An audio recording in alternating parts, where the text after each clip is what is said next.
I think there are two types of people. There could be people who win a major and say, that's it, I did what I came here to do. There are some other people who will always fight to win 2 and 3 and want to have the legacy of having been the best to have ever done it. It's absolutely bonkers when you think about dupreeh being the only player ever to make it to every single major. It's kind of bonkers that you think that a player has actually done that. But I kind of can't think of any person that would be more equipped to make that achievement possible. I've won 4 majors. My first one was in Atlanta. It was always a dream for me to win a major, and it was the goal of my career to win 1 major. And Australia, they win the first major championship. Winning the first one was very, very unique. I felt like I was among players that had achieved something special within the game that a lot of people don't get to do. Winning a major is definitely an important part for every player in his career, and obviously I haven't managed to do that yet. The pressure is rising. If CSGO ends and he does not get his major trophy, that will be a sad moment for his career. If I won the major, it's gonna be unbelievable, because that's the goal of any player of this game. It's winning a major. I want to be there. I want to play in front of the crowd. I want to be like Olzeo. I want to be like all of MACE. I want to shine like them. Lifting the major trophy is would mean so much to me. It's been the only thing that I haven't been able to do in my career. Immediately the first players and team that I thought of was the Cloud9 team that won the Boston major. Cloud9, the E-League major champions. They've done something that I haven't been able to do yet. You don't know what it feels like until you have one. There's a different kind of pressure when you play a major. Our journey in Rio Major, we got all the way to the final and sadly we lost. I will never forget that feeling. It still hurts when you look back. You need to believe that you can go all the way. If I would be able to call myself a major winner one day, I would be very, very happy. The most iconic one for myself on a personal level is the one that we won in Poland, in Katowice, which was the major, and that was the event where I had just lost my father, so I wanted to go and make him proud. The loss of his father, no doubt he'll be smiling down on him now because he has broken all the records along with his team. He started off as a kid, he's now a dad. It's insane the amount of his life that he's dedicated to this game. Nico, I think, is the first person that comes to my mind of players that, you'd think would have a major by now because of how good he's been playing for many years. He's been one of the prodigies of this game ever since the beginning. This is somebody who, back in his Mouse Sports days, was surrounded by teammates that just couldn't compete to his level. He was never going to win despite his star-studded performances. He was always being the best rifle, I think, in the game. Let's go! I mean, definitely I want to build my legacy, which I haven't managed to do so far. It's a long way ahead, and it's something that I have to keep working on, and I still have a couple of years left in my career to achieve what I want to achieve. You won't have another chance to prove that you could really do it. You won't have another chance to be a CSGO major winner.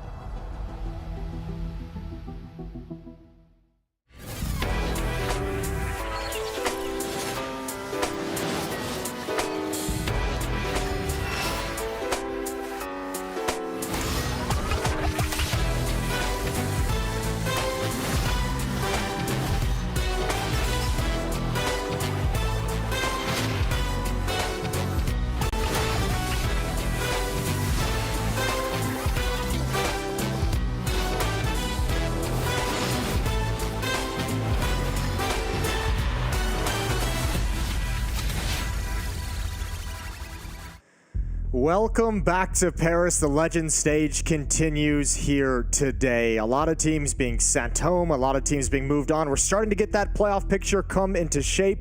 I'm going to be joined by Anders here this morning to get the games underway for you on the B stream, and obviously we've got a very exciting day. Yeah, we have a mad game that is going to be coming up between FaZe and Bad News Eagles. I really can't wait for it. Yeah, this is kind of how we got here, right?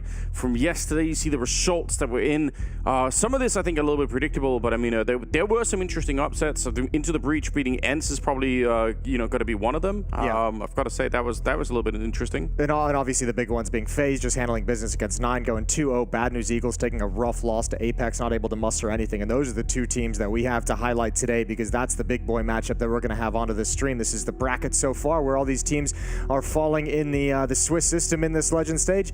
And as you can see, down in the 1 and 2 category, facing elimination, Bad News Eagles, FaZe set for another electric matchup in a major today. It's so wild that it's played out this way. It couldn't be better. It almost looks scripted, obviously, with the G2 and Fnatic down there. And don't let them know. Don't let them know it is scripted. You couldn't write it better if you tried it. Obviously, a little bit of history between these two teams. This is the schedule for the day, so you don't want to be missing out. There's a lot of Counter-Strike that is going to be coming up here, both streams. Yeah, but starting out with some absolutely banging games. Yeah, ENCE NIP over on the A stream, but here, I mean, we just want to dive right into it. Bad News Eagles taking on FaZe. They've only met in majors. It's the craziest thing in the world. These two teams have had such a historic, like, fateful meetings each and every time a major rolls around.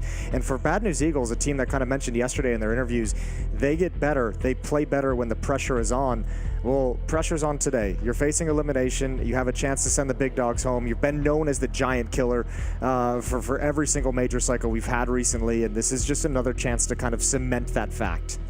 Yeah, I mean, they asked for pressure, and they certainly got it. FaZe, obviously, taking out 9. They've got to be pretty much on top of the world after that performance. They've got to feel like, all right, this is our chance to really do it. And obviously, they don't want to get knocked out of the tournament. They certainly don't want to get knocked out by Bad News Eagles again. No, that would be the disaster. That would be, I mean, look, for a team that's coming into this phase, obviously some shakiness we saw at the Legend stage, but there's a lot of people who consider the longevity of the career of guys like Rain, guys like Kerrigan cementing their legacy within CSGO, Twist cementing his legacy as, the best North American player of all time. A second major would certainly do that. Yep. Brokey and Rops as two kind of breakout players over the last few years. Rops has been around for a minute, but I mean, to think that, an idea of where you're trying to cement those legacies and that history in CSGO, but it all could come crashing down right here. Like at the moment, you can't even think about the history of the game. Also, from winning the major to then just disappearing if you're FaZe, right? You want to prove that wasn't just the one time that you actually know what you're doing. This is the history between these two teams, right? And this is why it's so wild that they're meeting again today. Yeah, they've never met outside of a major. It's just been each of the last 3 majors. Obviously, Bad News Eagles falling to FaZe back at Antwerp, the major that FaZe ended up winning, but also FaZe never being able to beat them in a best-of-3 series at a major, especially when you go back to the Rio major. Bad News Eagles knocking FaZe out entirely back in the group stages, and then obviously at the RMR, Bad News Eagles being one of the teams that kind of helped push FaZe into that play-in bracket that they had to go through. So Bad News Eagles has been an obstacle for FaZe for the last 2 major cycles. And they really do play in a style as well that, is probably really far from Kerrigan's mind, where it is just a lot more feels-based and a lot more aggressive than maybe you would normally want. The Veto is coming up, and obviously it's a best-of-3 here. So, yeah, what's a map you'd like to see them play at this point in time? What's a good common ground to start this battle off with? That's the thing. I'm very curious where Bad News Eagles is actually going to take this one when we get down to their pick. We know FaZe has been picking a lot of Inferno. Are they going to want to go back to it? They were happy to have it yesterday in their veto process. That was one of the things that was talked about as a hiccup from 9, is allowing that Inferno to actually play out, which FaZe is going to be comfortable with. So I wouldn't be surprised if we see that again. But Overpass is going to be the pick here for FaZe against Bad News Eagles. And now where do they choose to take things as, I guess, their quote-unquote underdog in a way? Mirage. So a nice open map, a nice chance for that individual skill of Bad News Eagles to really shine. And yeah, this is making out to be a great series.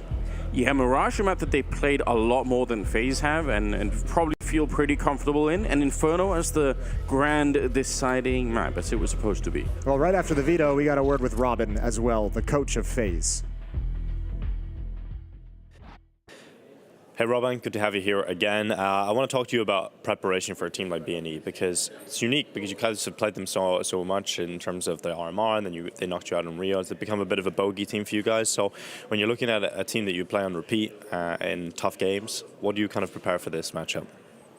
I mean, we have prepared as we always do. I think we haven't changed anything in terms of preparation, but you know, we have to go in with a strong mindset today. Yes. We want to show that we can beat these guys. Obviously, we have lost the 2 last games against them in very important games as well. But today is a new day, so in terms of preparation, no, we haven't really changed anything from what we usually do. Yeah, and in terms of looking at that game that you lost at the RMR, what was some of the issues that they were taking advantage of? I mean, of course, they play very aggressive style. They go through stuff, they go through smokes. We have to be ready for everything, you know. We have to be focused as well. We cannot let anything get to us in close rounds. It's going to be a brawl, but we have to show up today. Now, we've spoke to you guys many times before these games, and everyone comes in with an idea of how they want to play BNE and I think they can counter it, but we've seen the last time they still caused some problems. How will you guys be approaching it slightly differently today? I mean, first of all, the communication needs to be on point. We need to know where we have all the players in the enemy team. We need to know where we have each other. We need to cover each other's backs. We need to be on point with the basics as always. But especially against BNE, we need to have calm comms as well, so we understand what's happening. Because you cannot get lost in the map, and you can get lost in the communication and start to play bad. And we want to play our game today, not play their game. You mentioned that yesterday in terms of you wanted your players to get in their face a little bit more and take a few more fights. Were you happy with what they did yesterday? I mean, for sure. Just look at the Anubis City side. We went for it a lot, and that's what we want to do. If we want to win this tournament, we have to go for it a bit more. We have to swing a bit more, and then that's what we're going to do. Now, looking at the map, Veto, it's a slight difference. You know, you got Overpass coming in instead of Inferno as that first pick. Do you want to talk me through that decision? I mean, we have tried some different things on Inferno. I still think it's a confident map for us to play. But we're trying a different approach today. Overpass is also good for us lately. So I think in terms of the pick, we just want to play something else than Inferno today. Best of luck. Thank you. I actually like the decision to go for Inferno, but you can see here different environments for both of these teams. Twist just focusing himself, getting ready for this game, trying to overcome the struggles. FaZe individually just getting into the mindset for the battle that is to come. I mean, really kind of stealing their mentality. And when you look at the other side of things, you know, again, I guess we're going to call them the underdog here, but Bad News Eagles just having a good time together, getting the juices flowing, making sure they're ready for the energetic brand of Counter-Strike that we know they're going to bring in. Yeah, this is it does kind of foreshadow a little bit about what you're going to be seeing in the server, right? They do, once they get off to roll, once they're having a good time, I mean, that's where their power really comes from, right? I'm sure FaZe have done tons of talking about the game already, so, you know, just individually getting into it and sort of feeling like your mind is in the right place for this super important game that's coming up. But again, I think it shows a little bit too. I mean, we can see FaZe having fun as well, but remember just the difference of weight that's on each of these teams' shoulders coming into this, where FaZe, you have these guys kind of going in and battling for their legacies in the game, and then for Bad News Eagles, still battling to just ruin that. You know, it's a lot more fun to be the team who's just like a heat-seeking missile, just saying, we want to destroy all your hopes and dreams, versus FaZe, who's kind of come into this thinking, you know, we have to lift this trophy. So this is Bad News Eagles, and you can see here, Juan Flactro having a very good event, GXX having a good event. Those are going to be the main powerhouses for this team, and we know Regon can provide some things as well. Yes. But, you know, a scary, scary squad that we didn't really get to see perform up to par against Apeks yesterday, looking to have a turnaround here, and one of the men behind that is going to be Crystal, the assistant coach of Bad News Eagles, who spoke with Dinko earlier today. Here with Crystal from BNE. This is the assistant coach, and it's great to see you back in the interview set. So used to seeing you and doing playing interviews years ago, but I want to talk to you about sort of the preparation that you do personally for the team on a day like this. So my main job is to like take work off of every player, take work off of Devil Walk, so everyone can focus on their job. I'm just trying to make life easier for the guys. I also do analysis. I watch the games in the practice, and I just chime in with some ideas. Now,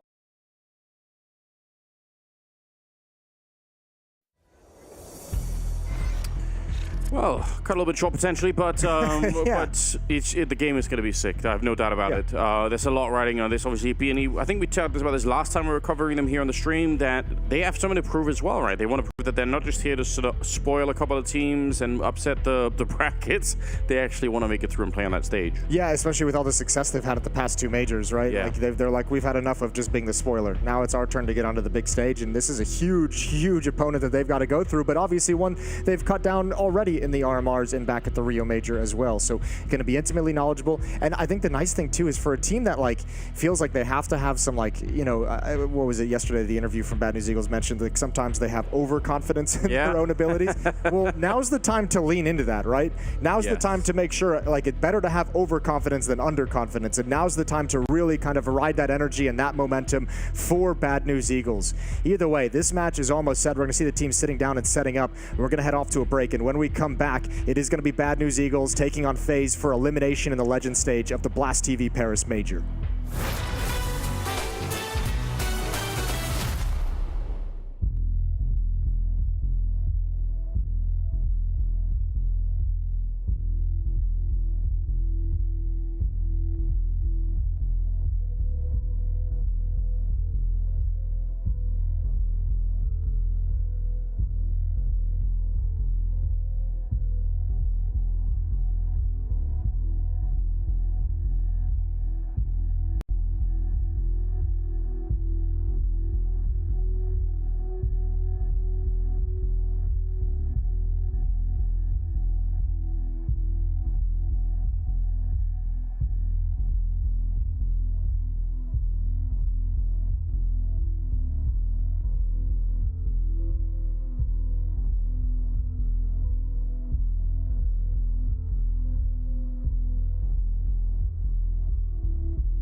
Well, we're getting back into it. The game is slowly but surely warming up. It's going to start on Overpass, and it will be an exciting time.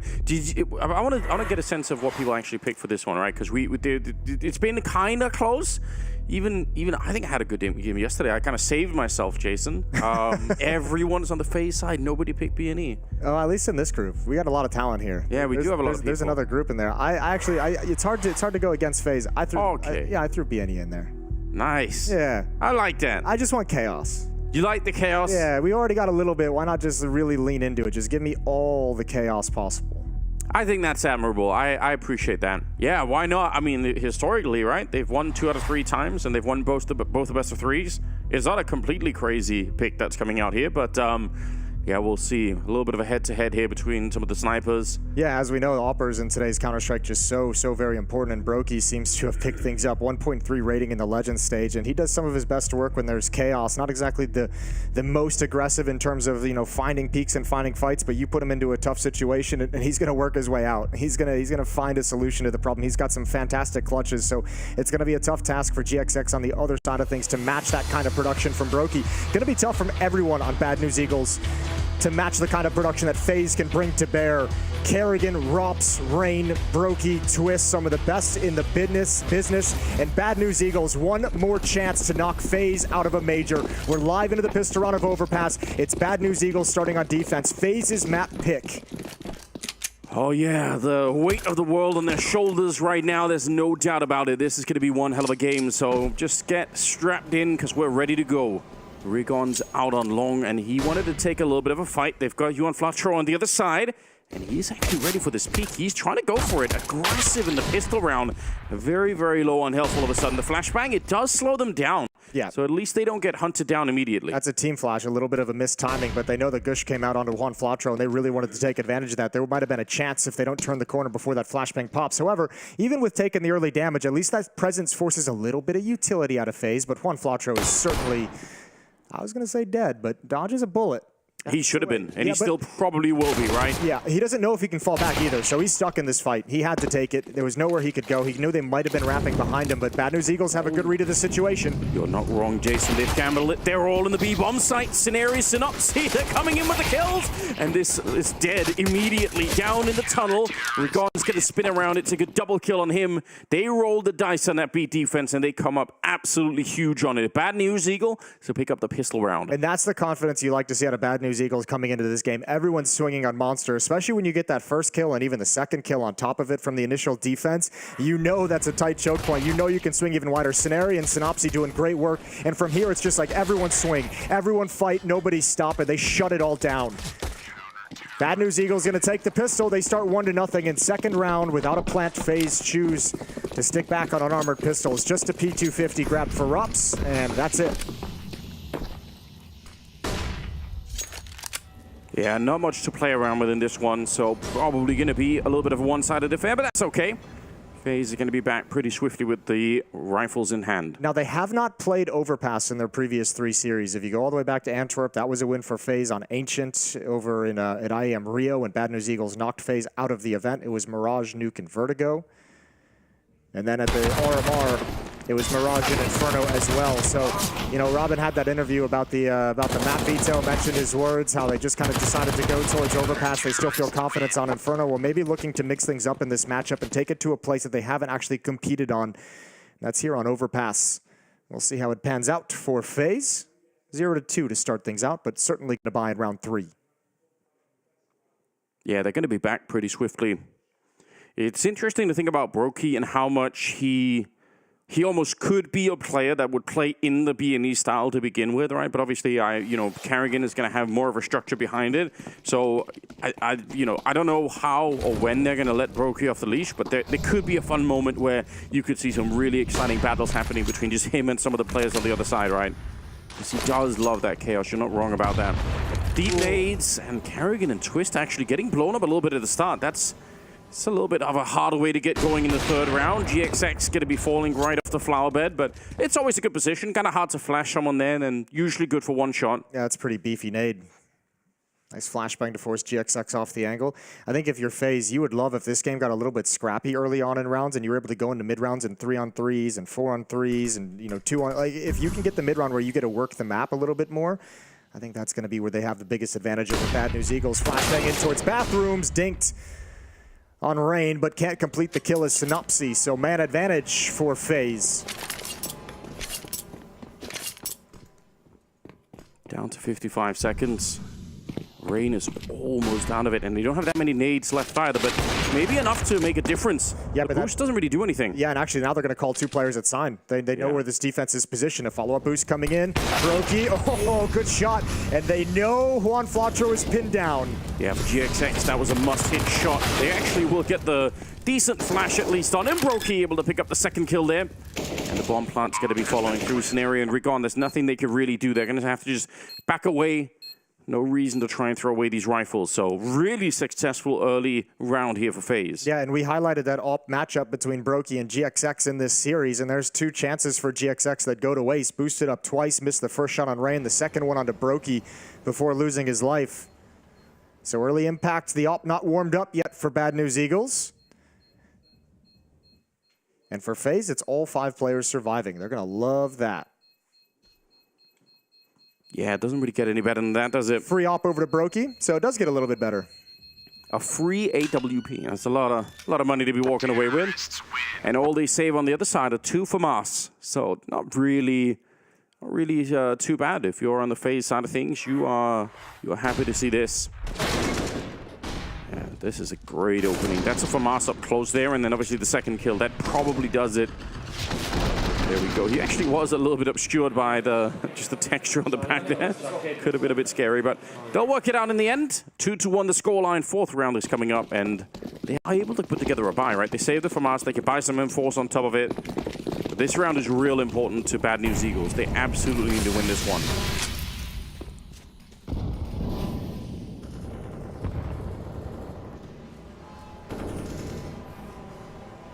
Doubled up in the staircase.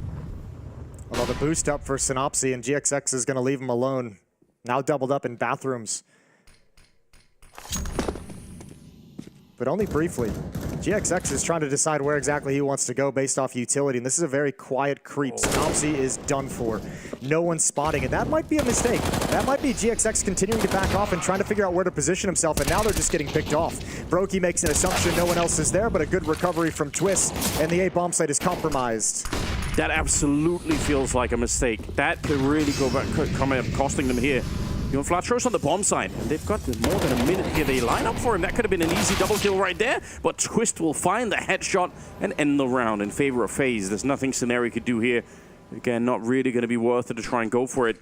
But yeah, that absolutely looked like a mistake, right? That teammate that's in the C connector, they're just stuck in there, right? There's nothing they can really do once they lose control of the birthday party. And GXX, he should have had an eye on it a little bit more. Yeah, you'd think so, right? Because that player's managing 2 angles. He's got to be worried about someone coming stairs by blue door and also towards middle. But I think he expected, just by the fact that it didn't seem like he was checking towards mid all that much, towards party, that he was expecting to have a teammate who could call out some kind of presence. So maybe a miscue, but obviously as well, you got to think FaZe taking away the AWP in the previous round, realizing they don't have to go up against an AWP in this one, or just saying, let's go contact. Let's not give away the game by any kind of utility. Let's not smoke front bathrooms. Let's not throw the plethora of flashbangs to get into the safety. Let's be confident that we can walk into a fight and win it with the guys that we have. And some good opening kills provided. 2-2, we're all tied up, and Bad News Eagles going to be out of money. Yeah, that's something that's really worth highlighting probably early on, right? As much as we like a good flashbang or a good smoke to block off an AWP or whatever it is, it does also kind of signal to the defending side that something is going on. So, and you could see the hesitation in GXX of where it seemed like he was shifting back to the A bomb site, maybe to go out towards long to support the other bathrooms player, maybe heading over to the B bomb site to get there for a jump on potential timing hit from FaZe. But regardless, there was no one manning the fort down those mid stairs by Fountain. They're going to go for the triple boost here. Actually already waiting. They feel like it could be a faster play towards the B bomb side, so they kind of give up on it. Yeah, that mid-site smoke and all the flashbangs that rain over makes him think, makes him question, and turns it into aggression in towards short. Moving up close to try and put that P250 to use. In the right space for it right here. Good headshot, and he almost could have had the second one. We'll pick up the AK-47. Gotta be real careful. Yeah, that's a little bit too aggressive. Still, Scenario's in there with the M4, and they're gonna get another kill. So, if nothing else, they're gonna make it a little bit expensive here. But I think FaZe should start to realize exactly what is going on. Well, the 2 players low. GXX and Scenario take a ton of damage. Leg shot with the AWP, and plenty of damage done by the AK fire from FaZe. And the question now is, where does Bad News Eagles rotate? Because I think FaZes are going to end up at this B bomb site regardless. They're just giving time for Bad News Eagles to second-guess positions. Yeah, it also feels a bit scary potentially to walk away. Oh, wait a minute, this boost can actually be really sick. They go for the spray, and they're going to find the shot on the twist, but Robs will get one in return. That kind of keeps the round still in play. It keeps the defense here at the B bomb site, though, right? You've taken down one over in short. Now you know the position of Rops as well, although Scenari is creeping back with low HP just to check the A bomb site. There's that AK-47 and armor on Juan Flatro. He's tucked in, so GXX will be the one to grab information. Surely they just play for time now. There's only 18 seconds. They need to go and find all this space and plant the bomb on the other side. FaZe have really got themselves in a pickle right here. GXX, oh, he actually doesn't get the shot Loki on the other side, and it's just the USB. No bullets fired in return. I can't believe it. GXX picks up the double and surviving on 1 health. Yeah, 1 HP. I think Rops must have thought he was up in heaven. Rops turns the corner, not looking down towards water. So a stumble early for FaZe. Good recovery from Bad News Eagles. All started by Regon's P250 in short early, right? The kill that he gets coming out of blue door, a little bit of extra damage on towards twist. And Bad News Eagles do a really good job of taking the aggression out of that initial thrust from FaZe. And they win it in the mid-round. Stone cold, 3-2. All back in the hands of GXX, and we've got a quad boost. Yeah, here he comes. Oh, he misses the chance. That's such a shame. It's always fun to see that happen, but couldn't quite connect with it. And actually, I don't know if he actually called the quad boost out. You would have imagined he did after the op shot. Synopsy would have had a chance perhaps to push up towards playground, towards fountain, be more aggressive. Instead, it's GXX who takes a deeper angle in case FaZe comes back towards the other side of the map. Remember, that's so much manpower. That quad boost prevents FaZe from opening up in a standard default to prevent that aggression out towards fountain. And, you know, we really talked a lot about Bad News Eagles and the momentum and how much they can build on just having one round and winning that one with a double kill on the USP. That's going to make a big difference. We'll see if they can continue now. Good flash coming over, but Regoni's just spraying them down. Doesn't even bother to reload. Tries to go for a third. And he's got the backup here behind him on Flatro as well. They've absolutely shut it down. It's just Brokey left. You know, 1 versus 5. He does get the first one, but there should be no way out of this one. He does have the bomb on his back as well, but yeah, this should be unwinnable. Oh, we've seen crazier things out of Brokey. Yeah, at this stage, I mean, this would be the right time to do it. Ooh. Giving away a little bit of a sound cue. He doesn't feel quite comfortable. For all he knows, there is someone in the connector, right? And there's not a whole lot of time to work with as well, especially at this point. So Brokey's just going to back away after the sound cue. 4th round for Bad News Eagles, and importantly as well, that's twice now that monster hit, a big thrust through monster has been stopped. First in the pistol round, now here in this gun round, previously stopping another B hit as well, it's mostly just USPs. But they're out looking for him. He's got to be real careful. This is a deep angle. Does get shot in the leg, and he just wants to escape. He realizes they're running up behind him. I mean, it's good movement from Brokey to get out of this position. And should be able to live for the round. It will take down Scenario as well, so getting something for it. But it's 4-2. Yeah, these are some painful rounds. Not quite getting through. The flashes that go over, I mean, it's hard to layer them. You have to layer them perfectly to stop anyone from swinging against you. And Regon definitely had the opportunity to get those kills. Yeah, well, Brokey had the chance to get that kill, which would have been everything. But FaZe didn't really have any other options with so much manpower dedicated to that boost early on. So the op is all they're going to bring to fight within this round. 1 Deagle on Rain, P250 on Rops. So this should be a slower opening from FaZe as they give time for Brokey to find some kind of a pick. And if you're Bad News Eagles, you got to be aware of the fact that the op is still in play. But outside of that, it's going to be mostly pistols. Probably have a good read of the economy. Yeah, they should know everything, right? There should be no surprise on that front. And Regon's had himself a beautiful start to this game. 8-3 already. Definitely seen that in the past. I mean, throughout the RMR, he was one of the players that really, really stood out on this team and did a lot of work to help ENCE qualify to begin with. Yeah, and when you have just one tool like this, I mean, you're going to try and do this stuff like this, right? You're going to try and boost it into position. You're going to try and see if you can make a jump for it, you know, send the pistols in first. It's all about having this AWP. And they're snuck in pretty deep. It's a very dedicated position from Synopsy. Juan Flatro's at stairs. He can pop up, but it'll be a little bit delayed. Rain going to turn the corner. Oh, that's a missed opportunity. But again, not a whole lot of weaponry to punish it. And there's the peak. That's the op taken down. The all-important op in the hands of FaZe.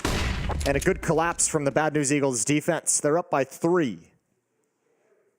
Still, that does make you curl your toes a little bit when he doesn't get the initial spray down on that first player, because it does force them to go for it. Now it works out in the end. Fist bumps all around. That's the power of the mustache right now, Jason. Yeah, power of 2 majors on Coach Devilwalk. One as a player, one as a coach. Yeah. And if anyone had the experience, it'd be him. Timeout being called now for FaZe. He looks like he's having the time of his life. Yeah, he probably is. Why not? Up 5-2. Hyping the boys up, trying to get the energy flowing. Robin's having a deeper conversation with FaZe. Kerrigan's going to have to find a way to call themselves out of this hole.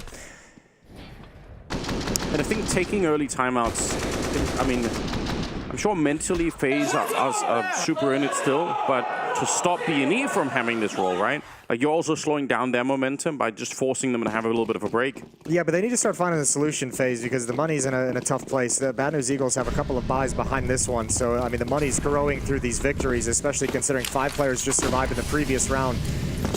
Deep nade. Pretty good damage onto Rain, not so much onto Brokey, who's stuck on a deagle due to the saved off a couple rounds prior. And Twist is under pressure. And Twist is going to get spammed through the boards. It's Kerrigan's turn to step up to the plate and fight behind the flames. Oh, but he goes down as well. Juan Flotro with 2. Come on. Oh. Well, why would you want to fight fair if you can just get the kills like that? I mean, I applaud it.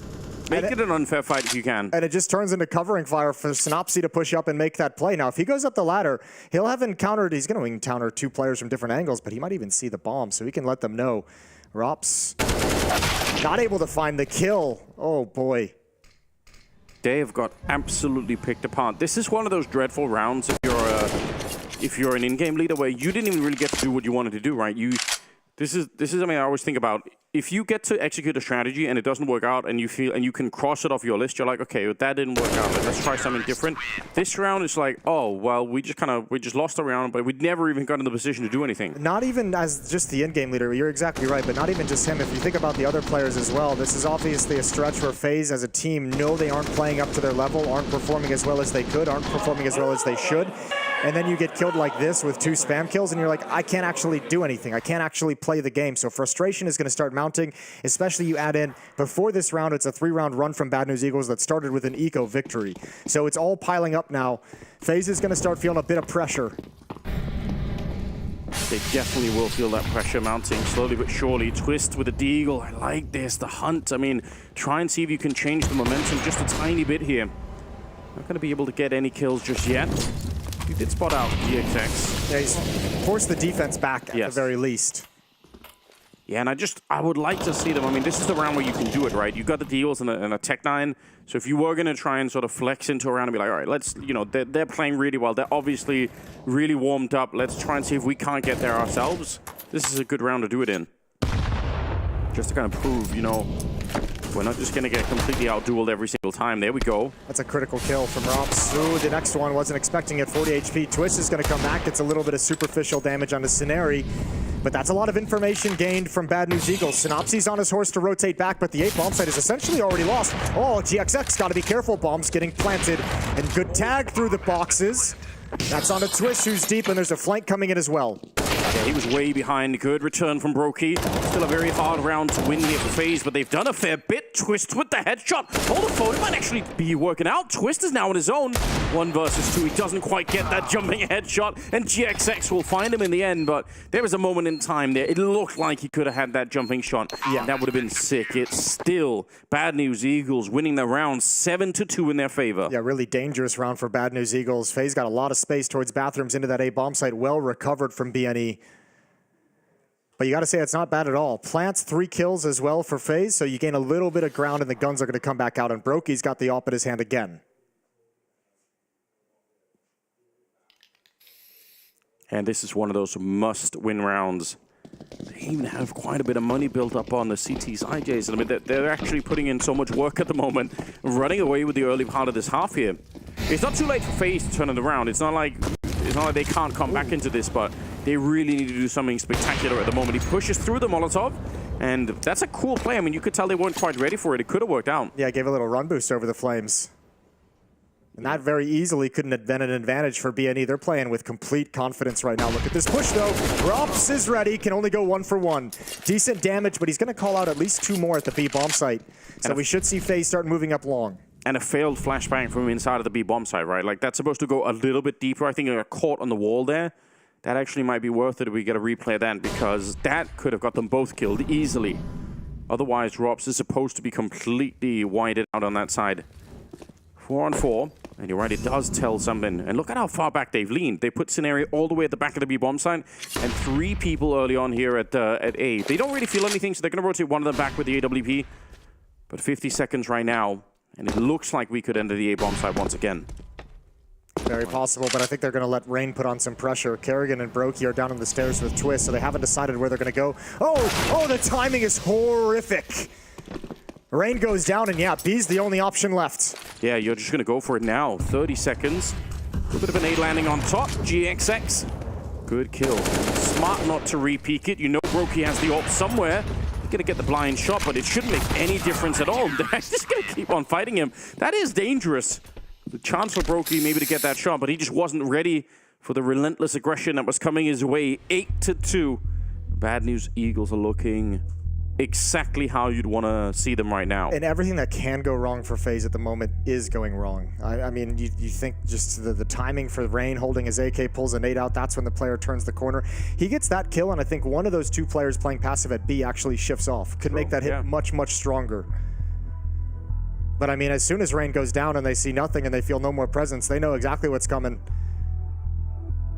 Brokey and Rops are doing some work on the FaZe side, but Kerrigan is at 0 kills, and Rain and Twist are also maybe a little bit further behind. Even if it's early days, it's nothing like what's going on the scoreboard of Bad News Eagles at the moment. Yeah, and it's not early days anymore. We're 2/3 of the way through this half. Yeah. 5 more rounds for FaZe to scrape something together. This is their map pick, and it's looking flat at the moment. This T side has not been effective. 2 AKs picked up, surrounded by upgraded pistols. This is definitely a grudge match, and I mean, it's going to be the evolving history just between these 2 teams. If Bad News Eagles stops FaZe again, I can't even imagine. And remember, like Brokey, yeah, you mentioned he's at the top. He's doing some work with 7 kills, but his kills with the op aren't like the initial battles. It's FaZe struggling to find some success in the early going into these rounds. I kind of mentioned at the start of this map, FaZe really wants this to get into the mid rounds where they have a man advantage, or they have 3-on-3s, 4-on-4s. They can work the map a little bit and use kind of their experience and their tactical prowess to move Bad News Eagles around the map in a way that they want, but they're not getting those advantages. They're not even getting into those situations. Bad News Eagles is doing such a good job in the early engagements. They try and flash that bench because they found a player there a couple of times, but this time they're just a little bit further back, and Synopsy is going to be creeping on through. Not the best spray on the second kill, but it will not make a difference in the end. Flatro coming in on the other side. They are getting picked apart here. A flawless round and a 9-2 lead. Bad News Eagles, they have FaZe right where they want them. This is so ridiculous. This is the full weight of the history of this head-to-head matchup between these 2 teams coming to bear on FaZe. Bad News Eagles just have their number. 7-round lead now. It's also just such a clash of styles, right? Because we've seen the kind of game that can happen out of B&E when they don't get this roll going, when they don't quite sort of like everything doesn't quite work out the way that they want. We saw it yesterday versus Apeks. We did, and it looks really flat. It looks you want to try and talk them out of it, right? You want to say, come on, guys, like why do this when this is the result? But then again, when it's like this, it's gonna be so suffocating if you're on the FaZe side of things. I think Rain might have spotted this push. Yeah, it feels like it. He just did a jump up on the slide. If he can call Kerrigan back, oh, they have no flashbangs. They don't have a single one. Otherwise, this would be an easy pop flash around the corner to get the kill. I think because they don't have a flash, Rain might be waiting for teammates to come by. Oh, he knew the fight. Synopsy was ready and waiting for it. He's looking for more. Now he knows he's kind of stuck, so he's in a situation, fight to your death. No teammates with him. He's got another one. That's Kerrigan. Still remaining killless in this half. Swaps out to a new AK. Brokey misses the shot. Synopsy is doing it all on his own. And Twist can't even think about coming up the stairs to help out. That's the bomb. That's the round done. Yeah, it's over, Jason. They never even got into it. Oh, dear. Rops and Twist. Of all the ways to lose a game, it feels like FaZe should never be winning one or losing one where they're outclassed individually. No, but I don't know. This is just the real problem if you're facing Bad News Eagles, is that individually, they just have, I don't know, there's some synergy that happens when a couple of them are doing well, and suddenly everyone has confidence. Look at the money too. You hunt for sure, right? Like Scenari's going to come hard and clear this. Good win from Rops. Important win from Rops. Twist has a chance to stay alive under a lot of pressure. He's getting flanked as well. He realized it. He reads it. Nice victory there. No time to do anything, obviously. Round's going to come to a close. And I think Rops and Twist prioritized the AK-47s instead of hunting down this AWP. Yeah. But man, those are kills that just don't mean anything. 8 rounds straight for Bad News Eagles. I mean, some of that... This is so crazy. He just takes every fight. Every single fight. And FaZe not able to ever kind of join up and have 2 players fighting him at once, right? These are all isolated 1v1 duels. Good decision-making, good positioning. And, you know, Synopsy is if there was a weaker link, he might be one of them, right? He might be one of the ones where you say, well, you know, if we could find a Synopsy and isolate him, that might be good news. But the problem is, they just feed off each other's energy. And I think that early round where they win it, where GXX, I think, gets the double kill with the USP, right? That's one of those rounds that just gets them so fired up. Like, they can feel it instantly. They know this is where we just have to launch the whole map from this one round. And it's working out so well. 13 kills on Synopsy, 13 on Flatro as well. They are officially completely out of control. Yeah, statistically, Synopsy's their worst player in terms of rating. But I don't think it even matters. That's the problem. Like, not at the moment, it doesn't. Once the whole machinery works for BNE, I don't even think it's relevant anymore because they just all feel so good, right? It's like having 5 hype men in one team that are just like it reach this insane synergy, and it's really fun to watch. Hitting this peak. Yeah. And Devil walk back there just spurring it forward, just be like, yeah, guys, whatever you want, whatever you're doing, it's all working. It's all good, baby. Great. But I did spend a fair few evenings at the RMR back in Copenhagen talking to Devil Walk. And I think his understanding of what he's dealing with is just so good, right? He isn't coming in here to say, well, hold on, let me talk to you about Swedish Counter-Strike, and let me talk to you about like some. He's like, no, I know what I've got with. Let me facilitate this. Let me grow what's already there and just make it work. It's really sick. It's so unusual as well. And yeah, I mean, it's fun to watch, no question about it. Here we go, GXX. He stabbed Twist with the AWP right in the face. And then pulled the trigger. Yeah, that's something. A little bit of a boost going on as well, but at least there was the return kill. Yeah, it was a good Molotov to delay to let them sit up on this boost a little bit longer. Rops is looking for anything, but might not be peeking for this off-angle boost. Or you hear the shots down there. If you're Flatro, you're thinking, please make the jump up. Nice flash on through.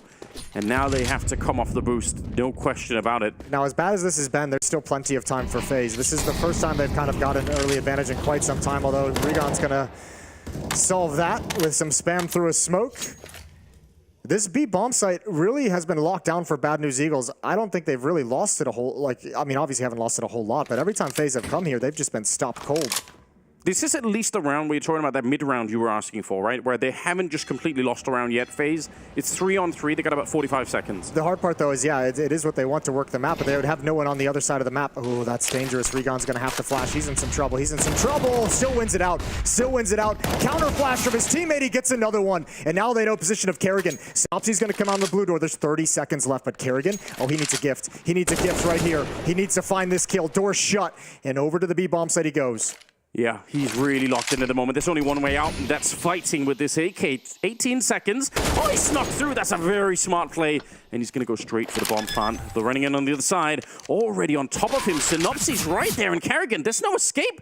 Does he even realize he's already moved his way through? I don't think Kerrigan has any idea where that player is. And he's going to try and hide inside, but he should be dead. Shot in the back. Synopsy's going to be able to solve that 1 versus 1. And that's about the closest FaZe have got in the last 5 or 6 rounds into the 1 versus 1. That's a tough 1v2 for Kerrigan to win, especially with the desperation of planting and Synopsy closing the gap to make sure Kerrigan doesn't have a whole lot of space with which to utilize. They just can't be stopped at the moment. They really can't. And I mean, check this out. Yeah, this is cool. There's that run boost again. They tried to do it earlier. They're coming right at him. Twist has had a rough game with some of the ways he's been killed. That's another one. Regon does God's work here. That kill is wonderful, but also just jumping and delaying and waiting for that flashbang to come in. Instead of taking the fight earlier, which you can easily get lured into, trusting that flashbang, that protocol from his teammate, is going to arrive at the perfect moment. That was the closest we've got in kind of sort of drunken Counter-Strike, you know, jumping in the corner, sliding around, like, oh, I'm stuck, guys, I can't get out, and then boom. You're right, that one counter flashbang to just take them out. There we go, Rops with an opening again. They let the one in the last round slip away. That's the smoke to give it right back. Now, are you going to give it back anyway? Because GXX is all the way deep, and they have a player in front by the tree. So, all right, the flashbang will kind of reveal it. That's cheap, right? $200 to find out where that AWP is, but they don't know about the second player. And Synopsy's got full confidence. Keep pushing up, baby. Go for it. Why not? You got such a lead. Take the risk. Oh, they might find Rain here from one side or the other. Flashbang is real good, but they don't actually fully peek him. That's a bit interesting. There we go. Rain did get a kill beforehand. I don't know why you and Flatro didn't go for the full peek there. Well, this now gives away the game. There's no one else out on this side of the map. Synopsy's calling it out, so GXX is rotated over. Here's the execute. Oh, behind Monster, behind the smoke. Recon again, delivering a double, and GXX is going to step up to the plate.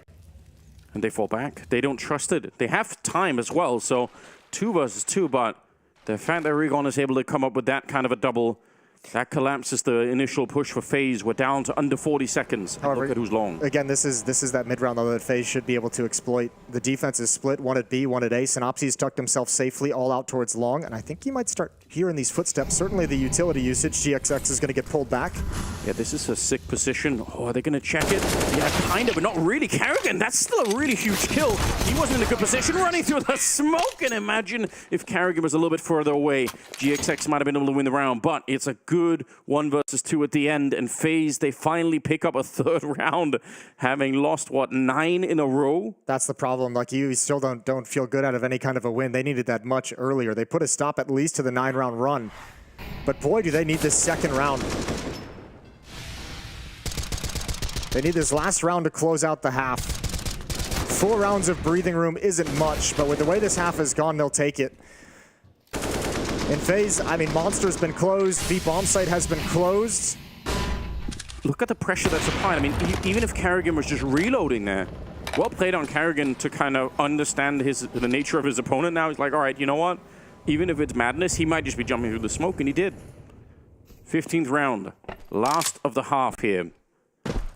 FaZe, they desperately need to win this one. If they have any dreams of making a comeback on the second half, yeah, this one and the pistol on the second half, those are the 2 rounds that are really critical at the moment. Look how passive FaZe is all across the map as well. Just now swinging out towards Fountain. Twist is so far back in the underpass, like tucked into a corner, not even watching for a push. He's looking for an extreme push. They know there's been so much emphasis on aggression towards this part of the map. Utility used to force off the op angles. So basic map control over to FaZe. Are they really going to try the B bomb site again? Why not? I mean, they probably feel really paranoid about going over on the long side. They've been losing a couple of fights there, but I mean, you're right. They haven't had the success to prove that they can really do this, especially just getting through the monster tunnel. That basic utility and map control has pulled Juan Flatro as a 3rd defender towards A, so actually they have a good timing here. A little bit of a Molotov to slow them down, but the L-bend push is going to be coming through. Sneri right on the edge of the smoke. He's good for the 1 kill. Twist is there on the return, but the trading continues, and it's favoring B&E at the moment. A little bit of a jiggle coming out. Brokey will land the shot on that AWP, but Rickon in the corner, and now he's up on the barrels. They don't even realize Rickon's going to come swinging out, taking out Brokey, and it's a 12-3 first half in favor of B&E. A shocking start to this series.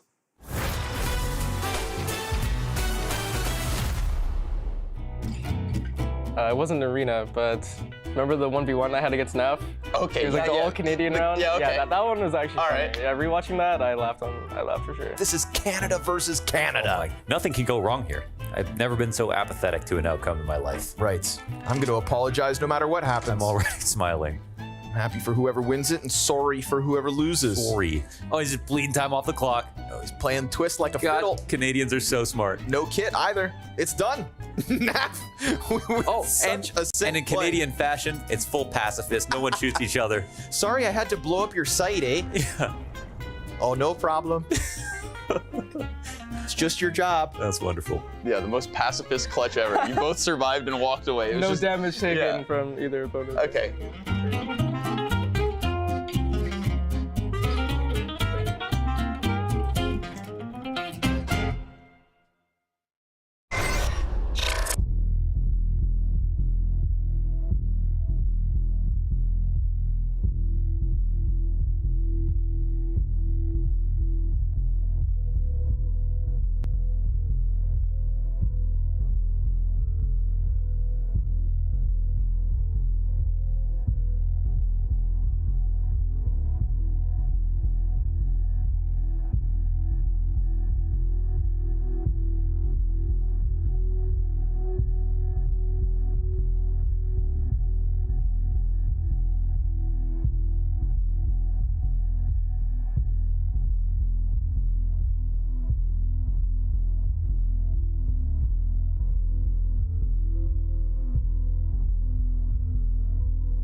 You wanted crazy Counter-Strike and you've got it. BNE are playing FaZe. It's a best of 3 for elimination. And look at that smile. Look at that powerful mustache. That's part of what's bringing them here. A little wink to start the second half with Jason. It's a 12-3 first half for BNE. And FaZe, they are nowhere to be found. And you know what? It actually, I mean, in most situations, it wasn't even that crazy of Counter-Strike out of Bad News Eagles. They're just rock solid in all their defenses. B bomb site was closed. They had some good setups in bathrooms that shut down FaZe. A few lucky rounds, let's say. The double kill from the spam from Juan Flatro as well towards the B bomb site.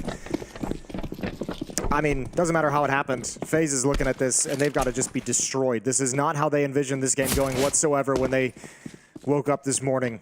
Rain's going to back off. FaZe introduces this new map into the rivalry between these two teams. Overpass yet to be played in any of those series, and it's not going at all the way they planned. Not even a little bit. They need to win this pistol round, and then it has to be such a long stretch where they make it work before we can start to even talk about the comeback. Kerrigan's got a single flashbang here. Going to be set up real far back towards the stairs on A, so if something shows up, maybe the timing on that grenade can make a difference. Rain already very low. Going to be hiding in the corner. Yeah, and Kerrigan's got to be committed here as well, just because Rain is so low. You know it's easy for him to go down quickly. GXX seems like he's... Oh, transfers over. Regon's got him covered. Kerrigan had just shifted away. Wrong time for that. Rops adds one. Oh, that's beautiful. As the flashbang comes out, one more out towards long, but he can't handle it. So Kerrigan's got to hold the bomb site for now. All on his lonesome for some time, and he falls eventually. Yeah, in spite of everything that Rops did. Oh, the bomb!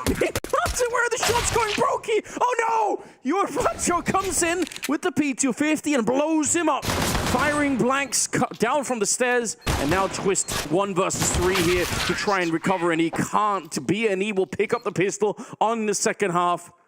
Oh no, betrayed by the USP. I have no words. I have no words for that. That's horrifying. Yeah. Oh, that makes me feel bad. I actually feel a little horrible inside, having watched that. Yeah. Robs does everything he can. I mean, these 2 kills are wonderful.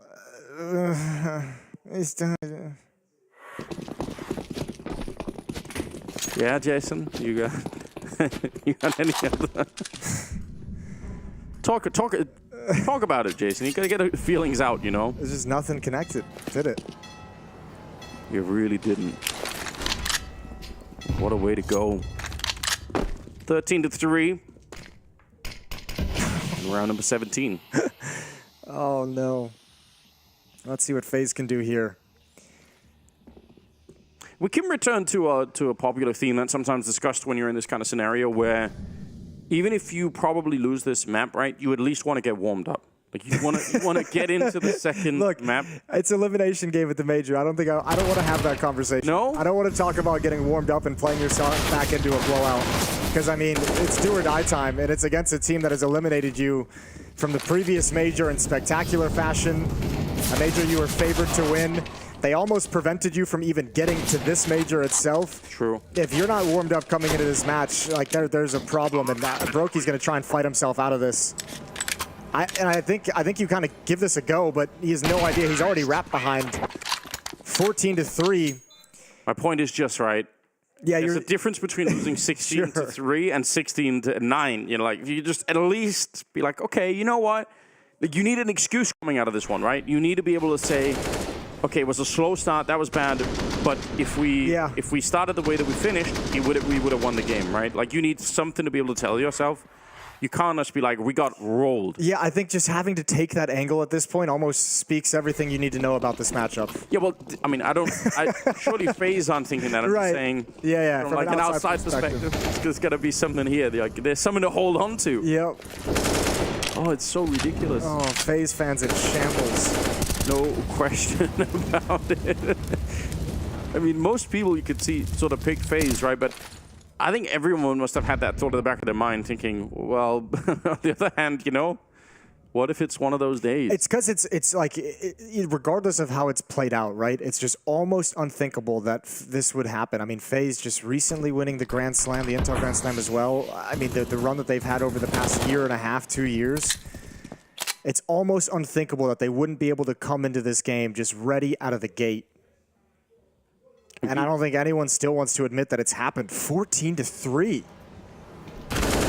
Well, it has happened. It is happening. Got some weapons here to play around with, but Scenario will find the opening kill on Twist. They still got 3 people and a 4th one rotating in. They've got pretty bad weaponry, but look at this little play coming out from Synopsy. He's going to find an empty bomb site up here, and they have time to fall back. The bomb is already making his way back. Yeah, you have time to fall back, or you have time to allow Synopsy to get a huge flank towards the B bomb site, whichever way you want to go about it. It is going to be the fallback of the bomb. Everyone's sneaking back. So much pressure applied to FaZe. Good kill under Rain from Regon, and I think now the alarm bells go off. Brokey has a chance, but just a USP. And they know. That's the instant confirmation this round is lost. Yeah, they know it's happening, and I think you also know you can't do anything about it. They've been outplayed so hard in this round. Brokey's just, this is forcing the issue just out of pure desperation. Close up, 8 seconds. He's just trying to stop the plant, and he can't get that done. Round is over. 15-3, and Bad News Eagles will have 12 opportunities. They're not even going to need anywhere close to that. 21 kills on Regon and 15 on you on Flatro, 19 on Synopsy. They hammer themselves one hell of a game. And FaZe, they don't even know what hit them yet. They're just still probably recovering from it. All right, that's a little bit too much, but hunting down the last couple of rifles, I mean, you might as well. Second map is going to be Mirage. Bad News Eagles pick. Now, Bad News Eagles beat them at the RMR on Mirage, 16-14. They beat them at the Rio Major on Mirage, 22-20. So they've been close affairs at the very least. But all that kind of depends on FaZe showing up for map 2. Yeah, they need that right now. My God, 15-3.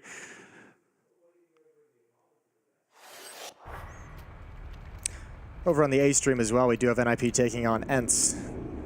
They're beating us to Mirage as their first map in the pool. Closer affair on that game. Yeah, that's, I mean, almost doesn't take a lot for that to be true, but you're right, 10-7 right now. Here we go. Round number 19 is coming up. Carrigan flashed instantly. Actually, a team flash as well, I think, and Brokey with a good headshot in return. We're going to need to see more of that. Only the scout in play down here, and they know that. US got some M4s as well.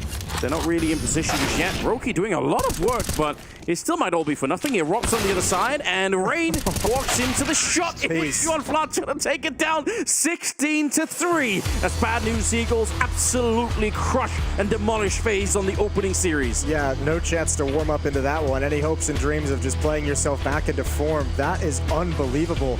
Yeah, and I think on some level, I guess if you're FaZe, at least you can just forget about this one. You got outshot, you got outplayed, you got outgamed on your map pick, and you can't think about it because now I mean, coming into this facing elimination this series, but now facing elimination on the individual map. It all comes down to Mirage. Yeah, you are exactly right. Oh, what a horrible way to be in a position here. Well, we're going to see what happens. Second map is going to be coming up. Stay tuned. We'll be right back.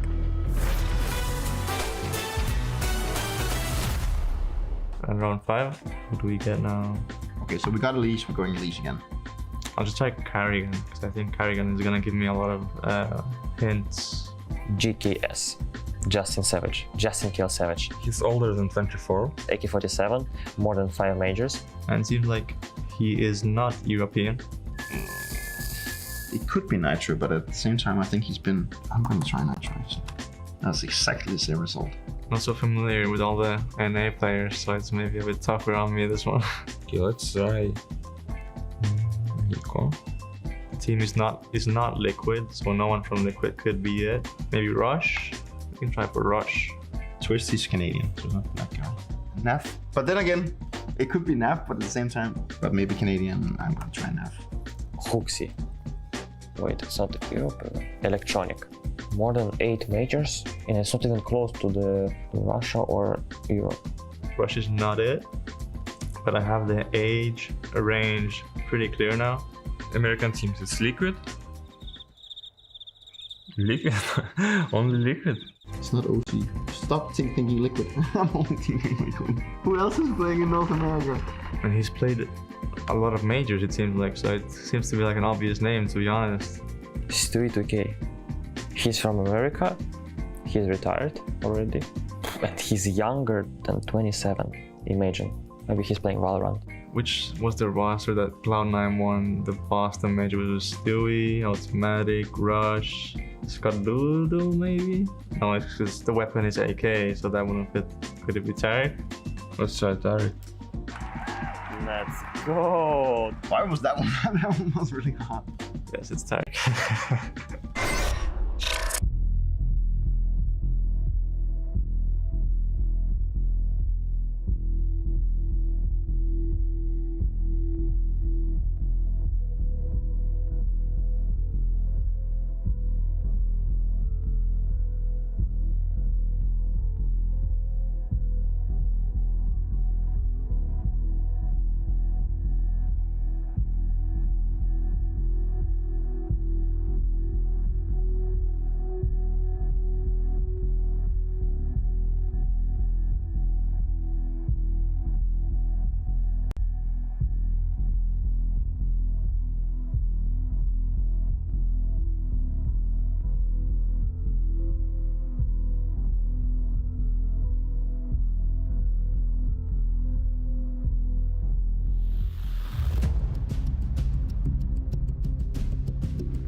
You know, Jason, I had the craziest dream. Woke up today and I dreamt that BNE just ran over FaZe on the first map. But we're gonna get into the first game. You know, how you feeling, Day? Oh, I'm feeling great. I'm so excited for this matchup. It's gonna be a close affair. FaZe, no doubt. You know, some of the favorites to win the. I can't wait to get this series started. Oh, what? They already played the first map, Jason. It wasn't a dream at all. The scoreline is so stupid. 16-3. I do love it. There's something about BNE that makes me giggle a little bit. We're gone with an absolutely terrifying performance here. The highlight reel is going to be all BNE because FaZe just didn't really want to play. No, I mean, I think they wanted to. I just don't think they had a chance. I mean, there were some crazy things that happened to them to prevent them from getting involved in this, but God, Bad News Eagles came to play. You could see this, another B defense, another monster defense after the pistol round. That part of the map was closed. This was a good collapse towards mid.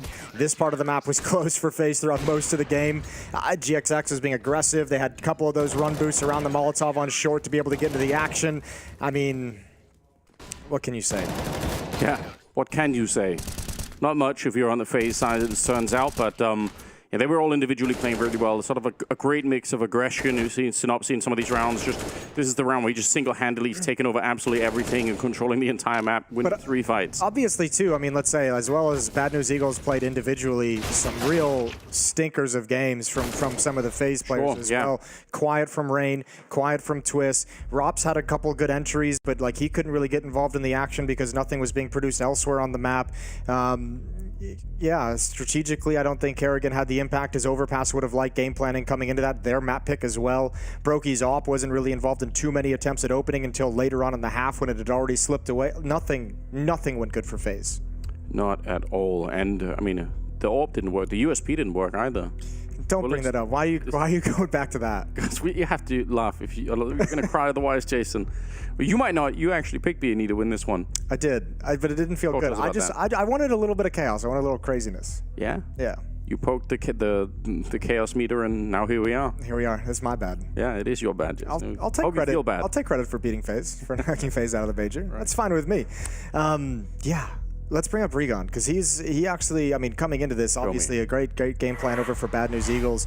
A stunning first map, 22 kills, 10 deaths, 112 ADR. This guy was a monster for his team. He had some really nutty kills as well. I think that the double wall bang that was happening was probably that sort of set the tone at the beginning where you're thinking like, okay, this is too much almost. Well, the point man on this monster defense and this B defense, this was a sick play as well, waiting for that follow-up flashbang, just being distracting. Flatro providing the support. I mean, anytime they came through Monster, he was ready to swing so wide. And obviously, getting that first kill, keeping the rest of FaZe coming in behind it is just wonderful. So I mean, Regon did a great job holding on to the B bomb site. Yeah, it really did. So too much for FaZe to really handle. And I mean, what do you do now? If you're FaZe, you had a short little break here. You got about like 8 minutes or something like that. How do you get back in? The nice thing is, like you mentioned, kind of having a comeback on Overpass to a point where you could play yourself, into like being warmed up, right? Like when you're down like 14-3, like at least get like 5-6 rounds in a row on the board. At least bring this close into somewhat of a more respectable. Give yourself some hope, but also there's that certain benefit that we've talked about in the past as well. Getting blown out on a map the way they did makes it really easy to move past it. I guarantee you, nobody in FaZe wanted to talk about that map. Nobody wanted to sit there and say, oh, why didn't you do this at this point? Or why did you do this differently than we did in practice? Everyone's just like, you know what? Let's move on to Mirage. Yeah, because that's hell. That's hell on earth. Yeah, and I suppose the other side of things, right? They all have so much experience that they've had games like these before, so they had the experience. I don't know. I don't know if you've had a game that. When was the last time you remember FaZe getting demolished quite like that? Yeah, it might be a minute. It might have been a while. But I mean, like over the stretch, Rain and Carrigan, like they should have this kind of mentality of like just forget about it and move on. Yep. Hopefully. Yeah, no, they should, and especially with Robin being a very experienced coach and one of the best coaches of last year, I'm going to have this team, and you can see Carrigan trying to get the boys. Ooh, looking a little angry. Who can blame them? I'd probably be a little bit upset too. They need to find a way to fire this team back up again. They need a start. I mean, on both sides of the coin, right? Like FaZe need a really powerful start here on the second map, but also they must stop BNE from having the good start because we really see what happens when that starts to fall. And remember, very publicized, kind of issues that FaZe has been dealing with coming into this major. It hasn't been the same FaZe, and we knew they weren't on the same level as the major they won in Antwerp or some of the previous events we've seen them at. A lot of it, I know Rain mentioned in his interview, communication issues. So at this point, it's like, guys, we've talked about this a million times. We've talked about it so many times. We're trying to fix these problems. We only have like one chance left. If we don't fix them right now, it's done. Like, this is where it all has to come together, just magically. Horrifying scenario. Yeah, here we are, live, walking back into things. The confidence on BNE, it's got to be such an interesting experience. Just rolling through one of the best teams in the world. Yeah, I mean, an interesting experience, but an experience they've had. I remember we've highlighted this the past. The Rio Major, obviously, where they eliminated them, and then at the RMR, where they almost kind of took them out of contention to even get here. So, I don't know. Bad news, Eagles. You come into this for a team that needs confidence. They had to be internally confident, and they've proven it right now. They really have. Is that a godsend bag? It's not impossible. Yeah, godsend getting a little appearance at the major. Sporting a little bit of merchandise there. Yeah, why not?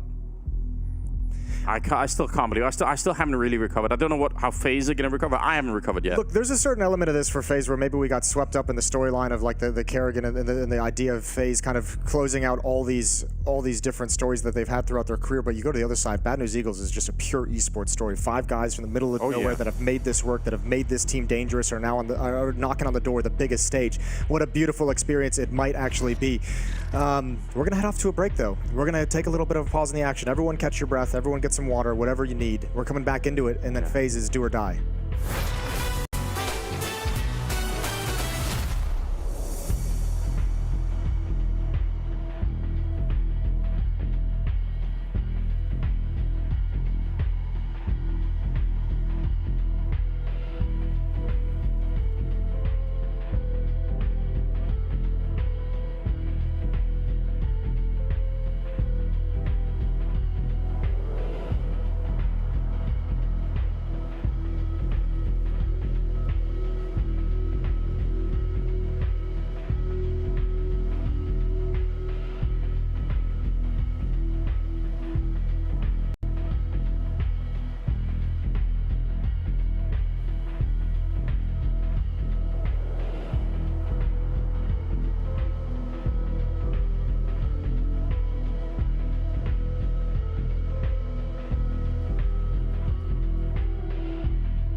Where do you begin with Vitality? Dupree, Magisk, Zonic, they are in the history books. I was already a legend of the game. It's so good. You are arguably one of the best players in the world. Because for me, I'm just Matthew Ebo. It would be a crime to not have him in Paris alongside Apeks, one of the most tenured French players that Counter-Strike has to offer. You need to give everything all the time. All the time. Every fucking day, every fucking game. Everything you have prepared for was pretty much out of play. Of course there's going to be pressure. I don't like to be bored during the game, so I want action. I'm fucking ready. If you win here, it's going to be life-changing.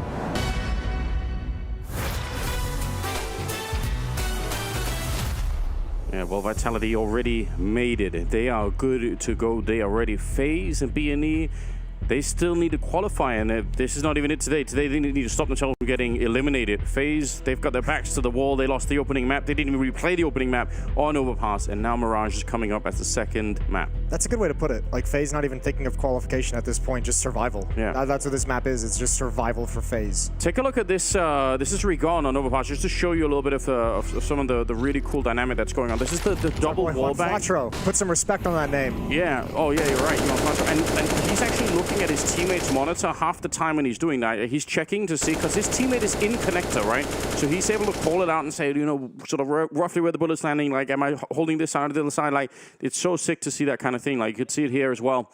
And this is one of the things that people sometimes forget about when you're playing on LAN, right? Is that, you know, playing online from your bedroom, you obviously can't see your teammate's monitors in the same way. But on LAN, you can, and it's just enough. It's a really, really sick round. And this is really early on, right? And this kind of felt to me, this round, when this actually happened, when I felt like FaZe was going to be in trouble. Like, if you're trying to execute a tactic, you get 2 players spam down like that to open a round, like, environment in the team just collapses. Yeah. It's like, oh, God, like, we're actually counter to everything we try and do. Devil Walk. Back as a coach from winning the first major. That is, yeah, that's a full return. Career's coming full circle. It's so wild, isn't it? Well, he's got a chance to at least knock out trophy aspirations of FaZe early. In Rio, they did it in the 0-2 match of the Legend stage. Here in Paris, a chance to do it the 1-2 match of the Legend stage. Deny FaZe even a chance to play on the stage inside the arena. This all comes down to Mirage. FaZe one final chance to continue fighting in this major, in this final major. And it looks like Bad News Eagles lining up for a hit towards the B-bomb site. This has to be a good start for FaZe. Their tournament lives are on the line, and it's a pistol round to begin with here on Mirage. FaZe are going to be the CT side. Individuals for FaZe better be here. Rain better be here. Twist better be here. Well, speaking of which, Carrigan is kind of on his own, right? He is just single-handedly holding the bomb site right now. Twist going to be able to turn around. Good Molotov to slow them down, and with the flash on top in a pistol round, they probably don't have the smokes to put out that Molotov, so they've been slowed. Rain is starting to get here. He's usually very good in these pistols, and they're going to need him already. Synopsy getting the opening kill to start off Mirage with the hunting down Carrigan, and they wipe out the defense on the B-bomb site. And already Rops and Brokey, they pulled out. They're not wanting to fight this any longer. Yeah, Rain got there, but I mean, the 2 smokes Bad News Eagles has forces Rain to kind of force himself through them to get involved in the action. And the fact that Carrigan was still alive, that timing when Rain comes through the smoke is just perfect for Bad News Eagles to take him out. So that's a nice, easy pistol on exec, and let's just pick up right where we left off on Overpass. Yeah, and this is disastrous, right? Because we've already seen what happens. FaZe really needed to stop BNE right off the bat. Now, they're still going to have some more chances at it, but they can't wait too long. They just are going to end up feeling so good. You want Flatro with a double kill to begin with, and Rops and Brokey here just to hide, save the armor. Not obviously what you want to be doing in the pistol round of the second map, but better than nothing, I suppose.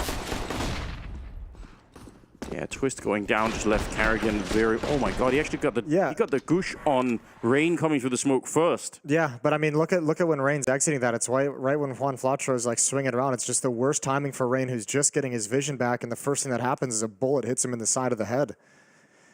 1-0.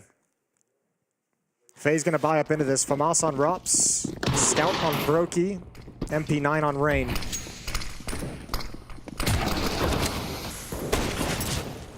Yeah, we need some magic. We need a rallying call from the FaZe side, right? Someone get a deagle, someone get the scout headshots off. They need something that they can start to believe in. It's a good start for FaZe though. The tag on a Synopsy, a couple of those tags, and obviously you lighten it, you make it easier work for the deagles, for the SMG, for the FAMAS. But Bad News Eagles again going to lean towards the B bomb site, giving up any presence in middle. So it's going at Kerrigan, who's got one smoke. The timing on that deployment is everything. Twist will be on catwalk, and can he get back in time? Just gonna put it down right in front. Doesn't want to stop them in the whole way. Probably wouldn't have stopped them anyway. They probably would have kept going through. Got a little bit of space to work with, but the deep swing there comes in. Rigon's gonna be able to pick up Twist and a good spray down Rops. You need a lot more than just the one to kill, but he can't see anyone else. There's smokes everywhere. And eventually the Mac 10 is gonna be able to find him. Rain just way too far away from the action at the moment. I mean, looked like there was a chance there for a couple of the players, but the smoke's just making that fight very hard for FaZe. It looked like they could never see more than the one player that they got. Yeah, good. I mean, good utility usage, and also, I mean, the problem is like there's also no one stopping anyone from swinging around the bomb site. Kerrigan, I think, maybe gets caught at a little bit of a weird timing. You can't stop that Mac 10 wrapping around towards bench, which has you boxed in. That smoke provides him safety, but also prevents him from doing anything to hold onto the site. And Rain's the last one left. Yeah, looking for an exit and an AK. Gonna be able to pick that one up. Gotta be careful that the bomb doesn't end up finding him, but yeah, I think he's gonna be fine with it. Still, a second round for Bad News Eagles.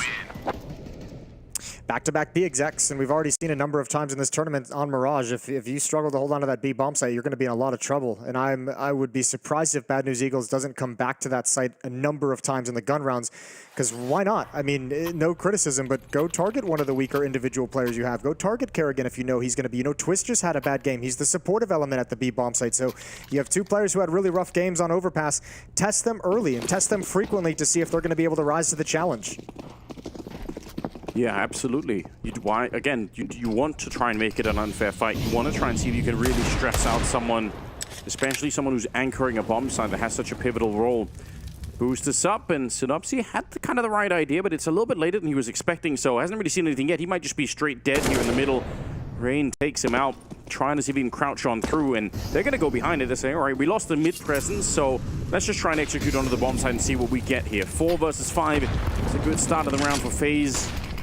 But the smoke here holding a lot of them back. In fact, deeper smokes coming through still. They're trying to push out on the other side. This is very risky for FaZe. They got to be a little bit careful here. Rigon has got such a lineup, but a bullet comes through and they find him. That's a nice test. That's super important. Oh, Rain gets another one. It's all on GXX inside the site. They're not looking. He almost doubles him up. Quick kill onto Kerrigan. 2 more to find. Sineri set up perfectly for a 1v2 clutch. Bomb is planted at default position. Oh, there we go, a little bit of a spray. One of them very low already, and they do not have a kit. They need to be quick with this one. There's the swing, it gets the headshot, ducks back down, pistols out, and it's 1 versus 1. Roki, he wins it, but he does not have the time. Has to run away from it. And in spite of a really good start here for FaZe to begin the round with, it still somehow is not enough. Yeah, that's just really desperately held on to. What a battle at the end of the day for Synopsy to win that one out. Oh my word. 3-0. But remember, FaZe bring a single AK-47 into that round, so not a bad one at all from the FaZe defense. Keeping the money low, the rebuys that Bad News Eagles have to bring out into this round is going to deplete that economy that was building up. So 1 win for FaZe, and it's a reset. Op in the hands of Brokey, Ops in the hands of GXX. Yeah, 1 AK, you're right. That is the perspective you have to take. But that conversation is going to be cancelled out almost immediately if they lose this round, right? This is the one they're facing. They need to show us why they deserve to make it to the champion stage. It has to start right now, or they could get wiped out. Robs is good for the first one. Comes back in for a little bit of a swing, but Flatcher will take him down. And Twist is feeling really uncomfortable here. They do have a strong lean towards the B bomb site. And actually, somehow Bad News Eagles have a little bit of a sense of it. 4 on 4, and they start to rotate back. They're going to leave Flatcher here. Classic Mirage. Get a player in advanced position. You've also got Synopsy, who's lurked up connector as well towards window room. So you have 2 players in the middle of the map. The bomb is going to start shifting back towards T-spawn where GXX is. Bad News Eagles have a really strong pivot on this map at the moment, and they're looking for a mistake. They're looking for these lurks to have impact. Twist, he has to know one's likely in ladder room after Rops goes down. Yeah, he's holding it. Very difficult angle for Flatro to do much of anything about here. Going to be hard if you peek on out against this one. He's thinking about it though, sneaking in. He had the right crosshair placement, but Twist is lightning fast on that trigger. They still have a chance because this is the secondary layer of the strategy. Synopsy deep in the window and Twist. Yeah, he's going the right way, but walks right into the shot. It's back into a 3-on-3, and now the pressure is on Rain. If he stays here, he's probably dead. It's going to be a double swing coming out of the Palace here, and now he realizes, oh, Brokey's there to help out. The XX will get one in return, but it's not bad. 15 seconds left. And they're going to pick up the bomb down in shadow. Brokey playing close right at the edge. 10 seconds, Carrigan, that's from miles away. And Brokey through the smoke will take down Synopsy. They solved the problem. That was really close, but well played for FaZe. That was good on Brokey as well, to just give up that mantle and over towards window room. He was looking for someone to lurk towards CT spawn through the murder hole, and he just says, you know what, screw it, I'm going over to the A stairs. And it was perfectly timed to help bail out Rain, because Rain's looking for players to walk up A ramp. It's a tough position if they swing out Palace the way they did, so good on Brokey to find that one kill. And just not enough manpower left to cover the plants. Good job from Brokey and Carrigan in the 2-on-2.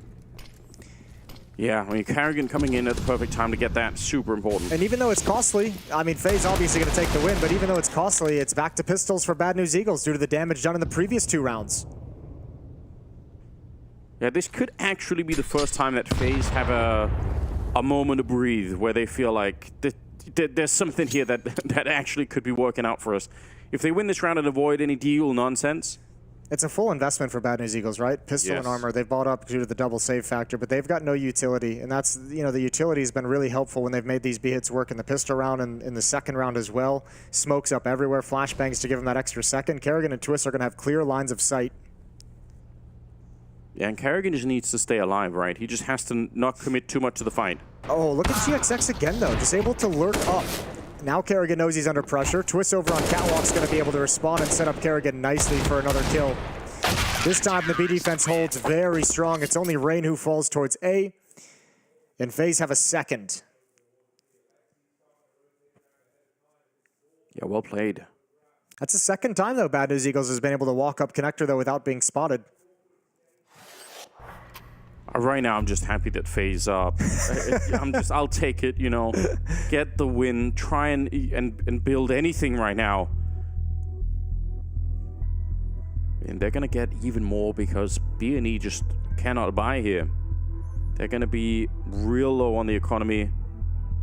Interesting timeout philosophy stuff too. I know we talked with Chad and I talked with Zeus on the podcast just a few days back, and he mentioned like one of the things that coaches can do with timeouts, like calling a timeout into a round like this where you're saving. It's not for this round. You wanna call it for the next gun round, but obviously if you call a timeout when they know you're going to buy, they might be a little bit more focused on what's going to change, on something different happening. You call it here and play just a round out and just put a little bit of distance between what you've called during the timeout and the actual round you execute it. Yeah, we'll see if they can come up with something. I mean, they've kind of tested that B-bomb site quite a bit. They really, really want to keep that up. So maybe the conversation is about something a little bit different. Interestingly, been a lot of this mid control that we're used to seeing out of T-side Mirage teams. Oh, good nade. Okay, trying to see if we can find them, slow them down. The bomb is on the ground, so not going to be a bomb hunt. This one question is if they can hold on to enough rifles, and they can. Just the one casualty. Carrigan also getting a triple. That's got to feel pretty good for him. And we're all tied up 3-3. Yeah, the real test will come later when BNE attack that position with the AKs back in hand and all the utility. That's 2 rounds they've gone at him, but no smokes to really secure any kind of bomb site. Galil on Scenari. Galil on Synopsy, AKs otherwise, and plenty of nades. I mean, the other thing that you mentioned briefly, right, is them getting up into connector. I'm sure that's something that you're also thinking about if you're IGLing for BNE here. You got to be thinking, well, if we can get one more player in there, that could be everything. A-Exec coming in for Bad News Eagles. 4 players out of spawn, headed towards A-Ramp and Palace. Rops and Rain on the initial defense. Brokey's peering through underpass at the moment, and I think Rops is going to start calling out what's coming. Smoke for the connector as well. Rob's feeling the flames and his back. He's almost burned it down, but Rain is good for at least a double. And Rob's low on health. They don't know that he's there. They don't even check it. They assume that he would have been burned out already. And now they should be able to find him here. Make it a quick 1 versus 2 before anyone else shows up. Yep, Synopsy very well handled. Just forcing him into the corner. And Karrigan is in the middle. And this is kind of the life of a B anchor, though. You always end up trying to retake these bomb sites. And in a 1 versus 2, this is going to be very, very tricky. But is he going to go for it? Oh, I think you have to at least test it. You have to at least test. Look into the bomb site, see if you can find a quick kill. Not looking super likely. He's got to pick up a kit on the way, running out of time. And if he gets into issues, he sees the op there, so you might even want to try and save that AWP. Now they know his position, and he's shut down before even getting a clean look. Is that GXX flying over the stairs to get a double kill? That's what secures the round. That's the big boy play. That's what did it, yes. I mean, it's aggressive, but if it works, then yeah, why the hell not? Yeah, and a great initial hold. Boom. This is the one that turns it. Twist and Brokey not ready for that kind of a jump. Yeah, one of them with a nade being drawn out at the same time. That's got to be so frustrating. Oh my God. Those are some of the crazy plays you don't necessarily always expect. No, definitely not. Even if you had the conversation before the game, you say, you know who you're playing, you know how they like to play, just be ready. But all of your career is telling you that's not going to happen, right? All of the rest of the time that you've been spent playing the game, you've been trained to not expect that kind of a play. Just fearless. Bad News Eagles, everyone fearless.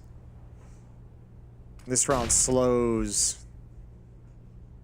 Look at the money for FaZe. They had a little bit of breathing room, but it's gone. Yeah, this is a bit of a swing round. Who's going to have the economic advantage for the next few? Pretty quiet on the map, window smoke. Bomb is outside of the A-bomb side, so working the middle part, it's fine. That's kind of a normal thing to do if you want to set up a crunch towards the bomb site. They're going to lose Ragon at the beginning. Rops with a good shot there. They need more, and Brokey will deliver. Good little flick to take down GXX. Well, they know the op is top con, so they might want to challenge towards Rain. Nades out to keep the op from peeking at Bay. That's Brokey who's held back. Rain's calling it out. He's smoked off. He's got Rops joined up with him. Still not yet aggressing. Oh, into the flames, into the fire. Juan Flatro goes for a play. It's not there. And this utility is going to start fading away. And FaZe will have a 2-man advantage. No more nades for Bad News Eagles to work with, and they've got a long way to go with only 18 seconds. And FaZe should do what they're doing right now. 5 versus 3. I think they have to save. Yeah, they probably will.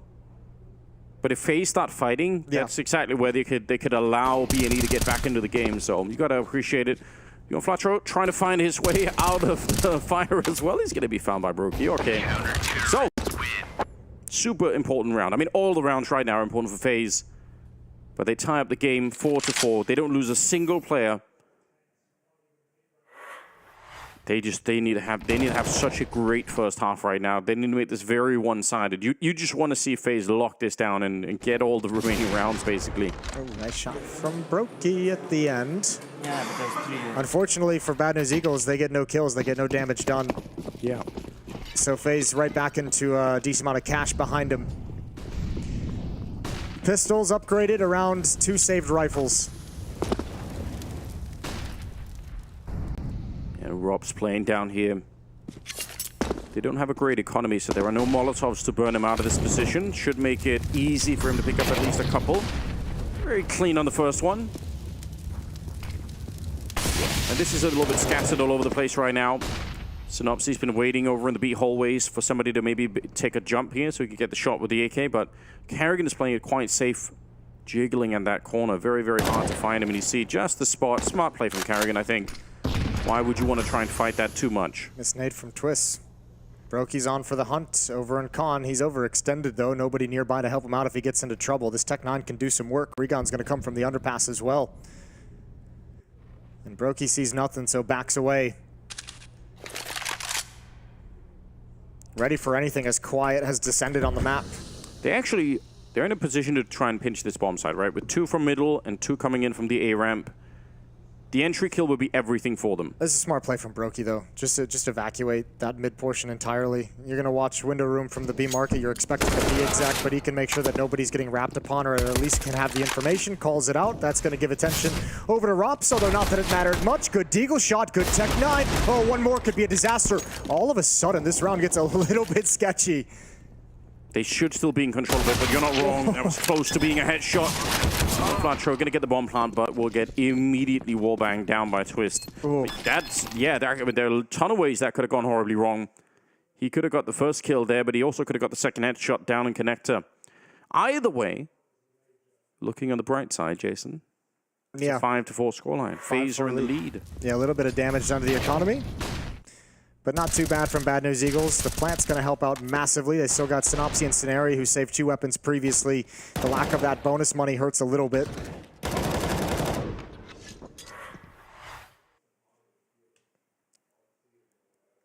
Not a bad run right now from FaZe. 5-1 run once the gun rounds have truly begun.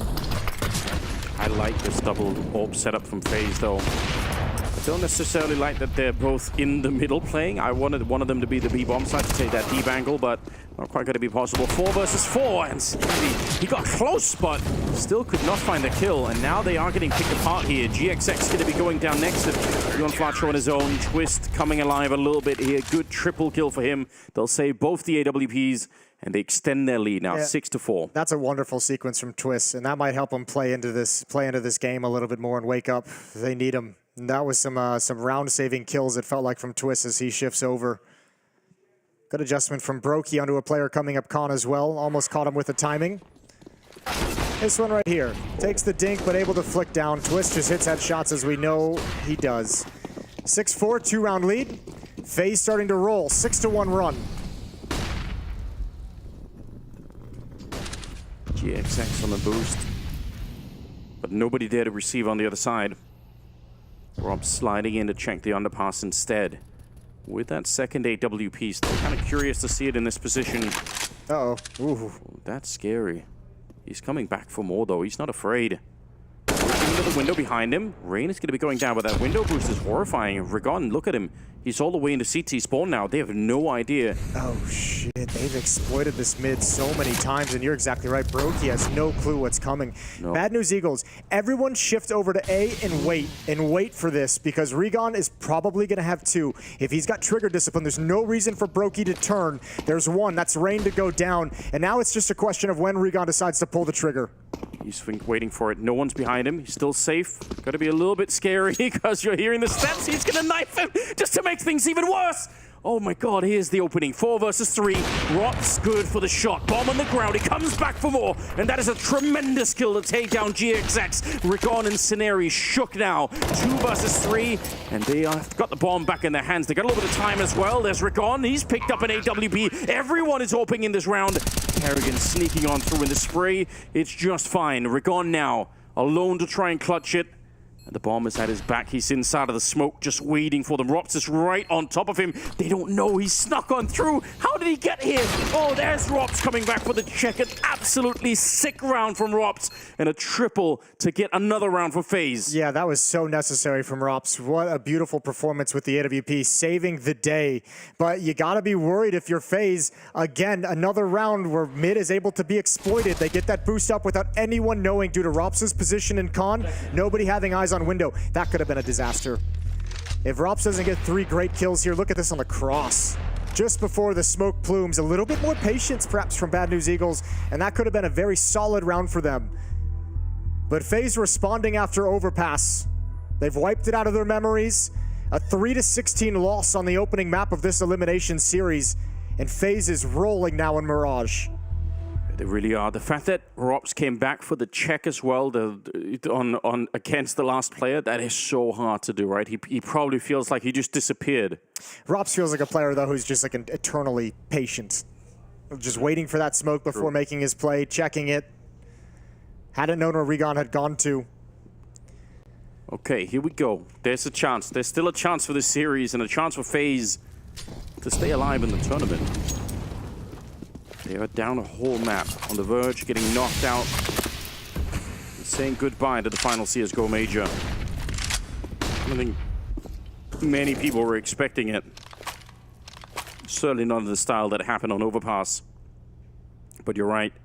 It looks like they have put it out of their memory. They've said, just leave it behind. Don't think about it. Go on and play Mirage. And so far, so good. 7 of the last 8. Hasn't been always convincing. Hasn't been as dominant as Bad News Eagles were on Overpass. But they're going to be happy with just getting the job done for the moment. Mid-utility to get some presence for Bad News Eagles on the attack. And again, it looks like a split. They've really gone away from the B bomb site that they exploited in maybe the first 4 or 5 rounds of this map. And they might be setting themselves up to come back there later on in this half, but at the moment, they're trying to break and crack this A defense. Oh, smoke for Saneri. He's going to hide inside of it. Rob's, like you said, a player that's really hard to catch off guard, always looking for something. And he's going to be super ready. Taking down Saneri, and now the rest of the push is coming in from the other side. GXX, he did actually get the wallbang shot up on Brokey, and he's going to get that one on Carrigan too. Flatro sneaking through and talking about cracking the A defense from all sides. It's Synopsy on the last kill to take down Rain, and that's a very, very good look coming through. Flatro in the middle, absolutely opening it up. Even though Saneri goes down, kind of coming through that smoke and connector, he gets killed by Rops, and he took a shot at Rain. So he knows at this point there's 2 players playing Con, which gives a little bit more confidence over to Bad News Eagles as they step forward up a ramp to realize where the fights are going to come from, where the danger is, the setup that the defense is actually enacting. So Bad News Eagles finally get it done. At FaZe, they have another buy, but this expensive double op setup is chewing into their money. They've got nothing left after the fact. Yeah, Brokey just holding it. That's a good point. There's a lot of money being poured into it. Now, if they were going to come back to B and they do it against this, that's going to be horrifying. There's almost no grenades on FaZe. There's got the MP9 on the B bomb site. It feels like they're lined up right now towards that, but actually Regon and Flatro are throwing the mid utility from T-spawn and now shifting over towards A, so still spread up. Base of Catwalk smoke and a window smoke in middle for Synopsy to establish some kind of presence, just making sure they know he's there. Oh, are they going to wheel Brokey into the B hallway and then... Yeah, but it's great because they're going to put the op there and Kerrigan will have the ability, it's either push, which it looks like he's going to do, or to fall back. And meanwhile, the second op on Rops is going to find another kill. He's been lights out with the AWP. Yeah, that was the twist I wasn't really ready for. Rob's starting his career as an AWPer in the middle of the tournament. 12-6 on him right now. Grenade thrown his way, but he's waiting for a jump up. Not going to get the flick Rick on. Instead takes him down, and now Rain, he's got Twist at his back, so he's got a little bit of backup in here, and he's going to be good for the first spray. Doesn't overstep the mark. It's very smart play from Rain. That is pure experience. If he swings wide on that, he could be dead instantly, but instead they work together. And it leaves Synopsy in a very uncomfortable position here. 1 versus 3 to try and see if he get the job done. That's what we call professional baiting from Rain. Yes. Letting Twist take the bullet and getting a clean look. Brokey's holding the line, and he's going to nail that. 8-5. FaZe don't let it slip out of control. Still maintaining a lead, still looking to get double digits. We're going to get a quick tech. Yeah, a little crash. Yeah. But yeah, you're not wrong. In the words of Yanko, it's a fine line between baiting and teamwork. That fell on the teamwork side of things. Yeah, it did. We'll give him that. Or, I mean, we could just call it baiting for the purpose of teamwork. Yeah, that's what I mean. There we go. The ends justify the means. You know? Oh man, these have been really, really interesting rounds here. It's been much closer, much more interesting, but FaZe obviously not at all out of the woods yet. 5 rounds is enough for Bad News Eagles on this first half to probably feel like, okay, we can still win the map. We've got a real shot at it. That play from Rops actually kind of scared me, that he has the op and he kind of sits in the entrance and just takes that really tough headshot angle with the AWP. That made me a little bit nervous. Yeah, Devilwalk's not the most pleased after that round. Yeah, I think the disconnect might have happened at an awkward time, but here we go. Round number 14. They have 1 AK and some Deagles and some Tech 9s. They're still not going back to the B bomb site. It's really interesting. Well, how much could you get done with just 1 AK? I think this is, I mean, obviously you'd love to win this round, and you're calling a tactic to win the round. but the AK, you know, can provide some damage to set themselves up nicely for round 15. They have to have some kind of a feeling that FaZe doesn't exactly have the greatest economy in the world. But they'd be right. Yeah, they could put some pressure on. I mean, imagine if they win this round and win the 15th. Yeah, I mean, a few amount of kills here from Bad News Eagles could make the final round of the half very difficult for FaZe. Raiden is going to play around the smoke, dodging bullets somehow. Yeah, they flew right over his head. They're all the way up, and they're actually going to be boosting up onto the stairs. They tag Rain through, and getting a bit close now with the Deagle as well. Huon Flatro finally finding Rain. His luck ran out inside of the smoke, but Brokey and Robs are coming back into the round. Bomb is going to get planted right away. Molotov down to burn Synopsy a little bit, and the Deagle swing, not really getting the headshot that they need right now, and running out of bullets as well. Synopsy and GXX, I don't think they can win this round any longer, and they're going to get wiped out. Only casualty is Rain. It's a well-handled round for FaZe. Yeah, and not the kills they would have liked either. It really put some pressure on the FaZe economy. And Bad News Eagles, the plant is great, but they also have a full losing bonus, so I think Huon Flatro will be fine with a strong buy in the next round, so that AK investment doesn't do anything to hurt his chances here in round 15. It's 9-5. FaZe coming back after overpass to have a good first half here on Mirage. They really needed to. They needed to prove to the world that they weren't just going to get completely rolled over by BNE. To prove to themselves, they. Yeah. You know. I can't imagine saying goodbye to the Paris Major just like that. I mean, it would have been horrifying if they did, if the same trend would have continued. GXX, a good boost up, and he takes down Rain as a result. The only one who was defending the A-bomb side. In the middle, though, Twist has shown up. I like this. I want Twist to get a little bit unleashed at the moment, because mechanically he's an absolute god. Robs is getting shut down behind him, and Twist is well aware, but he's focused on this part, and he's actually going to get so much information. He's calling it in, saying, you know what, they've completely evacuated the side. Yeah, I think FaZe is thinking along the lines of we do. Brokey's here with the AWP, Kerrigan's close up with the AK, Twist can have a fast flank, but they're thinking as well, be careful of the B bomb site. It's been ignored for quite some time. They're coming back once again. One player jumps out, Kerrigan's got the bomb on the ground. Huge kill for Kerrigan. That slows it right down. Twist is still walking up behind him, but they'll find Kerrigan. And Brokey, he can't get the first one. You got to be really careful. GXX is holding the line. Twist is still a couple of seconds away from shooting him in the back. And now GXX is going to go and check as soon as the bomb is down. The timing, it couldn't have been better. Now it's all on Brokey to try and save this 15th round for his team. 1 versus 3 as he walks out. He's already got one of the kills. Shot in the legs, and now isolated and shut down. Synopsy will get a 6th round for his team. It's a great amount of work put into the last one here, and a very open game going into the second half. It's coming up after the break. Heroic look like still one of the most dangerous teams. What motivates me is just the feeling of unfinished business. This team of youngsters are hungry. Me and Stout, we played together for soon 4 years. He's been twice named as one of the 20 best players in the world. Heroic are just so fucking cool. They are playing much more aggressive. It's all calculated.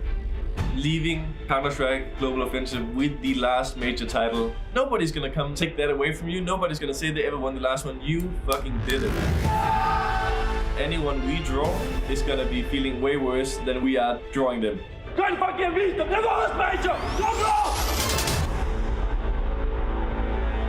There's no question, this is the culmination of everything that we've been doing for the last 10 years.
Welcome back, everyone. It's Bad News Eagles and FaZe. Second map, and the second half is coming right up in FaZe. You know what? They're convincing me, Jason. It feels like this is the path to get onto that third map. Inferno to decide the whole series if FaZe can just find another 7 rounds here. Yeah, just that easy. Just find 7 rounds. Remember, their T-side on Overpass, though, fell really flat, so let's see what it's going to be like here on Mirage. Thankfully, they got Twist playing well. 12 kills, 9 deaths. Rain is at 11. Brokey's at 14. They got the individuals who've provided some firepower on defense. And at least a little bit of momentum to come into this half with after a pretty good CT side. Yeah, it looks winnable, but BNE now, pistol round here could change everything. The USP is not quite finding the headshots yet, and it's getting dangerous, but there we go. Synopsy and Ragon get a couple in return, and he actually had a chance as well, but Rain with a wide swing instead to take him down. Not even focusing on the bomb plan yet. They're hunting for the kills, and in the middle, they're kind of locked down a little bit. This could be a 2-on-2 though, because they're hunting for Rops, and they will find him, so maybe a shot at it here. No kit currently picked up. It's going to be a very tough retake for sure. Yeah, it is. Rops is going to call out 2 in middle as well, so they're aware of the potential. Twist playing up in apartments, looking for a flank through underpass. He'll be able to provide some covering fire for Rain, who's tucked in behind bench.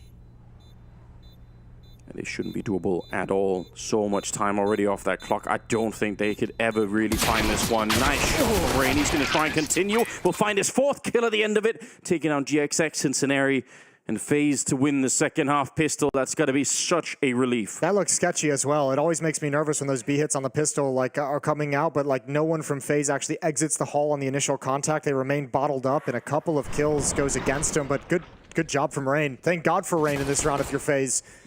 Yeah, I mean, it's a good point, right? Because as long as the T players are in the hallway, they're very contained, right? The amount of angles you have to worry about are super minimal. But once even one person jumps down, you suddenly have to worry about there's a different level of elevation. The crosshair placement is different for the CTs. A lot to consider once even one of them escapes. But yeah, they did do the job anyway. I mean, Rain obviously single-handedly winning that round with 4 kills. Providing the opening 2 and the closing 2. Out in play and some deagles, and every round is still going to be a little bit scary, right? You don't want to be suddenly losing to some freaky deagle shots that might be coming out. Oh, there we go. Yeah, he had to have known he was dead as well, trying to run the route as soon as the Molotov expires, but a second one comes in. And that's mission accomplished for FaZe. They're happy and content with that 1 kill. They back off mid entirely. They know they've pulled a lot of attention into this part of the map. And you know what? This is also now just a different momentum or a different feeling for BNE, right? Because they were loving life on Overpass, but now they kind of have to prove that they can summon that same strength, even when they're starting to fall behind, even when FaZe are waking up and playing a little bit better. They're making the right call. 4 players going to shift over towards A. Juan Flatro and Dark. Synopsy back at Ticket, Regon top con, Scenari's in CT spawn right now, so the entire forces that Bad News Eagles can bring to bear are all at this site. Scout tag early, that'll slow them down just a little bit. There's the headshot, only 30 seconds left. They're committed to this, the bomb is on the ground now. Oh my god, the Deagles are come alive, and it's just Twist now. 1 versus 3, and there's no time. I don't think you can win this round. They know where you are. They've heard the footsteps already. It's done, Jason. It'll be a 7th round here for BNE. There's nothing that Twist could do about it, and he's realized as well. What a read after that initial kill. Bad News Eagles gets all the information they need in middle. They don't even fully clear it. They just realize there's no pressure. No one's throwing utility, no footsteps, no gunfire. All that was here, and they make the right call. Stacking the A bomb site. The communication, Kerrigan goes down to the Dark player, but Rain had no idea he was there. That communication did not come across. Yeah, and Spartak getting the early kill practically for free, right? Don't lose anything on that one. But they steal the scout back, they get a tag, and then the Deagles do all the rest of the work. 7-10. Slow down at the start of the second half here of FaZe. Well, you were joking in the halftime break how FaZe was going to find a way to screw things up. That's the first step. Don't say that, Jason. But I did do that. I just didn't want to do it in public. Thanks. You're welcome. Deep nade. Oh, Scenari trying to get a little bit more damage in. Oh, he continues the spray, finds the head of Twist. That is such a ridiculous continuation of that fight. Rops is going to be going down as well, and this round looks like it is over already. How do you get that second kill? I don't even know. For the glue as well. Twist has had a couple fights like that go against him going back to the first map. It's not been his favorite day for Counter-Strike. Smoke clears, Kerrigan and Rain. They hear one running inside the bomb site, but that might just be a distraction. Scenario can peek whenever. That's a team nade that makes things a little difficult. Good transfer, but no HP on Rain. He's got a deagle though. One more, and you make it possible. He's got 3 HP in a 1v2. There's time for him to fall back, but he's gonna force the issue forward. Still hasn't reloaded yet. He got a couple of bullets here. Yeah, he probably needed to get that first one to make it an instant 1 versus 2. I can understand why Ray wanted to go for it, though. I mean, yeah, he's been playing very well. It probably is going to be partly on him if FaZe want a chance at a third map. That's a hard spray to continue. Yeah, what a great control. And the Twist even had head armor. You saw the dinks come out in that final kill as well. Fair play. No money. FaZe, they can't buy it. No money, no bomb plant. Just Glocks. Just the Glocks. And on a map where running onto a site and getting the bomb plant down, I mean, you could do it with 5 people in the A Palace if you're feeling really lucky, but there's no guarantees. This is setting things up pretty nicely. Yeah, this stack is never going to come into fruition. This is setting things up pretty nicely. We mentioned it on Overpass towards the end of it when it was clear the map 2 was going to be coming in. Back at the RMR for the Paris Major, it was a 16-14 victory for Bad News Eagles on Mirage. Back at the Rio Major, it was a 22-20 victory for Bad News Eagles. So this map between these two teams has never gone any less than 30 rounds. We're well on track to continue the tradition. And as you pointed out, the stack not going to work out. Still pretty cool. A fun little time. They got some fun out of it. Wow, that's so accurate. Rigon, he looks fired up once again. Robs, no kills with the Glocks. Not too surprising. I'm not really worried about that. But yeah, it's good to see Rigon coming up with that crisp aim of his. And 5 people alive for Bad News Eagles is great for them. Money's flowing. Money's in a happy place. Rigon has $8,000 after the buy is done. Synopsy 4,500, so they've got some breathing room in terms of money. Only back by 1 round. However, in the first half, I mean, Bad News Eagles put an admirable number of rounds on the board, 6 of them. Only 3 were won in gun rounds. Everything else was off the pistol. Yeah. Second half could be different, right? Their CT side on Overpass was madness. See if they could put it together again here. Rigon, that seems like a dangerous position. They've already snuck past. I don't think he realizes. Yeah, I don't think he realizes that Rops has already passed the angle. Oh, that's so dangerous. Rigon could just go down for free. When does Rops choose to actually swing left? He should be dead, right? Oh, didn't see anything. If Rops jiggles it instead, it could change the calculation just a bit. There we go. Oh, it's lightning fast. Rops, that's what you want to see. Rigon thought he had him. He had the angle. He thought Palace was completely clear that whole time. Kerrigan going to lead the way up ramp. Utility being spent. Molotov at bench to prevent the swing through. That isolates Synopsy, who's got to put the Molotov out. Oh, he's blinded as well. Kerrigan not realizing. Important trade. Rain gets it, but he's brought very low. And look at the flank from Twist. Yeah. They can wait for it. They got 50 seconds. They can still wait. Yon Flatro not going to be waiting for anyone. Goes for the kill and finds Rain. And Twist is a couple of seconds away. There's a smoke still up, and that's the only reason why Yon Flatro's alive. Otherwise, he would have been dead as well. Scenario is going to be a little bit too curious almost. And he goes down 40 seconds and a 2 versus 3. They thought they were going to get the jump going back to the B bomb site. Twist wasn't spotted. Wow, rips his head off and out in the open. Yon Flatro goes down. FaZe have another gun round on the board. Yeah, that is huge. Good amount of patience there on FaZe, and also kind of the nature of Bad News Eagles, right? To be a little bit aggressive, to kind of try and go and look for you. Right, they probably did think that they were going to run back to B, but yeah, losing a little bit of patience there potentially could have lost them the round. And it's perhaps a little bit hard to fault them for it. I mean, this kind of a play on the second round is what allowed them to stack over towards the A bomb site and get the read. So they're really trying to keep track of where FaZe is moving around the map. But with so much time on the clock, the pause from FaZe just ruins them. FaZe, perhaps one of the few chances they've had in this series so far to get a little hyped, to get a little excited. Yeah, we haven't really heard any shouting going on in that camp. Not yet, anyway. There was a crash, so we'll get GXX, I believe, back in the server and continue the game in a minute. But yeah, there's a real opportunity right now.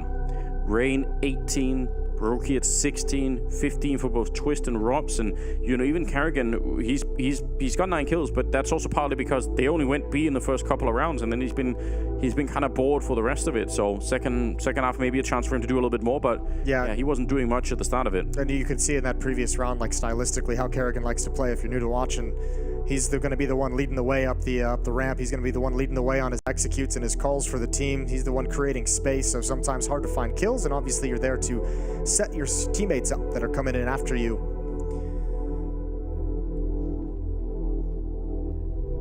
Yeah, very zen feeling. I mean, the gravity of this game it's palpable. You can feel it. And no speaking to your teammates during these tech pauses. So everyone doing something a little bit different. Someone like to shake the hand warmer. Don't break them, though. Don't break them. We've had timeout through that in the past, where somebody's keyboard is just wrapped up in hand warmer dust. Goo, whatever it is that they... Whatever is in there. Yeah. A little bit of a break here. There is another stream happening where Hugo and Harry on the A stream are covering ENCE and NIP, and I believe NIP are in the process of just dismantling ENCE. Yes, which is surprising to me. ENCE looked good in the challenger stage. I thought they'd be able to make it through, but this is also an elimination game, and they're down 3-12, and actually make that 3-13. Yeah, I'm actually just so impressed by NIP. They really, to me, look like a team that I forgot how to play Counter-Strike like 2 or 3 months ago. Well, they've had some really, obviously, over the past year, even after, you know, the whole device saga, some devastation in terms of lineup.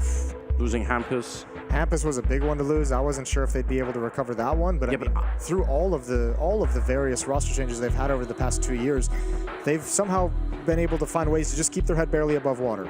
Yeah, but for me personally, I had really lost patience with all of the, because I agree they had all the excuses, right, with Device and with Campus and those, and you know, S-Tag being of the Broline coming in and not really working. Like, there were a ton of things that you could point to, but I just personally was like, I can't do this anymore. Like, I don't want to see NIP play bad Counter-Strike, and I was not at all expecting them to pick it up for the major. It wasn't something that I had in my cards, but yeah, I'm really impressed. I mean, this is sick. There is something poetic though about the organization that had the initial era of all the Swedish legends, Forrest and Get Right, Freiberg and Fifi and Exist, who's now coaching Heroic, but it's cool to see NIP, one of the favorites of the first major that they lost in a shocking fashion, being competitive here in the final major, to Devil Walk. Yeah. Yeah, that's ancient history now, but I mean, the fact that the NIP lineup didn't win the first major it's really hard to explain how shocking that was. Nobody thought that was happening. I'm not gonna lie to you, I didn't even watch that final. Like, I watched that whole tournament and I was like, Nip's winning this. Yeah, obviously. There's no way. That was the atmosphere, right? There's nobody thought it could have gone any other way. It's not even going to be fun. Yeah, it'll be over. And in truth, right, every final that NIP every game that NIP showed up to was like that. You were like, well, we know who's winning anyway. So, like, sometimes very games would be there and they would try and make it a little bit of a battle, and it was cool and interesting. But that first major, back in 2013, a long time ago now, but Jönköping. Yes, indeed.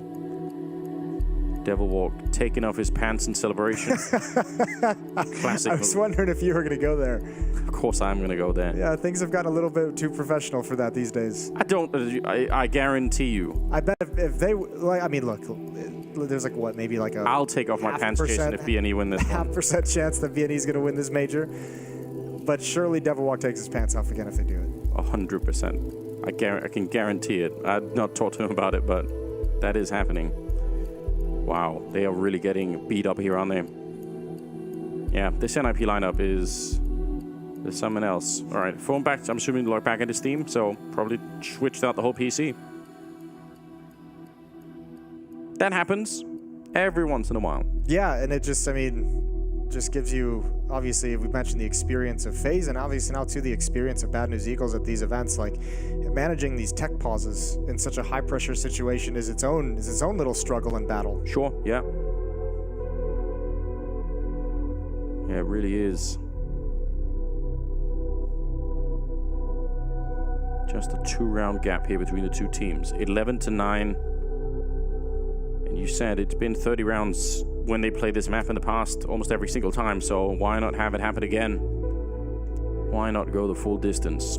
If FaZe find a way to complete this one and actually win Mirage, then we've got Inferno as the deciding map. Yeah, which is, I mean, obviously I love Inferno as a deciding map. It's a classic. It's a map that FaZe has enjoyed picking in this major so far, so I think they're going to be happy and comfortable with that one as well. Yeah, I would assume so, right? And also, I feel like if you lose the first map and win the second, the momentum probably will be on your side, right? You feel pretty good about that. You're like, all right, we still have a chance here. I don't know. I don't think it would shift that heavily considering how close it... I mean, let's see what the rest of this half plays out, right? Yeah. Maybe if FaZe go on a bit of a run, but I mean, if you're just like, yeah, it'd be great. It'd be a huge boon and lift of your energy for the team, but I don't think it would be any kind of momentum. Here's the schedule for the rest of the day. We're waiting for him to log back in towards Counter-Strike. If you're just joining us, we got a full packed day of Counter-Strike NAVI and Monte. Obviously... More specifically, Waro versus Simple. Yep, there is that whole thing. SDY facing off against his former team that let him go after an admirable stint. Fnatic and G2. That one's interesting. You've got Hooksy against his former teammates of Roy and Nikodas. They're going to have to eliminate each other, which is never fun. Liquid versus Into the Breach. America versus, you know, the UK. And then that last one as well. Apeks against... I didn't catch it. Who did you pick for the Into the Breach game? Who the hell do you think I picked for that one? I don't know. I've tried to explain to you that British Counter-Strike is now better than the NA Counter-Strike. So I was hoping that I got through to you, Jason. I was hoping that I could kind of like... That's Liquid all day. I'm going to go back to the hotel. I'm going to dump all my tea into the bathtub.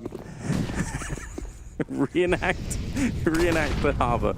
I like it. Here we go. We're back into the swing of things. Thank you for your patience. And thanks to the admins for figuring it out. Not an easy job, I am sure. 2-round gap GXX to begin, and he takes down Rain. Just an aggressive push to the top of mid, and he was backed up by Rigon in the middle. So 4-on-5 to begin with after the timeout. Bit of a nasty trick out of the tech pause as well, because they haven't really been aggressive towards top mid for this entire game. So after extended delay, just saying, screw it, I'm going for it. Find an opening kill. 5-on-4 for Bad News Eagles. And it's not uncommon that we see that really on both CT and T side, right? When you have some of those pauses, sometimes you will try and say, okay, if we were going to have a freaky round, let's do it now. Yeah, the rhythm of the game has been kind of disjointed, so let's throw something into the mix. 4 versus 5 here, and they are all grouping up in the hallway. I am really nervous for this one. GXX in position. One is over to slip past, and Brokey, what a shot, Kerrigan. That's the round. I don't think they should go for this. They don't have the money here on the B&E side. Yeah, they're already pulling out. So 2 kills just like that, and FaZe are back into it. That's a pretty critical round for FaZe as well. Look at their money if they were to lose this one. Yeah. I mean, a little bit better, but nothing too crazy. So huge for FaZe to sustain that. Kerrigan can upgrade his Galil as well. And for Bad News Eagles, it's not only a round loss. Great, you get to keep these 3 rifles, but the off is taken away. 12-9. Yeah, and they're hiding real far away, so should be fine. Just to get a little recap out of that pause as well, if maybe you hopped in during the pause, or maybe you just straight up forgot. First round, pistol round, was won by FaZe. Second round was won by Bad News Eagles with a nice little stack. They went on to win the ensuing 2 before FaZe got back into a victory in round 20, and then we had that tech delay to just now. So 12-9 as FaZe marching towards Inferno. Yeah, they're taking huge steps in the right direction at the moment. Captained a lot of it by Rain. Yeah, he's had a good map. Very good map. 18 kills on Rain, 17 on Brokey, who's done some good work with the AWP, especially in that first half. Actually, the double op setup between Brokey and Rops in the first half was great for FaZe. Did a ton of work for them. Timeout taken from Bad News Eagles. Devil Walk hyping the boys up. They had to have a conversation about money and how they wanted to buy, because they have these 3 saved rifles, but nothing pretty after that. Not even really enough money to drop FAMAS over to their teammates, as they only had a 1-round losing bonus. So got to kind of sit this round out. You have the 3 saved rifles, so you can't kind of take it easy if you're FaZe. They can't take anything easy, really. No. You could see Devil Walk really trying to get them hyped up. He's saying, you know what, we're within striking distance. Let's find that overpass energy and find a way to shut them down. And the money a little bit better now on the FaZe side of things. That's something to look forward to. Jump on over. Flash for a good movement. GXX right there with him. They both made the jump. They're heavily leaning towards the B side of the map at the moment. As shaky and as unconvincing as FaZe have looked at times of this event, and even in this series on the opening map, a comeback here on Mirage would show some of that championship pedigree. Down by 2 players here in round 22. Finding a little bit back as Synopsy slides in towards Khan. Yeah, he wanted to double down. They don't have all the weapons, right? They've dropped a couple of AKs on the ground somewhere, but they can't really be picked up yet. If FaZe actually find a way, if they pull the trigger on moving up Catwalk, it's Rops to kind of challenge in towards ladder room to clear out GXX. He's going to do it. He's not going to miss. Oh. That makes you real nervous. He still has a really good shot. Oh, with his back turned, though. There we go. And that's going to be the fight one. The USP just can't do it. But there was a moment in time where that could have ended the round in favor of B&E. 3 versus 3 now, and they're not at all out of the woods yet. Down and below. Oh, Rob's gonna hunt it. Scenery, he just wanted to take a peek, but he couldn't really escape. And now it's really awkward. 2 rifles left.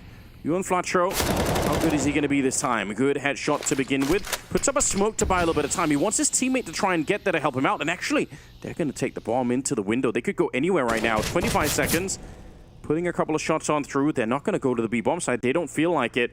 And Rigon, he's a couple of steps away, could maybe go to the middle. There's Juan Flatcher with a shot. 15 seconds left now. Oh, bomb's dropped against the wall as well. Oh, it is out in the open, Robs. That is such a sick shot. 4 kills on him, and he saves FaZe once again. That's huge. That is a big boy performance from Robs. Bad News Eagles almost convert that round with just 3 rifles. What a heroic effort, and yeah, a little bit of frustration now as nothing's working. I mean, he... I was about to say, too, I was like, Rops isn't the kind of player who doesn't clear every little detail in ladder room. What a good conversion. A really nice job from Juan Flatro. That smoke keeping things intimidated. And now FaZe have some energy going their way. 4th and final timeout taken from Bad News Eagles. But they should have some energy going their way. What a... That's like 1 bullet click from Robs. He just deleted him in that 1 versus 1 at the end. My God, that looks sick on the replay. 13-9. And B&E, they can buy, they can force into this round. And they're going to be perfect, but it'll be pretty good. They have the smokes, they don't have the defuse kit or anything, but they're not in a bad position here. No AWP in play, though, on GXX. Yeah, that was taken out of their hands a couple of rounds ago. They haven't had the money to get back to it. Losing bonus still building up, not currently at its full value. 3 rounds straight for FaZe. Money's still low, though. Bad News Eagles, this isn't as far back as you might expect. That boost is normally done all the way back at Underpass. So this is a very, very different lineup. I'm assuming if you're on the T side, you haven't seen this too often. No one's coming, but that, I would imagine, works.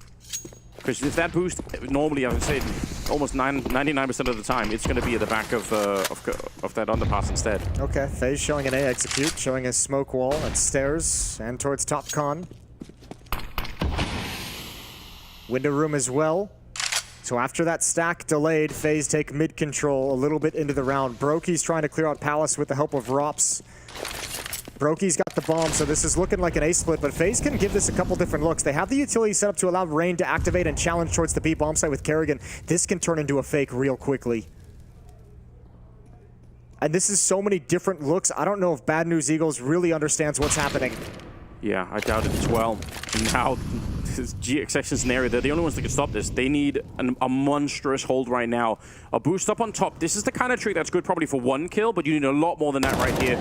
Oh, and they've already been spotted out. Now it's being held. Brokey absolutely aware.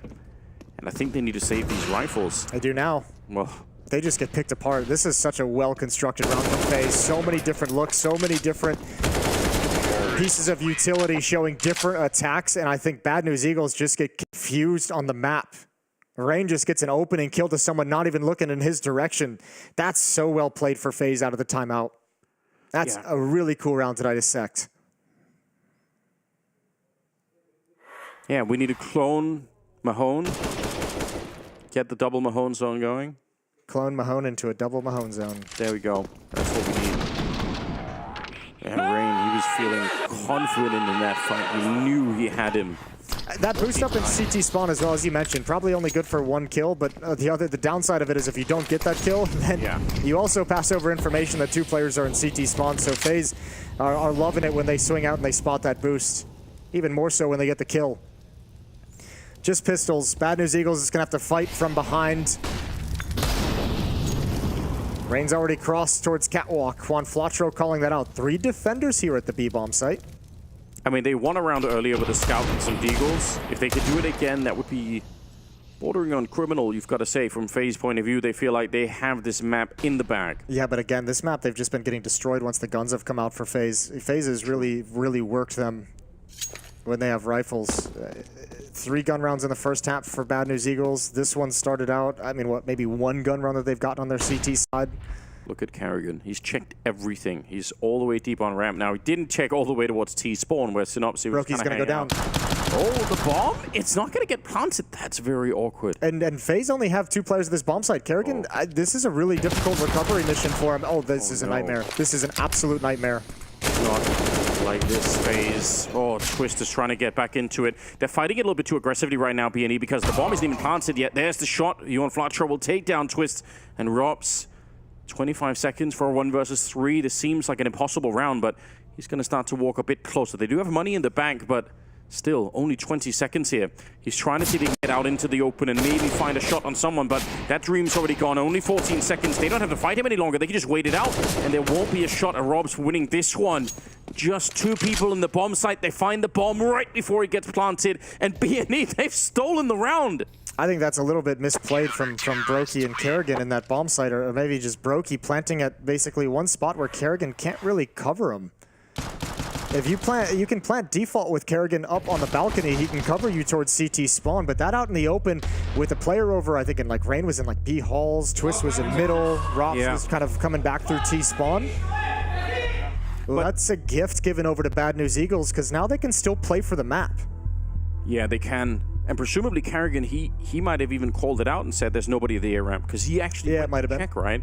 He might have felt like that's it. Like I'm really sure. First time I've been called for FaZe, and I think now's a good time to do it. Like get everyone calmed down again because that's probably a hard loss right there. They're going to start running out of money as well. If Bad News Eagles can just catch fire on their gun rounds, the op is back in GXX's hands. They have cash as well behind them due to the nature of winning a round with Deagles and 5-7s. What a turn! What a turn in the favor of BNE. And you know what? If they at least had punched in the digits and got the bomb planted, it would have been a very different round. They probably just win it outright because then they can just hold it for a long, long time. There's no diffuse kits in play or anything, but that didn't happen. That could be a round that goes down in history as the point in time that FaZe end up losing and getting knocked out of the tournament because, like you said, BNE can fight for this right here. Now, they haven't done so well in the rifle round, so there's still a long road back for BNE, but, man, you never know. Looking back, that could be the one round that we're all going to be talking about. 14-10, 25th round. 3 at the A bomb site, 2 over at B, and no real mid control for BNE. No, well, no real mid presence from FaZe either. At the moment, they're going to come into it again late. The window smoke just pops at 1:14. Rain and Twist to take control from top mid. Kerrigan and underpass. Regon wants to challenge off Catwalk, is going to see nobody's home. This is a lot of utility being spent from Bad News Eagles. They really wanted to set up a trap to catch FaZe in transition of taking mid control, but it's not there. And Kerrigan pulls everyone back to the B bomb site. But GXX is switching into that position as well in market. And no one's going to be Catwalk. They should smoke him off though, right? The timing is critical here. That you can throw smoke from out here that's going to land right in that market window. So as long as they don't push before it blooms, they're not going to be rushing through. There we go. No smokes needed. Scenario good on the early defense, and he nearly gets the headshot on the follow-up spray. Regon showed up as well. It's a lot of defense now, and only 25 seconds FaZe. They need to end this map right now. They need to shut this down before BNE get fired up again. That's it. And they just might be able to do it. The shot onto Flatro, that might be the end of it. Synopsy wide, swing out, and he does get the kill, but not before the bomb went down. Brokey's on his own to try and save this. Not going to be possible. GXX, he gets the perfect lineup for it. And it will be another round for BNE, 11-14. That is a fiery retake. Fortune favors the bold, and Synopsy is the one sliding out. Smoke prevents Rain from spotting it. Twist goes down after the plant. Low HP on this execute, and what a cleanup. Oh, I thought FaZe had just turned this. Good shot from Twist. Even GXX coming off Catwalk after the initial shot from Market repositions, but this is the saving grace. The follow-up fight onto Rops is perfect. Excuse me, it wasn't Rain. It was Rops. Oh my God. And you're a FaZe fan, your heart's gonna be sinking right now. I don't think they did anything terribly wrong in that round, but you probably feel like you did if you're FaZe in that position. You probably feel like you have the advantage, and now you feel like there's been 2 miscues in a row. Yeah, and again, the fact that, I mean, at least they got the bomb plant this time, but nobody there to cover the bomb planter, right? And because that smoke was there, Synopsy was able to swing so wide against it. Horrifying news, 11-14, 26th round is coming up. And FaZe has been knocking on the door of money and financial issues in this game for a while in this half, and Bad News Eagles have finally broken them. They're going to have to descend down to a half buy. They could have forced up here, but with a 3-round lead, Kerrigan's making some smart economic decisions just to make sure they can shore things up moving forward for the future. He's probably got that disaster, that economic disaster from Boston stuck in his mind. He's talked about that a number of times, having maybe one round he'd change down the stretch and a B execute. They could do this. If they get the kill on Scenario right away, they can actually run down the bomb site.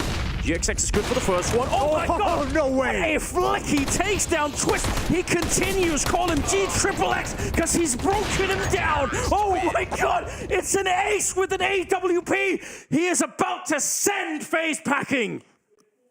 That's unreal. That's a momentum swing. That'll get the boys hyped up. What a sequence. I want to see them all in slow motion. Absolute filth coming out. I can't believe that this is how it comes down to. That's so dirty. What a sequence. I'm actually just so shocked. I can't believe it. This is the danger. Now you remember that round. Brokey and Kerrigan trying to plant in the A bomb site a little bit early. Bad News Eagles have won 2 eco rounds in this half, and it set themselves up to try and close this gap. It's given them a little glimmer of hope. Down 14-9, now just 2. Yeah, I mean, we know how they feed on those kind of rounds. They surely have got to be fired up at this point in time, but 4 versus 5 here. Yeah, and that push from Synopsy puts so much pressure on them. Regon's been spotted pushing towards top mid. Rain got punished by that out of the tech pause earlier. Not going to happen again.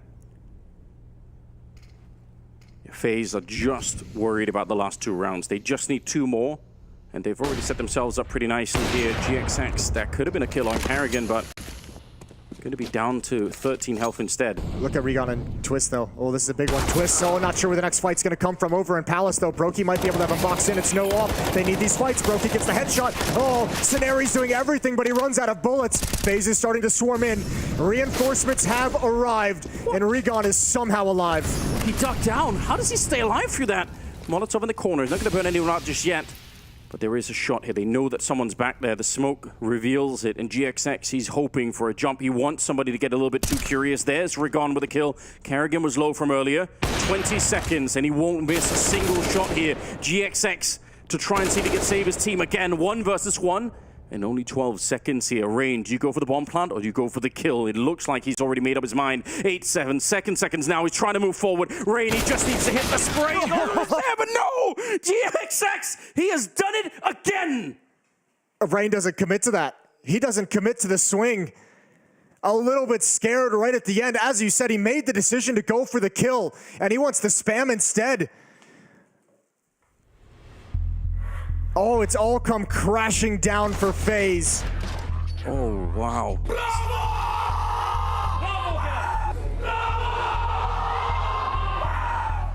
You can feel the energy through your monitor, I'm sure, at home. Bravo indeed. 13-14, 28th round. Devilhawk doing some baseball calls here. Twirling the mustaches. I just can't even believe what we're seeing here. No, this is where FaZe really need to show what they've got. It's been 4 in a row. 4 in a row for Bad News Eagles, and everything has stopped working for FaZe. That's a 5-on-4 they let slip away, not leaving themselves any room to work with. 14-9 with Bad News Eagles on pistols to this.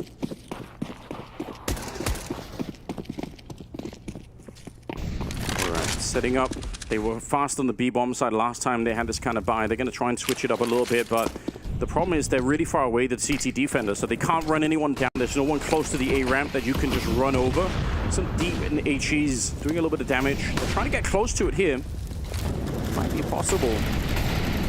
They're certainly close enough. Look at the nades right in. Twist is going to go for the plant. They're trying to attack through the smoke. Oh, all the kills go the way of Bad News Eagles. It's negated. It's stopped, and FaZe get nothing. Nobody falls, and we're all tied up. The game was right there for the taking. FaZe, they had played brilliantly on Mirage. And now everything is thrown up into the air once again. Tied scoreline. We are going to go all 30 rounds once again. But now the question is, will it be FaZe to try and find a way, or will it be B&E to somehow kill the dreams of FaZe right at the end? This is for elimination. This is getting knocked out of the tournament for FaZe. It would be a disastrous end to it. Anything but the trophy, it feels like, for FaZe is a disaster, but they're obviously not a championship level yet. This is a team that emphasizes building in and peaking at the perfect moment, and they might not even get the chance. They've not been able to overcome Bad News Eagles in a series play ever. You know, this really is the ultimate test for FaZe. It was what it feels like. A style that they don't feel comfortable against. That is a pretty decent grenade. Twist and Rain already softened up a little bit here. Still a 5-on-5. But they are trying to get the boost in, and Yuan Fatro, he's at least going to be able to cover this position pretty well. Rain's going to be careful. The gun barrel's not going to be showing there. There we go. Easy pick off. And this is a big problem. Yeah, and they're going to try and pinch this A bomb site. Look at Scenario, though. He's pushed all the way up. Oh, this is dangerous. A little bit of information. He's found Twist. Oh, they are being the aggressors, and it's Bad News Eagles to dictate how this map is playing out down the stretch. FaZe Clan backs against the wall. 3 versus 5. It's about to be a 5-on-2 because Scenario's position has gone unnoticed, and Brokey, there's no way he can know. GXX has stepped up massively, and FaZe is shut down again. All of the oxygen has gone out of the room for FaZe. I don't think they can even take a deep breath right now. 30th round is coming up, and it is series point for Bad News Eagles. 15-14. FaZe, 1 round from getting knocked out of the Paris Major. And they've just burned all 4 of their timeouts in the last 5 rounds. Devowalk telling his boys to stay focused. Tell them to stay level for this final round. 1 more chance. 14-9, 6 round straights for Bad News Eagle. They have completely reversed the pressure. They have completely flipped it on its head. And they really have. That little bit of aggression, I mean, it's the kind of thing that could come back to haunt you, right? That's the way that we would normally think about it. You know, you peek the window late in the round like that, you could go down, but instead they find everything that they wanted. And where's the success from FaZe? They were finding kills earlier in this half. They were finding openings. They were working the map. The executes were good. It's all fallen flat. 2 rounds straight, Bad News Eagles haven't even been in trouble. Haven't lost a single player in them. Oh my god, the wall bang through. Rops nearly getting himself killed in that kitchen. A horrifying feeling. Especially Rops, who's mechanically been so on point for this game, right? He's the kind of player that they need to step it up. Might not be him now, because he's down to 25. Rain and Brokey, the other 2 likely candidates. Maybe Twist as well. They certainly have the firepower in the lineup, but it's where's the focus? It's the earlier eco round that gave them the window of opportunity, and it's GXX that has powered them through that window. That one fateful round, Jason, the bomb plant out in the open, interrupted by the push from the A ramp. That round will be one that FaZe will remember forever if they end up losing this game. I can't tell if FaZe is setting up a flank or a fake right now. Kerrigan and Brokey at A ramp. If they could apply a little bit of pressure, it might alleviate some things, but well, this is what it comes down to. The whole major down to a fake. Yeah. Trying to sell it over on the other side. Scenario, though, not really buying anything. He's still going to be going down. Rops, low on health, but he gets the opening. This might be what they need. 3 versus 3. The bomb is on Twist. It's going to get picked up. They're not really quick to plant it here. And B&E, they're not going to slow anything down. They've proven it time and again. They are aggressive. Twist tries to look for it. It's on Rops here. Low from the earlier spam. He needs another good headshot. His teammate's too far away here.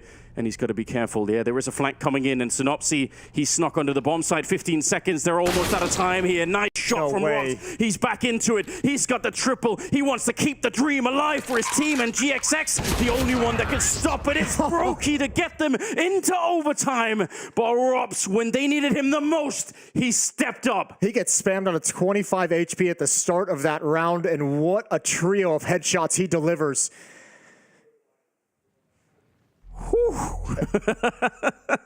That is unbelievable. That should have probably, again, the time was running out. They were getting flanked, and the sneak in there from Synopsy, I mean, everything was looking good for BNE. Even Brokey's flank felt like it was just taking way too long. Yes. That was the longest flank I've ever had to watch on a minimap. He was so far from getting involved in the action. Arrived just at the perfect moment. Overtime. FaZe fighting for their life in this major. Again, if anything was going to get them fired up, surely this is it right there. For a minute there, they were just trying to stay alive. But now they are back in a position where they must be saying, okay, we've got the money. We can win this. Get to that third map. Try and see if you can find Inferno.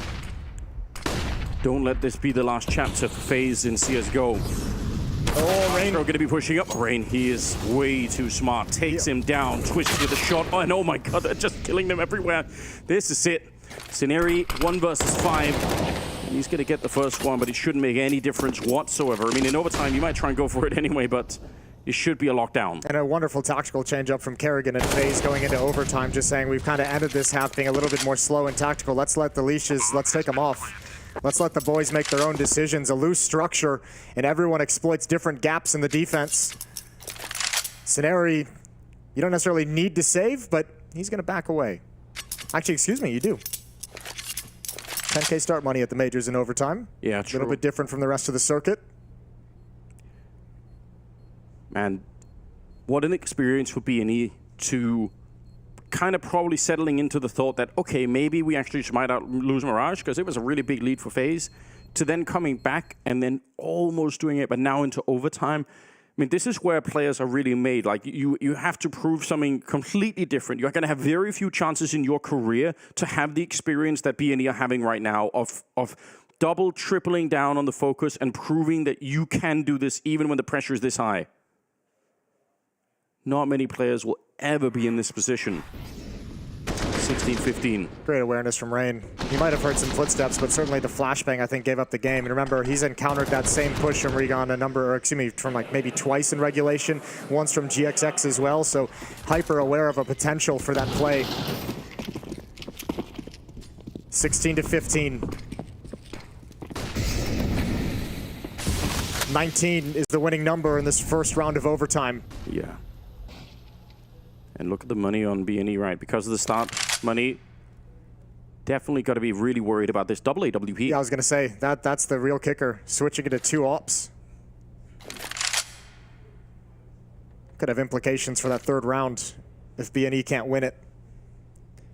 FaZe slowly encroaching towards mid control. Brokey at top mid with an op of his own. Rain and Twist coming from the underpass. 2 defenders at top con, though, could be staunch defense. Juan Flatro's already been spotted, has to back away behind the smoke, hope for some spam. No chance for him to get involved. Oh, it's working. Good damage. Synopsy finds one before being traded off, and FaZe is all of a sudden inside the site.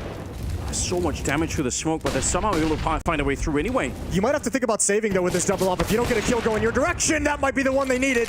Yeah. Saving is not what BNE really like to do, is it? They want the fight every single time. 45 seconds. But again, Brokey's on this long flank. He's opening up the B bomb site. Is there safety for FaZe to fall back? I don't know. They can't get the plant, though. No one's really there to stop it. That's a huge one. That's going to buy so much time for the flank now. Brokey might have found the key to unlock this one. GXX is going to get one shot there. And still a 2-1-3. Brokey, he has the health here. Rain might be dead if anyone just looks his way. Trapped in the corner. Oh, and the timing's not with him.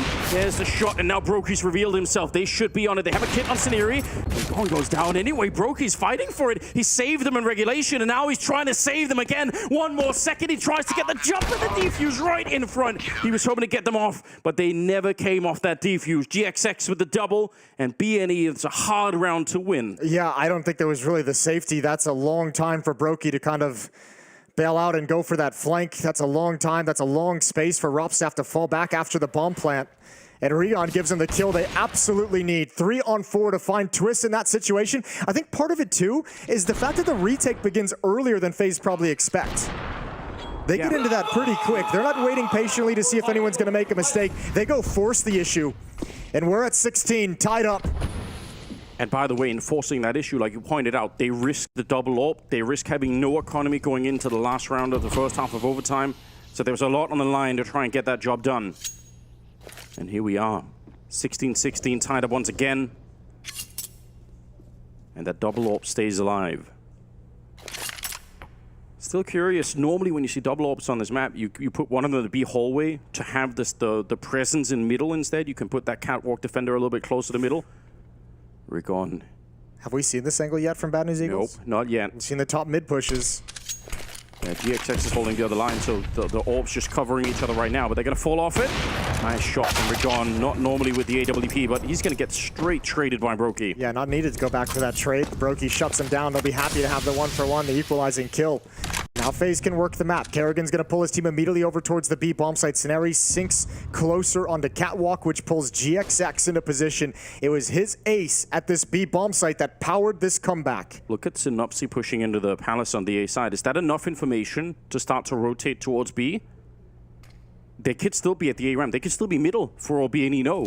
They don't have the full picture. Now they are going to have it, but look at how far away they are on the A rotation. This has to be the straight B defense working. And Scenari, he's already done plenty. GXX, he's hitting those flicks all day, baby. It's just Brokey, or Rob's left here. 1 versus 3. And we're down to 18 seconds. He has to just run in there and hit nothing but headshots like that. We start off with the good one. 12 seconds left.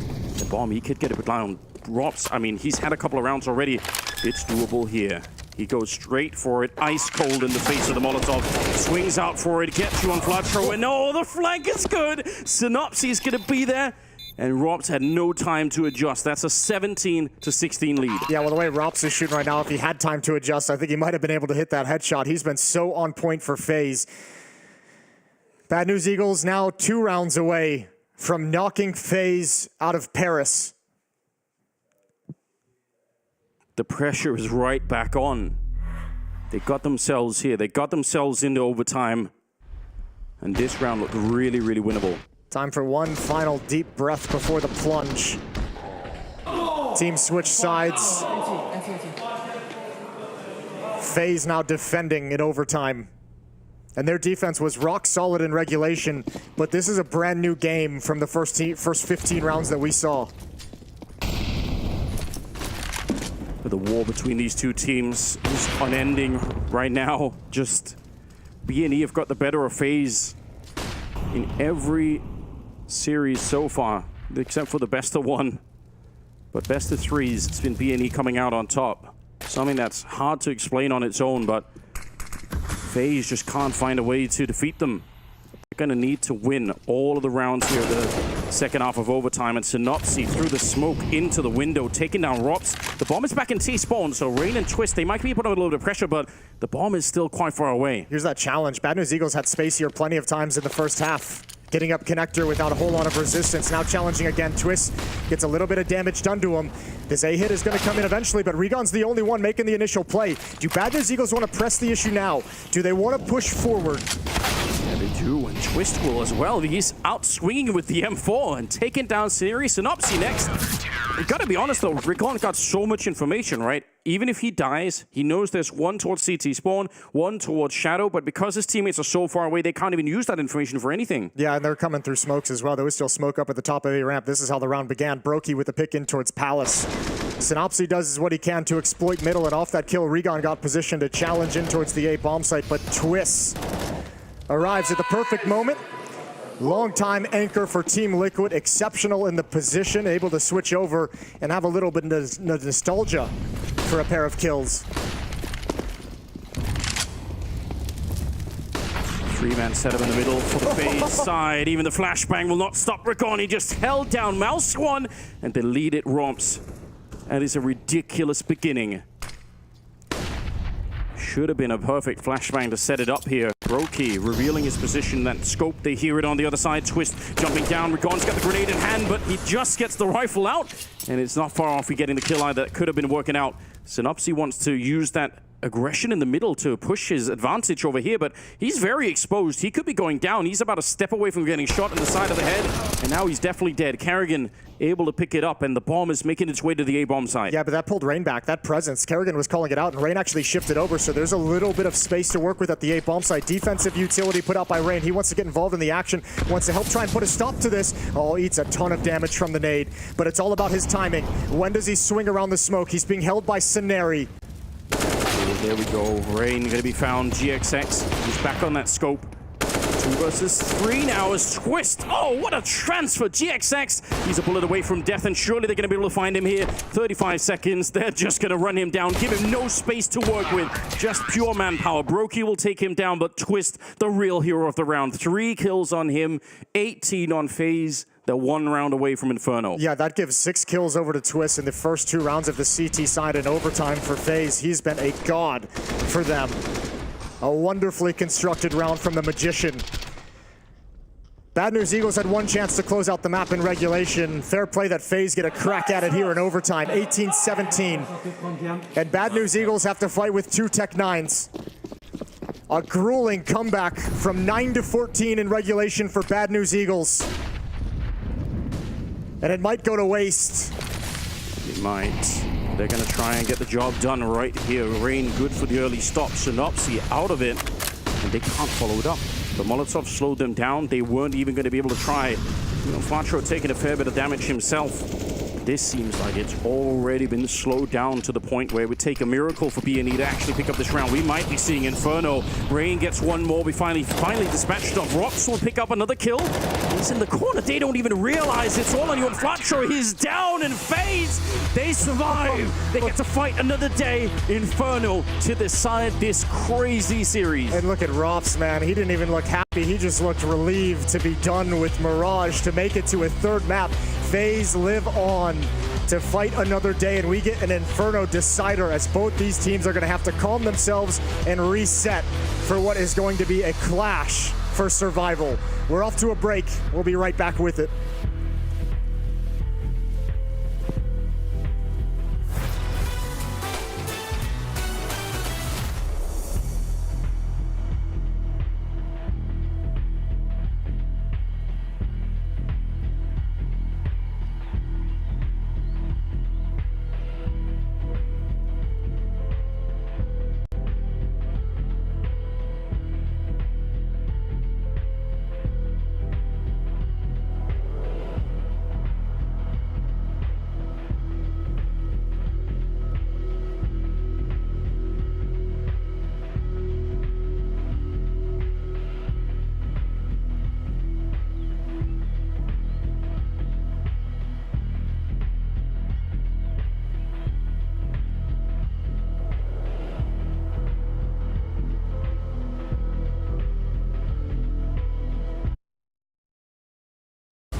Rules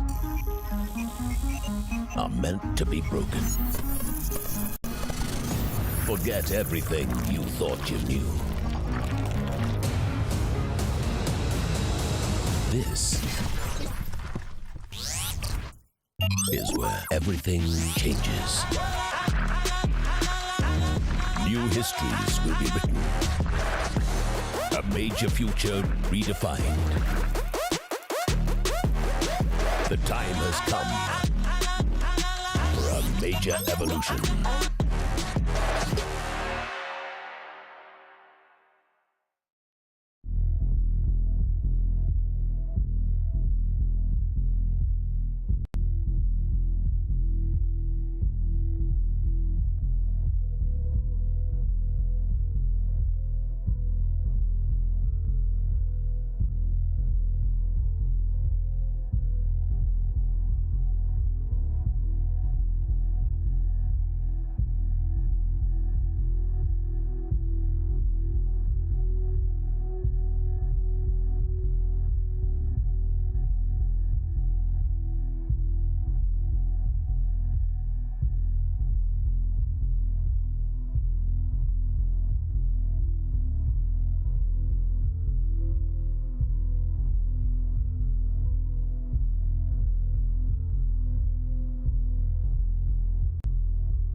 I think there are 2 types of people. There could be people who win a major and say, that's it, I did what I came here to do. There are some other people who will always fight to win 2 and 3 and want to have the legacy of having been the best to have ever done it. It's absolutely bonkers when you think about dupreeh being the only player ever to make it to every single major. It's kind of bonkers that you think that a player has actually done that. But I kind of can't think of any person that would be more equipped to make that achievement possible. I've won 4 majors. My first one was in Atlanta. It was always a dream for me to win a major, and it was the goal of my career to win 1 major. And Astralis, they win the first major championship. Winning the first one was very, very unique. I felt like I was among players that had achieved something special within the game that a lot of people don't get to do. Winning a major is definitely important part for every player in his career, and obviously I haven't managed to do that yet. The pressure is rising. If CSGO ends and he does not get his major trophy, that will be a sad moment for his career. If I won the major, it's gonna be unbelievable, because that's the goal of any player of this game. It's winning a major. I want to be there. I want to play in front of the crowd. I want to be like ENCE. I want to be like all of Mesa. I want to shine like them. Lifting the major trophy is like, would mean so much to me. It's been the only thing that I haven't been able to do like in my career. Immediately the first players and team that I thought of was the Cloud9 team that won the Boston major. Cloud9, the E-League major champions. They've done something that I haven't been able to do yet. You don't know like what it feels like until you have one. There's a different kind of pressure when you play a major. Our journey in Rio Major, we got all the way to the final and sadly we lost. I will never forget that feeling. It still hurts when you look back. You need to believe that you can go all the way.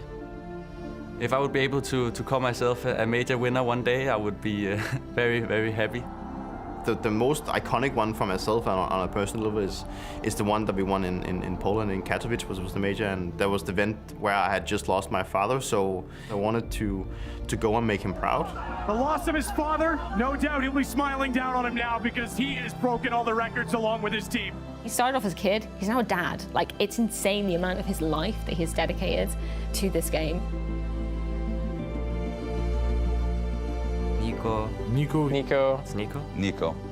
I think, is like the first person that comes to my mind of players that, you know, you'd think would have a major by now because of how good he's been playing for many years. He's been one of the prodigies of this game ever since the beginning.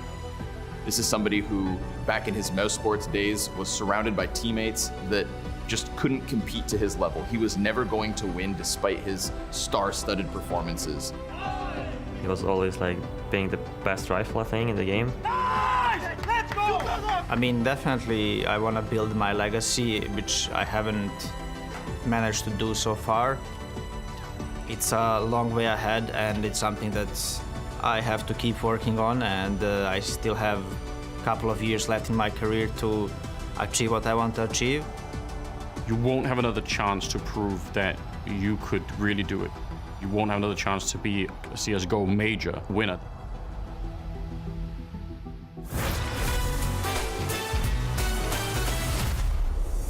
We're strapped in for another map. It really went the distance. Overtime on Mirage into Inferno now. FaZe, they've pulled themselves up by their bootstraps and they actually survived the terrifying team that is BNE on the other side, and now everything is reset. Look, I think it's Rops and Twits that picked up the entire team by their bootstraps. Those two guys to close out Mirage were absolutely spectacular and winning some really critical rounds in overtime and end of regulation to even make this possible. Sighs of relief from FaZe as Mirage ended, and yes, one final map, the best deciding map we've ever had in the history of CSGO, to figure out who's going home between these two teams. If FaZe is going to have that early exit, if BNE is going to continue some kind of a miracle run into the playoffs and accomplish their goals of playing on the big stage. Yeah, either way, this is going to be a historic day because, I mean, BNE, they've already beat them twice in best of 3 series, right? They're looking to do it a third time. This is what it took. Rops at 30, Twist and Rain at 27, and Brokey at 30. That's a lot of firepower to bring into a game to go into overtime and just barely win it. Yeah, but also what was really concerning about, I mean, the scoreline looks, I mean, crazy for both teams really, but for FaZe especially, as you mentioned, but there were some real hiccups down the stretch for FaZe. When the pressure got on them, remember, they were up 14-9 at one point. For that to even to go into overtime, a few mistakes of teamwork and cohesion and decision-making down the stretch, almost a lot bad news Eagles to kind of slip one past the goalie on Mirage. So, I mean, those are things that certainly are going to be talked about outside between FaZe, that whole team. team and just say, we can't let these miscues happen. There's no room for the errors like that here on Inferno. There's a little bit of a warm-up going on, getting ready to get back into it. Players are still obviously just getting back from that break. Yeah, there was the Scout Deagle round that BNE won, and then there was obviously the bomb plant that never really happened, where the pistol snuck. Those 2 rounds alone were rounds that looked like FaZe could have collapsed behind. Yeah, they really could have. Here's another worrying thing. For as much as FaZe has been happy to play Inferno so far, they're the 2 maps that FaZe lost to go down 0-2 in this Legend stage. They lost Inferno 16-12 to Into the Breach just yesterday, and they lost to Heroic on the opening day 16-7. So not exactly a great track record that's going to inspire any kind of confidence in FaZe. This is very much a buckle down, get focused. We've got a tough game ahead of us. Yeah, focus for one more map, and that's probably true for both teams, right? Also a map where I imagine BNE, I mean, if they're going to be as hungry to try and retake bomb sites in 3v3s as they were on Mirage, it's a lot harder on Inferno, right? So that CT side could get really interesting. You see if BNE have a game plan for it. If they feel like they can, most teams try not to, because it's just a way to lose a lot of rifles on the CT side. But yeah, we won't know just yet. Still missing a couple of players here before we get back into the full swing of things. Yeah, this is going to be one hell of a game for the third one. I'm excited, Jason. How about you? I'm very excited. I mean, you want to talk about, I just kind of mentioned some of the struggles that FaZe has had on Inferno. When you go over towards the BNE side of things, they haven't played it in some time. They haven't played it yet in this major cycle. So going to be a map that, you know, FaZe, if they want to research them and you had some prep work coming into this series, you got to go all the way back to ESL Melbourne, yes. Which has happened recently. And those games are against teams like Greyhound, against Rare Atom, against Movistar Riders. Yeah, quite a different caliber. It certainly and they're is. all losses. And they're all losses too. Oh man, I'm excited for this one. Well, we've got BNE just about ready, FaZe as well. We'll take a quick break and then we'll come back with the final map of the series. Stay tuned.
We are back. This is the real deal. Third map is coming up. It's Inferno. Classic deciding map. We've got B&E and FaZe. Both teams are 1 and 2, which means a loss here would send you packing, send you home from the Paris Major. Yeah, far too early for both of these teams and the aspirations. FaZe looking down that trophy, wanting to get to the position where they can potentially win that. Bad News Eagles looking to prove they can be more than just an upset team, looking to prove that they can actually do some damage heading into playoffs of these big events. They've got to get through FaZe first, or FaZe has to get through Bad News Eagles first, because they haven't done it yet in series play. No, they haven't. That's the thing that's so odd. FaZe just unable to find the victory in the best of threes. Brokey, that was on Mirage, 30 kills. He was absolutely lights out. Robs was as well. They had some stunning performances. They need to continue that. Both Oppers having massive impact on Mirage as well. The Ops really seem to decide things. You could see Bad News Eagles switch into a double op setup in overtime. FaZe used it to great effect on their CT side. I don't think we'll be seeing quite the emphasis on the Ops here on this map. Maybe not quite the same. Yeah, GXX, he had that one round where he aced them on a Tech-9 rush. Yeah, so ridiculous. That was a bit wild. Well, both teams kind of coming into this match with struggles on Inferno, but at some level in a match like this, that all sort of goes out the window, especially if you consider they last played this map against each other at the Blast TV Paris Major RMR. That was a 16-10 victory for Bad News Eagles in their head-to-head matchup. You know what that music means? We're live into it. Third and deciding map. Pissed Around is live. One of these teams goes home at the end of Inferno. Yeah, let's get things underway. B&E going to be starting on the CT side. FaZe on the T side. And we are ready. Rops has already snuck up really far, in fact. And you want to see that attitude shift from guys like Twist and guys like Rops that we had at the end of Mirage. You could see Twist really just standing on top of boxes, swinging for every fight. You want to see that attitude continue here on Inferno. No fear. There's a huge stack at the B-bomb site for a pistol round right now, but it looks like FaZe at least want to be testing out the middle. Might even continue to go if they don't feel the pressure. They realize one, the USP's on the other side. Rigon's going to be behind the smoke now. It's a great timing on that one, and they're going to get the bomb plant for free here. It's a 5-on-5 in the after plant. Going to be very tricky to try and do this one. No defuse kit either, so they need to be lightning fast on these kills. And Kerrigan saying, hell no. 3 kills for him. GXX and Rigon are left, and they just got slaughtered by the captain of FaZe. Yeah, that's the entire retake. They just realized slips away. There's no chance of getting back into this. Positions are way too strong. Rain's not even interested in a fight at the moment. He knows he's just the security, the insurance policy. Rops is going to find GXX on the exit. Rigon going to go down as well. Brokey's got a headshot and pistol round to FaZe.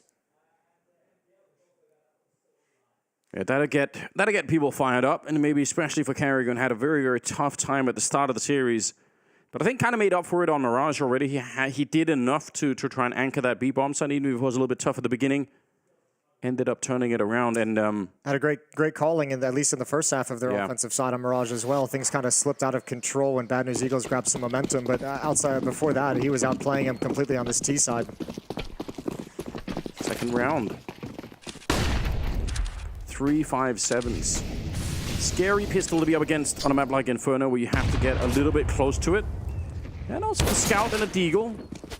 No connection there, really almost is dead behind it, but he'll fall back around the corner. 4-man stack at the A-bomb site with Siniri playing alone with the smoke over at the B-bomb site. Yeah, happy to negate that aggression of the scout peeking down middle and just force it back.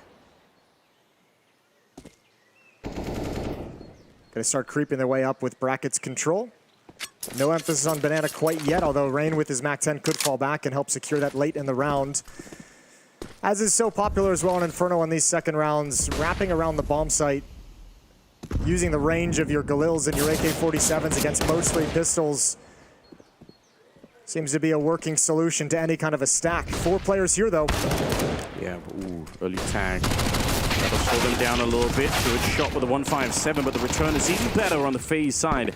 Yeah, they get a couple of kills, but it is well in control of FaZe right here, so they needed just a little bit more. It could have gone bad, but well done. And remember, they lost 2 rounds to pistol stacks on Mirage, so I mean, it's good that at least they passed the first one with flying colors. And I mean, that's part of the strength of having that ramp like you talked about, right? Is that the fight just kind of continues, right? The CTs never really have a chance to slow down and readjust. They're just getting attacked all the time. So good wrap around from the Arch side. And B&E will be forced to sit this one out. Maybe upgrade a pistol here or there, but it's not going to be too exciting. And FaZe will take it, right? You've just come off a very, very difficult game on Mirage. You had a little bit of a break, but now coming into the third map, chance for a mental reset. You win the pistol, you get the following couple of rounds, and people can really start to settle in. 1 HE and a Zeus on Nazi.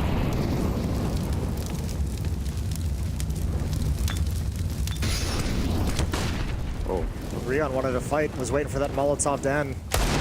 Ooh, well, he got it.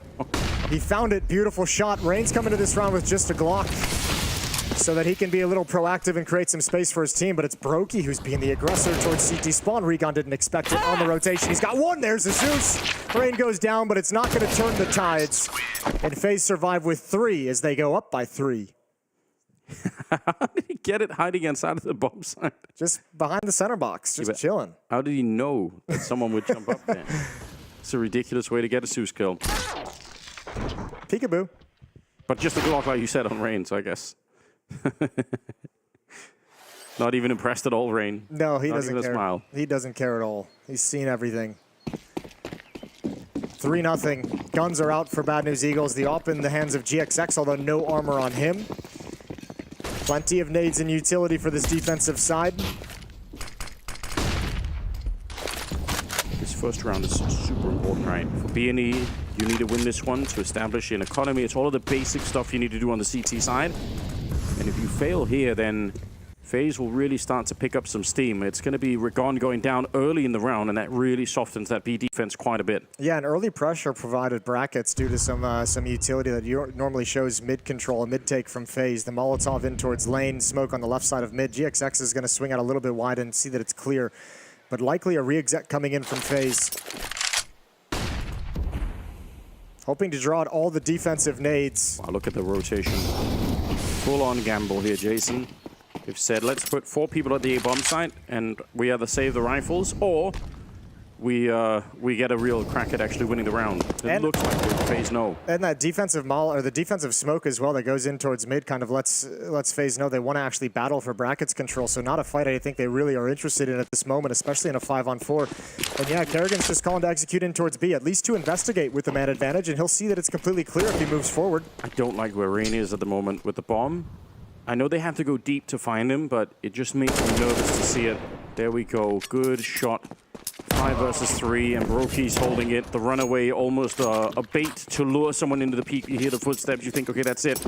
And Kerrigan, in the meantime, has opened up the B-bomb side. So they're going to be just fine. FaZe, I mean, this is the kind of calling you want to see out of Kerrigan, right? Figuring it out throughout the round and just having the perfect end to it. Yeah, and well done from Brokey. Like 2 kills on the supporting opping style. Just looking for that peek in banana early and then covering Rain's retreat from middle as FaZe work between the bomb sites. And look, if you're going to give away a pick that early in the round, consistently Bad News Eagles, this is the way FaZe is just going to exploit you. Got to be really careful with those peaks if you're Regon. I do like the attempt to try and stack the A-bomb site and then push aggressively into the middle, which is like a very heroic-esque way of playing it. Doesn't work out for them, unfortunately. And not even the part where you save the 4 rifles, right? Yeah. Save a little bit here. Well, save the op, which is nice. So if you want someone to get aggressive in this next round, you at least have GXX with that piece of weaponry. Can probably buy some armor and light pistols and the other 3 players, a few nades maybe, if you want to try and influence the way this round can play out. But timeout taken from Bad News Eagles.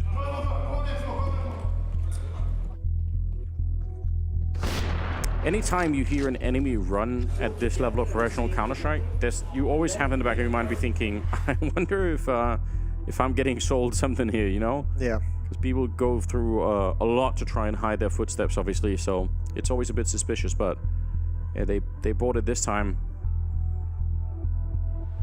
4-0 in favor of FaZe. A brilliant start. Everything they could have wanted right now.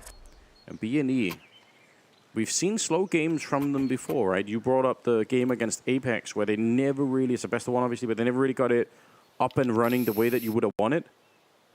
If it happens here on a third map, that would be so disappointing, wouldn't it? The other thing too for BNE is you had FaZe beat on Mirage. You had your one chance. Yeah. You kind of had your foot in their throats. And a team like FaZe isn't going to be quiet, or isn't going to be slow for an entire series. Boost up a little bit late, but ooh, Rain spots it out, spams it back. GXX doesn't want to commit. Yeah, cool potential trick. They're going to relocate that AWP somewhere else. AK on Yuan Flatro, who is playing over at the arch position. But yeah, they could use one of those mad rounds here, PNE, where they just pick it up with not that much to work with, because FaZe is starting to look comfortable on the T side. More maybe than you would have wanted here. 6 kills on Rops, Brokey, on 5, hasn't died yet. They're going away from the weapons as well. Just kind of a blind call towards the B bomb site. It's Synopsy with a 5-7. It's Regon with a Deagle. We've seen him do work, but with only 2 players here, should be plenty of bodies for FaZe to trade this one out if they ever get to that flashbang. Uh-oh, for the peak, everyone's blind. It's not clean, though. Synopsy couldn't secure a kill early. Does that scare FaZe back, or does it spur them forward?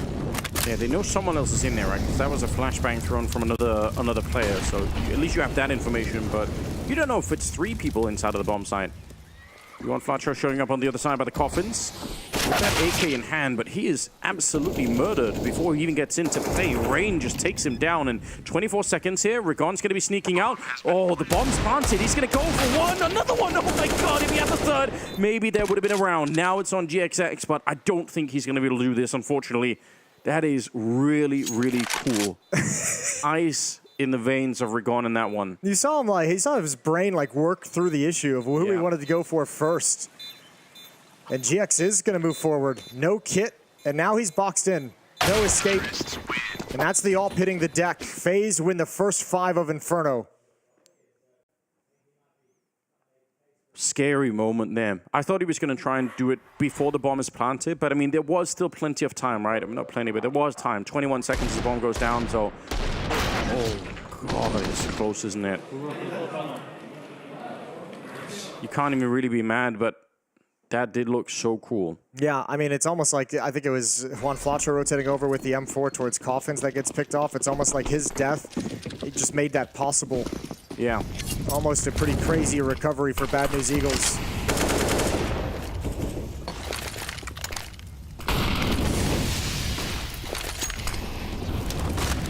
They're back with a bye now. And BNE, they really need to step it up. They need to come alive. As much as the hype has been around them when they are winning rounds and when they're getting the crazy clutches and the mad upsets, their flat games could be very, very flat. They should have enough steam left in them, surely. GXX and Synopsy deep towards the pit right now on the A-bomb site. So there's a huge middle opening right now for a potential B-split, which is something FaZe definitely know how to do. Yuan Flatro starting to get back a little bit more, so... He's got some utility as well. He's got Molotov nade. Wherever he might want to use it towards mid to perhaps bust up this take. Oh, that's a good chunky nade damage onto FaZe. And actually, Rain is isolated towards top mid, but with the utility in place, he's not in any real danger at the moment. GXX is caught in no man's land. He's got to be really careful getting back into the bomb site. Yeah. He's good for the first shot there. Synopsy as well. So something is working out. Only 30 seconds left. But they're going to live through this one. They were close to losing it. It's kind of a weird round, right? Because you look at it and it's a 2-on-5 at the end and it feels like BNE just solidly defend. But I guarantee you, if GXX dies on that corner, that whole bomb site, because I think Yuan Flatro was actually counter-rotating towards the B bomb site. So it probably would have been a 1 versus 5 in the pit for Synopsy if they had got that first kill. They just never did. Yeah, good on GXX. He made the right call. Fall back into the bomb site, get into a safer position, and just maintain your life. Be a force within the bomb site to keep that crossfire dangerous. First round on the board, and on the board with all 5 players surviving. So Bad News Eagles get the benefit of money growing behind them, not having to reinvest in weaponry.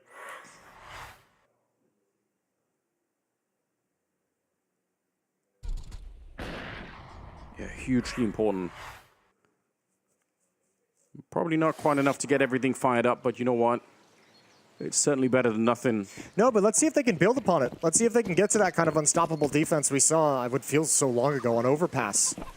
Yeah, you're right. That's the rebuild. This series started with a 16-3 win for Bad News Eagles on Overpass. If you missed it, you didn't miss much because it didn't even seem like FaZe was inside the server. Yeah, they got demolished so comprehensively, so B&E making history right now. They need to prove it once again. Good setup for it. Twist with the wide swing to take down Rigon, and Grenade actually right on top of Zaneri as well. We saw that exact swing from Twist and that exact way of taking it to swing as the Molotov comes out. Low HP, blinded. Blinded as they swap weapons. And Brokey wants that op.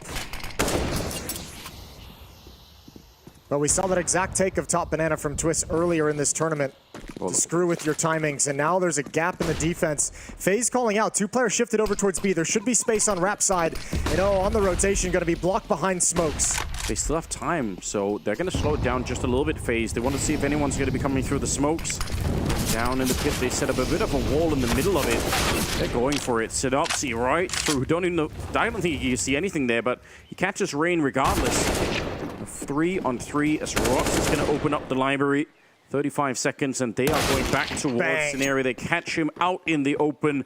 This mid-round calling from Kerrigan is breaking Bad News Eagles apart. And that's such a good round from FaZe, and shout out to Rops, obviously, as well. Clearing out library, but controlling those arches. Oh, Bad News Eagles wants to go for this. They want to go for this. It's going to be a little bit early, a little bit jumping banana, but Rops is ready and waiting at the half wall. Synopsy with the heart clear. He's got it one, but Brokey finds him at an off angle, and Juan Flatro's got a kit in a 1v2.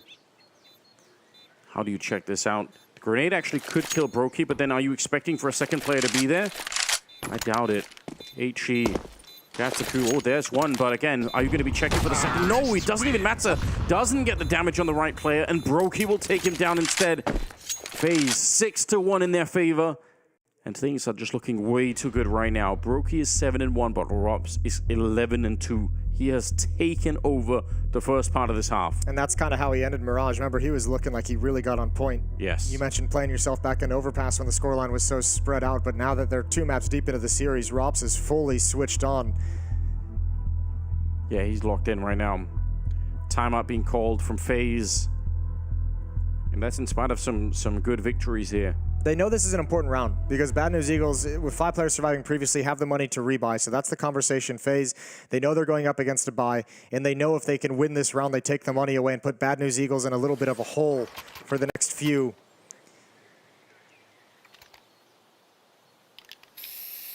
GXX, again, forcing the op. This time he's got armor, but very light on nades. Yeah, that's a good point. Missing 2 smokes across the team for Bad News Eagles. This is where Kerrigan just does some of his best work, right? In the middle of all of the chaos, in those 3v3s, when there's about 40 seconds left, his ability to figure out exactly where the weakness is on the defensive side is almost unmatched.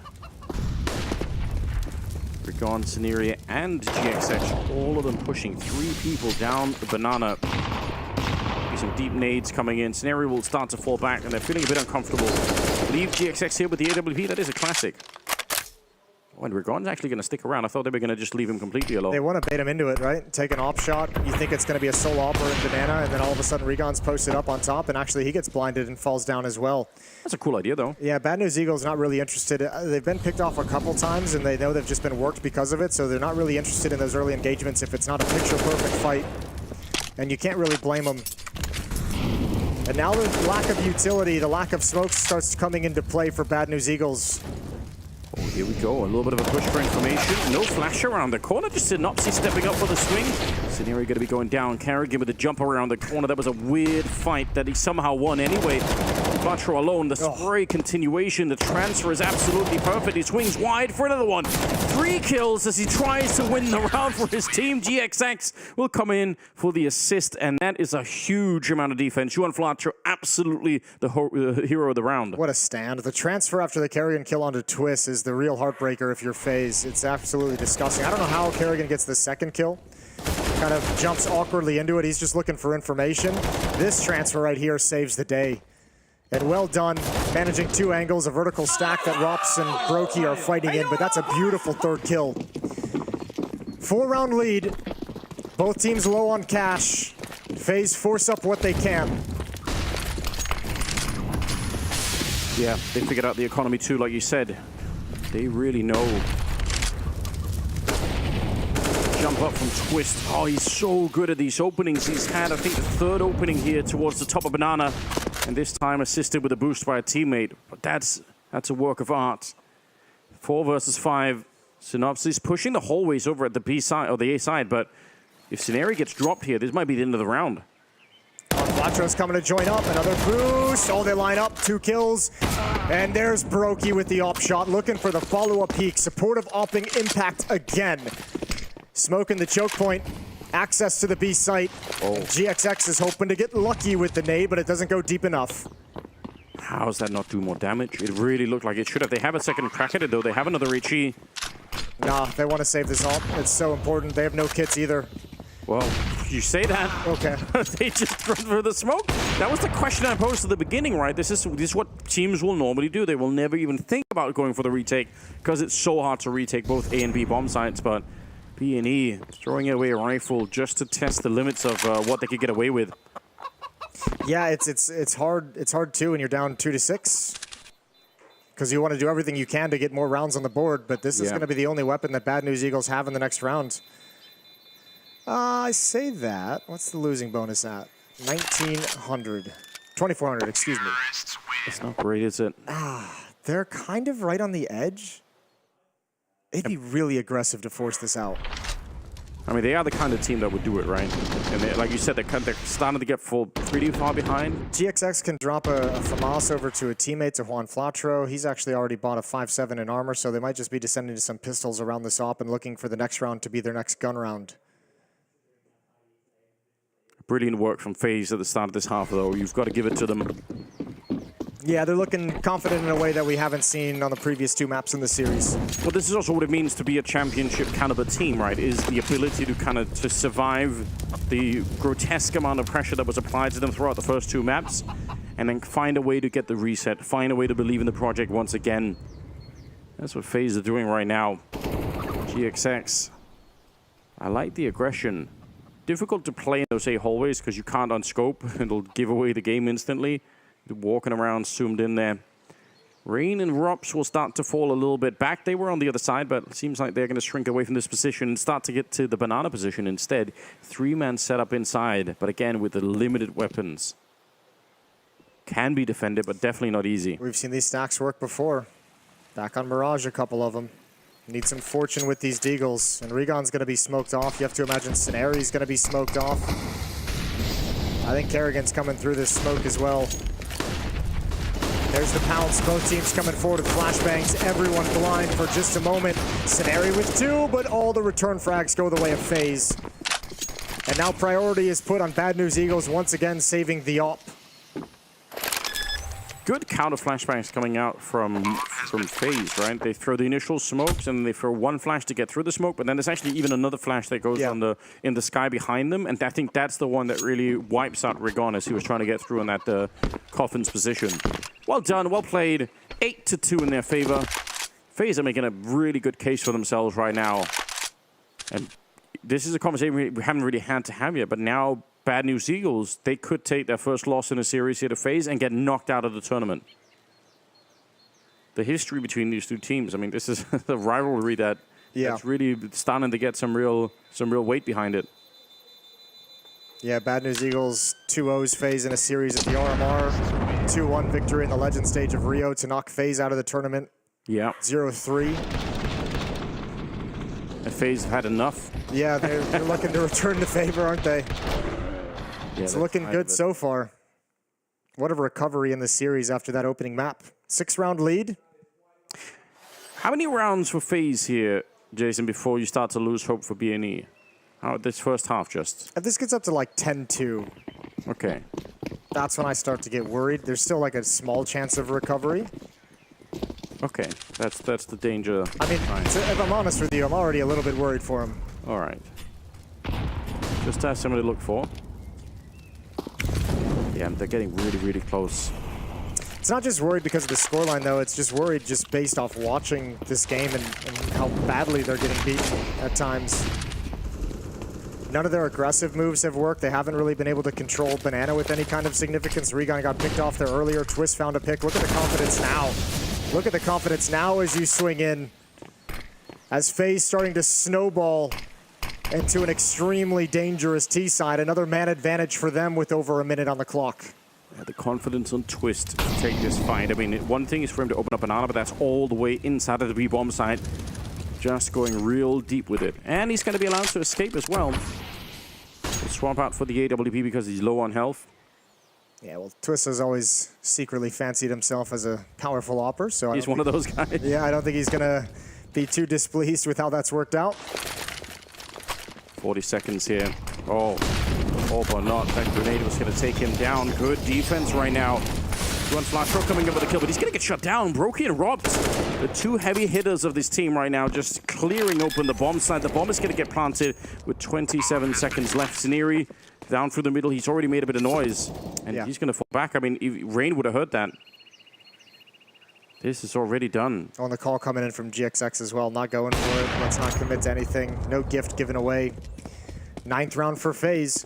And the fact that they're getting these man advantages, like even some of these initial, fights on the XQ, you think that like kind of anti-Pisteron previously, where I think it was Synopsy that got a double kill from the spawn choke point at the B-bomb site. Now you have 2 kills come out on the initial attack from Bad News Eagles, but the trade game, the way that the follow-up players from FaZe are sliding into position to punish those players is so effective. Outside of that Juan Flatro triple kill inside the A-bomb site, they haven't been able to put a stop to anything or build any real effective multi-kills. Yeah, it's been very one-sided in that sense. Been a couple of rounds where BNE have tried to go for this sort of top-mid retake on the A-bomb side, right? If they get shut down every single time, this should have been one of those rounds where they could maybe turn it around. But again, you see the flashbang and assist on all of those kills for FaZe, right? So even though the initial defense is good, when the follow-up fight's happening, all of the BNE players are super blind. They can't see anything. And they just get mowed down 9-2 in favor of FaZe. This is looking really impressive. And it's Brokey and Robs that are leading the charge. Second time 23 kills between them. Second time out from Bad News Eagles as well. They get a chance to talk things over again. Better find a solution quick. You're running out of rounds to keep this respectable, to keep this within your reach. Yeah, that is the truth. A timeout. See how far it could bring them. 2 rounds in the middle of the half so far. And we're not feeling that spark and not that energy that BNE showed in both the previous maps. And it is infectious. You have to, you're just swept up in it. Even watching the game, you can feel the power of that BNE team when they're up and running. But right now, that has disappeared. It's gone from the server. How do you summon that back? I mean, that triple kill from Juan Flatro, that could have been one of those moments, right? Yeah. And it wasn't enough. It still was not enough. Well, that just speaks to the prowess of FaZe as well on this map. Despite the fact they've labored and struggled on it twice in this Legend stage, right now, everything's working exactly the way designed. Synopsy forced back by a Molotov, exchanged some nade damage. Yeah, speaking of nades, not that many left on the BNE side. Still 55 seconds. Will flash to set it up. Rain going to be good for the entry. GXX is on the other side, and he's smoked off. The timing is so good for Rain. Rigon will find him shooting through the smoke, and still, that should give them a little bit of info, right? Yeah, but Bad News Eagles, Rigon is thinking that they're going to exploit that and say, okay, they just saw me over at A. They're going to hit this B bomb site quick, and he's rotated all the way over. Brokey can't get the punish. Man advantage for Bad News Eagles finally, but quickly taken away by Rops, and they know Juan Flatro at the A bomb site. Good movement from Brokey has just completely ruined his day. Oh, this is a play and a half that you're going to attempt to make, and no dice. Twist shuts him down. Yeah, Rigon knows he has to do something for the team, right? He has to try and find a way back into the round, but it's not going to be possible. AWP picked up, and he's going to run away with it. Drops again with another double kill to add to the long list here on Inferno for himself. And it's 10-2, FaZe. One of the things as well that's got to be, well, I would say would have been worrying if I brought it up maybe 3 rounds ago, but certainly, I mean, just looking back on it, all these like kind of attempts to go for a retake when the bomb site is lost, or that like attempt from Rigon coming through the smoke there, they've lost like 1 extra rifle a few times throughout this half in situations where if they call for the clean save right out of the gate, maybe they have a stronger buy in the next round. Maybe they have a little bit of extra utility.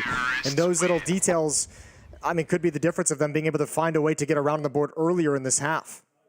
And that's part of the worry, though, right? Is that goes against everything that BNE want to do, right? it is the meta game for every other team right now is to not go for those retakes on Inferno. One of the reasons why a lot of people are a little bit sour on the map at the moment, because it feels like a lot of those exciting fights happen at the end when you're running out of rounds to play with and you have to go for the retake. But yeah, BNE have tried it early on and it hasn't really worked out the way that they want. So frustration is growing on that side. We're 10-2 deep right now. 13th round is coming up and the weaponry is very lacking on the CT side. They need more than a miracle right now, BNE, to come back into this half. Second time FaZe has seen that boost. The second time it hasn't netted Bad News Eagles anything, but they're continuing to try to find something. Some kind of an advantage.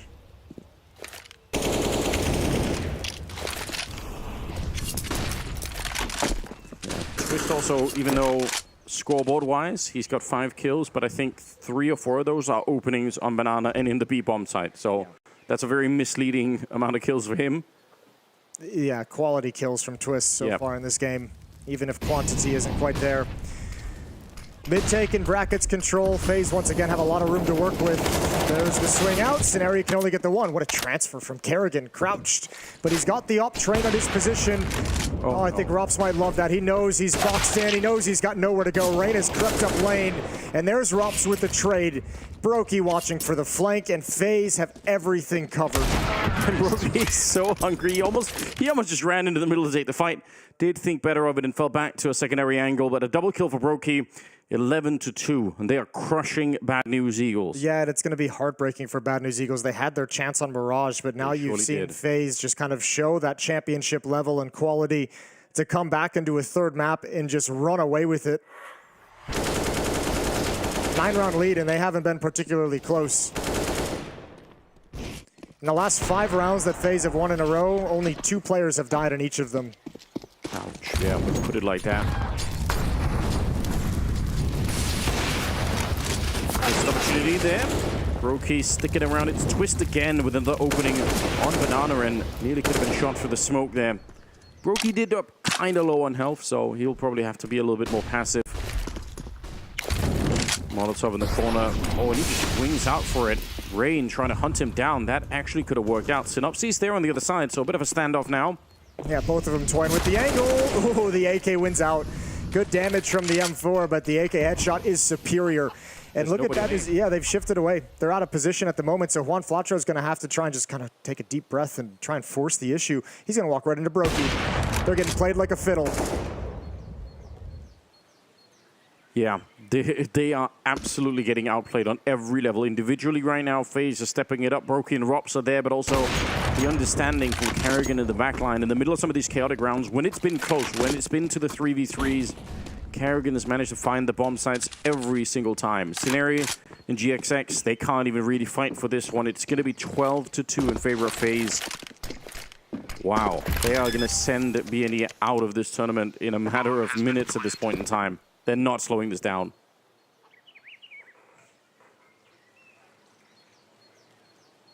Yeah, you got a feel for Bad News Eagles. Yeah, I mean, no question about it. It's got to be very quiet over in their camp at the moment. They've burned timeouts. They've tried to come up with adjustments. They've tried aggression. It hasn't worked. Passive play hasn't worked. And you know, like you said, it really is... Oh, nothing's working. No, I mean, that's a fight Scenario has the advantage in as well. And now this AWP is likely going to get taken away. Plenty of time left in the bomb. Oh, good double. That might actually allow him to survive. Rops is on the hunt. A battle for the AWP, and Rops is going to win it out at the end of the day. 10-round lead. Yeah, he can't be killed. It's the lens of having almost won Mirage. I think that is true. That is the thing that's going to sting when you look back on this later on. But this is too much.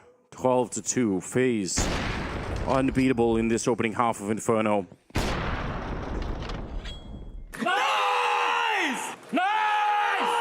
Even with the lead, though, you're going to get hyped up with those round wins. That means everything. Look at what those weapons taken away means. Instead of an AWP and an M4, you've only got the single M4, shotgun, 2 SMGs. They had nothing to be excited about at all on Overpass. So yeah, they're catching up on the yelling now. bomb quite far back. Rob's trying to open up on the one side. Max 7 right there. Oh, a little bit of a pre-fire in. He does catch some pellets, but it's not going to make a real big difference here. GXX now feeling quite pressured as well, and he wants to back down out. Molotovs are everywhere.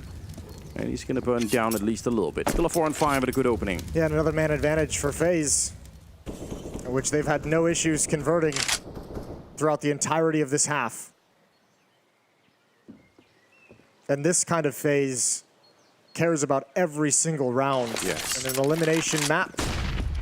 They should, right? They're thinking 12 is not enough. You don't stop until you've won here. You have to keep them down. You have to keep them this desperate all the way through. There is a stack at B, but they've been either winning the fights at the stacks or they've been straight up avoiding them. It looks like Karrigan could get caught here. The bomb is really far away. So yeah, they're going to know. They're going to say, okay, that's it. A flashbang and a double peek. At least 3 people there. Let's just run. Brokey's calling it in, saying, yeah, they are all showing up. Run and get the bomb planted. There's no kit, so Brokey just has to stay alive for as long as he can. Actually going to get hunted down. So bomb dropped. Bomb is dropped. How did that even happen? That's a good turn. I think that was what GXX with the M4 able to grab that, and that's dangerous. And with the bombs recovered with just a flashbang. Okay, and this is winnable. At least this time it's a retake for Bad News Eagles where they have the advantage, but this is still very winnable for FaZe, especially if they line up. Good trade. It's all on Rain. And Bad News Eagles will get the 3rd round on the board, but it's not nearly enough. No, it's really, really far from being good enough. Still, 3rd round. The road back here, I can't even begin to explain how long it is. We'll see what happens in the second half. It's coming up right after this.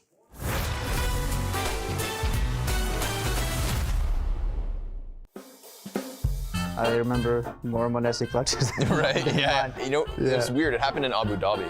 Obviously, last year, he starts with that, like, MIBR clutch. Yeah. But, you know, in Abu Dhabi, he had, like, a similar clutch from the same position and nearly the exact same kills versus outsiders. Right, yeah. Yeah, I thought that was so weird. Where I was like, I've seen this exact moment before, right? He had one good clutch against FaZe as well. For me, that one is the best because he played it out the best. Okay. I think it was last Lisbon groups. I'm also thinking of like the Inferno clutch as well when he stole bomb from outside of apartments. Yeah, it's against outsiders as well. Yeah, right. Okay, yeah, two clutches, same maps. He's just crazy in clutches. Yeah. Like even practice what he pulls off, it's, I don't know how, but he just somehow makes it work. You can't talk G2 clutch without bringing up Monte.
12-3. That's how we get started on Inferno. FaZe determined to stay alive at the Paris Major in BNE for everything that they fought for. On Overpass and on Mirage, where it went to overtime, they could have already knocked out FaZe, but they might have missed their window here, Jason. This is wild. I don't know what kind of comeback in Major history. Where would this fall for BNE if they made it back now? I don't know. I think the only one I can think of is like the old, like, what was that VP against, the Polish VP against like North or something back in the day? Remember that on Cobble where it was like a 13-2 or some scoreline? All right, so rare that we can't immediately think of something that would fit. That's the only one I've got off the top of my head. It would be crazy. Yeah. An absolutely historic comeback if it was possible. Well, the good thing is all you can do at this point if you're Bad News Eagles is just say, guys, forget about the scoreline. Fight, be fearless, be confident, and we know that's already things that are going to be ingrained into them with the style of Counter-Strike that they play. Look at Robs. He's sneaking out. He's had such a monstrous game already on this map. And on the second one as well. He's going to find you on flat. Throwing a little bit of a missed shot, but still, he picks up the headshot nonetheless. 3 versus 4. They are a little bit low. That's a good shot from Rigon. And even flashed, he takes down Kerrigan. Bomb is on the ground, but there's a minute left. And it's a 2-on-2 with Twist and Robs to try and retake it. And Robs isn't flanking. That might actually confuse them a little bit. Twist is going to wait. He looks like he wants to boost him up. Looks like he's telling Robs, like, come up, get boosted. Let's see over the smoke. Let's see what we've got. Nothing's going to be there. Rigon slides behind triple. GXX over towards Banana, and here comes the retake. They don't have a lot of time either. No kit currently picked up, so this is going to be really fast. Robs, oh my god, he just cracks him open, and now GXX here, and no kit, so they had to find him right then and there. Nice drive-by, and that is going to be the end of the round. There's nothing they could do on the other side any longer. Robs trying to hunt for it. He'll be good for the kill, but he will still end up losing the round. A quad kill on him, including a chicken at the end, but BNE will win the pistol. Robs had some, I don't know exactly what round it was on Mirage, but like maybe like at some point during like the last like 4 or 5 rounds on Mirage, he was like, oh, I'm gonna hit every headshot. Even in a pistol round loss, Robs has just sent the message that's just like, I'm on point. You can't beat me. I know that feeling, but it doesn't really work out that way when I'm playing the game, Jason. I'm not gonna lie. But sometimes I do tell myself that. I'm living vicariously through Robs to get a feeling of what. It's not about telling yourself; it's about sending the message to the other team. That's where you struggle, I think, is that conversion. Need to follow up there. Yeah, this is a godlike performance from Robs. There's no other way to put it. He's got 23 and 4. I mean, he is. I don't know. Again, I don't know what the record is in terms of ratio, but he's knocking on the door for sure. Especially this deep in the major, holding on to their tournament lives of both teams. FaZe with a much stronger grip in the moment. Rigon got an AK to play around with. Got some Mac 10s to try and get some openings as well. And no real stack here from FaZe. I mean, 3 at the A-bomb site, 2 over at the banana position. They got the M4 on Twist, which is real interesting. Well, if you want that M4 to come into play, you're going to have to mount some kind of a defense over at the A-bomb site first, where Bad News Eagles is going to execute a Hulls pop. They're going right at Robs. Good luck. He's got the MP9. See what he could do. Should be a flashbang coming in from the middle. Oh, it's just a straight crouch. No warning at all. Good shot for Kerrigan. He needs another headshot here just to slow them down, just to buy some time for his teammates. Now he's on his own, and he is hunted down. Rigon will drop him in Twist and Rain. No reason to try and run for this one, so good conversion. BNE, especially that first kill on the MP9, that's super important. Kind of looks like they want to go for somewhat of a hunt. Synopsy's already investigating on his own towards CT spawn. Juan Flatro at the base of Banana. That would be a little crazy. I think they'll end up just letting this one slide away. Just don't lose that AK-47. But he's given the opportunity over to FaZe. Yeah, I mean, this is kind of the... Surely he stops here. I don't know. This is a little bit their MO, isn't it? Just find another fight. See if you can keep it going. Have the confidence to always be there. And man, it looked like it backfired badly when they were on the CT side. Those retakes, losing a couple of rifles here or there, and having a worse economy throughout a lot of that first half. 12-5 is the scoreline. We're moving into the 18th round. And FaZe won't really have any real money to buy with, so going to be just the Deagle here on the M4. came into this series with two different perspectives, right? For FaZe, it's championship aspirations. It's lifting the trophy at the end of the day on the big stage. Another major trophy for Karrigan and Rain and Twist and Rops and Brokey to all cement their legacy, but certainly Karrigan, Rain, and Twist with a little bit more history. And Rops, for Bad News Eagles, it's to kind of take that next step off of just an upset team, off of a team that is there to ruin someone's major. They wanted to prove that they could actually take that next step to be dangerous in the playoffs, dangerous for deep runs. Yeah, they've proven they're dangerous, but you're right. Getting to the stage is a different matter right now. GXX good for the one. Twist with the M4. There's a lot of people swinging on the other side, and they'll get Rain through the smoke. Even if they give the headshot on one of them, USP, not quite enough to take down Synopsy. They're going to find Karrigan in the middle, so should be good around here. That's dangerous, though. I mean, you hear that M4 ring out in Banana, right? And you're saying there's, you know, two people survived last round, so they bought that in the previous round, so there can really only be like one M4 on the board. Everyone else is going to have pistols, but they still go at the M4. Like, as like a moth to flame. They're just like, there's the fight. That's the hardest fight on the map. I want that one. Yeah, you have to admire it, don't you? I mean, this is what we're talking about it, though. I mean, it is, I think it's easy to criticize some of what they're doing, right? But it's just that, on the other hand, you have seen it work. You know what it's like. FaZe couldn't survive it on Overpass, right? So you kind of know what it looks like when it is working. But obviously, right now, it's fallen a little bit flat here. 6-12. It's a very, very long way back into it. Rain, first real buy round coming out here for FaZe, and he's going to open up with a kill on Recon. But Synopsy swinging back into it, and that leaves a bit of a weakened defense. 2 on A, 2 on B, and plenty of time for B&E to make a choice. That was spicy. I wonder if Twist even thought that fight was possible with all the Molotovs that were on the ground. They find him either way. Find the equalizing kill. Shifting back to brackets very, very quickly. A very passive defense from Brokey inside the site. Rops down at the broken wall inside pit. Karrigan and Rain to hold on to the B bomb site. So defense split 2-2, a minute remaining. Both teams starting to run a little bit low on utility and nades. Yeah, but that B bomb site still has the only 2 nades that they have left, right? Molotov and smoke. So if another 10 seconds go by before B&E show up, that B bomb site could be really well defended. And actually, Brokey's kind of cheating towards the B bomb site as well. Now positioned in towards CT spawn. He kind of rotated over when the smokes were up to see if anyone was going to try and execute some kind of a split. Now he's going to have some pressure put on him. Clears out the angles. Slides out a little bit wider. They almost line up, and now Rops knows it's likely him who's under pressure. Yeah, but the bomb, oh, they're going to go back. Rain is alone. Karrigan's already rotated out. The bomb's going to get picked up with 20 seconds left, and now Rain is going to call it in. Karrigan's actually running back right away. Good kill for Rain. Synopsy out of it, and there's the Molotov to slow them down. That's enough to win the round. Yeah, just not enough time to continue working across the map for Bad News Eagles, finding a couple fortunate kills in various places, but not one that really allowed them to attack and feel comfortable moving into a bomb site. 13th round for FaZe, just 3 rounds away from survival and their next match.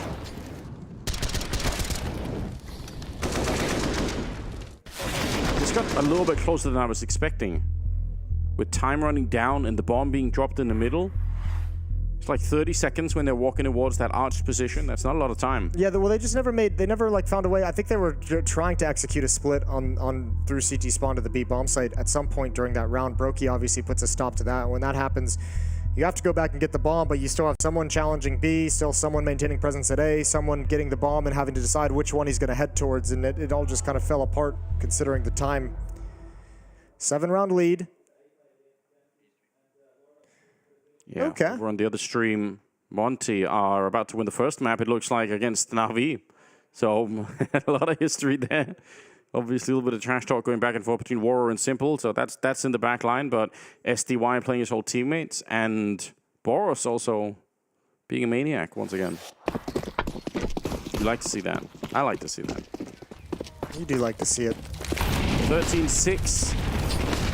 Oh, that's a lot of damage. Yeah, that's a huge amount of nades. Oh, the flashbang coming in as well. I think he might have been able to have a shot GXX onto Rain right at the corner, but turns from the flashbang before he pulls the trigger. Wow, FaZe have used a lot of utility at the start of this round. There's still 1 minute and 25, and they don't have that much to play around with, so it could get a bit interesting. Rops. In the Rops position? Yeah, it is a classic, isn't it? Oh, turns around for the flash and does get his eyes back, but couldn't quite get the shot off there. Good use of a flashbang. Oh, and that's for the smoke nearly. I think Snare is crouched at the edge of it. Carrigan, he's going to be going down, so... Ooh, Rain's going to get pulled back. That kill from Brokey alleviates some of the pressure and alleviates some of the confusion on FaZe. He doesn't realize Synopsy's already gotten power. Oh, he's done. Rain is done. Footsteps are being tracked the whole way by Synopsy, so he's got a wide open gap, and he's just saying, wait. Plenty of time for me to run this route. Rain's going to have no idea. Freebie, this should, barring anything absolutely bonkers. Oh, he's at least fallen back into it. Oh, now it changes. Rain a slight chance. Oh, the Molotov. He does actually have a smoke that he picked up, so he can at least put it out and buy a little bit of time for his team to try and get there, but he should be dead inside of it. I can't believe that he's still alive. Brokey's boosted up on the other side. They find Rain, but the bomb is going to be picked up here. Twist is in construction. 1 versus 3. Man, that nearly got out of control, but they should have this one in the back. Twist just waiting for a little bit of a peek. If anyone's going to give it to him, maybe turn it into a 1 versus 2. But this is an almost impossible round to clutch. And now that he's been found out and low on health as well, should be a done deal here for BNE. What a wacky round. Yeah, that round should have been so much easier. The reposition from Rain kind of screws everything up and opened up the opportunity for Brokey to get involved. 13-7. Bad News Eagles fighting back. And FaZe is out of money. It's not a comeback yet. But considering the way this matchup has historically gone, like on some level, it is a little bit of like a hold your breath. This ain't done yet. It makes you really scared, doesn't it? There's some part of this that if you're a FaZe fan watching, you've got to be thinking, please end it. Yeah. Please, quickly. Just end it right now. We've said it many times, repeating ourselves, but BNE momentum is legendary at this point. They've proven it today. And nobody knows more so than FaZe. They've really felt it. And I mean, I don't think we're quite there yet. I don't have that, not quite that feeling that it is all rolling through the map. But with the money slowly dwindling out of the FaZe side, confidence is going to be growing on BNE. Stack at the B-bomb side. 3 people here. I don't know. This is one of those rounds, if they keep going, Twist, he's by the fountain. It's the double stack on this box. If Rain makes sure he dies, doesn't, yeah, okay, he drops off. Got to show presence below so they don't recheck the stack. There's the peek from Brokey up top. Good job from FaZe, but Synopsy's there to pick up the pieces. They know there's one more, and now the rest of the map is being wiped off. So no more danger. FaZe will drop the round. Bad News Eagles will be within 5. And Twist might be able to get away with an AK-47. That's a beautiful deagle shot. Yeah, kind of. I mean, that one rifle could be a big deal in the upcoming rounds. Do they want to hunt him is the question. Why is asking that questions? It's BNE. Yeah. True. They always, the answer to that is always going to be yes. Yeah, that's fair. There's a couple players low. It's a little bit nerve-wracking against someone like Twist, but good job from Scenario to neutralize him before it gets too crazy. 13-8. Say something comforting to the FaZe fans that are watching, Jason. Come up with a... At least you're not a Liquid fan. There we go. That is always look on the bright side. They are going to be losing later to Into the Breach. Chill. Chill. I know you sound British. You don't have to buy into the whole thing. Good shot from GXX. Another opening kill provided by the Op. Monte has secured and won the first map of the other series. They're up 1-0 on NAVI. That's not an elimination game like this one is. Synopsy's going to challenge. Rain finds an equalizer, but traded all through the smoke. What about now, Anders? How's your momentum feeling today? Oh, Jason, you're tempting me. Yeah, but the momentum starts to feel a little bit too good. You're getting the shots to the smoke. You're getting the relentless aggression that's coming out. Again, it's another save for FaZe. We're about to be 9-13.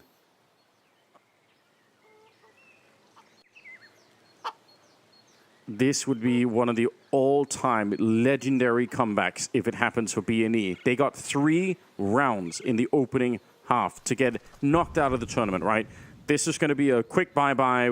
FaZe, we're going to be celebrating. Yeah. The way it looked as well was just like FaZe wasn't making any mistakes, working Bad News Eagles. And now FaZe have gone missing. BNE win the pistol on the second. Yeah, sure, they lose the fourth round, the first roll rifle round, but beyond that, they've looked flawless here. Yeah, world's 20th best team in Bad News Eagles taking on the 5th best team in the world in FaZe. Not time to be panicked yet.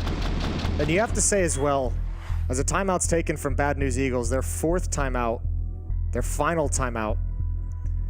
Last chance for Devilwalk to spur the boys forward. There's an advantage in that as well if you're FaZe. You obliterated them so hard in the first half, they had to burn 3 timeouts and still couldn't recover. So all the adaptations from this point forward for Bad News Eagles are going to be on the fly, are going to be in the hands of the players. Yeah, Robin's, I think, grown a couple of more gray hairs in the meantime, just watching the game. Oh man, I don't blame him. There's been a few gifts early to Bad News Eagles at this to start this half as we can kind of start to build into this story that Bad News Eagles is starting to close the gap and come back into things. A few opening kills, few too many opening kills probably provided for FaZe's liking towards Banana. You want to stop letting players or having players fall down in that position. Stop letting Bad News Eagles play with the man advantage in this map. Yeah, that's a fair point.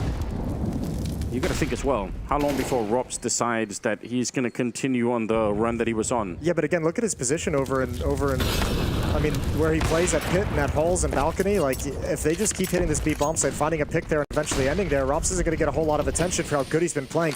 Okay, Bad News Eagles have an idea. They want to get up mid fast. Yeah, beating the smoke. They're just going to go for it, set down their own smoke. Great headshot. Kerrigan, he wanted to be in front of the smoke, and they were ready to catch him. Now the entire mid portion of the map is open. Brokey, he's already rotated back, and so is Rain, and he's getting very close. Oh, he could be dead almost already. If he fires this gun right here, it has to be a kill, and it will be. He escapes. That is really sick. He finds Synopsy. If they would have got through the smoke on the other side, they could have hunted him down. Now instead, they're going to recommit towards Twist and Robs, and let's see what Robs could do. He needs this round. They can't let BNE get back online. You and Flatro will absolutely shut it down, and Twist in the back. They know where he is, and he should be toast right away. Reload not going to happen. And Brokey has to just back on out of them. Good call for BNE to turn it around. Yeah, I wonder what made them so convinced they wanted to hit mid as quickly as possible. I wonder if they had like a misread that's actually worked out in their favor. But certainly when you think Brokey gets that kill in CT spawn, things are going to be in trouble for him. But that's a great wraparound into the pit. Yeah, especially on that opening shot, right? With the smoke that's kind of covering him. We said it wasn't done yet. I almost can't believe that it's come to fruition, that it's come true. Bad News Eagles within striking distance, now up to double digits, 10-13. They looked so dead. It looked like it was all the way over. And think back to Mirage really quick, briefly, before we get this next run underway. FaZe up 14-9. Disaster strikes. And what happened was FaZe kind of actually got a little bit beat up by the pressure that's put on that. They actually started playing a little bit more passive, a little bit more scared, a little bit of just like preserve the lead style. If that creeps back into here on Inferno, they could lose control of this. Yeah, they really could. Oh, this is getting so ridiculous now. Decent nade that lands on Synopsy. 7 of 8 rounds in this second half going the way of Bad News Eagles. Yeah, where are FaZe when you need them? Synopsy comes right through, flashed in, Twist is dead. And Rain and Kerrigan quick to try and shore up that B defense in case there's more pressure coming. Synopsy, yeah, he's going to want to take a look. He's not afraid of anything, and it might be a little bit too risky here. He goes down. Kerrigan on the good return. Smoke up to slow them down. They wanted to put a little bit of pressure on, and now they're a man down instead. Yeah, that might have been a bit over-eager, and you can't afford that kind of a mistake in this game when you just have a comeback just getting started, just feeling like it's finally built up. 3 on 4. All that's left with no map control. They fell into a complete B hit on that play from Synopsy. Now they've just got to try and finish it off. That's a good Molotov. Rain, he's burning a lot here. Tries to swing out into it, but the flash is also getting to him, and Kerrigan can't really help him out. So Rain, he's repositioned. Molotov now on the other side, and he's very exposed. He'll go down. Kerrigan right through the smoke. He just charges on in, takes down one Flatro. 40 seconds here, and a 2 versus 3. FaZe. This is probably one of the best chances they've had yet, and Carrigan relentlessly bullying them as they try and get onto the bomb side. He'll get one more kill, a triple for him, and 14 on the side of FaZe. Fire with fire. Carrigan just meets every piece of aggression from Bad News Eagles with a little bit of himself. Each and every step they take, it's harassment the whole way through. 14-10. But again, another opening kill for Bad News Eagles. That's making this very stressful, very difficult for FaZe. Yeah, they really felt like they must have felt like they had a read that there was only going to be one person there, maybe just only Carrigan.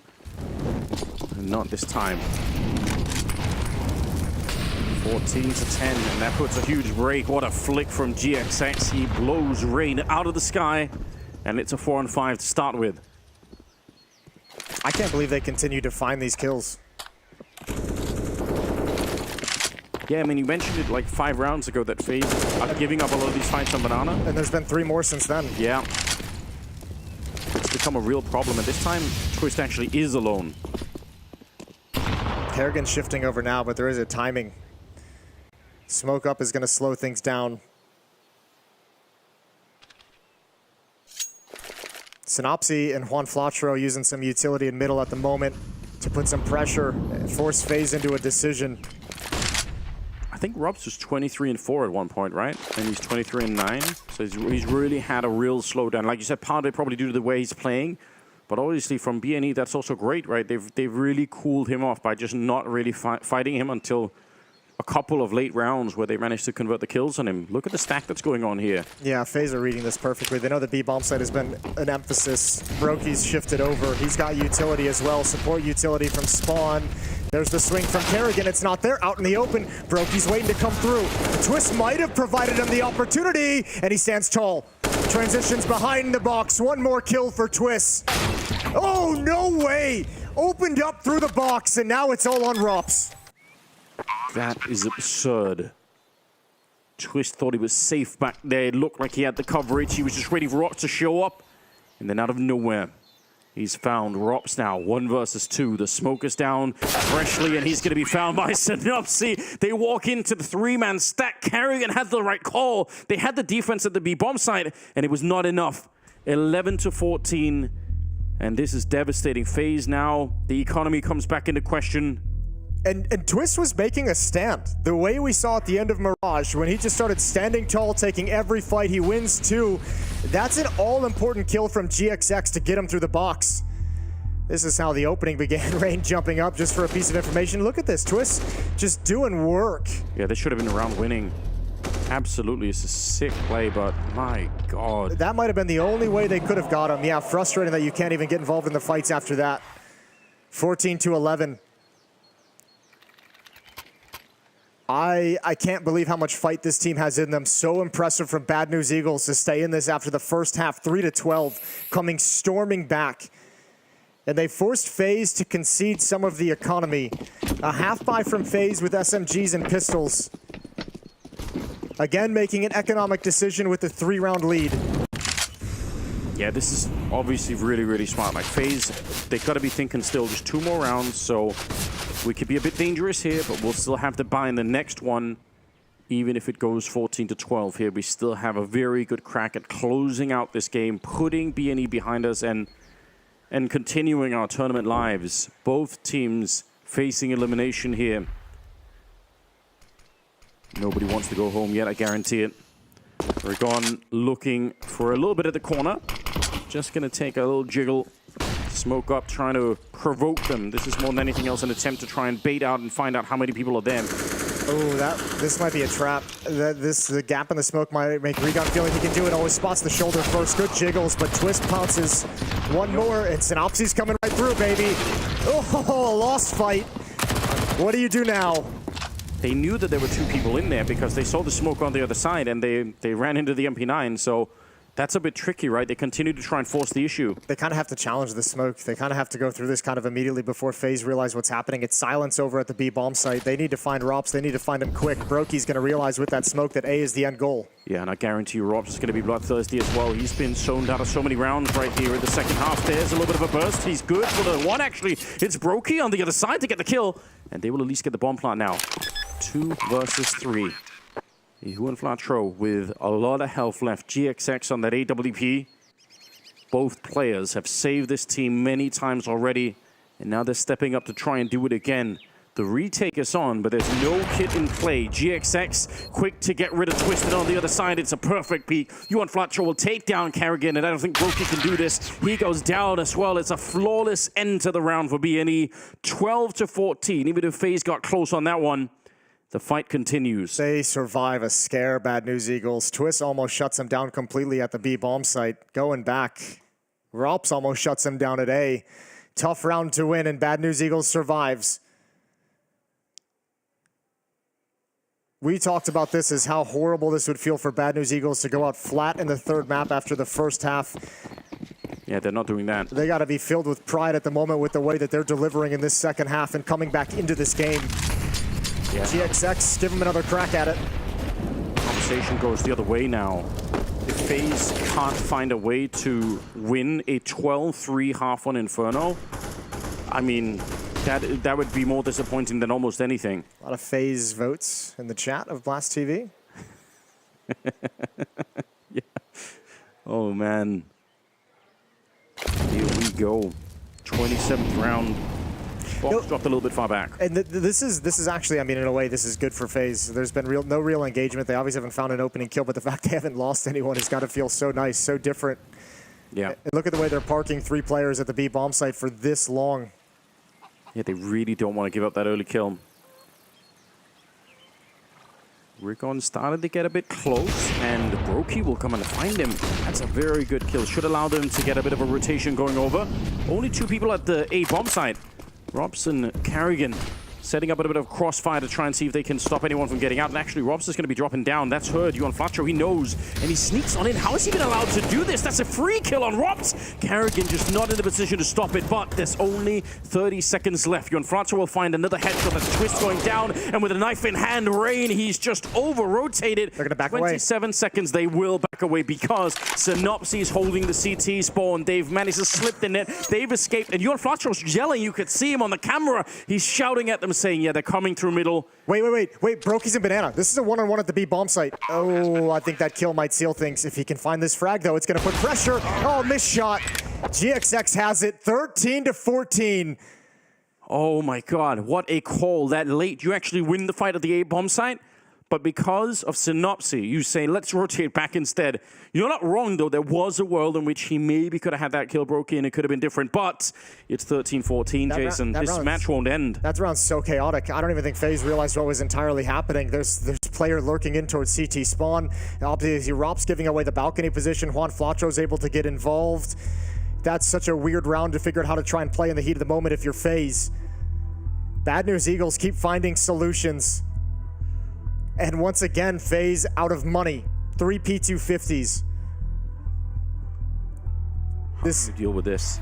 This can be both an incredible comeback and a stunning collapse. Yeah, one way or another. There's going to be some hearts broken tonight.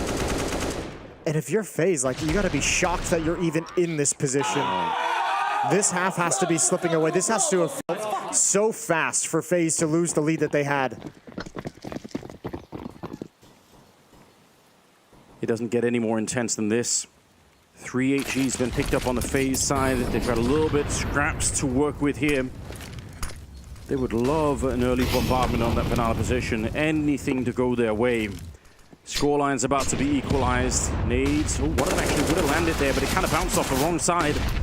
Trade, Robs will recon, and you'll absolutely take that. Oh no, this position from Brokey though, what a sneaky little rat. I think he's gonna have a kill here. I think when he comes back through that smoke, okay, here's the footsteps. No one comes out mid. They're all on Palace already, so the danger is averted on Brokey's position. Oh, that's awkward. Things are getting a little scrappy. This is not the most well-drilled attack. Good dink from Brokey, but still shouldn't be much of a chance for FaZe to get back into this. No, and especially because that AK as well on Twist is suddenly worth a lot, right? They need the money to keep going. Robs doesn't have that much in the bank. So as much as you want to try and upset this one, it just might not be worth it. Molotov smokes going down. Yeah, it was a little bit of a rumble fumble getting into the A bomb side, but now that they're here with the bomb down, no one being spotted on the boost either, I think it's time to pack it up and just leave this AK in the hands of Twist. 14-14. Jason, we are all tied up. This game is again going to go all 30 rounds at least. This doesn't make any sense. Synopsy's going to lose this AK. Oh, a second one. Good finds from Kerrigan. Economy can still be an issue for Bad News Eagles, especially because they're losing everything. And Rain is going to make sure that this off goes away, gets the kill right at the end. And that might set something up very nicely. Don't discount those kills. Not all that important right now, but if FaZe can win this round, then those kills become massive.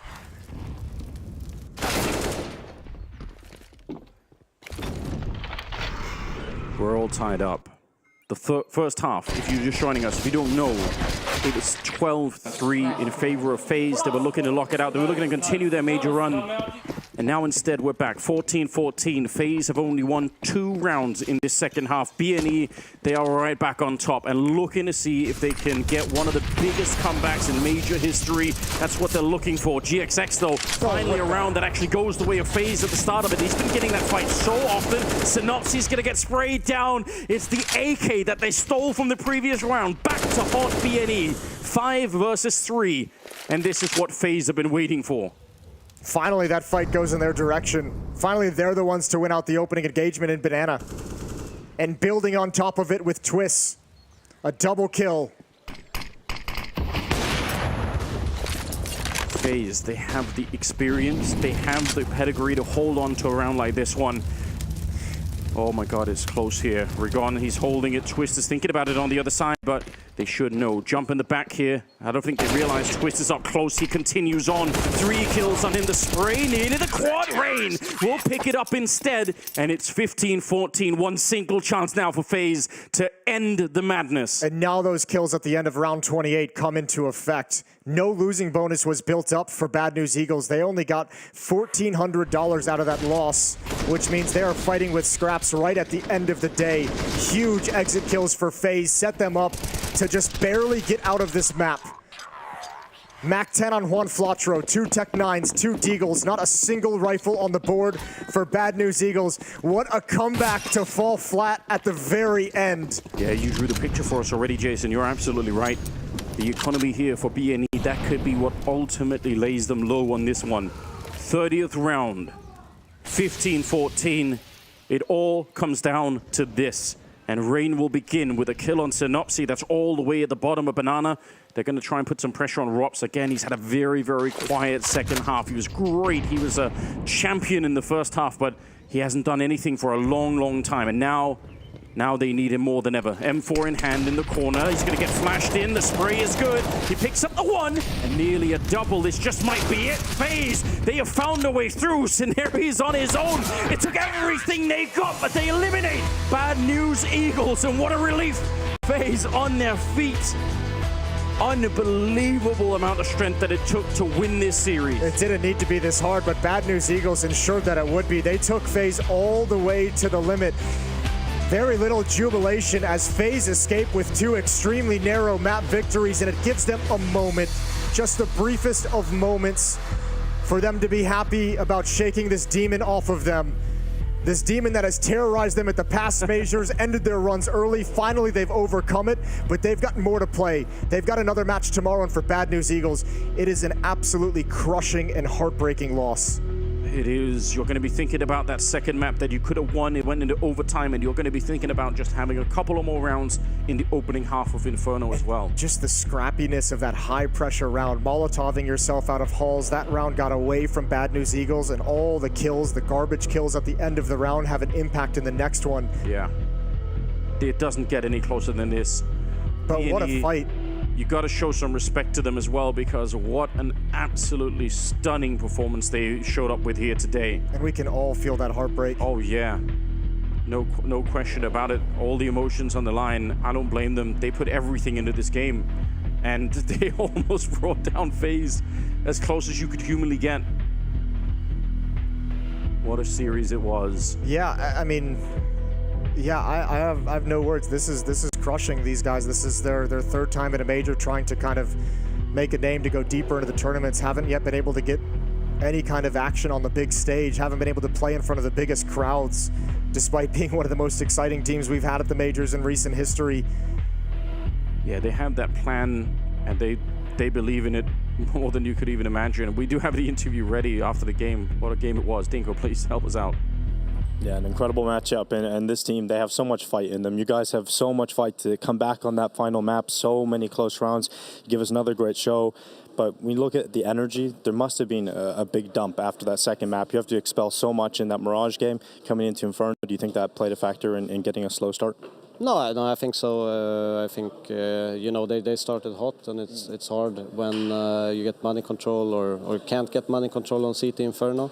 They played a really good game. They faked us out and caused a lot of rotations and got the picks they needed. So we were a bit off balance on that CT side. You know, props to them. But I can say I'm nothing but proud of the guys.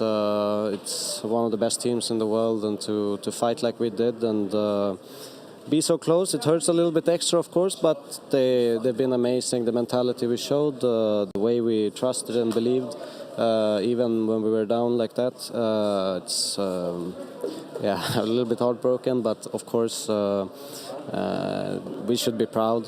I think there's very few teams that can muster that kind of capacity in those kinds of moments. So. Yeah, we look at B&E, a team that we're so used to seeing at the majors now. They've done so well to get here time and time again. You've come in for this most recent one. You know, we look at this team and some of the struggles you guys go through. You don't have that organization, you don't have those salaries, you don't have all the resources these other teams do. Can you tell us a little bit about some of those struggles on the lead up to the major? No, I mean, we went to Melbourne, came second there, and then, I mean, we're booking straight after the tournament, a boot camp, kind of in panic. So since we, yeah, obviously Banks is working some events, and it can be hard for him also to fully focus on making sure everything is managed. So we kind of have to split it up. I mean, we pay from our own pocket, boot camps, flights, hotels, and just to chase the dream, I guess. But yeah, I mean, it is tough. It is hard. We keep fighting every day and try our best.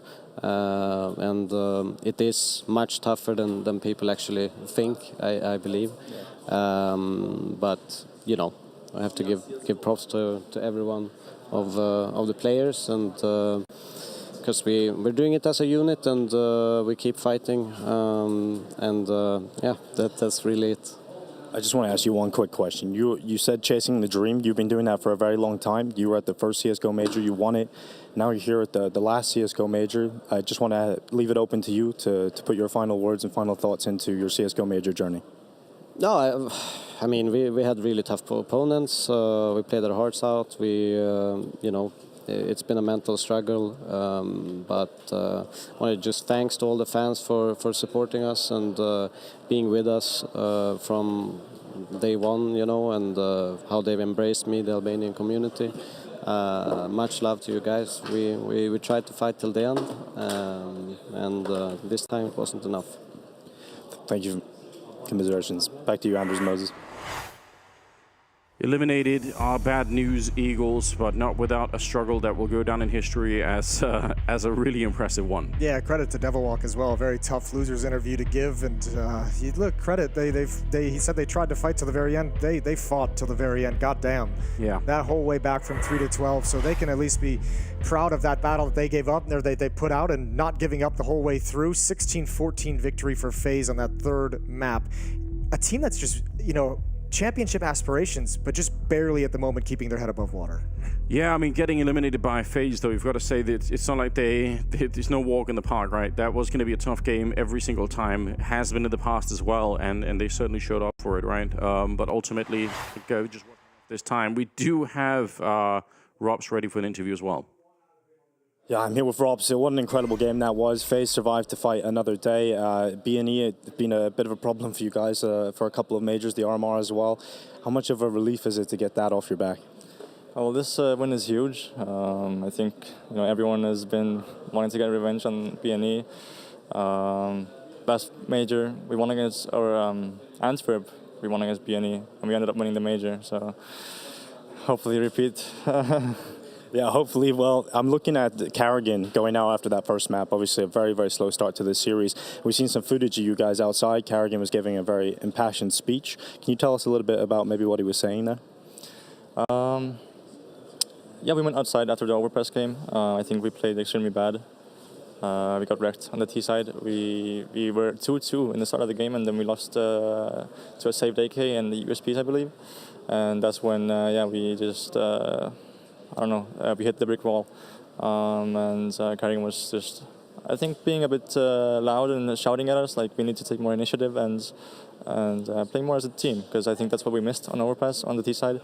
We got wrecked in the aim duels on overpass, and that's what they won as BNE. Like they played a good overpass and they hit their shots when we were getting off guard and stuff like that. So it was good to you know, make sure everyone gets their words out, what they want to say, and if Carrigan wants to, you know, say a bit more words, like be tough on us, I think it's gonna make us play even better, because we all realize that this is it and now we need to perform. Now, we've seen you after that incredibly tough second map. There was no celebrations when you guys won, for you especially. You just kind of closed your eyes and looked to the sky. Can you tell us a little bit about the thoughts that went through your head there? Yeah, I think we're pretty poor at closing up maps recently. We have a lot of huge leads, but when we hit 14, 15, the game gets really tight. We just can't close it out. I think we make a lot of mistakes in those rounds. And I don't know, we just need to make sure we're still at 100%, because I feel like we take one step back once we have a huge lead and we're being comfortable. So I think, yeah, keeping the pressure on the enemies all the time, that's what we want to.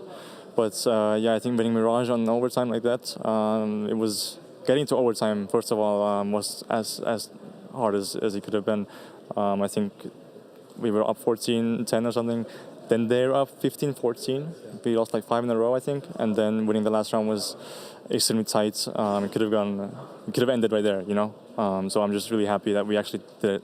Now, I remember at Pro League, you guys are talking about some of the motivations, how you get yourself motivated. You start to think about this Intel Grand Slam. You were listening to a specific song over and over again. Is there any sort of motivating speech that you have with yourself in your own head as a competitor?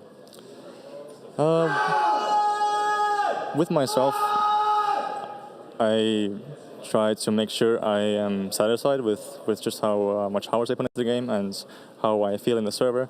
I don't really motivate myself, but I just push myself, and as long as I can try harder, that's what I like to say, I guess. Try harder and keep going. Well, congratulations once again, Robs. Thank you. Yeah, very measured Rops, acknowledging some of the problems there of closing out the games. This is the winning moment for FaZe as they do take down BNE, send them packing, and I mean, it took everything FaZe had. I think Carrigan in this moment as well shouted, every time we beat BNE, we win the major. So, it's all a matter of perspective. True. Last win before now coming in a best of 1 during Antwerp, a major they went on to win. This is the rest of the schedule, because that's not the end of the Counter-Strike. Monte, NAVI going on to the mainstream right now. Fnatic G2 Esports going to be up next on the B stream. Hooksy versus his former teammates in Roy and Nikadoz. That's going to be an exciting matchup. That one will get underway. We're going to head off to a break. When we come back, that game's going to be ready to go. I'll go for a young player again. I'll try for an American guy again. Let's go for Breeze. Guess the Mystery CS player again. Hunter. Come on, Leash. You got this one, bro. No, it was a rifle. North American, but not American. Well, this guy has to be an AWPer since the weapon he used is not AK and he's older. Who's old? Okay, simple. Come on, Cold Zero. No, it cannot be Cold Zero because you only had 9 major appearances and he's older than 25, and Cold Zero was, I didn't check. It's open. I knew it. He played more than 11 majors. Device? I'm guessing Fallen here, because that seems likely. Less than 16 majors. Guardian. JDM. I think. Now it's showing orange box. United States, the same continent. Fallen. Gabriel Toledo. Let's try. Okay. 1. Oh. Fallen. That was very easy. South America, older than 27, or how old he was, and a lot of major appearances.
think there are two types of people. There could be people who win a major and say, that's it, I did what I came here to do. There are some other people who will always fight to win 2 and 3 and want to have the legacy of having been the best to have ever done it. It's absolutely bonkers when you think about dupreeh being the only player ever to make it to every single major. It's kind of bonkers that you think that a player has actually done that.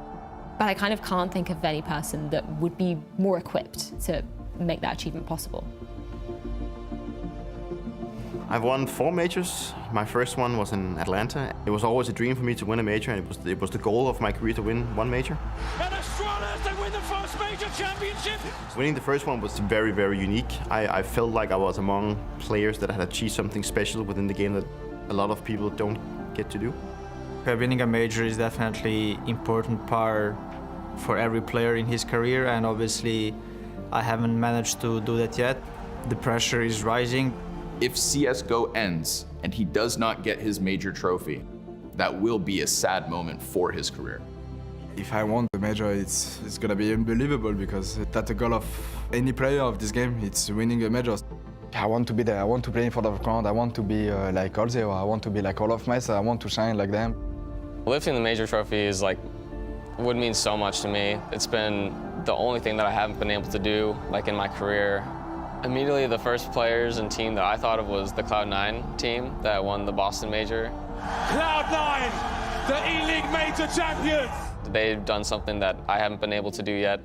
You don't know what it feels like until you have one. There's a different kind of pressure when you play a major.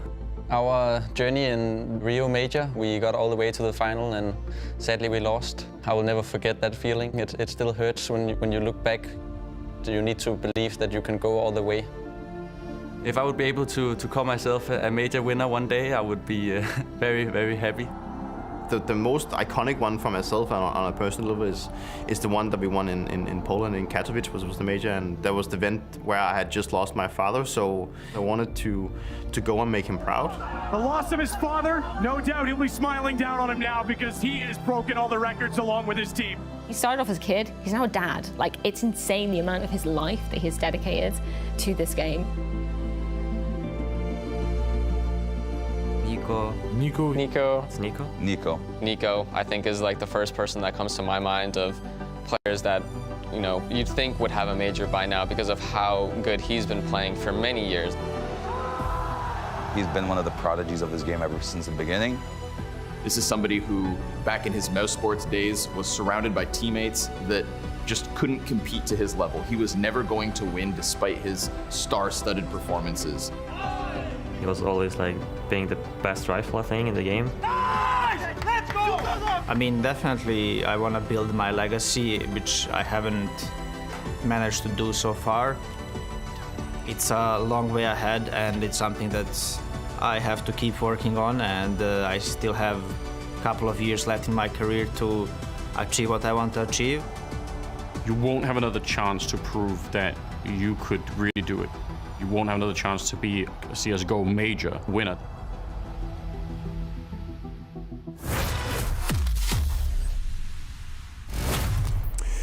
Nico's trophy cabinet, the always elusive major, and so here he is yet again this evening to try and run it back. It is Scrawny and Launders on the B stream to take you guys through these best of threes.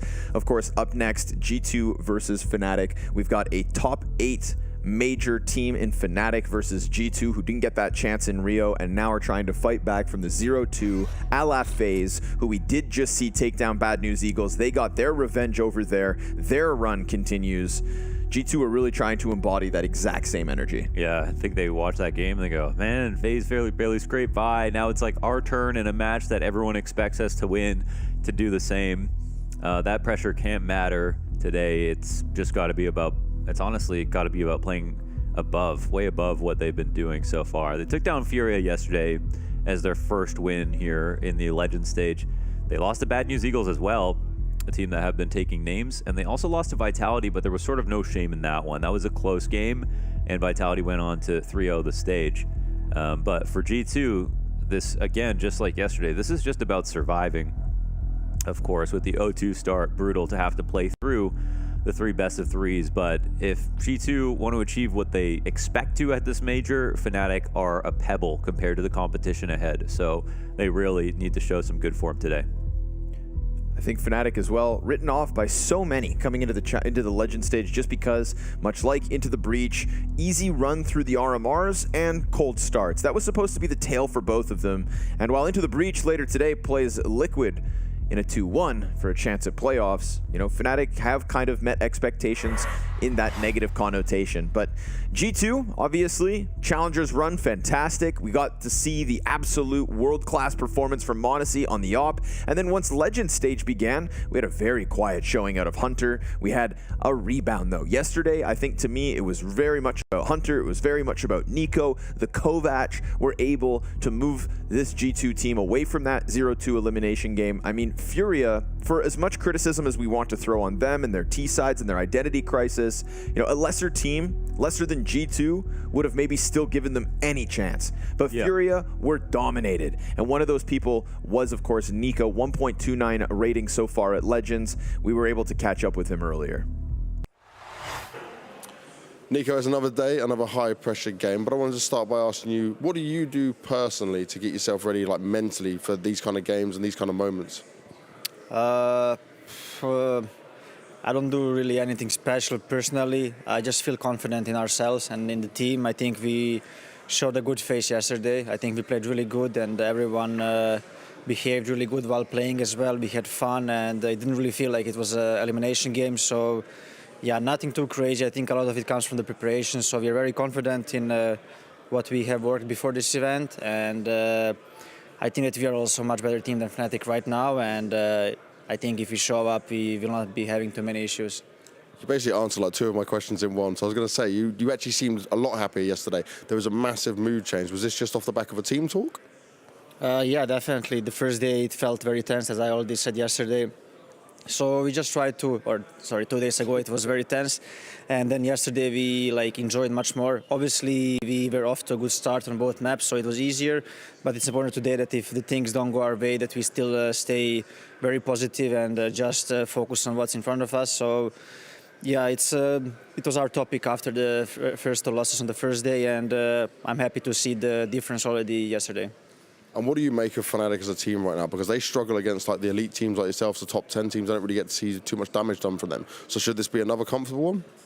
I mean, every game from now on is going to be very tough, no matter the result. Even if we win, like we did yesterday, it didn't feel that easy because there's a lot on the line. Yeah, I mean, every round is like you work a lot for the map win. So I think it's going to be very similar today. Okay. And Fnatic can be a dangerous team, and I think they can play a very good CS, but I think we're just better. And if we show up today, I think we're gonna win.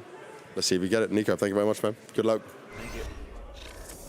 Not overwriting the possibility of Fnatic causing some problems. Also giving more credit to FURIA than maybe I think some would think, saying those matches weren't necessarily easy, but they felt easy. I think individually it felt way too easy for Nico, most notably, and all of G2 behind him. When we look at Fnatic's run thus far, it's been Mezi, who is currently the highest rated player at the Legends stage for Fnatic, obviously taking on the in-game leadership, but always nice to see when Mezi can tap back into what he was originally known for, being, you know, a high potential fragger in that Cloud9 project, etc. It's been a quiet day from Fasher and Crims too. These are, you know, players towards the bottom end of Fnatic that we would hope to get more from. Op play comes in as well with the head-to-head between Nikidaz and Monte. And G2, it's just nice to know that Nico himself is not writing them off yet. But I do think we have to keep our expectations for Fnatic tempered. Yeah, for sure. I think when you have that interview from Nico, it's mostly highlighting, without saying it, that if G2 play badly, they lose. If they play well, they win. And I think they could give credit to Fnatic, but ultimately I think they know it's just about themselves. And I think the conversation lately has been about having a good time, which is something that a lot of the top teams have been talking about. I can only imagine that comes with a lot of the prevalence of mental coaches as well. But just realizing that, I think back in the day, it used to be stressful every single moment of a game up until the victories, and then you still weren't happy. But these days, these top teams, they try to figure out, or they try to look at themselves as the better team and just say, if we're playing happy, we're playing our best. Well, happy to have this chance, and already being in the Legends is Fnatic. We have words from FaZe to share with you. So looking at yesterday, you were able to play Overpass, which is kind of the main pick for you guys, but also for GamerLegion. You guys had great starts getting both pistols, but you struggled to get these T-round going. Why do you think that was? I think it already started on the CT side. I think we lost 3 2v1s against them, and that was just poorly played by us. We don't go together, we don't talk, like we crumble a bit at the moment, and I think that's what we need to step up for this time. On the T side, it's basically the same issue, like we crumbled a bit, we didn't take the space we always do in practice or other officials, and that's just our focus points for today, to actually do the mid-round better than we did yesterday. Do you feel like at all you might be running out of ideas when it gets into these moments, to become like you can't come into new ways of exploring how to get the wins on T side? No, I don't think so. I think it's like literally just we have the great game plan, and if we just stick to it and just talk to each other, we're going to win the rounds, but we don't do it, and I think that's the biggest issue at the moment. Well, let's hope you do it today for sure. And I also want to look at the kind of things when it comes to this being your first elimination match. You guys played really well, got 3-0 when it came to the RMR. You come into Legend stage, we think, wow, Fnatic started off great, you take down NIP, but now where's the mood at in the team? Because this is the high pressure game. Yeah, obviously it's do or die for us now, but I think the pressure is more towards G2 because people expect more for them to go through than us. So I don't want to say we rely on it, because obviously we feel the pressure as well getting eliminated, but that's not our focus point. It's just, for us, it's just mainly to focus the things I just mentioned and then have a great game against them and win against them. And just touch on one thing for me on your struggles against top 10 teams. When we're seeing you play the more elite teams, it just seems to be where Fnatic struggle more. Is that just for the same things you're saying, or is there more detail to it that you think we're actually not performing this because maybe our mentality? No, I think it's literally the things, what I said. It's because in practice we do it. Yeah. So we just need to find a way to transition it into officials. Okay. And I think that the stress kicks a little bit in and we get a little bit quiet. We don't hear each other that much. Like the ideas in the 2v1, for example, are like pretty stupid. We go 1 by 1. If we just wait out, we just go together, we win the round and we defuse the bomb. Like we just need to find a way to convert it to the officials now. Well, you definitely know what you need to do. Thank you very much, FaZe. Good luck, man. Thank you very much. So not matching up what they've seen in scrims with their officials, which is a problem that, you know, a lot of people have. You don't oftentimes hear teams talk about themselves, you know, self-critically, but I think it's great. I think we saw sort of clear thinking there from FaZe about what needs to happen, what's not happening. There won't be any room for those mistakes, however, in this matchup. They'll have to play to their scrim level and then above that. And FaZe himself individually also has to really come prepared, because I think when the lineup was formed, there were some expectations for him as an individual. He set those expectations even higher, right? He had a great streak towards the end of 22, and he was one of the hardest hitting riflers right behind Roy. So for him to be absent, I think that has now become a multiple month-long trend that is worrisome for the win conditions of Fnatic. I also like in that interview just his identification of, like, we stray away from the game plan. And when James asks about that, he said, no, our game plans are great. We just don't stick to them. Tying back into what you're mentioning about, that self-awareness, the self-critical kind of demeanor to FaZe heading into this best of 3. For G2, they have a huge edge in terms of map pool. Getting to play Inferno yesterday versus FURIA was massive. Getting to play Inferno today as well. And they get to ban out Overpass, where if there was going to be one map for Fnatic to take, maybe for sure it would have been that one, but that's a stylistic clash that'll benefit G2 for sure, and I think that'll actually continue to pay dividends with G2's strength right now. So if it's gonna happen, it'll probably be 2-1. Inferno for G2 is incredibly strong at the moment. Ancient, of course, is the second map. Another map that we've seen Fnatic pick up more and more often. It's a comfortable place for Fnatic. It's one where I think Mezzi actually gets the best out of himself. And it's one that maybe you can close this gap versus G2. I think we have to remember that Bad News Eagles were capable of doing to G2 on this very same map of Ancient. So, yeah, there's blood in the water in that regard when it comes to the second map of this series. Fnatic, if you've done anything, it should be preparation for that one. Push this to Vertigo. Vertigo makes things a little more curious because, I think the tail end of this map pool is where Fnatic see themselves maybe winning. I think they have to just kind of grit their teeth on Inferno and try to fight back individually, but yeah, I think the genuine expectation is to not lose too badly. It's going to be really hard to, unless G2 crumble, right? It's like, unless G2 lose to themselves, it's going to be very hard to predict that this map goes any way except one. And what we're looking for G2 is a repeat of what we saw versus FURIA, which was just total dominance across T side. And a lot of their games, they're picking Inferno, playing T side first, crushing so much that they had almost a 60 to 70% win rate on it, and then not really even having to put up that many CT rounds. So we don't even know how good their CT side actually is at this point. When I talk to you about Fnatic, I bring up Nikadaz as an op. Obviously, we know the star potential of Monte. Does he stand out to you in any special way? I think he did when he played with HooXi. All right. Yeah, which, you know, that might be somewhat of an obvious story to tell because they all came up together and cracked that top 8 at Antwerp, and that was really special. Monte, we did the overtime show last night with him, and he said that he thinks HooXi is going to be yelling more than ever in this matchup because he's playing up against Roy and Nikadaz. Right. And he's probably going to be joking about how Nikadaz is camping on an angle and he knows exactly where he's going to stand, and he's probably hunting for ecos, you know, and all the usual banter. But I think underneath that is definitely a bit of a personal thing here where it's not like he ever wants to stop playing with these guys, but I'm sure he certainly doesn't want to start losing to them. And because he's got the firepower of G2, he has a lot to prove as an IGL to make that come together. And make no mistake, HooXi has done a fantastic job in sort of bringing up all of everybody's stories, you know, all the way down to JKS, in the same way that sort of only Kerrigan did before HooXi with JKS. And it's just about having that trend continue forward and sort of doing what FaZe did in beating BNE today. We'll see if this is going to be a demon for G2. Yeah, at least with the FaZe matchup, we know the past with Bad News Eagles versus FaZe. They get over that one. They finally get one back. That head-to-head was all BNE, essentially. So G2 versus Fnatic. It's only happened one time in the past. Let's see if HooXi can take down 2 of his previous teammates. 2 of the players that he has made major runs alongside. He's got to end their dreams here in Paris tonight. Oh, and it'll actually be G2 starting CT, I think, which happens a little less often. Might be a good idea for, yeah, 69.7% across nearly 10 maps for G2 on T side. So I think, yeah, maybe a good idea to test the CT a little bit.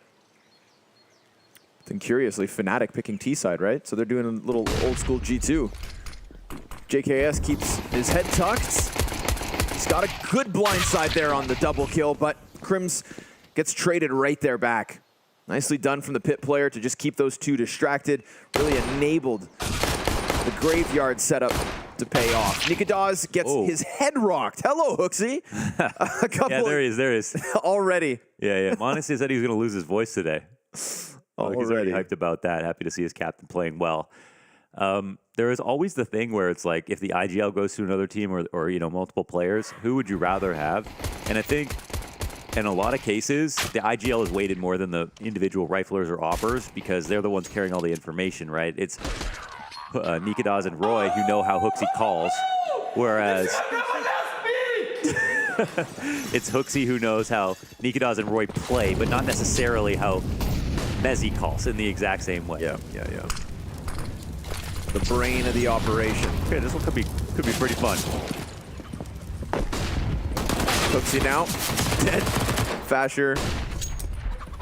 He'll set them up for a little pop towards the top banana. Roy's gonna give chase with low health and a FAMAS on his back. Nico just takes down the 1, which means bomb plants inbound. Exchange of utility here to make things uncomfortable. Bomb is the 3rd player in, so it's a little bit delayed. Still on the back of Mezzi. Allows for Hunter to get ever closer.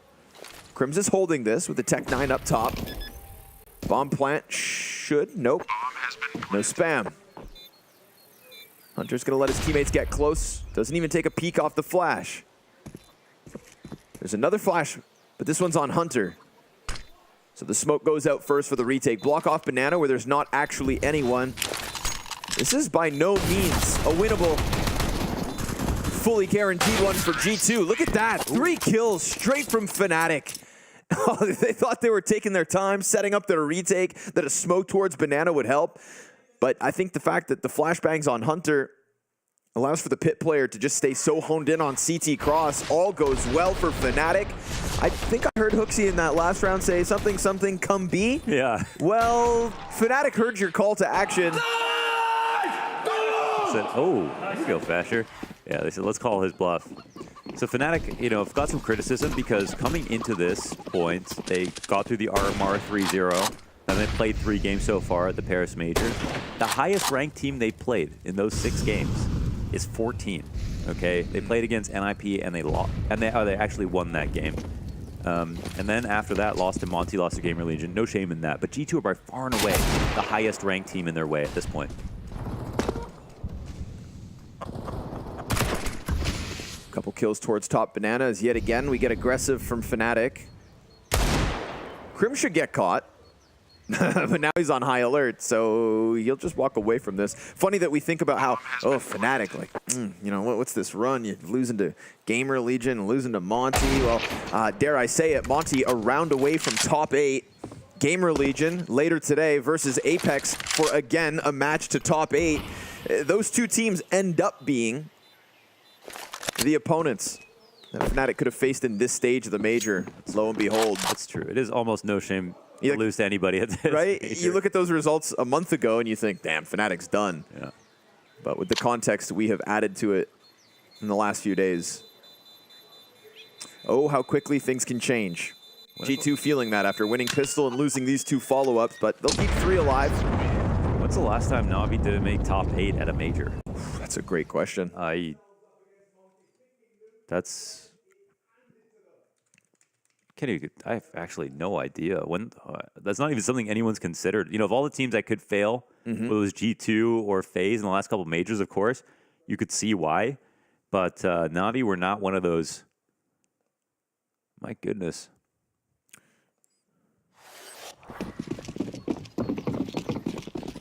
We've got Connor on the research.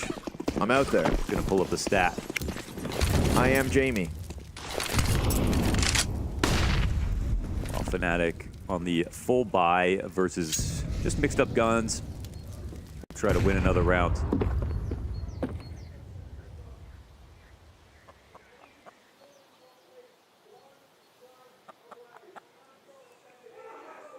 Wow. It's happened. They did it. Monte. For the record. JKS, just the one and done. Quick pop out. Wasting no time with the hit. SDY said, you can cut me, but you can't beat me. What a crazy run. Oh my God. Hunter looking for the contact site. Nobody's showing any skin though. Hunter wants one and they'll give him nothing. So transition into the save. The AK not able to get it. That's a third for Fnatic. Just to return to Monte for a second, it's crazy to me that Waro 2K tweet. I just realized that was a 2-1 game. Yeah. Okay. Wow. Straight up top 8. Yeah. No. I'm sorry. I mean, for Navi getting eliminated. Oh, okay. Yeah, I was like, my God. Like, no, don't worry. We'll cast that tomorrow. In preparation. Wow. Right. A full focus here. Great start for Fnatic on 3-1. Lots of players alive. Surviving the ecos and the half buys, not easy at all.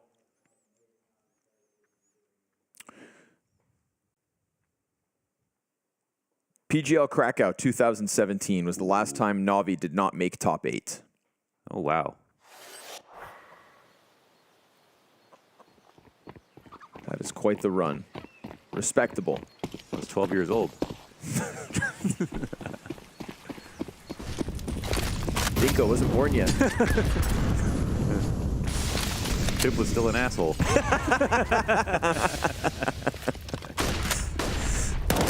M4 for the cross. Ooh, they get through. Crims is killing them tonight. Oh, double spray from Hunter. Didn't expect that the third would also be coming in from lane. Thought maybe balcony was the next point, but Fnatic 4-1. T-side start. Oh, yeah. After losing pistol. Now again, second half is what matters for G2 because relatively untested on CT side, but this will give you some rounds to play with, that's for sure. So awesome attacks coming out of Fnatic. They're keeping it simple enough. And I mean, barring that Hunter spray, it's a completely dominant round on the A hit.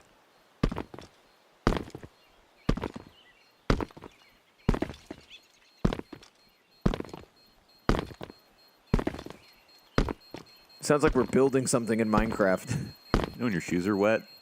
You know when you wear size 16s? That's what that's.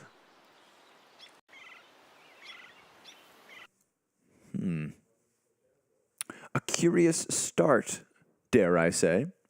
Yeah. Well, you know everyone's taking these maps seriously no matter what. No one really feels like they're going to win before the game starts. And not like it used to be. It just isn't. So we're looking for a statement. G2 will come in for a first timeout. And sometimes it's the talk, sometimes it's the chill. Swanee is going to get involved. Bringing in some ideas. Teams are not usually using too many timeouts on their CT sides. And of course, that gives your opponent some time to talk as well. Do you have much of an opinion on Kita as a coach? Because I just feel like that's somebody who's been around the world. I think the Kita Blame F situation was one of a lot of research. And I think they had the reputation for studying a ton of demos together. And yeah, I think he's been provably good in that regard. But it's very hard, very much a black box when it comes to talking about coaches overall. Of course. I look at it like Yelp reviews. You know, who has talked about this coach? What do I know? The insider information that never really gets shared and can never really be confirmed either. Fortunately, a lot of it comes down to results. Whoa, Hooksy. No way. Oh my god, slides through, but he's written off the possibility of Nikodas being beyond him. So when smoke's off, but Nico won't. Wow. He doesn't forget about it, gives Hooksy that extra layer of cover that he needs. And with that, 5v3 off the top of the banana push, but this was with lesser weapons, right? 2 M4s coming into it. One of which is here in the hands of Hunter. His pistol players are still sitting inside sight, and Fnatic have been corralled closer to A as Banana gets locked down and even more equipped. Nico picking up the AK-47. So G2 decide to take matters into their own hands. Modesty walks up with the Deagle kill, but Roy's timing, perfect. Catches all of them looking the wrong way. Mezzi clears Hooksy up close. They don't know how many people here are on the A side still. It's still 2 with a crossfire in the site. Box player just going to stay tucked in. Smoke for Moto. Molly for the mid site. Bad. Doesn't spread. Tall box player traded, and all of a sudden, a miss. JKS had his chance to kill Mezzi. Instead, the Brits here with the 5-1 on the line. Nico to just creep out through the arch side. Mezzi's giving him time, but it's, giving him the chance to potentially run back to B. However, Nico's pretty confident he's going to come into this. Mezzi, is he going to go too wide? Whoa, Nico didn't look. Yeah, but he's going to start to turn the corner now. There's not enough time to fake it. Oh, Mezzi with the wrong read, thinks he went into halls. Nico just in time. And he also saved the round at the beginning by clearing out that half wall where, Hooksy's at the bottom of Banana. You could very easily forget about that and get caught off. Good point. I think that's why, obviously, Mezzi's still more worried about apartments than anything. You'd think maybe by clearing Hooksy. Okay, he saw by accident. Clearing out Hooksy before going to A. Nico could have slipped in behind them. Arch rotate pays off. Nico wins the 1v1, gives G2 their second. And that one, of course, by way of 2 M4s. Pistols on the rest.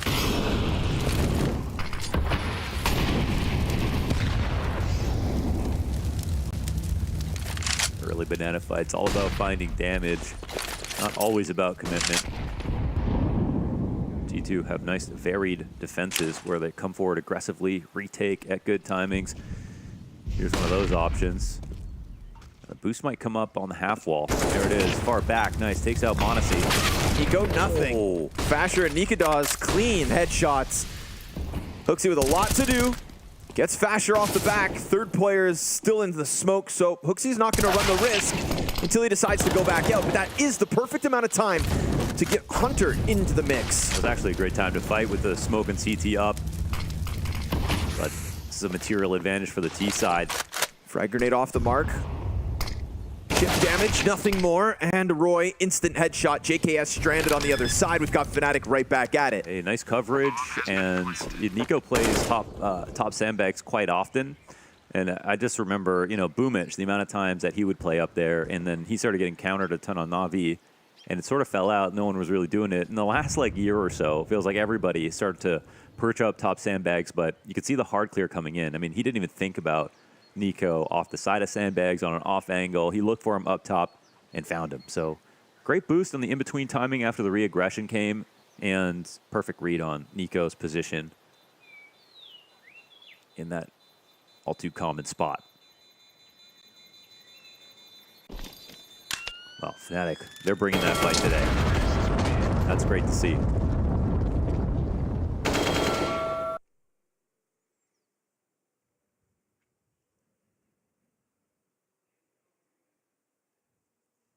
Snooze is key. I was going to say, was Nikodas just dealing snooze mid-game? Yes, that's the most Northern European thing that you can do in the middle of the most important match of your life. Just dishing out snooze. That's crazy.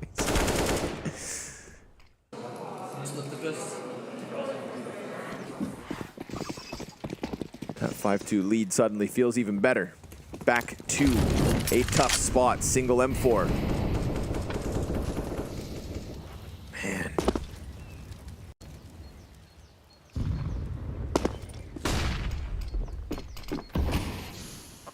The tension was so thick in this studio earlier today when Bad News Eagles on that second map of the series were just mere moments away from eliminating FaZe before the overtime came through. They had me in the first 89 rounds. Yeah, well, it's only the last couple that really matter. And all of a sudden, you know, we thought to ourselves, just because of the way that FaZe did still end up clutching that out, we think, wow, G2 look even better. So Fnatic, man, Fnatic. Nothing is promised. Don't worry, guys. It's going to be okay. Good timing on the push. They're not watching this. Ooh, little team kill for Fasher. Oh! And it sets up JKS. It's not even about the USP. It's about the M4 that's right behind it. Oh, the nade. Perfect, but doesn't do that much damage, all things considered. Deagle up from short. And a second round of this nature that G2 rob away. Oh, man, they got one gun right there. That's JKS. Pure value. Really good awareness about Boiler, and even the second player coming out of it. And these are the tilting rounds, right? Fnatic have actually put together more good rifle rounds than G2 have. And G2 have put together these half-by-eco style rounds that look even stronger somehow. That's tough. But they weren't holding for the arch push, you know?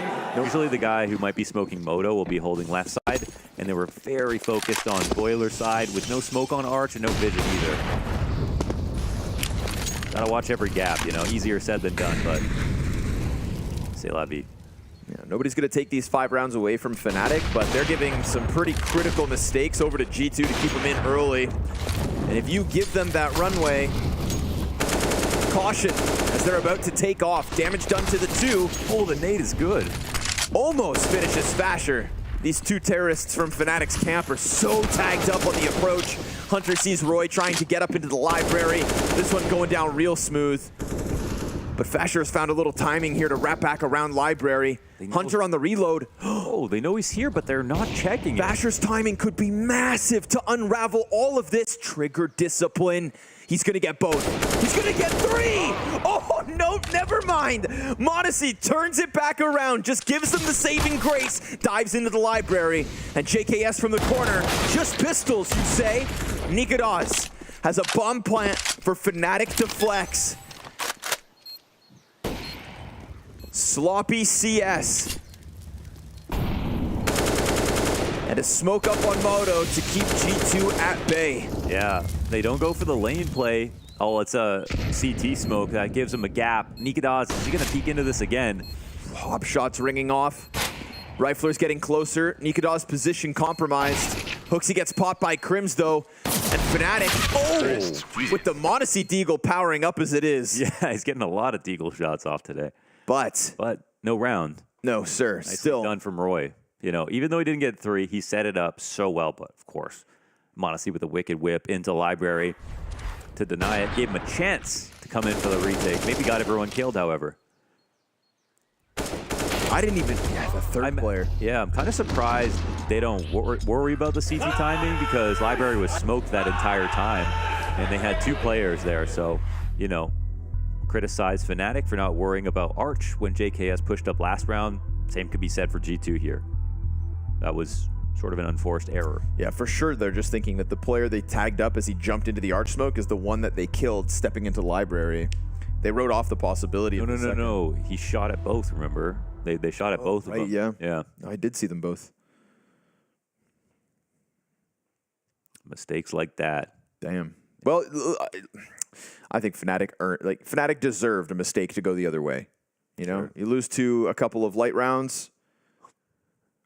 If that's the kind of Counter-Strike we're going to get, then let's keep it 50-50. 5 rounds in a row, back and forth, no consecutive ones. Apart from the awkward rounds that Fnatic have lost, you know, they lost a pistol and 2 half-buys. They haven't lost a single rifle round yet. Oh, dead on.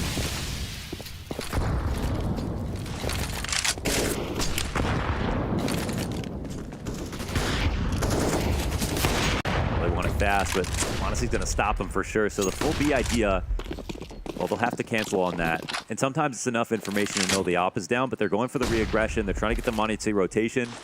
This one comes down to gambles, as it often does in rounds like this. He says, get out of there. Just worry about A. He's got some nades to delay as well. I don't know what kind of cache of utility he has waiting for him. But even though there's only a deagle for Nico, it's a pretty strong round for everyone else.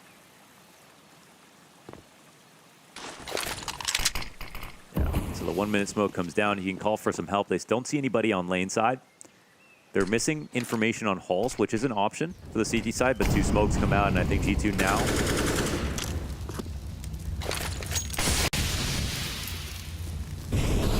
Nico's ready to rock. He hears him. Flash goes off. Nothing at all out of this one. G2 empty-handed on the B-hold. Yeah. Oof. They made no move there. They could have, you know, when 2 smokes come over and you don't see anybody on lane, you know, no one's on the arch timing, obviously, there could be a fake, but how many times have you seen, you just don't see fakes that often these days. They're used very sparsely. And so, I mean, it would have been a golden call for G2 to sit in place on the A site with all that control, but I think that round definitely called for some faster rotations in most situations. But what they got out of it was Monte going back to the A site by pulling their attack after he took a couple of shots. So you can definitely give him some credit for that. And Fnatic, I think this is actually the first time they win versus like a mixed buy.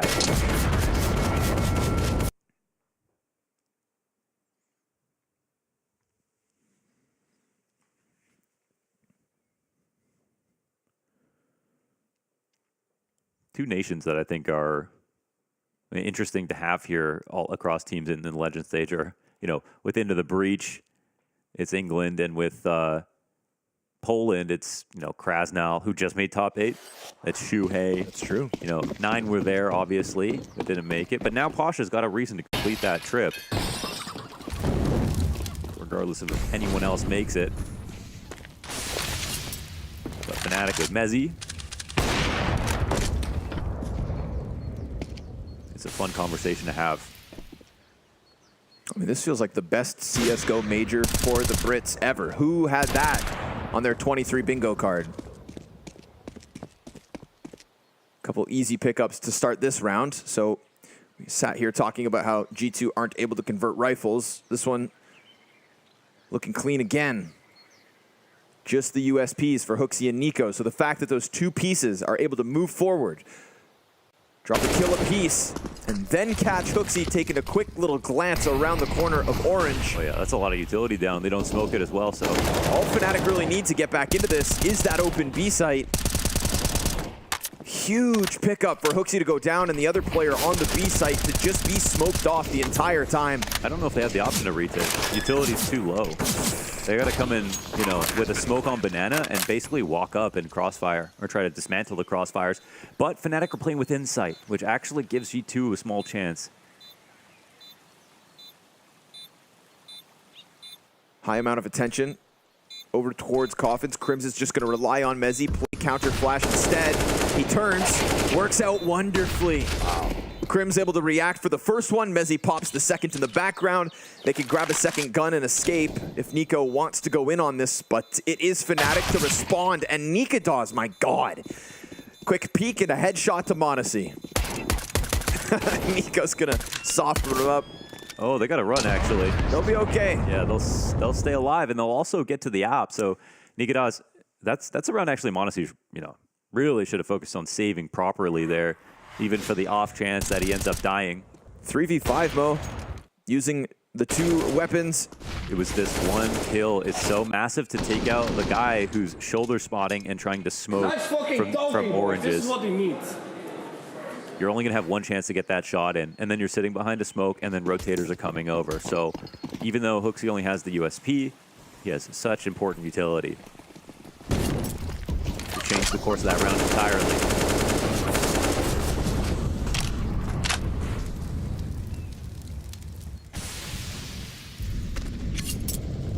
We're waiting, G2. We're waiting. Seen in the last 24 hours, Hooksy very content to throw himself down Banana, him and Nico. Confident duo. Oh, yes, he heard that. Able to take one. Monte doubles back. We've got two in the pit. He exposes to both, and it's quick trades out of Mezzi. Yeah, that's great entries. Listen, even though they went to smoke halls at that timing, JKS hit him with, it's a good time to come out of the halls. No one in pit in this spot. Fnatic have not been running out of halls over and over again, so, G2, it makes sense that they're going for the lane stack, but it's the right call. Man, for 9 rounds. Gotta appreciate the conviction in these hits. The entries look good.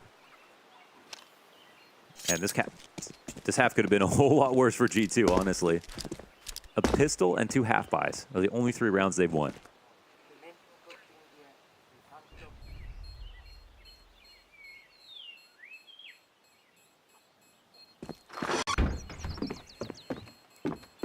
It's crazy because even, in some of these upsets or very close maps from the underdogs, there are not like glaring issues with the things that the quote-unquote better teams are doing, right? I mean, even that B&E game, of course, B&E were finding all kinds of edges, and FaZe, for the most part, had the players there. It wasn't like an abject failure. But the fact that it looks like the better team is winning, that's the part that's really spooky. And that's just the state of the game right now, with everyone getting so good. So Fnatic up to their first real test, outside of NIP in this major run, and they are standing up to the challenge, showing us why they got the opportunity to get into Legends.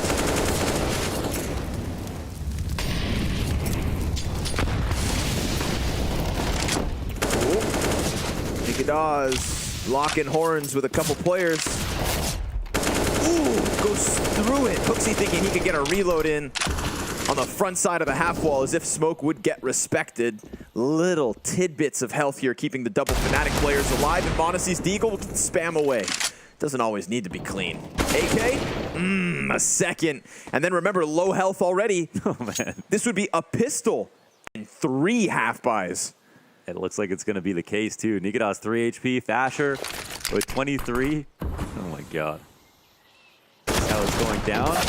Oh, Monte. 4 kills on this. The one gun again, looking like it's about to ace.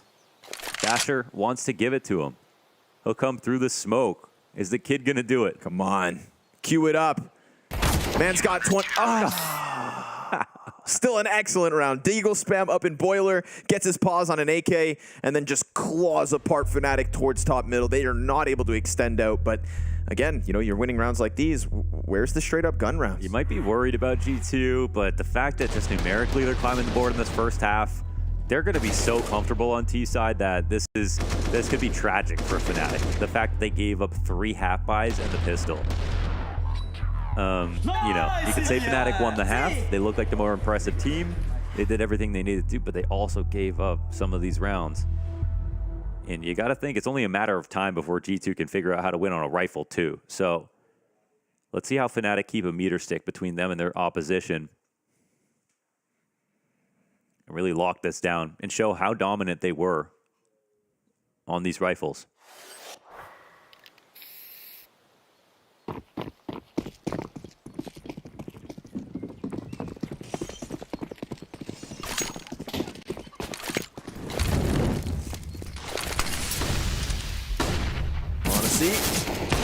Oh, missed chance.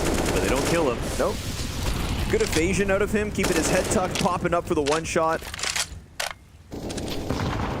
Also to do that, no teammate nearby. Yeah, very risky.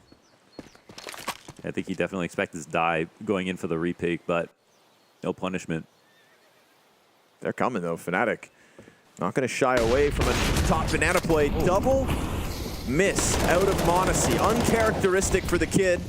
He won't miss the third shot, as he does drop Fasher, but Mezzi into Little Pits real swift, and he reads that HooXi's nearby. So more kills in gun rounds for Fnatic yet again. The fact that Monte dives back after going for that opening pick just leaves this huge gap in the defense, and Fnatic are just so content to slip forward with it.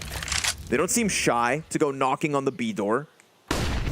When they see it's ajar, oh, they help themselves. There's no plant coming down. CTs are going to get a little cozy now, and they actually have a lot more retake utility this time around. Yes. Now he's a nade away from dying at quad. Can't even sit in this position.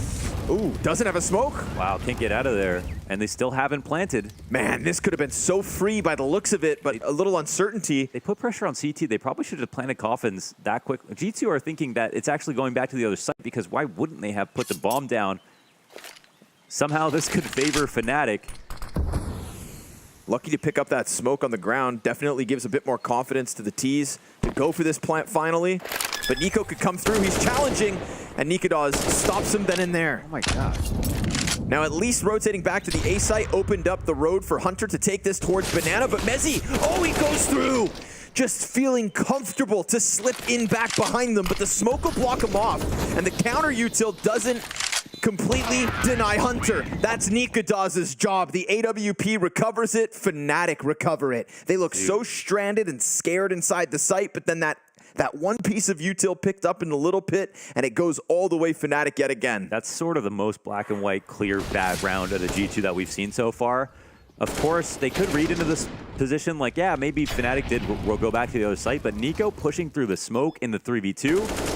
Of course, if he gets it, he wins the round, but the 3v2, when they're in the site and the retakers are on the other side of the map, that was a lot of a risk with no flashbang, no second guy coming in to trade. Monte also had a bad round with the missed op shots, which is not something you see these days. The only one he lands from backside when they're already just so ready to swarm.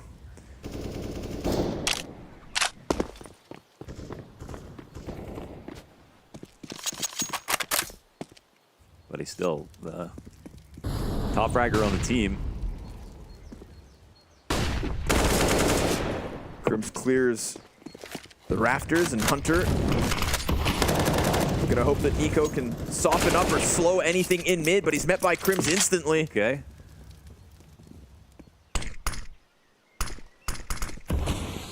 See if we can get some kind of firework out of Nico.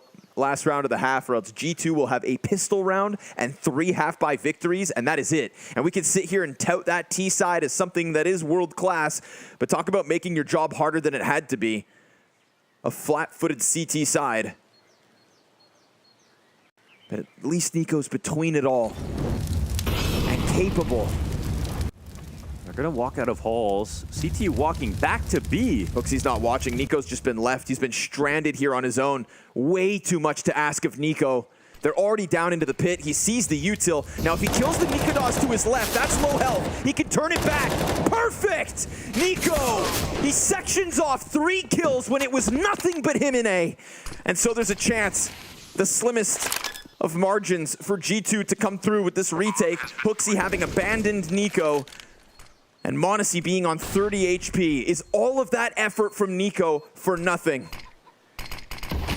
Do Fnatic stuff G2's CT side? Flashes to come over top. A second one towards pit. HooXi uses that to get onto the bomb site. Mezzi stops him in his track. And it's that Monte Desert Eagle that's been finding kills again and again. But Mezzi keeps himself tucked. And that is where he ends this. 11 rounds from a T side from Fnatic. A T side they chose to start this with. And a CT side that could very well close it. So we've actually got the interview that you did with Banks after the win at the World Final. Oopsie. First grand final like Monte. First tier 1 event where you grab yourself the trophy. What does this mean to you? It means the world to me.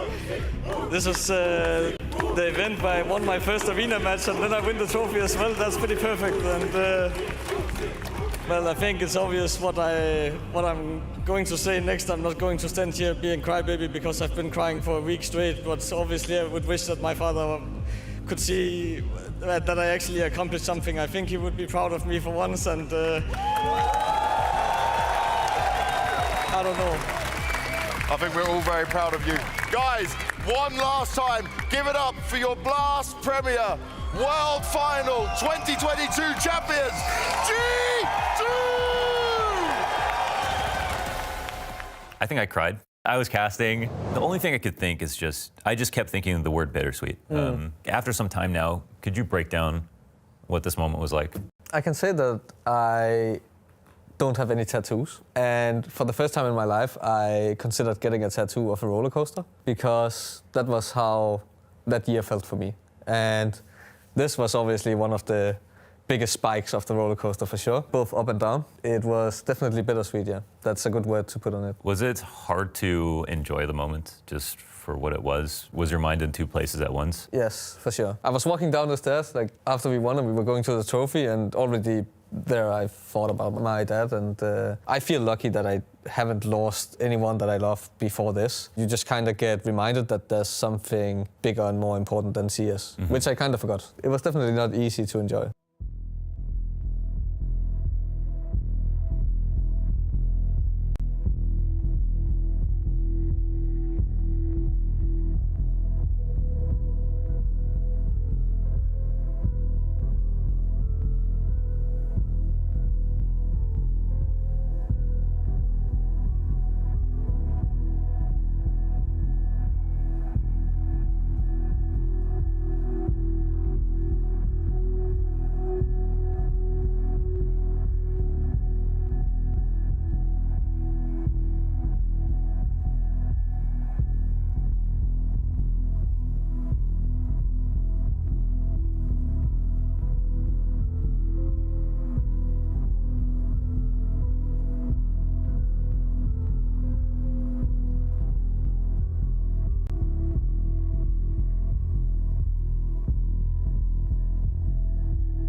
Well, FaZe were able to dispatch of their kryptonites in B&E, but I don't think G2 believed Fnatic would be too big a problem. This is a team that was written off prior to the Legend stage. It's a team that has been written off even in the Legend stage, right? Fnatic, not a total blowout, but also nothing to convince us of their ability to stop what was the hottest team of Challenger stage, and a team that recovered yesterday versus FURIA in such convincing fashion. But Fnatic decide to take a T-side start on G2's map pick, and it gets them 11 rounds.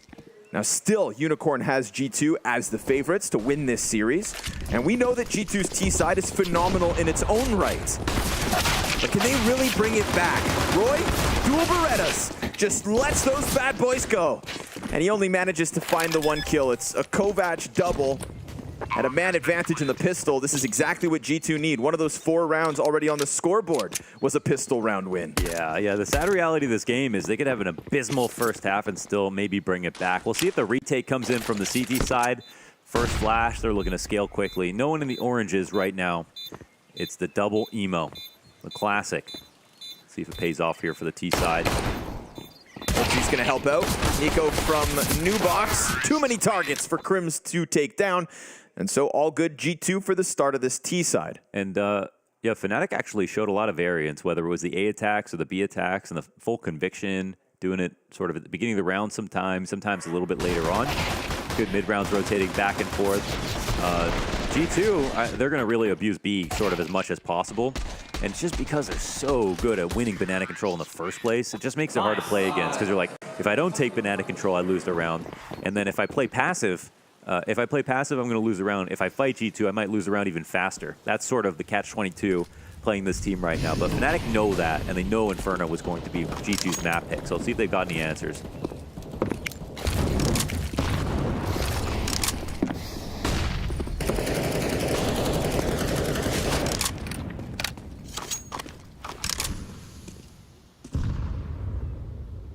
Smoke on Crims. Whether he throws it before they come at him, that's the question. Still on his belt. Utility makes no difference. Corner position good for the first one. Faster than peeks off short. And Nico puts a quick end to him. So they'll get through the original A defenders, leaving Nico around on Arch, just in case Roy and Mezzi get frisky, which they will. 5-7 challenge down middle could have done it. Nico will survive on sub 10 HP. G2 able to convert this. Now that's already an improvement from the first half, where the force buy worked out to Fnatic. This time it falters. Yeah, so quickly this, the game will get close. G2 like, okay, we got the protocols, so we know we can do this. Still inexplicable the way in which they lost some of those CT rounds, so that's going to be looming over them. But it's not really about, how long it takes for someone to warm up. All that matters is who wins the game. Fnatic know that all the same. And this, if they can potentially win Inferno, man, they had such a disadvantage having Overpass banned out in this veto. This would make that win even more delicious for the underdogs.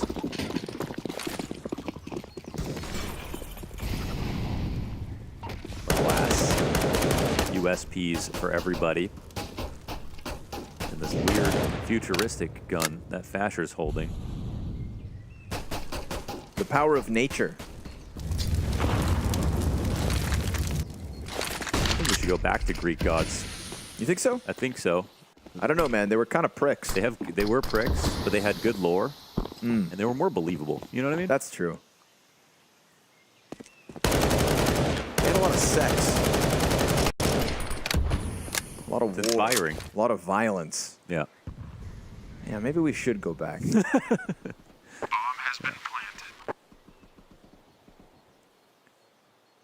If you were a Greek god, what would you be? The god of what?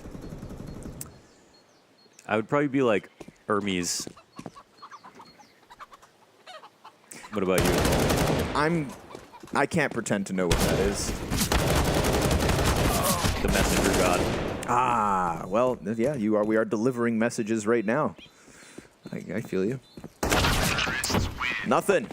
Just one. One measly death as G2 find that open B site. Little gamble out of Fnatic, but that's okay. We got through the technicalities. Guns up. Let's go. Yeah. Op immediately as well for Nikodas on a CT side. Hope to maybe see him get a highlight reel moment or two throughout this series, and it could start right here, right now.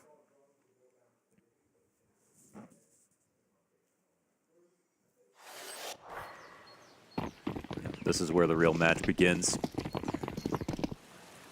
Op in play for Nikodas. I'm glad he got some flowers in that first half. He has been pretty consistent overall throughout Legends. Even though Mezzi, I think, is a rating leader, I really have seen good impact out of Nikodas on the Op.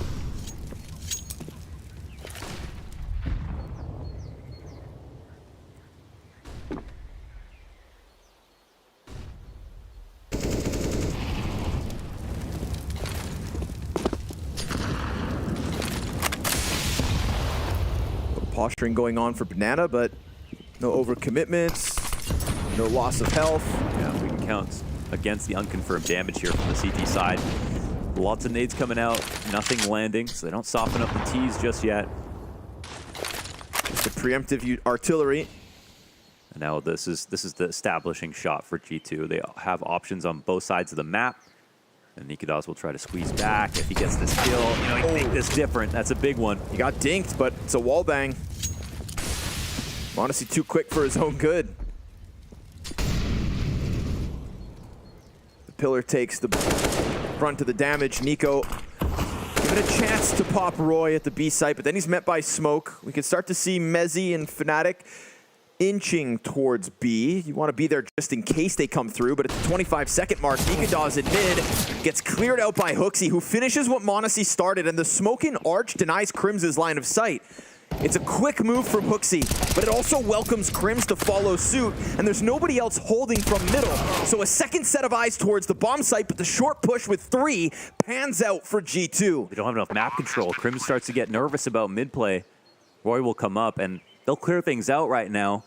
So it's a winnable retake, but it's 0 utility. Yeah, a tough place to be in. So much of that util used at the start of the round. We saw the posturing from both. And right now, Hunter, head down, goes for the Moto fight, drawing them closer. The pit peak is an omnipresent threat, with the short guy getting all the way up now. That's a duel that NiKo wins, and JKS tucks back sight. Lost in the open ground is Crims. It's G2 with another T-round win. Having 1 smoke in that situation can almost be a 4th player if they can smoke off Big Pit, but they don't have that bit of utility, and it's because G2 worked the map so well, as you pointed out in the beginning of the round. Bracket control and banana control, and if you work banana control and hit A, that's your retake utility gone for that side of the map. So the one good play was Nikadaz realizing he has to come forward to get something. I guess the second one was Crims identifying HooXi by himself, but up until this point, I think G2 knew that ultimately, you know, NiKo's the one in pit, the guy who got them to use a lot of their smokes and utility, realizing that they should have a pretty formidable post plant. And they lock it down with the frags. So the lead has all but vanished at this point. They might be back to a buy safe situation for Fnatic. And that's what I was saying, man. Even those 4 rounds, even though basically G2 got lucky to get those half-buy victories, Fnatic giving them up is just so dangerous versus G2 on this map at the moment. I don't think I've seen a 70% T-side win rate ever for any top team in history on Inferno for this many maps.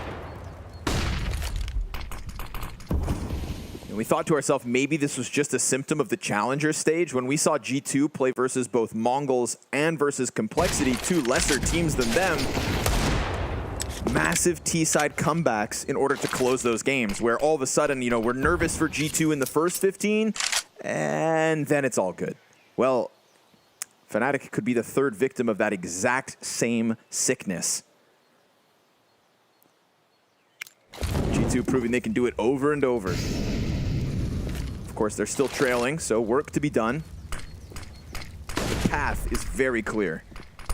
They've paved it previously.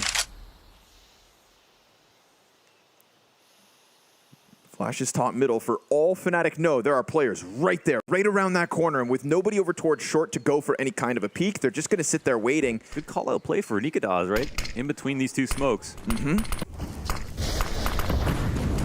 Little pop-up from Coffin soon. 1 player crossing. Messi able to offer a single kill. Roy finds one. Oh, MP9 damage. Nicely done from Crims. Throughout the chaos that the Pistols are able to create, Crims hones in on 1, equalizes the 2 versus 2, but the CTP gets punished. Monte insta-kill, and Crims just can't do enough.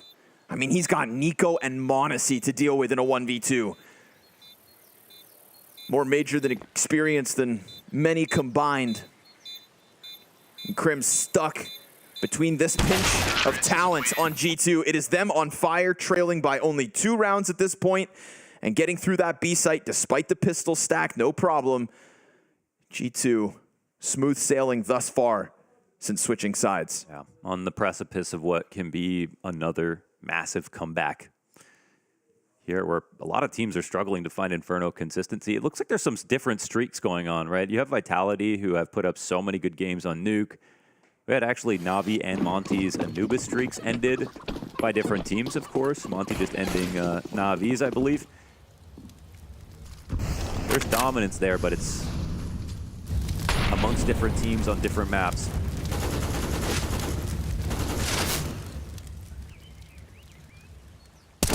Oh, that's a huge find. Oh boy. No, just got hooked. His old homie HooXi. What even was that? That was a NiKo play. Yes, it was. I feel like you spend enough time watching NiKo, you just start to absorb his power. At least that's what all of his ex-teammates wished they could do. Who knew it was going to be HooXi? Crims finds something back here. You know, he could walk in a boiler and still get this kill. Ooh. But he'll walk by instead. Yeah, they'll hear the organization, but look at the outpost from Nico. Like, they don't have any information on B. They can't respond too heavily. The A players are free to make noise because everything looks like a bait right now. This is brought to you by the early map control. Off the back of Hooksy's kill.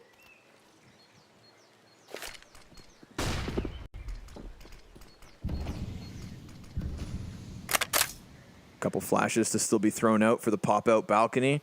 It's a good setup. No R-trap coming in. Yeah, I mean, Fnatic could still stuff this, but it's going to come down to mechanics, and it's going to come down to Mezzi first. Instant kill to Hooksy. Nice. Smokes himself off. Now the pit players can contribute, and he even gets an additional angle. So Mezzi's not removing himself, but Hunter will take him down by force. Oh, off of Balk, a triple. Just dismantles every element that Fnatic had worked so hard to put in place, plus the 2 kills to stop it, but Hunter has other ideas. That's just crazy, man. They just searched out every single position. Halls is the hardest part of almost any map to be able to entry out of, and they have a double pit setup with a sight crossfire, and Hunter kills them all by himself. You know, the tension is released a little bit by Crims taking the opening duel and losing inside of the smoke. That allows Hunter to look for other fights. And then Mezzi turns his back because I think he's waiting for a lingering flashbang and doesn't want to get caught and give up the fact that they have a crossfire in the first place. But there is no flash. Hunter comes out dry, kills him and his best friend. And Nigadaz, well, he'll have a successful save, but oh, wow. Oi! Nope. Ooh, called that too soon. Denied. Yeah. Dead at the end. Interesting. Double digits G2. Pistols only for Fnatic in the next one. So Kita trying to come through, looking to rally the troops. This is when teams will start doing aggressive plays down mid because they feel like they can't respond on Banana.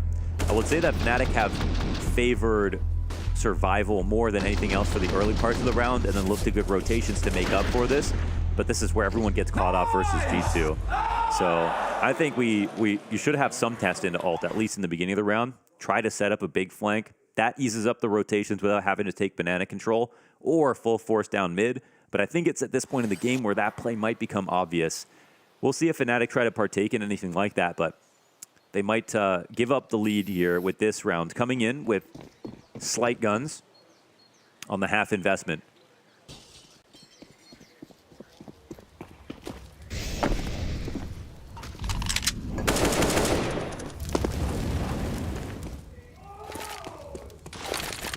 Sometimes it's good to get the aggressive rounds out early, right? If you get the aggressive rounds out early, it's the harder thing to expect when you have that lead, but it's always tempting to play it cool when you have the lead in the first place.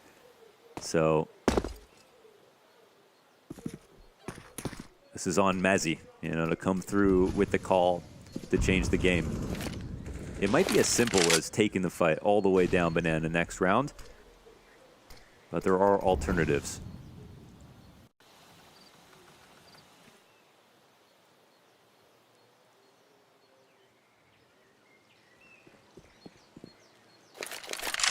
Come on now.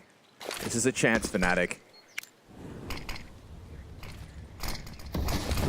As he's going to get smoked off on the coffins. They're met by utility resistance. Bad smoke. Yeah, Roy steps into it, but Mezzi can also trade back instantly, and he catches Hunter.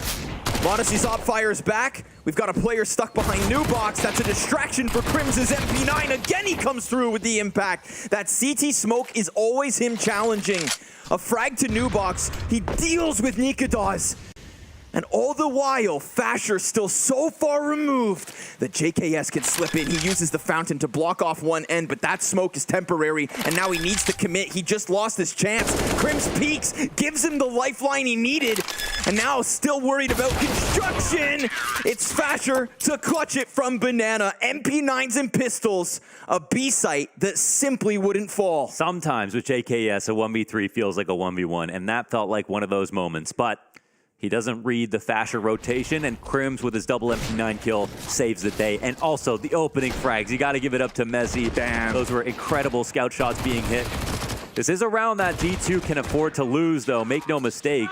When we look back at the first half, it was a similar story. The one round they've won so far, is with almost nothing to work with. This is going to be the real test. You don't win without rifles.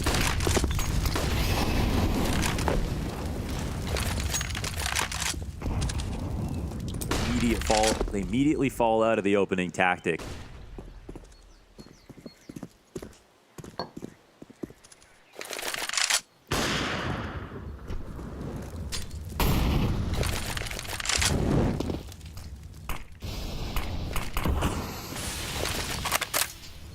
Made for mid, perfectly timed.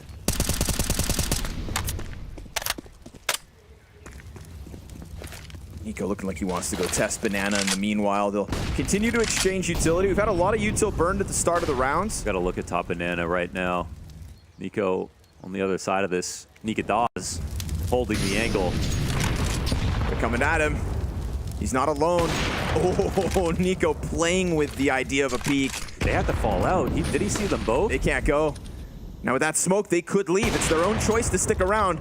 And Dawes will pull away.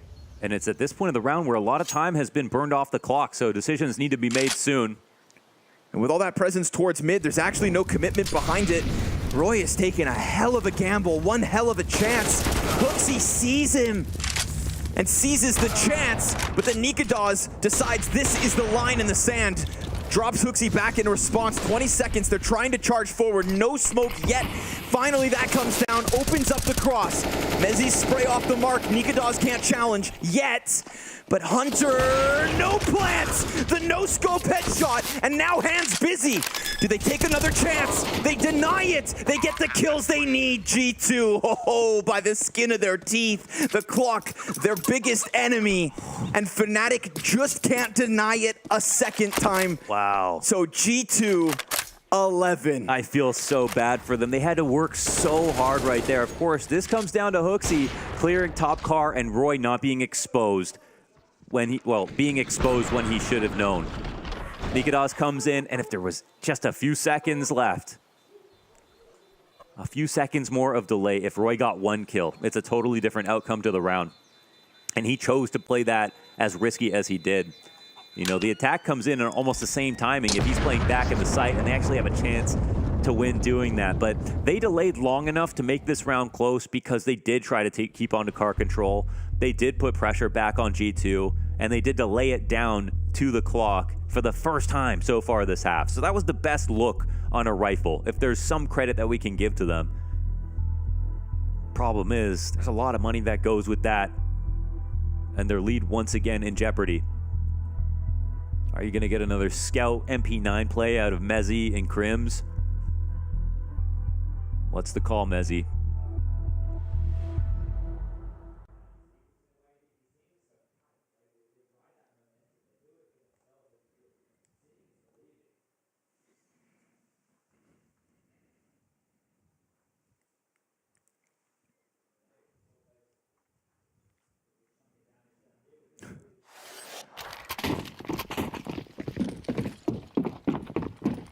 Yeesh. Peanuts for Fnatic to play with.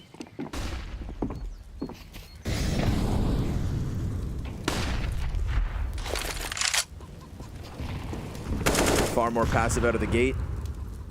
B play just the double defenders. Dawes has been freed up though. This op could catch him off. There's no way they expect that op deep apartments. It's been so consistently at the B site that look at the answer even. Yeah. You know that Dawes isn't here, then go Monte. Take these angles instead. Very fast call coming out of HooXi. Will it work? Roy pinned against the wall as his support in that bomb site just took a ton of util damage. Roy is able to kill the one up close. That's Nico out of this one. HooXi with the double. Fasher low health and Dawes fast rotate. So quick, it catches them. But speaking of catching kills, it's Crims in top mid that has opened the door for Justin Savage to puncture Fnatic's lead and to tie this at 12. Oh my God, he knows he can play this post plan from anywhere, and that's the most interesting thing about this. Bomb goes down on default. He can jump up in the halls. He's gonna play it right up close. Oh, and then Dawes, JKS, who picks this up? Woo! There we have it. back in with Fnatic's victories, cut close time and time again. Oh, it would be poetry if Fnatic were able to win this game off of the ecos in the same way that G2 did to them in the first half. Another 1v3 comes down to a 1v1 for JKS, but it's a lead retained here for Fnatic and money back in play. They know they've still got more money in the bank for G2 to cut through, though. Oh, Nika does a rocket ship to get this pick at the start of the round, and then to be in the middle of all of this carnage at the B site. Man was sprinting. Yeah, they know Fnatic are going to try everything coming through those smokes. Everything in the kitchen sink with these guys in those situations, and they're comfortable fighting together aggressively, even if they're coming through that utility.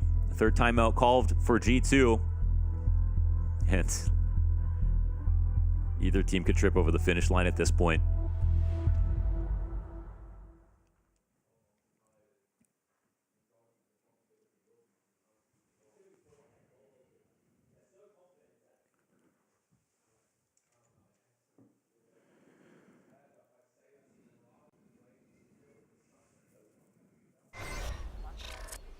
Fash. Your G2, you look to your left and your right, and you see all the other top teams that you expect to see in playoffs have so many struggles, lose their games. Supposed to just lock it up, no problem. You think, is that my story too? If anything, that's what G2 are fighting against most. No pressure match, this was already over. Like Fasher pointed out, he's not thinking about that, but he knows G2 are. Mm-hmm. I mean, we've seen that content piece. How many players highlighting Nico as the one who never got his major? He's come close. He's also fallen shorter than this. Oh man, the 3B setup, but no re-aggro. First of two players dead on the A site, and now Fasher exposes himself with that utility. Yeah, he may not feel the pressure of this match, but he'll feel the pressure of this moment because he's got everybody swarming in on him. They don't. JKS just on the angle, instant headshot as Crims puts his face in the gap. So Fnatic's idea right here is just give them B. Let them exec. Don't even fight them at all, but this time G2, they decided to go A early, which is, to be fair to Fnatic, not something that they've done very often. But off the Crims kill, they feel like they have every right. Off of the tack pause as well. Yeah. G2 come through with something, like you've said, haven't really seen it too much. Instant success. And this is, of course, the first event. Congratulations. Swanee confirmed as full-time head coach. He was just kind of a placeholder for a little while, and I feel like, you know, with the gravitas of G2 and the expectations on that team, Swanee did just kind of find himself in that position, and it's nice to see that after the success that they have been able to find, he kind of locked in what he earned. Yeah, it's like you'd think they'd go for some blockbuster move and try to pick up some veteran coach or something like that, but Swanee all the time, he knew the team and apparently continued to do a good job and got that promotion. So great to see stories like that take place. And, you know, it's like one of those things where you can't get hired for the job unless you have 10 years experience. It's like, where do I get the 10 years experience, you know? And so Swanee maybe had to wait longer than most would have, and was probably doing a great job before as well. Okay, 13-12. Another 3B setup out the gate. Looks like they're just hoping that G2 change it up. But look how quickly Hooksy comes into this position. The op from Nikadas. Honestly, looks like it's been making this game possible. Shot comes in, it's missed. Hooksy will get him back into the site. They still don't know how many players are here. Bomb is still back on T steps, but at a minute 13, they've done a lot of good work in getting this information. Let's see where it gets taken. Hunter now joining them. This could be the call from Fnatic. Oh, but Nico is up on the sandbags. Oh, Roy, one and done. Nico is charging through a triple. Headshots in abundance on the entry into the B site, and that's back-to-back rounds where G2's entries just look so swift, nigh unstoppable. And this is the case where there's at least utility and players also stacked up from Fnatic. It's not just Crims losing his head and then a flood of players on one. You know, imagine no matter how many players you stack, whether it's A or B in any map, if the more players you have, it doesn't matter. You're still going to get nervous about the idea that they're not coming to you.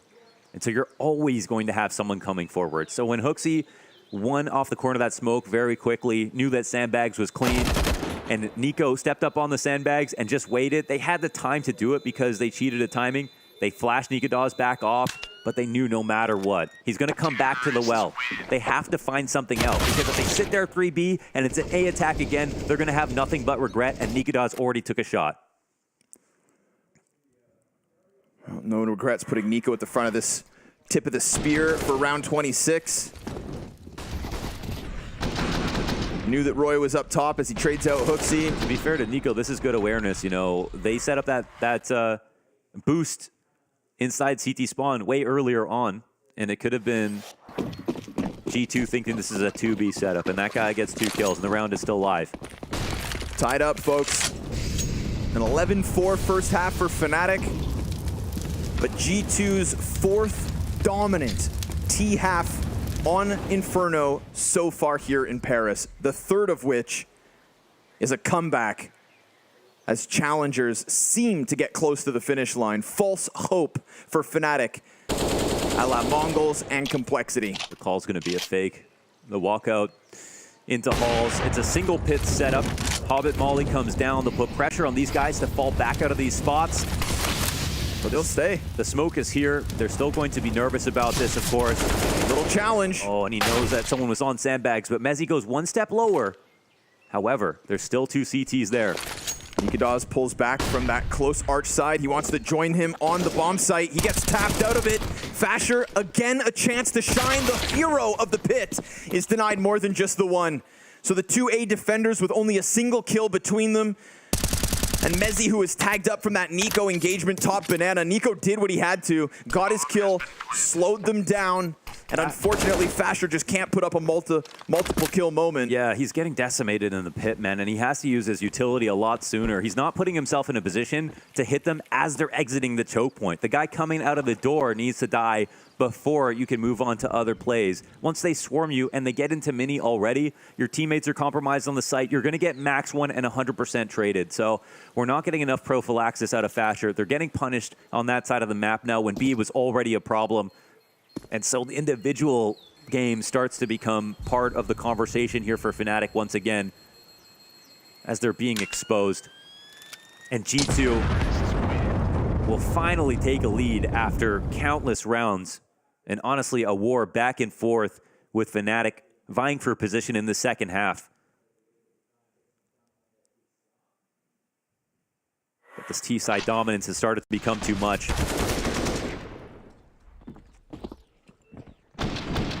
Oh, what a shot on Nicodas too, though. Fasher's struggle continuing as well. We haven't even had one standout moment. There's no smoke there, no bicycle peek from the pit, no playing off of a one-way. Using all your advantages in pit. It's the best spot, most powerful spot to be in, but seems timid. Yeah, it's late grenades, Oh, and Nico, in the meantime, hitting shots like that. His nade also lands on Roy's forehead. Lucky to still pick up that duel. There's a chance that Fnatic can bring this back, but look how swiftly G2 stack up outside of the B site, and a homing missile. The mortar to the back of Orange to drop Roy, and it's not even a full-in follow-through. They smoke front sight, and they just stick back. Yeah, they smoke front sight. Look, G2've got time. They're chilling right now, but if they're not smoking CT, it doesn't feel like they're going to go back. So the 3 CTs that are here now, they can make something happen if they get comfortable. They're getting aggressive. All 3 of them are taking this fight. There are nades out. And with the SMGs point blank, it's a double. Crims stops the bomb in its tracks. And as Monte continues, they're both right there, but 14 all. Fnatic, they decide then and there, let's fight. Toe to toe. We didn't see a single gamble out of G2 in the same way in that first half. So credit, Fnatic, they took a risk. They pulled the goalie on A. There was nobody there to stop them. This is after these 2 kills came down. You would think it's over. But they put it together just as G2 are going to come forward. And again, not seeing that CT smoke and it being a front sight smoke. I think the gap there is they're not playing in the right pocket. If they are, they can hold for a push while they exec again, but instead they left CT wide open. of course Fnatic are going to get curious. There's an opportunity, a final timeout called here for G2, and it couldn't be any closer. You know, I just brought up timidness with Fasher towards that A site, and it almost felt like that lack of just ferociousness led G2 to think that they were going to get respected in that setup. We had multiple people with grenades out.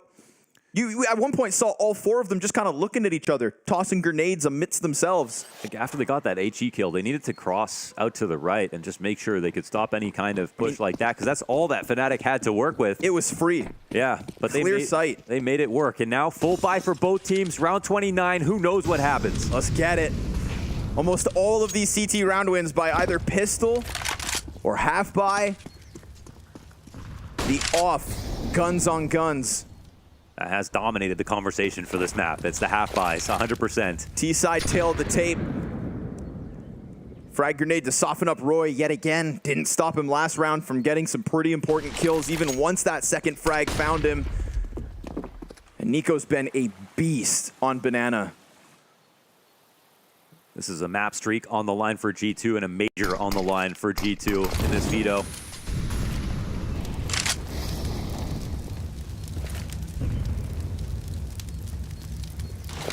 How many kills like Nico just got are going to happen in this game? And does this story come back to Fasher? As we can see from the bomb, the intention to rock it back to A late. Top Banana won again. Really dominant early to mid round here for G2. As per usual, no one in halls. This will be a full strength attack. But will it be his full strength hold? Full-blown util, exec in. And only 2 here right now. Rotates nowhere to be found, and it's still not even sprinting. It's taking its damn time. Hooksy's on the front of it. We've got Crims in sight. Dodges the flash. He's looking for his moment, and fire at the feet of the Moto play. Now Fasher still with nothing, and the A site itself is holding. Oh, Crims! He's losing his teammates, but fights! The King of Kings inside will take that 15th for Fnatic on his own. Oh, Crims, the king of longevity, the guy who has quietly crawled his way into the final major after reviving the brand of Fnatic, has made it to 30 and threatened the life of G2 in this tournament. That side hold off the corner of a smoke.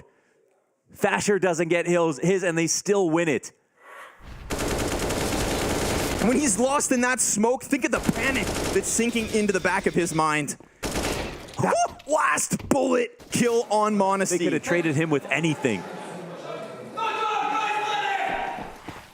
One-man army picks up the slack that Fasher had yet again left to be grabbed, and Fnatic seizing this moment. Oh my. Crims tagged up though. Monte doing what he does. Tricks and gimmicks. Nice timing on that mid pick, but it's not a pop. Crims stands 19 HP. Fnatic that close to closing in regulation. Little challenge out of Fasher. A second CT softened up inside the A site. Oh, and they know about the tag. It's confirmed. Nikodas could still be here, but now it doesn't feel like you have this many players on the A site, even if you've got 3. And surely you can't just leave them there. There's no re-aggressions on Banana. This would be the perfect time to test that, to make sure G2 are going towards the A site and go for the full stack. Are G2 going to read the correct rotations in this spot? With 2 players so lit, you'd think that push into Banana would be such an overt risk. And you know Nico's just pounding his chest over here, making sure they know his presence is felt. They fear him and the idea of taking it to him. Either side is fine, honestly. It's either 2 or 3 with 2 players on the A site low. Nikodas will run it back now to be the least important player to damage, the most important player to kill. Oh, wild blind. They needed that. And the other 2 players' sight. Those are the rocks, the boulders of the moment. Another dink comes through, but Hooksy turns it on to Roy. Mezzy gets a double. JKS trade. Nikodas cleared. 10 seconds. And it's the Aussie in a critical clutch versus the 2 CTs that were tagged so early on. Those efforts on A could come back to bite Fnatic as they are on the brink of a close. Tether to perfection and get this trade. You are suddenly map up over G2. Smoke into the front sight, and JKS plays around it. A nade that could have just softened him up, but now here he is, right on the line, with a trade that doesn't come instantly. Those hopes begin to fade. They falter, and JKS slips away with victory. We go OT. No time for this one. Fasher, I'm sorry. Oh my God, JKS wins that. They throw the sight smoke inside of pit, and they give JKS an extra chance to find those trades. I can't understand that one, honestly. That was too much of a risk. Now, 2 players low in that spot. You think JKS is supposed to win that anyways. It would have been so hard to trade coming out of Con. His early positioning towards that side made so much sense. Nikadas threw them a lifeline. Mezzi tried to help them out. And Nikadas again with that no-scope. But that damage on A at the beginning of the round, that's what wins this. Nice, Justin. Nice. And now it's overtime. Gloves are off. Another challenge down mid, but man, it's like Monte's lighting up this portion of the map. From the op peak last round for the damage to an opening kill here in OT. Yeah, maybe that was the move. That's the first time they've called anything like that. Barrel down mid with the rifle and the op support, but every time that Nikadas has tried to take a gander into ult, he's fallen back very quickly. They've swung on mid slightly, but they really haven't challenged down to the steps ever. And it looks like the playbook's kind of run dry. They said, let's try something different. It's the wrong call. Retake into mid. This could mean something. Let's see if they catch JKS on a weird timing. He'll be spotted. He'll also spot 3. Oh, but Monte, miraculous! What a light up in the mid lane. All 5 in an instant. Oh, they gotta be so happy about that one. What a spray down. And Fnatic will be scratching their heads. The timing is extraordinary. Right after JKS dies.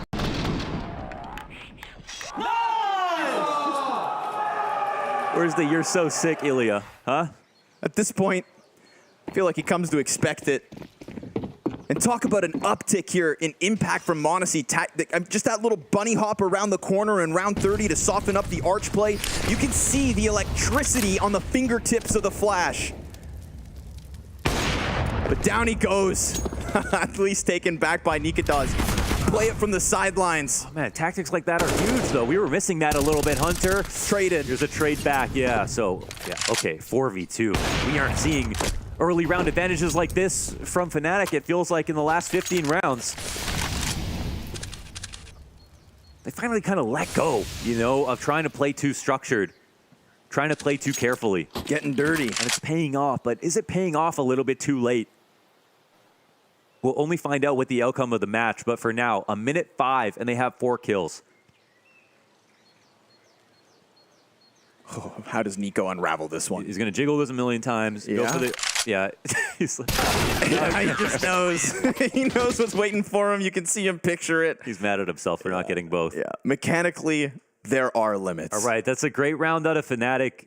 I mean, it's in OT. They're showing a different personality here on CT side finally. This opening duel for Nikadas. You don't always have to be ultra aggressive to find duels like this. They just need tactics. Finally, the boost comes in. We've got late round presence inside of the halls. That's been given up to G2, whether they go there or not.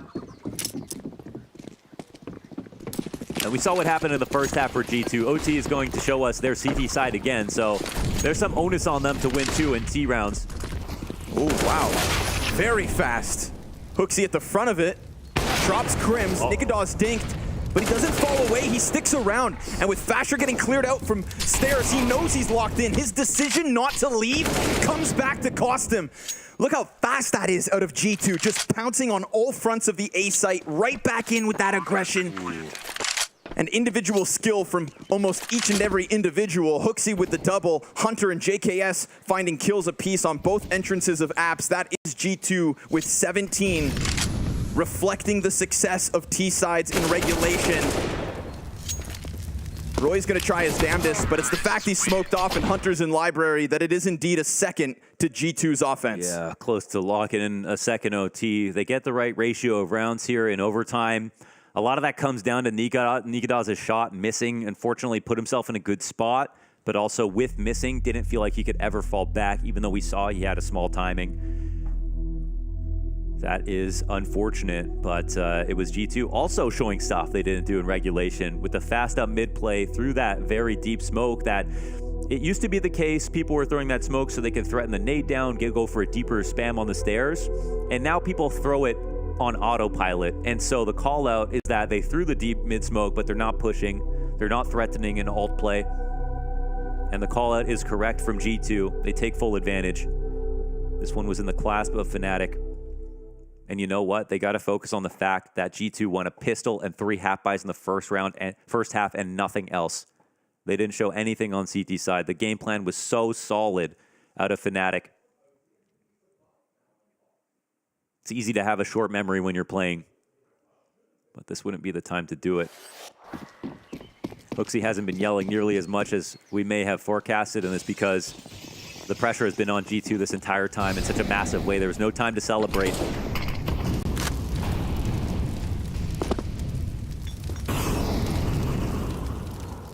They're getting tested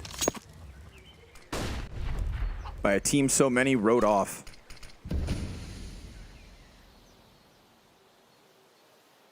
Monte's got an ally here with him. Yeah, the Astralis Hall setup here. Both of them with a kill each. And that is a very tough way to face the prospect of an 18th locked into G2. Nico back behind sandbags, flash blinds the bunch. Ooh, just shredded. And he can sense that there's a third one here. Nico can feel it. And he doesn't fear you, Mezzi. He faces you. A one-man show inside Banana to lock in G2's 18th. That is what they need. As we said, limitations to the CT side in the first half to kick off OT, to lock in 18, overtime at the very least for G2 in the first map of this series. Gets a bit calm. Flawless protocols here as they have the Astralis Hall set up, show their op on one side of the map, and make sure the smokes and mollies are still down. Fnatic say, if we take too much time in the spot, we lose any advantage at all. They're going to 4-1 on us, retake Banana, so we need to go forward, but G2 are obviously ready for that and not scared to have Nico fall back into the site. He's got flash assistance, and he's got material to play with, but he doesn't need any of that help. Look at the game Nico's having.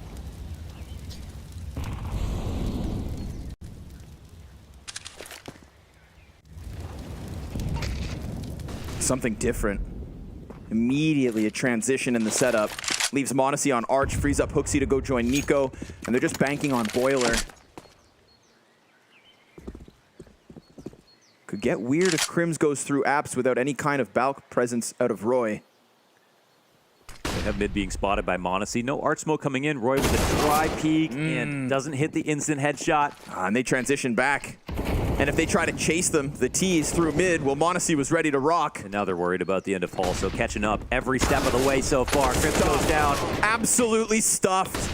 The bomb tries to exit. Fnatic attempt to exit. But just like every other team that has met G2 on Inferno in Paris, they feel the wrath of the T side. An excellent comeback out of the G2 camp yet again. They do it to Mongols, Complexity, and Fnatic on that list. A blowout versus Apeks is the cherry on top. If you let G2 get to Inferno, you better hope that your defense can hold, because they are the embodiment of the best defense being a great offense. Their T-side's impeccable. Yeah, that could have gotten very ugly. And this is Fnatic, who they didn't have Overpass to work with in this specific matchup, and that sucks for them, but they nearly took down the Inferno Demons in the first round. And I think, who knows what happens now, but we clearly see Fnatic are ready to game. We just don't know how deep the prep will take them. God, it was so close. So incredibly close. So incredibly close. Obviously, elimination looms on this matchup, but I think we saw the win conditions so far in this series. Nico, Monte, JKS, and Hunter all with moments of glory within this first map. And Monte really powering up towards the end of regulation into the start of OT. Diversity in the setups on that A site as well. We see what happens to Roy when he thinks maybe he gets a straight up fair 1v1 in Boiler Room, but then all of a sudden there's the double. a contrast to the Astralis setup in Apartments from the round ago. HooXi was omnipresent in his calling, barring that one little hiccup where the MP9s towards the B site push into the 4-man exec when G2 didn't capitalize on what was essentially a free B round. And that one from Nico too. I mean, that was the Rob's play. We could just sit here and replay highlight after highlight. And unfortunately for Fnatic, despite their round count, I feel like the individual stars of G2 were here. Yeah, they were there. Yeah, they were there. And it's so hard to draw a narrative with this match again because the sheer volume of half-buys that were won by both G2 and Fnatic. But unfortunately, that dominated the conversation for a lot of it. When we got to overtime, it looked like both teams had completely different game plans. And we're definitely starting to loosen up. They started to play a lot faster. But it only favored G2 as they finally made up for their follies on CT side. And Nico was a kingpin here on this map. 29 frags. His presence was felt. There were peaks and highlights all across the game. I'll say his survivability was also just outlandish. You know, dominating Banana on his own. Only 16 deaths in comparison to his teammates who all had a few more than him. He was always on B. Always on B and always ready to go. Sometimes alone, sometimes with teammates. When they needed Nico, he was here in this series. Monte given that runway towards the end definitely helped. I mean, this looks like a G2 that can survive this 1-2 matchup, that can get themselves into the last day of competition at Legends, that could still move forward into playoffs. I'm just content that Fnatic are taking this attempt to challenge D2 and making a matchup of this. We'll be back with the second map after this one, as it is G2 one map away from eliminating Fnatic in Paris. Hello, my name is Flames. I'm from Team OG. Fought from Galaxy CSGO. Hey, I'm Frozen. Config from NIP. My name is Vikander. This is NAVI from ENCE. And this is Zoe. How low can you go challenge? It's very simple. I get 5 tries to kill a bot. If I kill a bot, then we lower the settings, lower the hurt. It's gonna be fun. Yeah, let's get to it. And no one's crossing, so it's good. Okay, I got 1 out of 1. So it's very good. All right, got 1. Let's go, let's go. 2. I mean, this is easy so far. Oosh, first shot. No, I missed 1. Too fast. What? That counts on my screen. I'm an offer now. All right, tagged him to the door. Yeah, I hit 4 out of 5. 4 out of 5 I got. And he's finished 4 kills out of 5 shots. Killed 4 bots. I mean, I guess I missed the first one. I missed the second one already. Hello, what's going on? Oh, I just hit him. Oh, I missed him. Oh, okay, now I'm missing. I missed again, okay. I'm getting scanned by the game. No, that shouldn't count. And boom, I'm still super instant. Everything is so fast still. Okay, I didn't hit him at all. Nice. Okay, that's 5 shots I missed, dude. That's pathetic. Okay, so I think I'm 3 out of 5 in this challenge, and now we're gonna be going down to 120 hits. Okay, I killed 2. Did I kill 3? I tagged the guy. I missed the guy. Oh, and I double killed 4 out of 5. Yeah. 4-3. And now I have 1 more shot, I think, and I missed. No way. And you can easily see that it's important to have high refresh rate. Let's switch it to 60, yeah? Nothing looks good in this. It's just moving horrible. Yeah, miss first, miss second. It looks like the bullets hit now, but they don't. Okay. I missed the third one. My bullets go through them now, I swear. 2 kills out of 5. Come to Papa. Okay, that's so bad. And now this is where I expect absolutely zero.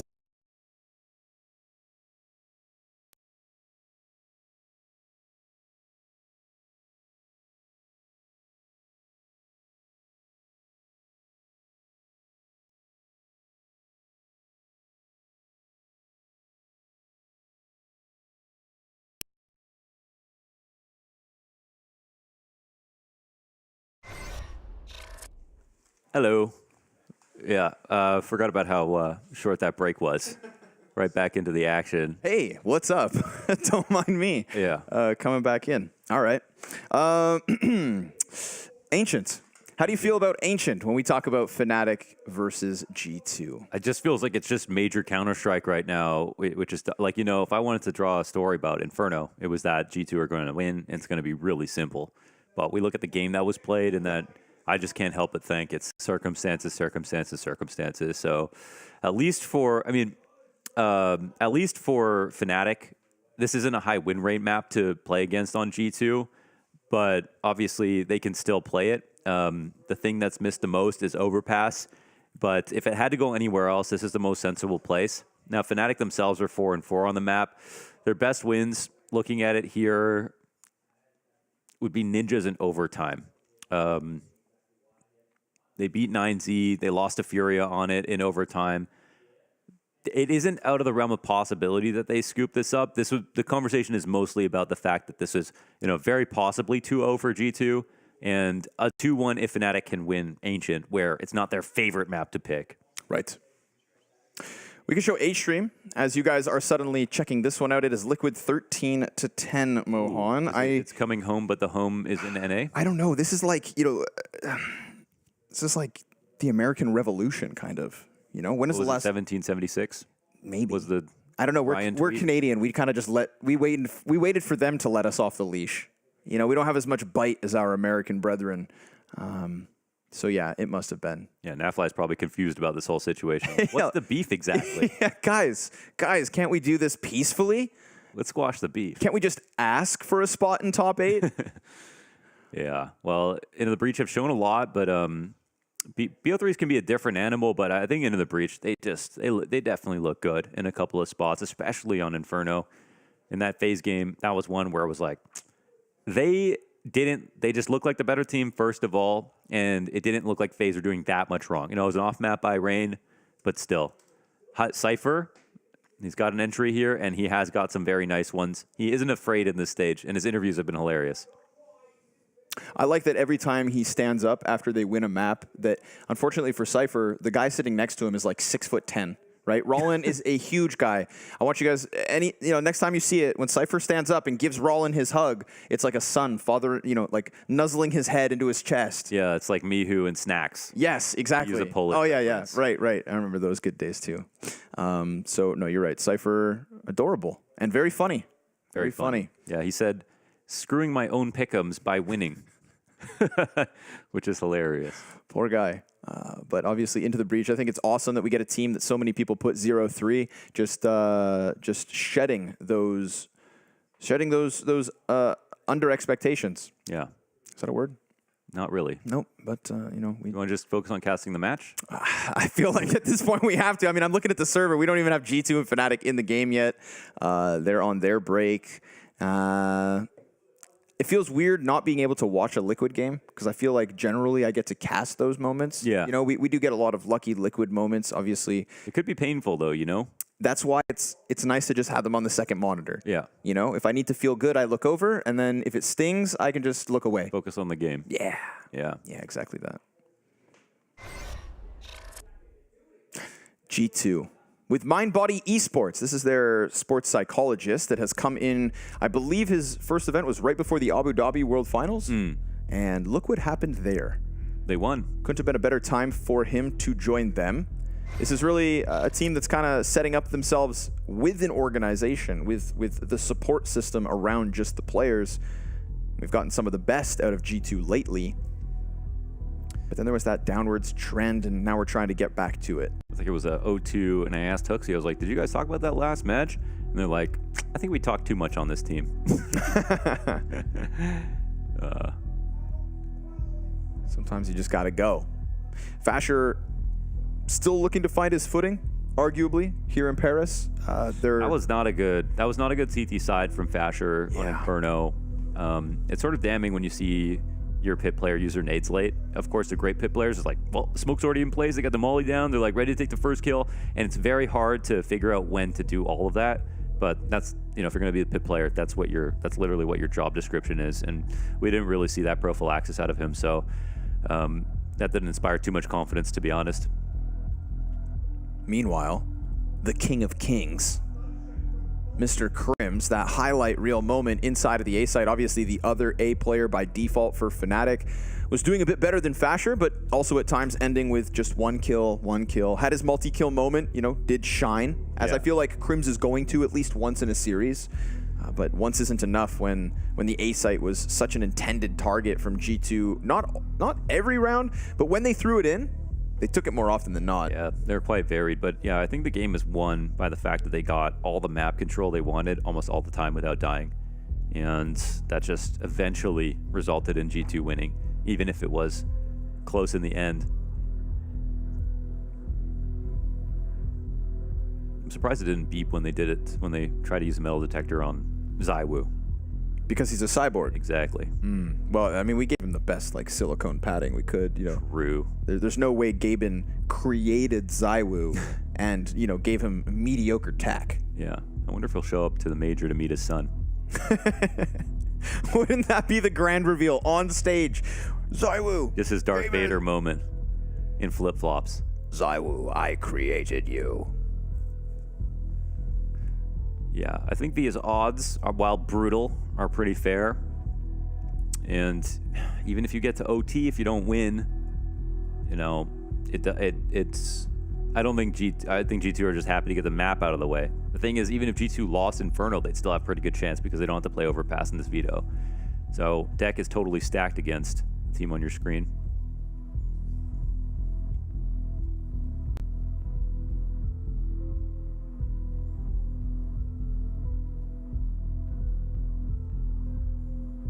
Young man Mezzi taking on the responsibility of representing the UK, and he really was the only representative at the start of this year, you know, until Into the Breach burst onto the scene at this major cycle.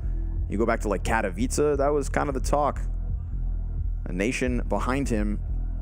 And Kita as well, obviously. It's 2 Brits for Fnatic. A decent showing, had some decent calls, didn't seem lost in that last map. You know, the push into the banana setup versus G2, that was an excellently timed decision. Yeah, I think they definitely learned a lot by the time they reached overtime. With the variety of plays coming out, they just needed to have more modes of aggression on CT. And you know, sometimes it's hard to look at an aggressive play as a risk, but it should never be looked at that like that in Counter-Strike. Aggressive plays are just part of the game. If you don't have aggressive plays, you'll allow the execs to come out a little bit too soon on most rounds. You'll never find a chance to delay. We saw Fnatic figure that out a little bit, but not enough. As disappointing as G2 were in the first half, I think it makes sense they win Inferno, so the results to expectation, of course, if the series comes with it. Not the easiest draw here for Fnatic, but it's about time they played a team of this caliber. Right, yes, it's not something they had to do on their road here throughout the RMR in Copenhagen. Kind of gifted lesser enemies. But if you want top 8, then do it.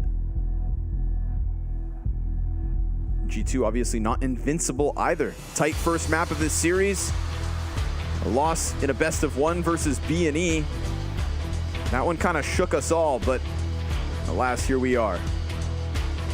G2 on the road to playoffs, on the road to top 8, on the road to Nico's first major trophy lift.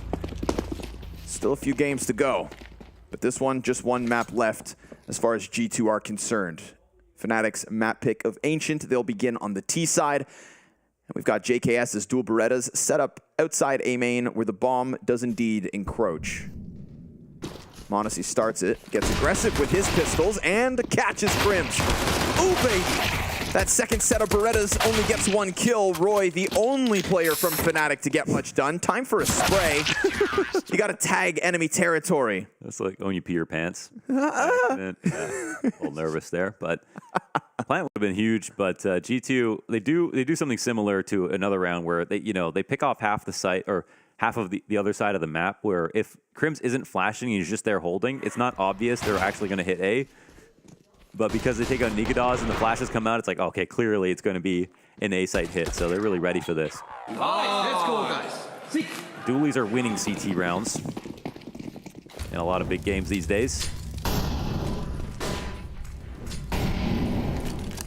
Do they need to be nerfed? Until people start buying, 5 dualies, maybe not. Okay. Ooh, baby. Money, money, money. JKS. A quadruple MP9 spray down because why not? Yeah. Yeah, there it is. That's a lot of cash. $1 million smile. Who made him laugh, though? Was it Hooksy? Must have been. Yeah, he's the Joker.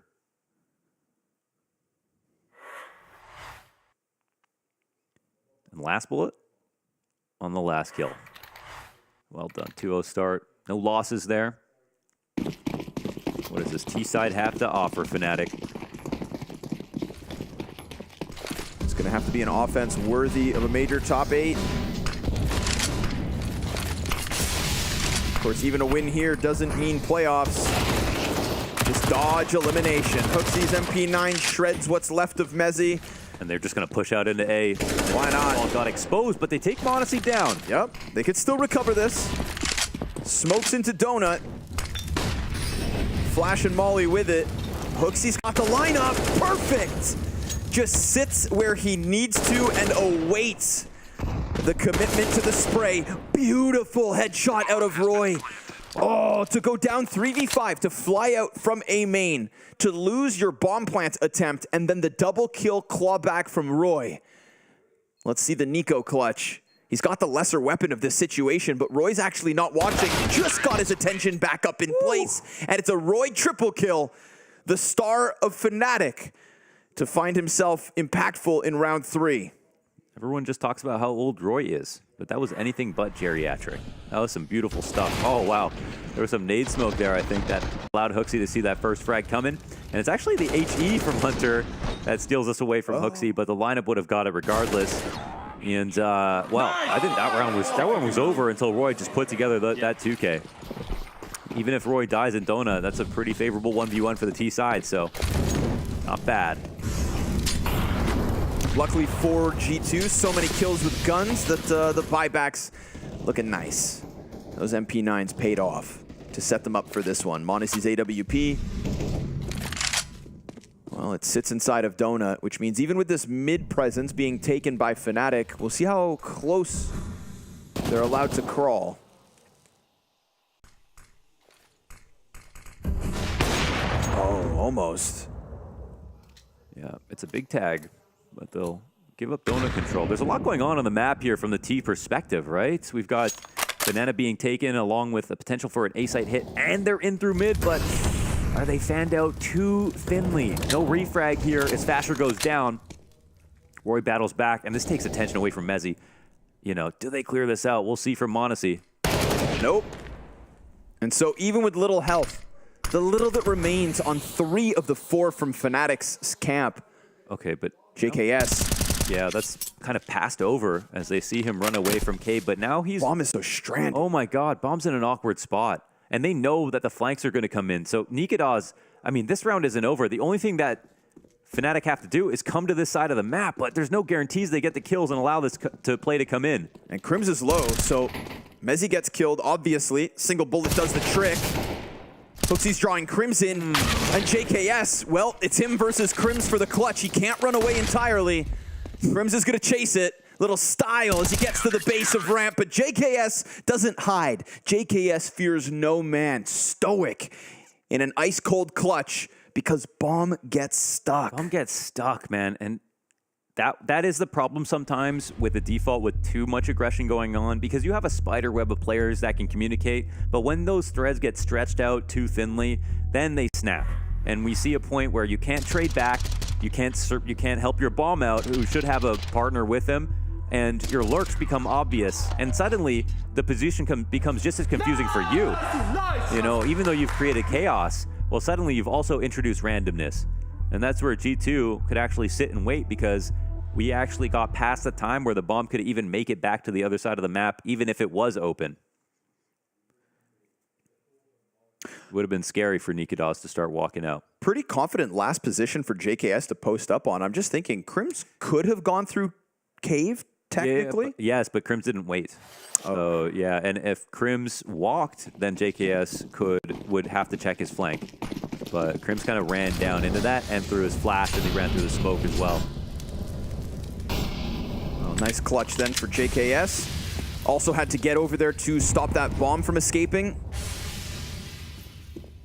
Double MP9 for G2. There's just that one threat of Roy's AK still lingering around. It's right here, and now it's dead. Mop him up.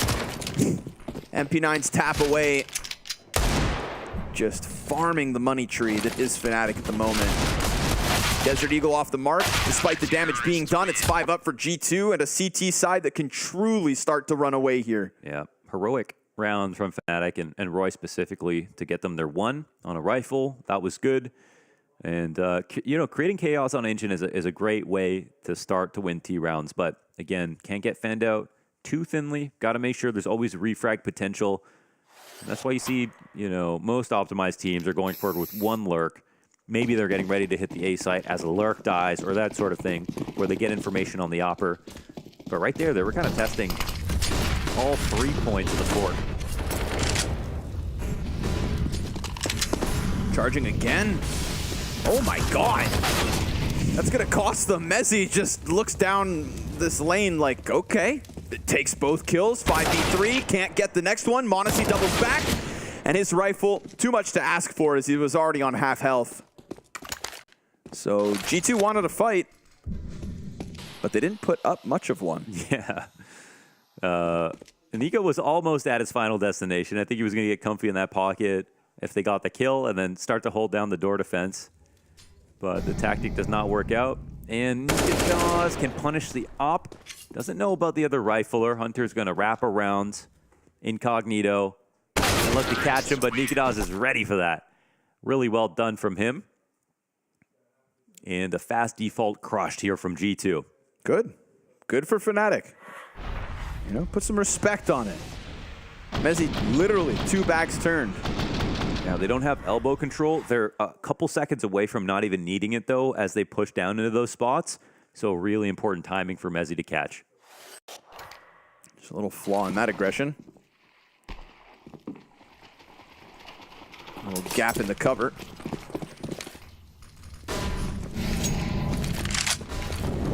G2 had a hard day versus BNE on Ancient. I'm sure that elicited a lot of conversations. Let's see if they made the appropriate adjustments. Caught on the ramp. It's crazy too, is that hyper aggression in the last round just leads them this, just pistols. So that's actually a 2 for 1. But again, Mezzi just getting the double kill on lane. Yeah, that's true, and we were just zoned in on the MP9, but I was like, well, how many other good guns are there here in this situation? Was it 4 and just Nico's MP9? No.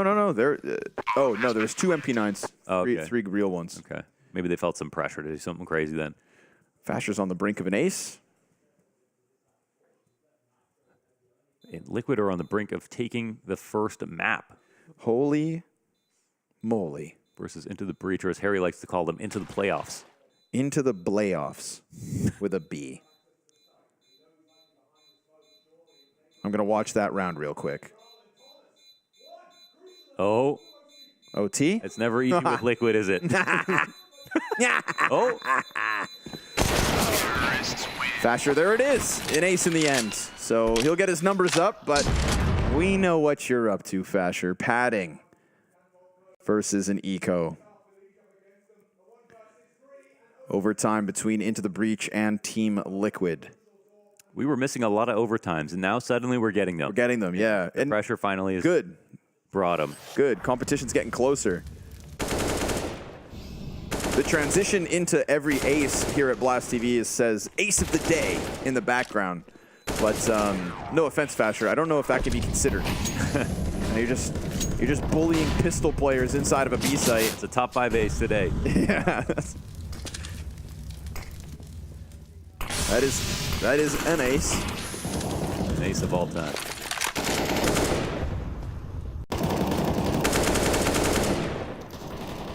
A little game of trickery going on here with the wallbangs. Everybody wants to be Rain. Yeah. It's important. Even the spams don't do anything. The longer you get the Ts to participate, the longer that the pushes are threatened, that time off the clock. That's why we see so much going on at the beginning of the rounds with the mollies, and people are always like, why do they use such important pieces of utility? It's because the time off the beginning of the round is when you see time trouble at the end. And you can't just throw all your nades at the end. That doesn't always work out. Oh, The Shadow given up by Hooksy, but the trade back 1-for-1 with Hunter. Yeah, very nice for Hunter to be right there with it. I didn't anticipate a second either. Nice X-ray turn-off, Bastion. Definitely saw the element of surprise, and oh my, JKS saves the day. Well, is it the day save? Nope. No, because Nikodas will pick off Nico. Ready for him. Obviously still knowing his position was being played. So Nikodas on high alert, comes around the corner, clears Nico off this one. Man advantage comes with it. Fnatic looking to tie this up. Looking to, like B&E, yes, start to win a significant amount of T-sided rounds. And out of the gate, it looked fantastic for G2, right? Just bullying back Fnatic. SMGs having their fun. Yeah, but these are solid. It is very easy to get caught off on the B walk up these days. Monte eats the flash, comes to, doesn't know his opponent's already crossed. And sometimes it's hard to get up onto the banana to start things off, but when you get there, you know, you can really rifle your way in, or in this case, use your op to try to find trades. So I think they needed a flash for sure for testing Nikodas in that spot, and maybe could have got a kill without the death. But Fnatic finding great value on that part of the map. Back to pistols again for G2.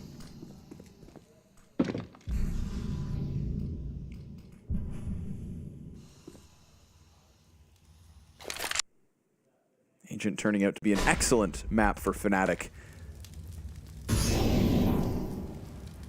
Great opportunity on this T side. Can you give me the stats on G2's T halves when it comes to this map as well, Mohan? Is it nearly as impressive as the Inferno situation? Should we be trying to paint a dire picture? I mean, right now they're just getting bombed on. Mezzi, 3 kills, Crims, the cleanup, and a lead for Fnatic, 9 rounds deep. 60% on the T side.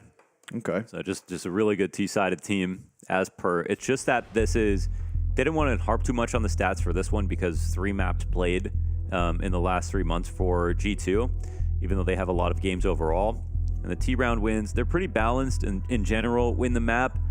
But this is going to be the weaker end of the map pool for G2, even though overall they still are going to be comfortable to play it. So I wouldn't be surprised if things don't go as well as it has recently for G2 once we switch over. In the same way that I felt like it would on Inferno, where I said in the halftime on Inferno when they had 4 rounds, I'm like, G2 are going to come back and win this game. I didn't think it was going to go to overtime, but they are that good on that map. So it's okay. But you know what? Even with a close game here versus Fnatic and that strugglesome CT side versus Inferno, that's still not inspiring a lot of confidence. We're 2 stages deep into the major. Yes. You know, with elimination on the line, with one of the better seeds for G2 to play against, and it's not dominant. This is one of the teams that could be a favorite to win the major. One of the only teams to win a tournament in the last 6 months. Yeah, they're really no into the breach. Roy. Oh, not far off. Getting softened up by Hunter. Meanwhile, over towards the B site, we get 2 kills shut down in the favor of G2. Damn, multifaceted lurks once again. We've seen 3v5s end up working out for Fnatic when they get this A exit. But Hunter bests Roy. That flashbang making it weird for Roy. Crosshair just slightly off the position. Hunter gives no slack. I do respect the attempt again, but they are now making G2 acutely aware of the brand of CS they're trying to bring here on T side, and I think that could only get worse.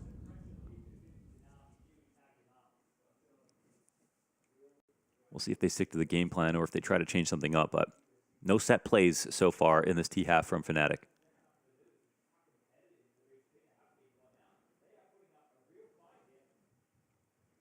Timing could work.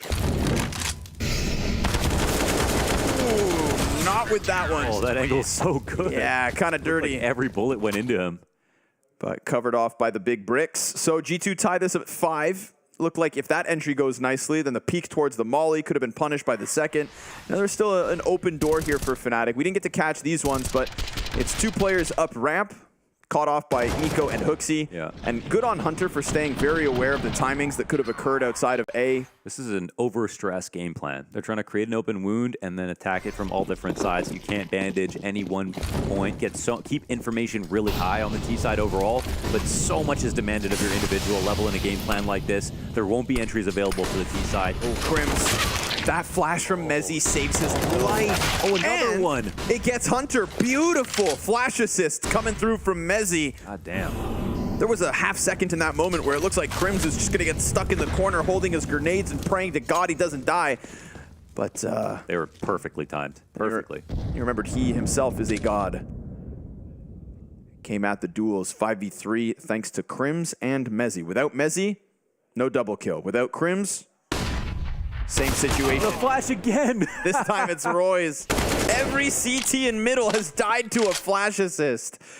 And Nico is just stranded on the A site. There's a good pack of Fnatic players ready to hit B. I mean, ladies and gentlemen, utility is important. Dude, that says it. No matter how good you are, when you're blind, we're all the same. What an easy round. Off the back of the flash assist from Mezzy. Just excellently timed with Crims at the helm. Sharp shots out of him, and Roy will get the final frag. Crims, of course, gets the MVP of this round, but Mezzy goes noticed for sure with his efforts. Just that split-second decision out of Crims where it's like, okay, no nade, I'm the murderer now. And maybe Mezzy calls, I'm flashing, so Crims comes forward instead of falling back. Ready. Where you don't want to be sitting in elbow fighting them crossing wide. It's definitely an advantage position for the CTs with the M4s to come out. But with the flash, everything changes. From passive to active, from a solo hold into the thick of it. Crim sets up an excellent round, but Monte was ready for Nikodas to jump up there. So 5 versus 4 back to G2. This game's gonna stay tight, round after round. Ooh, Crims gets the best of Hunter. Careful now. Ooh. Reload in the open. It looked to me like Hunter's gun was also empty at the end of that spray. Fasher catches them on the ramp. Can't get the second kill, but has put Nico on his deathbed for round 12. Oh, he sticks around. This is really risky for Nico, and underneath... What? Oh my God, Roy misses it underneath the scope. And Nico, for some reason, gets so scared, turns back. Maybe it was calmed that he appeared. God. Jesus, I've never seen a clear go that wrong. And if this results in the round win for G2, wow, what are you going to make of that? The exec is about to come into B. Both Nico lucky to be alive. Second life. Nico's just still holding this angle. He's got Monte right there behind him. That's 2 ops inside sight. Missed shot because of the shadow. Good bait. Flash off the backboard, re-peek, and at least Monte picks it up, but Crims is there with the trade frag. And unfortunately for G2, their last piece in JKS is still steps behind. It's low health on Crims, and a bomb plant spotted, dealt with first. A single bullet to either individual. Crims and JKS locking horns in a clutch again. Now, do they know Crims is low? There was so much action at the beginning of the round. It might be hard to calm. Crims playing it close. Needs to try to find some kind of advantage. Doesn't know how much utility JKS has. 1 bullet. And Crims locked into the corner. JKS making sound, coming at him. Steamrolling forward. But Crims puts a swift end to it yet once more. A multi-kill out of Crims. Multiple rounds. And a 2-round lead to Fnatic. Yeah. And, you know, this guy, he's been around the block, but really showing off how much he knows. This second newish addition to the map pool late into the game, really doing a great job as the mid defaulter and getting so much out of this. And now has a clutch to his name as well. 2 ops on the site in that 3v3, and they only get 1 kill. Oh, Mezzy senses blood in the water. Very unfortunate here for G2. They just don't have anything to work with. Fnatic reading the situation perfectly, bombarding the bomb site. Fasher extending. It's a couple kills back the way of G2, but no guns picked up. And no real chance for Monte. 2 kills is nice. He'll come in slowly. should be a second away from dying. Crims will end it off. Another great start to the second map here for Fnatic. 8 rounds. Definitely something to be proud of. And they're outgunning G2, walking in quickly into their sights, starting off rounds early. Excellent flash assists on the map overall. They're mid-default, which a lot of the times with good utility usage and the intention to come into mid from the CT side can be great to hold. But they can't kill Crims. They can't close rounds. Honestly, Mohan, they can't win CT sides. It's been a burden on Inferno. It's been a problem on Ancient. Yeah. I mean, this has been a reoccurring trend for G2 in Paris. T sides look awesome. We can sit here and, you know, praise them all day long, but Counter-Strike is a tale of two halves. It's crazy to be better, you know, so much better on the T side like G2 are. It's true. They're like Lukowski, but a whole team. Yeah. So T-sided. This is with pistol and conversions and winning round 4. True. Resetting Fnatic at the start of it. Imagine if Fnatic had Inferno. And again, these are parallels that we drew on Inferno, where their CT side there was pistol and then half buys. It's almost a mirrored image, but on a map that Fnatic, I think, have the edge. Molly's gonna force one out. Fasher, clean headshot.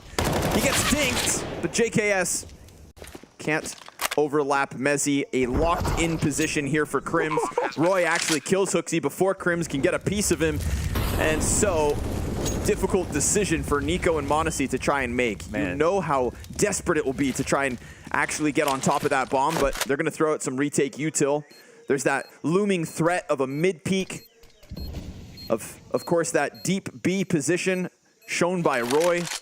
And yet Monte will continue moving forward with no kit on this one. I mean, G2, it's done. You're toast.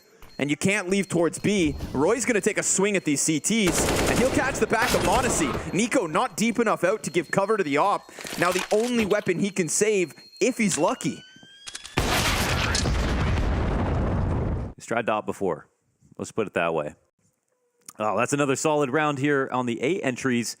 And Monte's somewhat absent here on Ancient, and it's not one of his better maps. When you look at his stats, he's a guy who's playing well versus the random teams, but versus the tier 1 competition is, you know, scoring very low on Ancient overall. So slightly inflated statistics. You can definitely feel he's not that comfortable on a lot of these angles. And with the style of play coming out of Fnatic, there should be lots of shots for him to take, right? If they're going to skip flashes, which they aren't in middle, but if they are towards sight hits, they're going to give him tons of opening fights. All right. Okay, that's Nico's had enough. The op down, or the bomb down, excuse me. Nice nade. Good protocols here in the util just to make sure that close smoke's cleared out. Gives you an extra 5 feet of clearance. It's crazy how little this map has had to do with cave from the T side. No defaults into cave, into B splits with that map control like you see from almost every single other team. Fnatic have gone right for the extremities. They've won in the default inside of middle. It's all worked out so well. Ooh, they're not full clearing the ramp. Roy should get caught off. Yeah, just in a world of his own. He's just counting how much utility he was using before he decided to peek. Kind of is Roy, you know, one of a kind. Just doing his own thing. JKS would be a second multi-kill, perched up here, drops bomb. Can't manage, though, to get the double onto Crims. So Hunter's going to throw his MP9 to the front of it. Good flashbang out of Monte, the util rewarding both teams. And it's poor Nikodas to try and close out the first half. Double digits on the line to Fnatic. He just doesn't have the HP for this. He'll pick up the bomb and he can even escape. Oh, Lord. I mean, it'd be crazy. Scoring a bomb plant looks entirely possible at this point. But yeah, if they started rotating now, it might be hard to catch them. They'll start to fan out and maybe make this interesting. This could be an unbelievable play here for Nikodas. He's low on HP, but he has an op in play. He plants in an atypical spot, pushes to back lanes. Monte listening for this. Will they give him the free opening duel? That's the question. There's no flash to get Monte around the box, so it's going to be a dry peek. Oh, but the molly forces Nikodas off the angle, so nicely done, and he'll get caught by the ramp flank. They piece it all together. The one piece of utility G2 still have to work with denies Nikodas any heroic moment in the 1v3 clutch. So 6 on the CT side from G2, and that'll leave us in another situation where their T side needs to be stellar.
At this point, it's become a trend.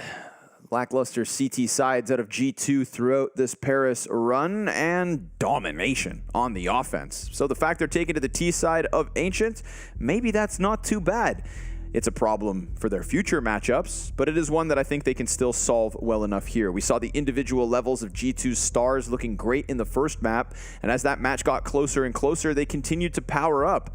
Of course, versus Bad News Eagles, they had 10 terrorist round wins to kick off that best of one, and then they faltered on the defense. Yeah. Let's see what they can pick up here as they trail by 3. It is still, of course, G2 the heavy favorites based on the Unicorn odds.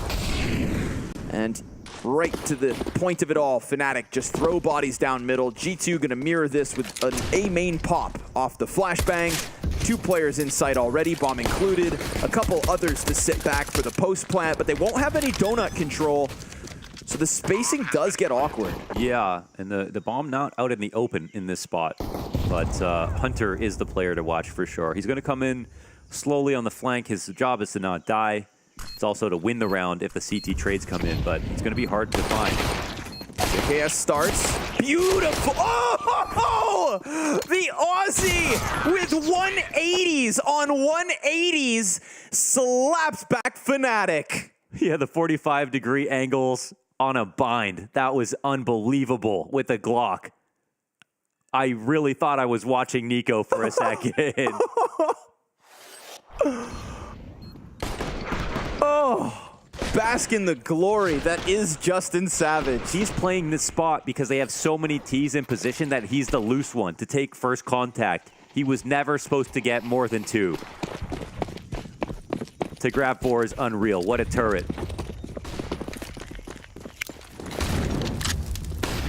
Well, like I said, the stars power up. JKS very much in that conversation. God damn. That was God damn, that was like, that's my favorite pistol round of the entire major. I sadly don't even do that in deathmatch. Yeah, I can't do that against bots. Like, mechanically, we're not there. That was crispy. Yeah, I would actually believe Nico Hunter first. If it was, you know, the no name tags off, yeah, like that makes sense. They would put themselves in a spot like that and grab frags like that. But man, Justin can do it too.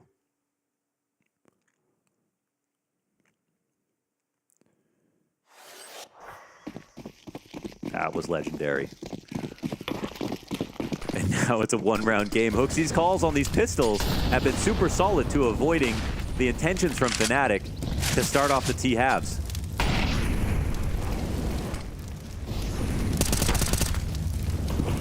Roy's gonna knock him down a peg though. Little chase out of Mezzi. Second headshot. Yeah, wow, very clean. 1 mag and the triple kill from Mezzi. Oh my God.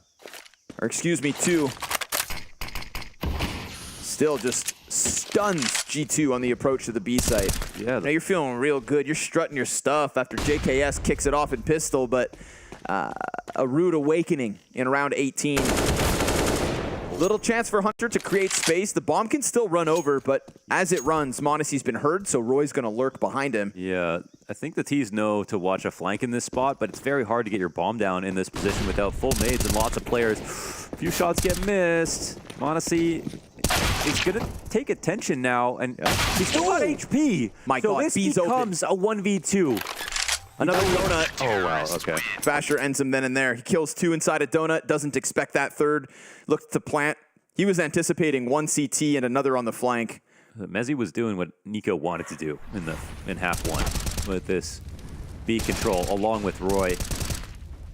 I mean, really solid. Just looked like G2 stood no chance, even though they're the ones coming off the pistol victory. Okay.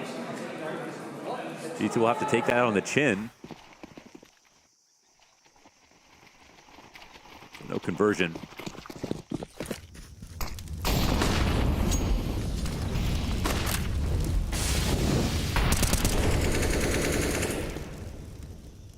And they said, copy and paste. Fasher smashed. Ooh, but through smoke, Crim's bests Nico. We saw Nico taking a lot of responsibility on the Inferno T side, doing his own thing up Banana. Sometimes with support, sometimes alone. Roy's time's expiring here. He's not going to be ready for this. Mezzi gets a kill, but there are a couple guns outside of B at this moment. CTs might want to go watch him. Nikadas will push in through the smoke. He's going to phase it. Nice. Drops bomb. Uh-oh. Hunter, another. Ooh. And he can grab that bomb as Monte looks to go through mid. mid. Might want to go back, because if they go back, they also get guns. And Monte can cut off the rotations. The CTs, will they regret crossing through mid now? Monte with the lock off, and they've just got to hope that there's no one else here. Hunter can take his time because there's still just under a minute, and they're not going to find anybody. And Fnatic, they want to believe that this is going to end A, and they can play the retake together. If they move back over, maybe the round ends even earlier. Oh, they can sense that wrong. Angle is everything. Monte starts to push out. He's clearing corners, and he gets caught. Starts to question it just like Fnatic do. And because he doesn't slow them down... He thinks there's no way that they both crossed over. And I don't know if they both made noise. So it is an interesting situation for Hunter, even though he does speed up. Now, problem for Fnatic, they've not no smoke. This is the best post-plant position. They do have a molly. Put that top ramp, and maybe Hunter can't run out. They have a... Oh, it's a molly. Okay. Kid on the play as well for Crims. They're both going to come in from long. Hunter's not hiding in the corner. He's headhunting. Ooh, this could be big. Molotov goes the wrong direction, and now we're in that pain point of the bomb plant where if he just stops one of the diffusers, but not going to happen, dude. Crims is so sharp. Damn, what a shot. He was not looking in the right direction for a second. An excellent adjustment, and they narrowly avoid disaster. The molly was a gamble. They didn't see anyone there. Hunter knew he had an opportunity to win that. Great opener from Nico, and nice deagle kill here to refrag the A push, but Monte not knowing that they crossed back and them being very careful about a mid lurk got Fnatic another round. Still dangerous at every single turn. Ooh, did you hear those comms in the downtime? No, what was it? Fnatic saying, guys, they won't buy. They won't buy. Oh, okay. Mezzi not expecting this purchase coming out of G2, so all of a sudden a B smash with weaponry. Fasher's gonna hold it. A double off the M4, JKS as AK sings. And with it, they clear out the bomb site. They put down some of the appropriate utility, but a misread maybe disarmed them a little bit. Nikadas will come forward. B retake's entirely possible. Still with the tools for the job. How curious do they think he's gotten? Crimson's flank soon to be joining them through lane, but JKS, doing it all! 4 kills on his own. Hunter and Monte fed to the beast that is Fasher, and then JKS just takes all that slack on for the ace. And Crims can escape with his life, but it's nothing but pity from JKS as he single-handedly destroys Fnatic's B sites. Goddamn. They transitioned into the deep CT smoke, took control of it, activated JKS to peek the left side of default. Perfect reactions from him. Incredible entries after this hold from Fasher that looked like it should be enough. That's a 3v5 victory brought to you by the man on your screen in no time flat.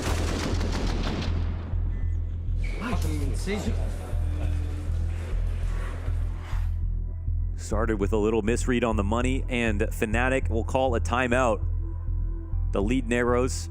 The thought of another T-side comeback looms. G2 powering up again.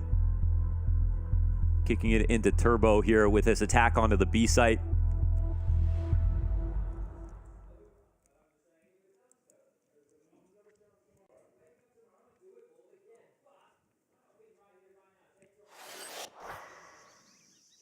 Look at him go, 23 and 14. And you know what's wild is that when we go back to the T side versus Bad News Eagle, the other showing on Ancient from G2, that was a 2.28 rating from Nico on that half of the map. 21 and 7 in order to give them the 10 rounds they had. So again, it's a one-man army that brought them that close. Now it's JKS to pick up the mantle. Pistol push, stunned by flashes. Oh, Messi's 5-7 is sickening. That second kill on Nico, I mean, the first guy's blind, takes a bunch of bullets, but the second? They ate 2 full flashes. At that point, you think the T's that are holding are the ones in the advantageous position, and yet still, Mezzi, with this crazy push that he loves to play, ends up locking out another round. JKS, he looks like he get caught off on the side now. They might push him. But it doesn't matter because he's left alone. And this won't be just a 4K. It would have to be a 1v4. With the bomb on the other side of the map and him already at half health. Yeah, they're testing a hero. But to be honest, they have the facilities. So it's not going to be too easy for JKS. And from downtown, Roy finds it with a 5-7 Mezzy. Tip your hat. That was beautiful. Another push out of Cave. Another miraculous second kill in a 2K to lock down control of this side. And people want to talk about Berettas in pistol rounds. I present to you 5.7s in Force Buys. 20 bullet magazine. And that's the only trade they find back. They lose in the same way. Oof. Great timeout called. Applying a strategy, following through with it, even after getting flashed. How many teams would get double flashed in that and then just call it off? Not Mezzy. Kept moving forward through the thick of it. Deep push into A main. Wonderful moment here for Crims. It's a force buy. Not everybody as well equipped with the AKs as Hunter, but he kicks this off. Nikodas drops the util. Hunter's coming at him, and it's a quick scope to the chest of the Kovac to shut him down. Oh, they ironed that out. It got really scary for a second, but they let Nikodas live. This could have been a 3v3. A-side in jeopardy. But now it's calm for Fnatic. Another 4v2 situation. Better guns in play for G2. But now Ancient in question. They reach critical territory. And Fnatic have fresh game tape versus G2's T side. That's probably what they spent most of their time looking at, considering that was the only side they even had versus BNE. And just like BNE dispatched of their CT attempts. And without JKS being a literal hero in this game, it could be even uglier. Patience from Fasher. Posted on the top mid push, predicts the second's coming, and sticks the landing on both those kills. So Fnatic, excellent stuff so far on Ancients. Yeah, I don't think they can even really fight on this round. So we'll see what they... Nah, they got Glocks. Yeah, invest into, but it looks like they're going to be playing from 14. And unlike Inferno, it doesn't really feel like there's any reason to believe G2 will simply come back into this game. Nice, boys. There's Fnatic enjoying their situation.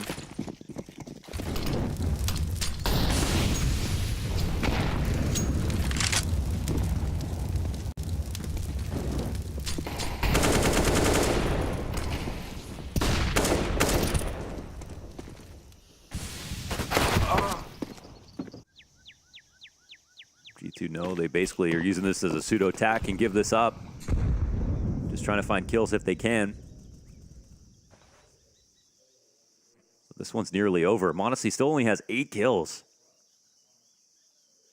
Just cavernous depth here between JKS and his next highest fragging teammate. Late into the game. Over on Fnatic side, they haven't even need Nikodas. It's all the riflers contributing on an even plane. Gobble him up. Mezzy here to help him. Block dinks worth something. But this one goes down smooth. As said, 14-9. If G2 have anything to offer us on Ancient, it needs to be shown from this point forward. 14-9. Yeah. Really makes you think.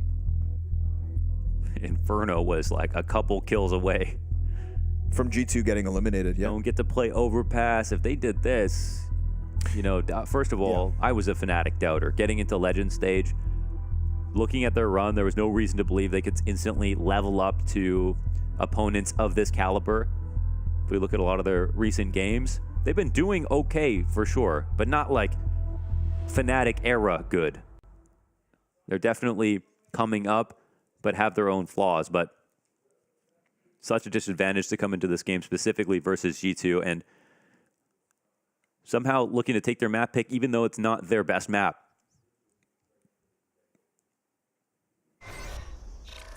Just seen so many rounds from G2 where they lose to Ecos, half buys. Yeah, it's true. It's been a pain point in this series.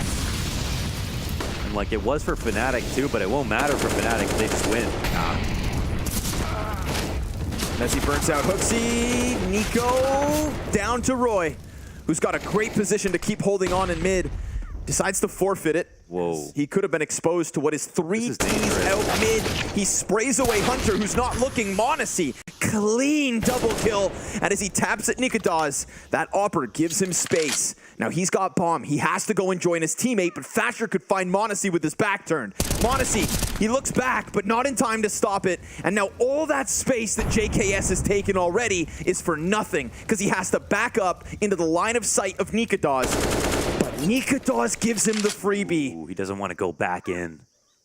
He's trying to catch this lurk. This puts Fasher in a compromised position, but at the same time, JKS doesn't know where he's gotten off to. Bomb will be spotted by the CTs. JKS holding the cross, and he'll have to go wide, but JKS, another clutch. The snapback, the 90-degree readjustment from Justin in the 1v2. They'll have no one to thank but him if they make this happen. He is keeping them in Ancient. And tip of the hat to Monte for this double kill as well. Instant kill to Crims. Bullied back the Opper, which allowed for JKS to take such a forward angle, which then ended up being the end of Nikadaz. Oh, it looked like once JKS takes that 2-foot step forward, he's done. Money on the line here for Fnatic. G2 needed to bring it back from 14-9. And they needed JKS to get his 27th kill in a 1v2 to do it. Ball still rolling, but Roy still punching back. Hunter's dead, 2 kills easy on A. Luckily for G2, the silver lining. Completely outgunned again. Everybody ready on the B site. Mezzi's MP9 facing front cave. Nikadaz bolstering the numbers on B, and that pistol in the hands of Fasher, tasked with a tough ask of going down ramp, getting closer to G2's hold. 3 players wait, 2 preoccupied towards cave, and it's a pullback from that pistol. They want Fasher in sight instead. Don't throw yourself away needlessly. Draw them into Nikadaz. I mean, this is high alert, but a missed chance. Nico, nothing, as Mezzi's SMG surprises him from the sideline. They will catch Fasher on the fallback. Nikadaz another missed chance, and then he catches JKS. Blinded is Monte, but faster is no one. Still, Crim slides far, and 15 found for Fnatic. So well earned, and I love there's a gap right now. 15-10, it makes perfect sense. G2 can't even win duels anywhere on the map here on Ancient. Their T side, abysmal. JKS, the only one comfortable on these angles at the moment. Roy getting this multi-frag. Mezzi getting multi-frags with 5.7s, MP9s, pushing into B, killing them in their defaults, winning on low buys. Nice! What more can you ask for? Fnatic showed up in their suits. G2 showed up in their pajamas. And now they'll have to face the music, potentially, of a third map as they come into this round with 1 gun. And only 1 player who's been able to piece together anything in this second half. And that player doesn't even have the gun. Nikadaz waits, buys time, pops Hunter. 2 do jump past. And a smoke. It's a flash. Hooksy with the Tech 9 creates just that little bit of wiggle room. He's found himself a weapon, and we've just got an op in the hands of Monte. It was a Tech 9 and a quick close towards Temple to now have hands on the op, and they've got Kevlar to work with. CTs, it's a single smoke, a couple of kits, and a double setup from their spawn. Meanwhile, late play from Mezzi out from Donut. Monte lands the op shot. Here's the push from Crims, and it's all denied by Monte. What a hell of a round for him to offer something. Another hope for G2, at least in this one. But we know that Fnatic have had them covered in so many more rounds. If it's not heroics from the individuals of G2, then it's map 3 on the horizon. Fasher said it. It's the pressure's on G2. They're the ones who aren't thinking about it. They know G2 are. And right now, it feels like they've got way more heart than G2 do. It's like the definition of a choke when you only win your half buys. When you feel like you're not supposed to win the round. Monte picks up this op, plays free, puts together a multi-sequence. And they show themselves they can do it. But there's still 4 rounds to go. There's still timeouts to be used here for Fnatic. Who knows how much worse it could get.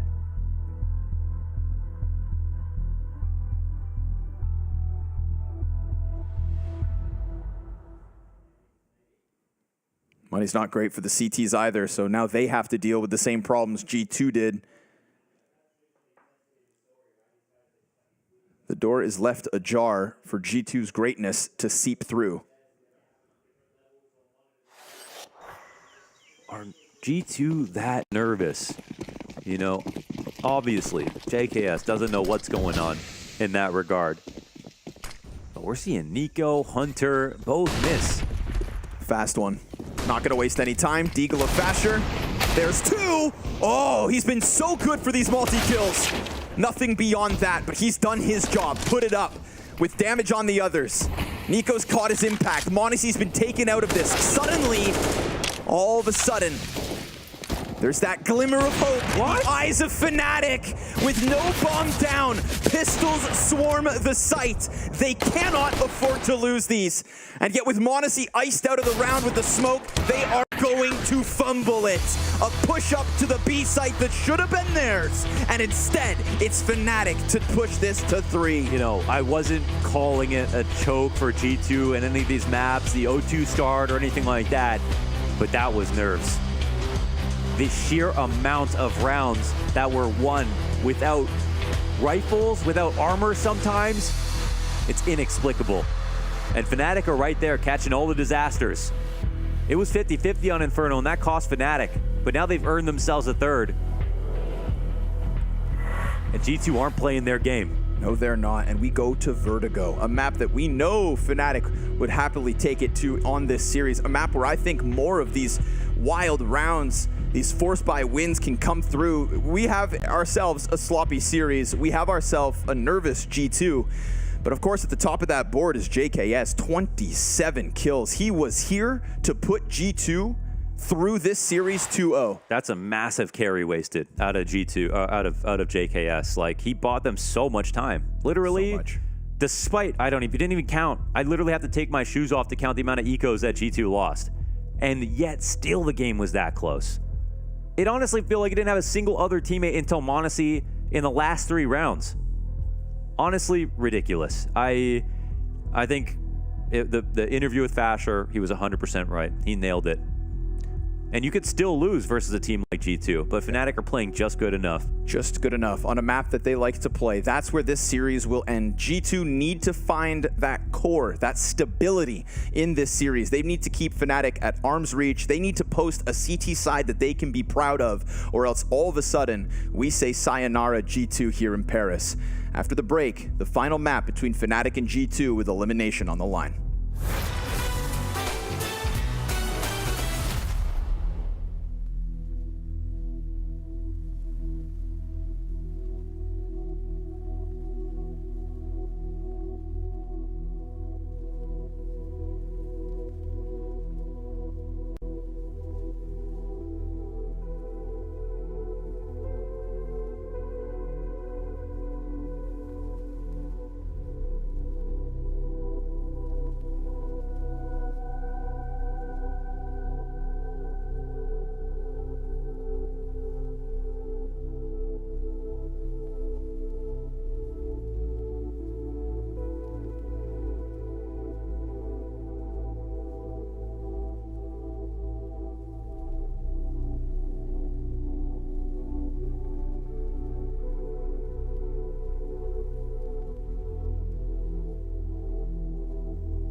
our first time Royal Arena, playing in 2017. We want to win the first time on Danish home soil. Device is sick. We have to play with Dennis as a stand-in. I don't sleep 1 second the whole night. I didn't even understand. I remember me 5 in the morning, going outside, going for a run. I was like, what is going on? Why can't I sleep? And then I go back, I try to sleep. My heart is pumping. I'm like, why did I do that? Why did I even go for a run? We go to the venue the next day, and I see the makeup artist, and I'm like, you gotta help me. I didn't sleep the whole night. We somehow managed to get to the grand final. Everyone is really happy, and we're 9-0 up on third map. Easy. And somehow we managed to lose that. We were 9-0 up on T-side catch. I'm never going to watch that game back. Never ever in my life.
Welcome back, ladies and gentlemen, to the G2 versus Fnatic 1-2 elimination game at the Blast TV Paris Major. Legend stage truly underway. And we've said goodbye to other teams. We're saying goodbye to one of these two. Little did we think that it could be G2 in this head-to-head. Fnatic being scoffed at, their Legend stage presence feeling free with the matchups they had at that RMR. But now they have proven that when given the chance, when push comes to shove, they deliver. An ancient game that kept G2 looking like a bunch of chumps, and an Inferno matchup that could have also been theirs. This very well could have been a 2-0 series if they had just picked up a couple more rounds on Inferno. And what a way to say farewell to G2. But they fight on. The ratings for 4 out of 5 players right now are far better than Fnatic's have. HooXi is, though, definitely the heaviest player in the whole server at the moment. And here's 2 maps that G2 could have won Ancient if they survived on all their ecos. They could have dominated Inferno if they had any semblance of a CT and didn't lose all their ecos. They are choking, they're crumbling, but they're good enough to not make it seem like that. You know, it's not obvious with this team. But with Vertigo coming up again, fuck these map statistics. Anything could happen right here. There's so much pressure at this moment. JKS seems to wonder why everybody else is feeling so nervous. He's here to win. He's picked up some major trophies himself, not majors specifically, but now it's your game plan executing on it, HooXi relying on his team to carry him. If he's not going to be there individually, he needs to activate his teammates with the best calls ever, because that's why he's on this team. Yes. That is his contribution. But this could be the last time we see Nico play at a CSGO major. This literally could be the map. To lose to Fnatic, to not even make it to playoffs with the best or second best roster he's ever played with in his career. Yes. With something close to an era at the beginning of this year. That's what we could be talking about right now. An exit in the Legend stage, not even a chance in front of the crowd. Starting off challengers with a 3-0 run, with having Monte, the highest rated player at that stage, sat right next to you. The promise looked amazing for G2. Nico himself said, just get me out of challenger stage and I'll win this whole damn thing. That was his mentality. But alas, here we are. To lose to Fnatic, you know, this wouldn't be Nico and G2 going down in a blaze of glory. This would be them falling to what a lot considered a non-competitive team at this stage of the major. They'd be forgotten about. When FaZe got eliminated from Rio, nobody talked about them anymore. And then when they came back into this, of course, they're back in that conversation. Still not safe. And for G2, it'll be the same. Some of the most popular players that we have in Tier 1 in the whole world of CS that will bring fans from across the world to watch them play on stage. But if they're not there, there will be other teams ready to suck up that vacuum of storylines, to take all the attention away from them and leave them alone in their dark room. Like HooXi found himself in after they didn't qualify for Rio. They're potentially living in that reality right now.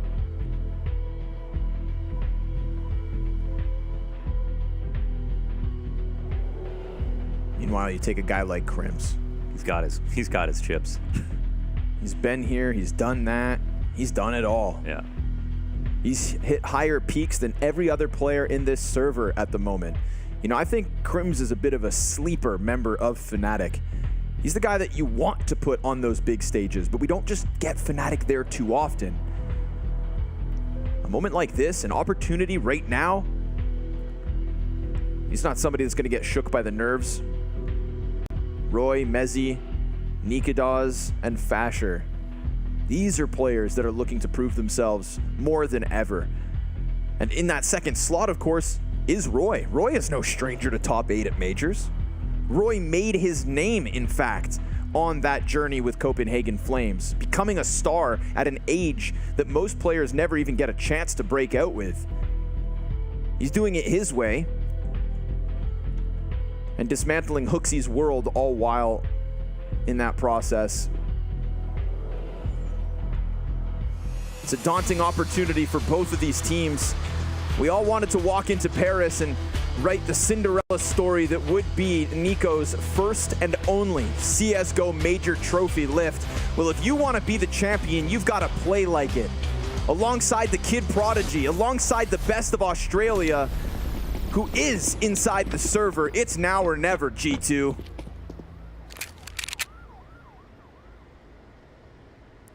You said that HooXi reminded him of Kerrigan. Well, hopefully not in the worst ways.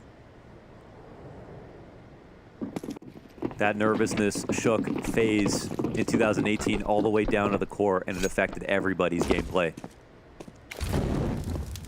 You don't wash those memories away. You forge greatness from them, but it doesn't come for free, and not everybody gets their flowers. Bomb plant's gonna go down for free here. G2 in the 5v5 post plant. CT's knowing that this was a possibility, come back in with a smoke and a flash. Smoke's thrown out. It's just gonna go right on top of the bomb, but nobody here has a kit for the CTs. This will still scramble the post plant, forcing them outwards, ready to try and peel anybody off of that bomb. So far, so good for the T's. They've got the last one down. G2 grind them into the dirt as Fnatic attempt to get that retake, but with no kit and with only one smoke, their chances so limited.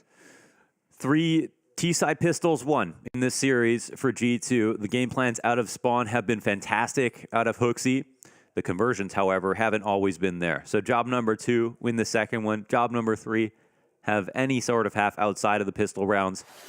And then we could talk. At this point, the expectations for G2 are so low. And for Fnatic, they know they have an opportunity on low guns, on no guns. If they hit some good shots, they can get G2 scared. This will pop top mid. JKS does a great job of just hiding down beneath him. Galil's got a lot of bullets, but Fnatic with a lot of bodies to throw into the spawn. So they'll take him down by 2. Bomb plant on A. It's a G2 conversion, no doubt, but it's a couple Galils to be saved. Low risk, decent reward from Fnatic. Early on, like to get the stats out of the way for the maps, and Fnatic, they rely a little bit more on their CT. So they're going to need some rounds here, whereas G2 are going to blossom on T side. Their T side down to 40%. They're about 5-5 in maps recently. 2 losses to Monte and OG. Some good practice here. Biggest wins for Nip and Spirit in the Dallas Close qualifier. Not ultra recent practice. You know, Fnatic don't have to play Vertigo that often. Man, that was supposed to be just 2 Galils lost. In the end, the only thing G2 get away with is that MAC-10. Wow. That round cost them a lot. Yeah, and that's versus literally no armor. Now 4 M4s come out from Fnatic's buy, and we're going to have G2 with everything on the line early on. You know, the tail of their T sides, that's been the strong point for G2, but an early reset. Yeah, they got a Skeletons buy right now. And that's in question. And so with that, of course, potentially be a save. So even though they don't win the round, they get just about the same amount of benefit. Fnatic know the opportunity now. They can't make a wrong call about the economy of G2. They'll hear those Galils in a few seconds.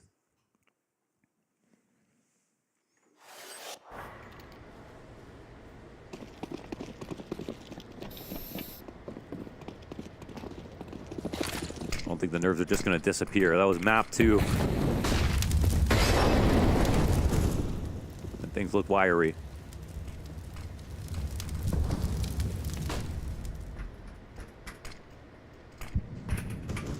It's Crimson Mezzi on the receiving end of the setup. Oh, just off the mark. We've got the wood wall occupied and the jump up from JKS. He gets stuffed instantly between the 2 defenders. They both get tagged down. Damn, but they're alive and kicking. Yep. But they can still, the T's can actually still continue forward. It's actually a good transition on the attack. There's a third member. Player in quad isn't going to get mollied. The money comes into question for G2. They can't flush him out easily. Yes, they have 1 frag left on Hunter. He hasn't thrown his yet. There it is, but nothing.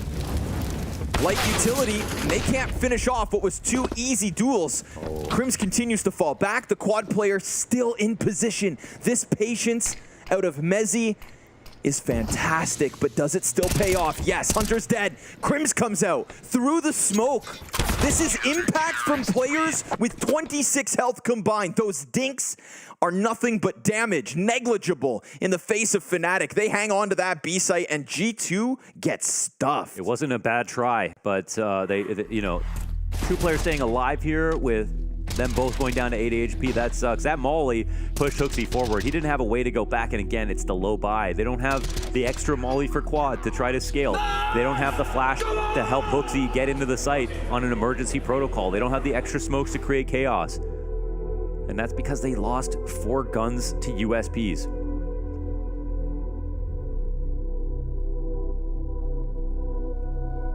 Another not so great start. Issues early. Oh, does earbud get stuck in his ear? That happened to Shox. Oh no. That happened to Shox once at a LAN. I don't remember if it was a major. And I think they had to take it out with pliers, if I remember correctly. No, dude, no. You want to be able to hear everything. That's how you win 3 majors, Connor. Bro, you just shove. We got it.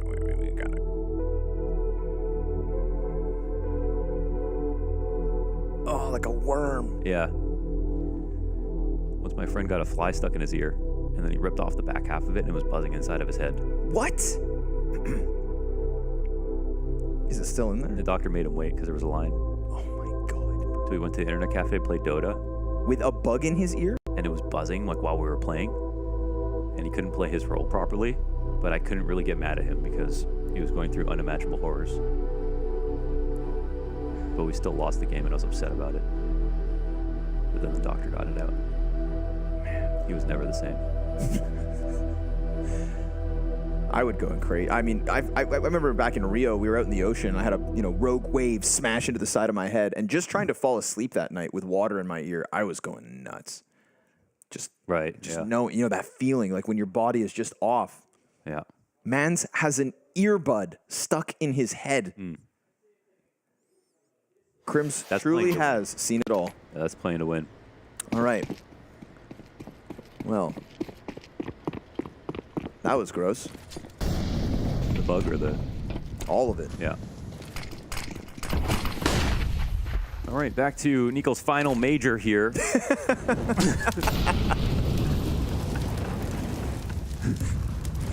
Man, we got to restart all those stories, dude. Shit. Scout on Monte. Little peek out of Roy. Roy is somebody who I really appreciate Roy's ability to kind of throw himself at short A side. As gun rounds get going, he's almost like Apeks-esque in the consistency of his pressure when it comes to ramp. And his age. Yes. Such an aged fellow. Good util. Good weapon pressure. Nikida's in front of him here, but Nico is just with the deagle behind the yellow tarp. Molly's not going to force his hand. They're not clearing this properly. Ooh, hold on now. They're not watching it either, so he's going to see it totally clean as they flank. Oh my god, he's going to call the flank, but Monte doesn't get the kill. Nico can get to a position to find a frag, and JKS will find one first. But Nico shooting means that the next guys rotate in and ready for him. So now at least everybody else inside sight prepared for what is the follow-through out of G2. Hooksey's AK, JKS Scout. And then Nikidaz wasted no time going over onto short. This is going to be a wrap-up here for Fnatic. Nothing further to G2's camp, even despite Nico getting behind enemy lines. If the players down beneath could get the kill, if Monte drops that push, then all of a sudden, you know Nico's position catches everybody else off guard, and we get some theatrics. But in reality, Roy... He saw an advantage coming back into this, so... Oh, this JKS to get that shot. So, overall well handled here for Fnatic. Catching the fall of G2.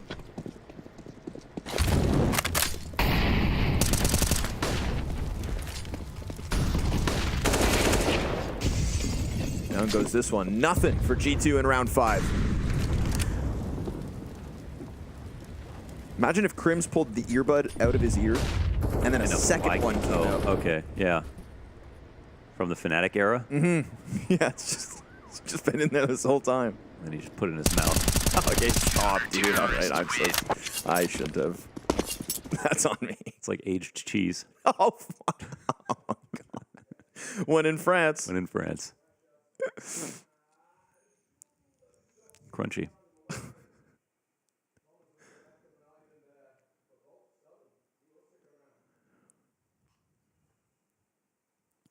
Pistols are one thing, but it's been pretty good starts, these halves for Fnatic now. Buy in again. This time. A little bit more. No op. Still the Galil here on Hooksey, but more utility than that previous situation. Losing heavily versus that full eco.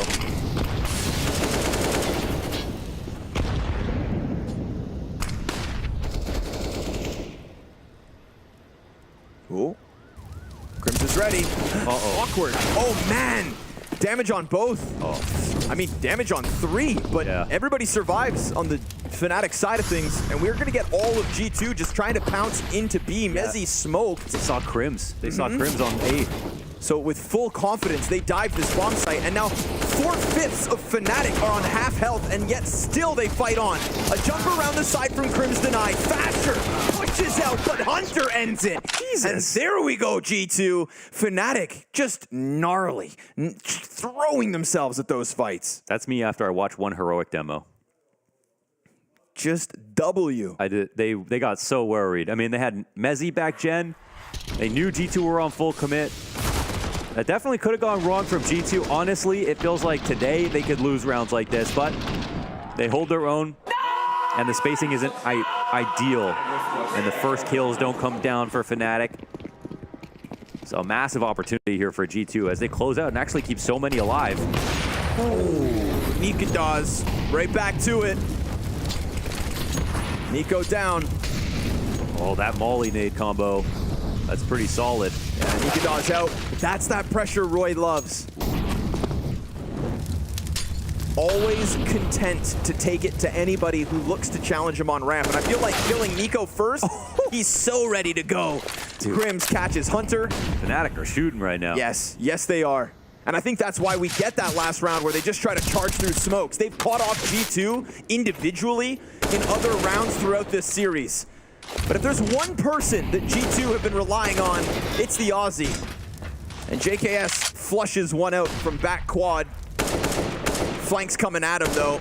This is a 1v5 attempt, and he doesn't even have the bomb just yet. Dies out to Nikados, whose op is always nearby. It is Fnatic back in with winning ways. It's economic problems for G2, and there is nowhere to run. And if you fail on this T side, well then we can't even say that you've done what you always do well in Paris. If you fall on this T side, you've got nothing for us to look forward to. Yeah. Oh, the pure duel lost from Monte as he's holding for the short push. Roy is going to get value out of that, though. Really good on a very cramped angle in that position. This is a home map for Copenhagen Flames. Not surprised to see Nikados comfortable. Not surprised to see Roy comfortable.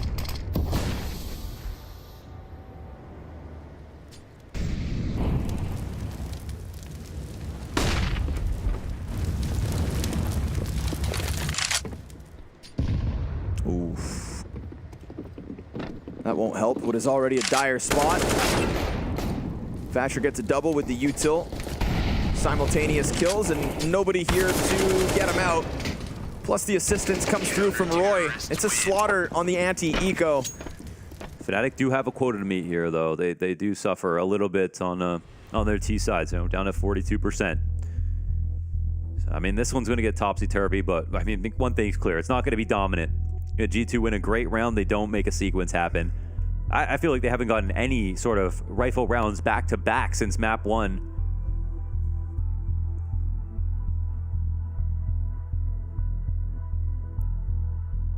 It's going to get extremely scrappy. They're going to have to split atoms from a strategic perspective to make up for, their failures under pressure. They can't rely on everyone as an individual right now.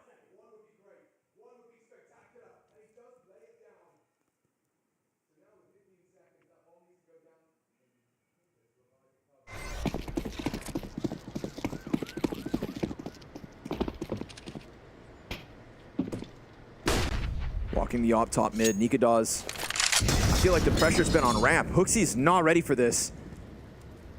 I don't know if he realizes what's coming. Flash is excellent, but Crim's wild blind. He was indeed ready, excuse me. But Crims has other ideas. And he shot just a few bullets too, nailed him. That perfect crosshair placement. Oh, that's so disheartening for Hooksy. They gotta look for a new idea. It's not even his mechanical failure. His idea was good, the execution was there. But a shot, oh, Nico kills the one in the back. Double off a short. How did he do that? We've queue it up. I can't. He must have tapped for the first one, right? Did he turn that into a spray transfer? Unless that's a lucky first bullet. guy. It's not. It's Nico. He didn't miss the first guy.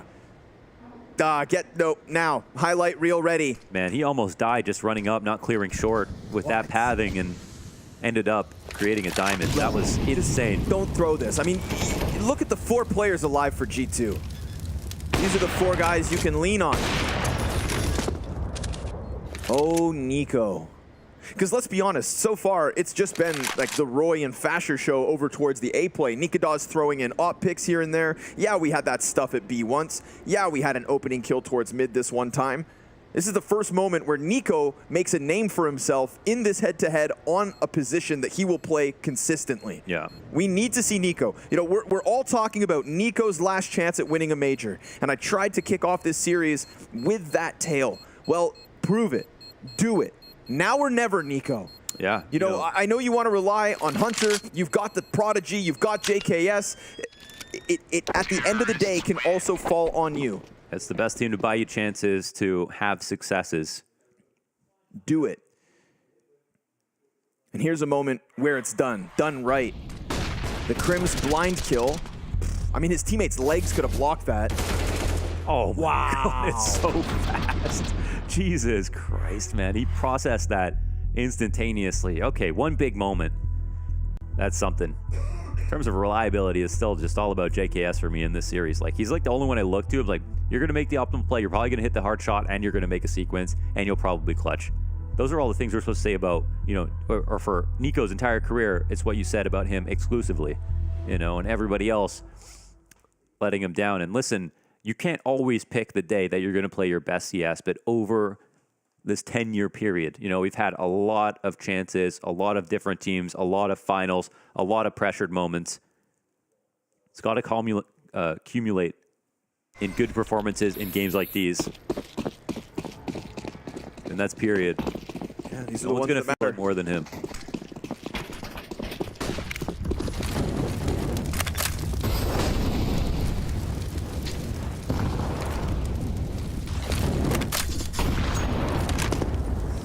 Pressured back by Util.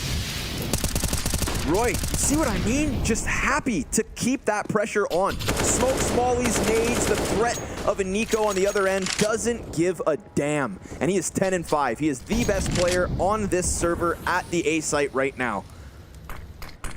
And if that trend continues, then G2 will not have T rounds to be proud of. Unless they find a solution to this whole Mezzi Crim situation on B, but the only time that's worked to their favor is when Crims was on the other side of the map. That is when they were able to pounce in on him. On Mezzi alone. Molotov calls out the stack as they try to erect the boost to get up into the face of Mezzi. Monacy's been waiting for a chance to activate. 3 and 7. Whoa, but they don't know about this. Mezzi falls down. Wasn't spotted, actually. They forgot about him. They're going to go back into re-execing, but Mezzi's getting so much information, knows how far his teammates can go up close. He jumps up. Did they flash? Fasher nades out as the T's decide that's the trigger. In they come. All four at the top of the stairs. 3 of them stuck on Tetris, but Roy has arrived. A or B doesn't matter. His 12th kill queued up, falls back to the scope of Monacy, and Nikadaz 3 health versus 2. Luckily, the Molotov extinguished. We've got 10 seconds to spare, and despair. As bomb had to be picked back up, they faltered, but they re-engage, and because Monacy's low HP, he gives them space. In fact, he gives this up. Wow, he doesn't even try it. Nothing on the cross. He's going to keep the op forward. We haven't seen many saves in situations like this. They're putting emphasis on the half rather than the rounds. And there was almost a messy exec with Roy doing so much, as you pointed out. Doesn't matter if he's holding off short or rotating into the B site. He's ready to frag. And let's see if, you know, Nikadas's new position can actually grant them a frag. It does. Hunter had the op on his back. Monacy will want to go grab it, so see if his arms are long enough. Yeah, he'll escape. That's nice. And Nikadaz is low, but he'll keep this op forward. That was messy, but they'll take it. I don't know if Mezzi had a flash with him to peek over the half wall, but no one was blind on the steps. Oh, and Liquid, they narrowly won Inferno, or they narrowly won Overpass, but now they're about to dominate on Anubis. It's Liquid. I don't trust it till they get 16. Yeah, maybe. Nope. You update me when that says 16. Thank you. Nope. Trust issues, bro. I can't. Very fair. Very reasonable. How dare you get my hopes up? Here we go. Honestly, nice showcase from Roy so far. The fact he's able to rotate over in the thick of it and stop over towards B. He's lived a long life. He knows a lot. He's going to have multiple reactions. And we talk about star players being prodigies, coming up and watching their older brothers play CS. The FPL circuit that ROPS came from, the Academy Leagues where now so many players thrive. Roy was dealing blackjack at a casino in Denmark, and now he is dominating G2. Now he's shaving Hunter off of what was a great start to the mid-play. Not something we'd seen G2 emphasize yet, but something that they're sprinkling in the final 5 of this T side. Meanwhile, Nico just sits back as Monte plucks one off the play. That was his mid-kill. He had to grab bomb, and he looks to come join them. Where's the counter pressure on short? Nikodas, he's able to just walk around. They had Roy able to walk around. There's no mollies to get them back.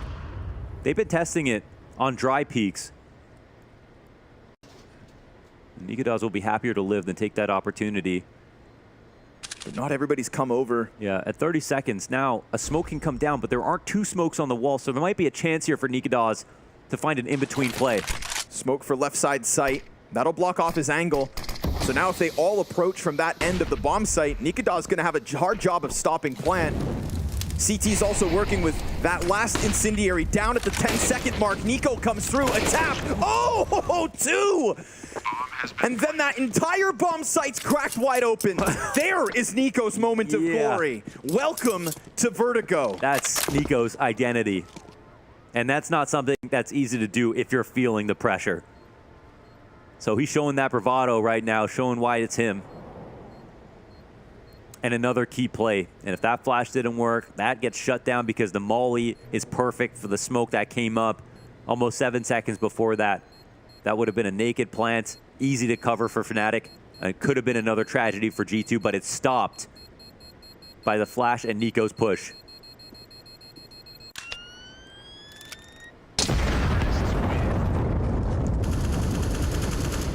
And when he first flashed through, we didn't have his POV, but he took a second to line that up. He wasn't going for the instant spray down. Spending that ammo like it costs 1,000 a bullet and locking down 2 on the 180 taps. Roy's elevator presence, definitely worth it. We saw that Monte pick up in middle.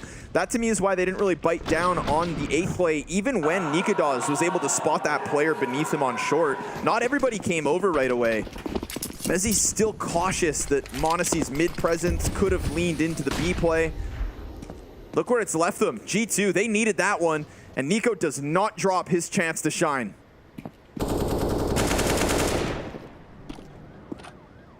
But I do feel like they've been conditioned, scared of Roy on this ramp. Poor guy's only got the USP. It's Mezzi's M4 saved from the last round. The only thing Fnatic have to try and tie this game. G2 looking for majority T-sides on Vertigo. And things were all in question for a period of this T-side. Now they're giving themselves room to thrive. But this boost, we'll see what it nets them.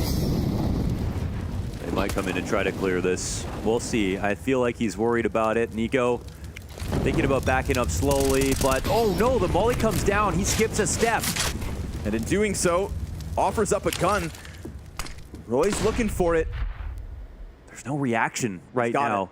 It's his. Yeah, there's just a gun given over to the CT side, and oh my god, Nikodas hits a shot. That's the lead in to B. Look at the swarm. Look at the pack of players from Fnatic coming back over. This was the bane of G2 throughout the series, losing on rounds like these. And JKS is trying to save it, but the Deagles find their mark. They can't afford to do this time and time again. Oh my god, they ate their own flash on their entry in. Literally, if he's not blind, there's players who have pistols waiting around the corner. This was all they had to play with. Nico skips a step on A. They get nervous, they run into B, they eat a deagle shot from Nikodas, and the rest is a layup. Basher stays alive because they flash Monte, or Monte flashes Hooksy on the exec. And the round is thrown away. Are G2 choking? They already were. Ancients proved it. It's been ugly from the start. They relied on the fact that they were so strong on T side to bring back Inferno. The map they should have stopped, they barely won. And when it's become a more even part of the map pool, what, it's not even close? It's dead even? Nico backed up thinking that there could be a boost there. Threw the molly down. And before he even gave him a chance to disassemble it, walked up and started thinking about other things. On a round like this, you have time to be careful. We had a full USP round where Fnatic got 4 kills. Now a run with 1 or 2 guns won.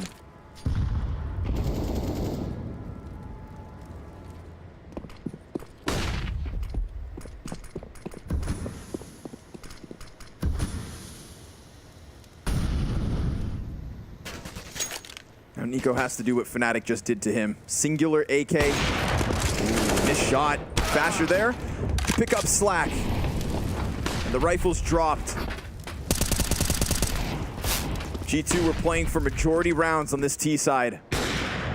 And a stark reminder that Fnatic have got you covered. Pound for pound. Fnatic looking better than G2 at the moment. Tactically, and more important, individually. Individually. Yeah, which is the craziest part of all. Matching up these players 1 for 1, there's no comparison. That much was understood before the match went live. And it was supposed to be Liquid already winning, right? Yes. This would be it. Oh. This one's done. NA in top 8. Team Liquid from a 0-2 start. Triple confirm here. Done. It's done. Liquid won. Good. Now let's focus on this. No more distractions. We're still bring it home. A G2. Ooh, hold on. Roy, you see what I mean? Like, he just doesn't get afraid in the mid-round fights. I don't know how he could see all of that. He just keeps fighting. He does not shy away from his chance to get kills down ramp. A true soldier. Oh my God. In those moments. And he's still sitting on top of the smoke on Xbox. He is still here. Hunter clears him out of the smoke, leaving Nikodas just stranded. Fire on his feet. Fire at his fingertips. As he opts down Monte, pushes Hunter to the 1v3 clutch, and at least he dropped the Opera already, but it's a fast flank from Crims. So quick. Oh, but he's caught. If one Kovac can't do it, then maybe the other can, but Mezzi has other ideas, and he stuffs it. 8 rounds Fnatic, majority no matter what, at a chance at a 9th to close this, as G2 have faltered halfway through this T side. Oh yeah, and they decide not to play it slowly there. Hunter not purveying his options, not giving time for Mezzi to make a bad decision. You know, Mezzi doesn't want to let him get to the other side, but he takes the fight right away. A solid hold here from Nikodas. Is that the molly missed on Sandbags as well? On the attack, the hold is solid. Roy doesn't care how much G2 won it. Whoa. Whoa, he's got his own story to tell. And he gets it. Wow, because Mezzi's like, did I hear something? Yeah, right. And Hunter finds Crims, a little life left on it. G2 hoping to sprinkle in number 7. The way this half is going, a 3v5 means nothing, and they bring it back instantly. Blink, and you'll miss it. Fasher, Roy, kill a piece, opposite sides of the map, but Bomb was spotted at B, importantly. And so Fasher's not alone here. And Fasher can 100% be proud of his uptick in performance. He has had his moments now in this series when the struggles of Fnatic fell on him. That Inferno pit position didn't give us much to talk about, but B is a different form of anchor. Guns trade hands.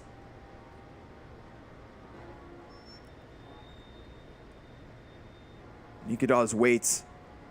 Close up on Tetris. The gap can be closed by these Ts. And Monte ready to jump up to pounce on Nikodas. They're going to go for that double attempt. And Nikodas is stuck between these possibilities. Oh, but he clips Monte on the climb up. And now JKS has already managed to get the AK forward, but Nikodas is just gonna buy time. He knows the flank's inbound, and he's got both these last players so incredibly low.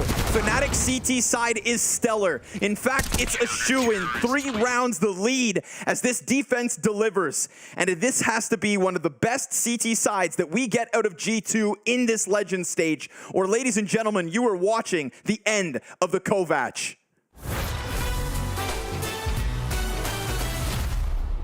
That's the first guess. I'll do one of my teammates. Let's do Brokey. See what we get. Nico. Alright, now I'm going Niche. Let's try. He's older than Sortuan. another European player. He's been at more than 10 majors. Cold Sarah, let's go Cold Sarah. We got this one. Nope. I guess from my team, like Rain, Carrigan fit that narrative. I'll try for Rain, see what happens. Has Cold Sarah only been at 9 majors? Carrigan. So he's from Europe. He's older than 32. Guys, we're going for Swedish legends or Polish legends now. I think it might be Taz. Nope, but it's one of the guys. Yeah. I'm trying my best. Freiburg. No, he's 30. I think Neo is playing with Taz, so it will be Pasha in that case. Okay, let's try. Pasha beats. Yes, easy. Let's go. I knew it, I don't know. I had a feeling. That's so clever. Pasha beats us on point. Lost us.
Fnatic, written off by so many, have done an excellent job this evening to set themselves up to continue their run at top 8 at another major. Off of the back of Roy, his dominance towards that A site, Nikidaz's op plays overshadowing that of Monte, we have pushed G2 into the corner. A wounded beast can be a dangerous thing, and that is what we have now to close out this series. It's a 3-round deficit. The G2 on the run to Paris beat a team like Cloud9 off the back of an excellent CT side. There's a reason to still believe if you are here for Nico and the boys. But they've got to prove it. They've got to do it. And Nico is 6-13 to start this second half. It's masterclass now or major never. Monte taps down. Fasher to start. And the T's don't panic. No scramble. They're letting Roy walk up this ramp, and Monte's still thinking he's safe. And there we go, a second.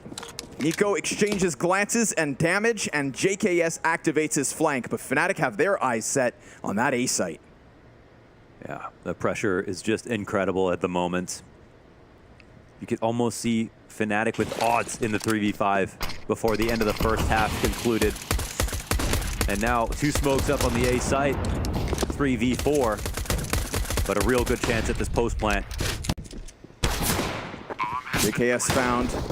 Crims will be kept busy with Nikidaz for now, and if they can kill him right here, then both of them can turn attention back before the CTs jump on bomb. There's no kit for G2, and JKS is going to get attacked, but that creates a vacuum for the other CTs to push forward onto site, and then JKS comes in. He's losing teammates, though. He doesn't clear short. Mezzi, that's such a critical kill. He had just as little health as Nico, and he lands his headshot. Fnatic with the pistol. We were focused on the only player that could do anything. That was JKS on the ramp, waiting for his teammates to get trade so that he could get involved. And it became the story of him needing to do everything for them to have a chance. That's too much to ask for. This isn't a full rifle round with the bomb down and even material. G2 had to get those trades to come in. This is not the way you want to go. And for some, they don't want to go at all. The bar is set so high right now.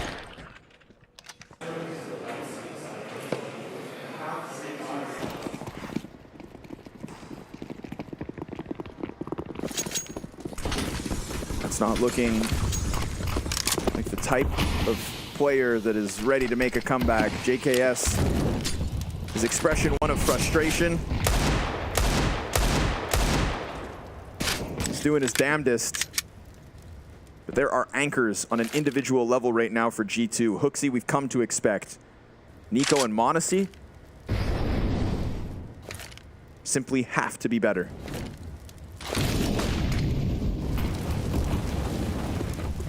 Smoke on Xbox lets Nico take an angle down. He has to replicate what Roy was able to do. The shutdown on ramp came at the hands of Roy.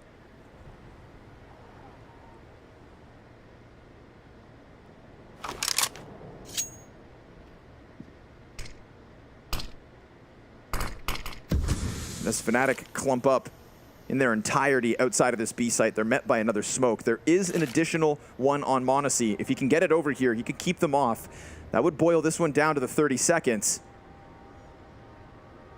But it's Hunter to come join them instead. Now he has a flash, which if perfectly timed, could stun these keys on the approach.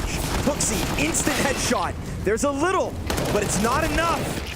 Roy's able to go deep, catches Hunter on the rotate. Monte's MP9 comes through, and as he jumps close smoke, it's a Glock headshot. As his head was just not protected. Nico, Deagle on the flank.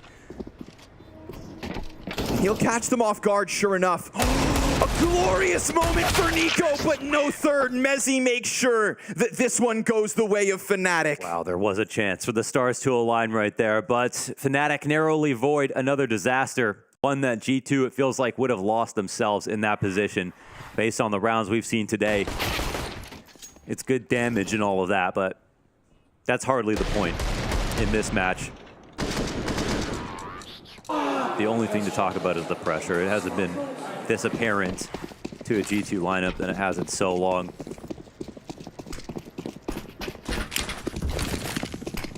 Rio was a one-off, you know, that was early days for HooXi. Full doubt in play, no system in place.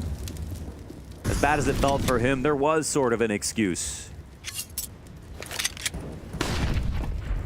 They damn near put together an era since then. With the 2 tournaments, they won the map streaks. They were starting to build up to the point where they looked unstoppable. Spam through tarp, they're down. USP means nothing for Monte. G2 have to take a beating. With 5 up, with everybody fully healthed, with momentum on the side of Fnatic, with them having a chance to have already closed this 2-0. G2 have just left us all scratching our heads and asking for more. Yeah, this may be HooXi's world, but him not fragging is something that happens. This one feels like HooXi's world is on Nico's shoulders, but is he going to be Atlas or is he going to be an Ant? I don't think he'll be blaming anybody but himself if this game doesn't come back into the fold, if they don't survive one more day.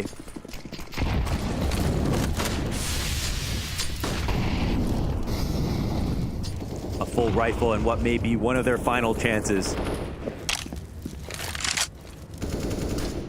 to hold off a team ready to win. HooXi with responsibility here. 2 Ts press up against him. Nico looking to activate. HooXi at least locks in one. There we go. Rifles coming through for G2.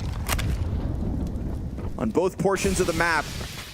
Opening kills the way of G2. HooXi's got himself another. JKS off of quad. Able to add one to the tally. It's just Crims and Fasher who have been able to respond so far. The smallest sigh of relief for G2 if they can close out this 1v3 versus one of Sweden's biggest legends. And if he had more than 16 health, I'd believe in it. Yeah, this one's not timid from G2. They play for the win. They push through a smoke when they think they have a chance. They're correct about the read.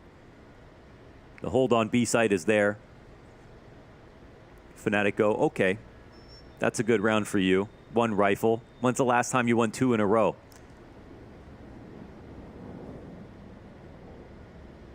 I literally can't remember.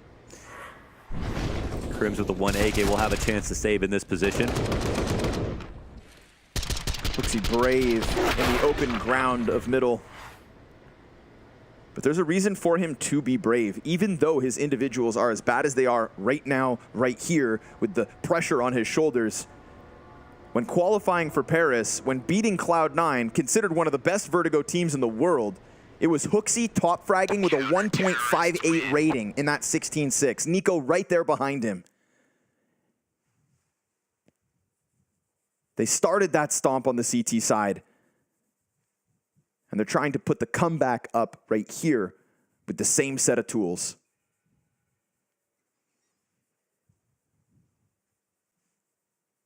Monte said when he logs onto social media, he doesn't feel the pressure, he reads anything, and it doesn't sway him one way or the other.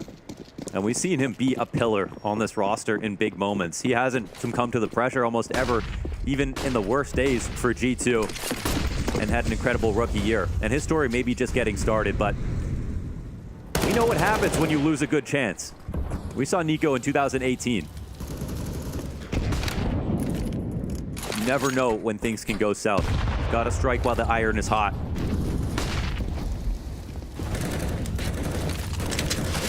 And he too has been absent in this series.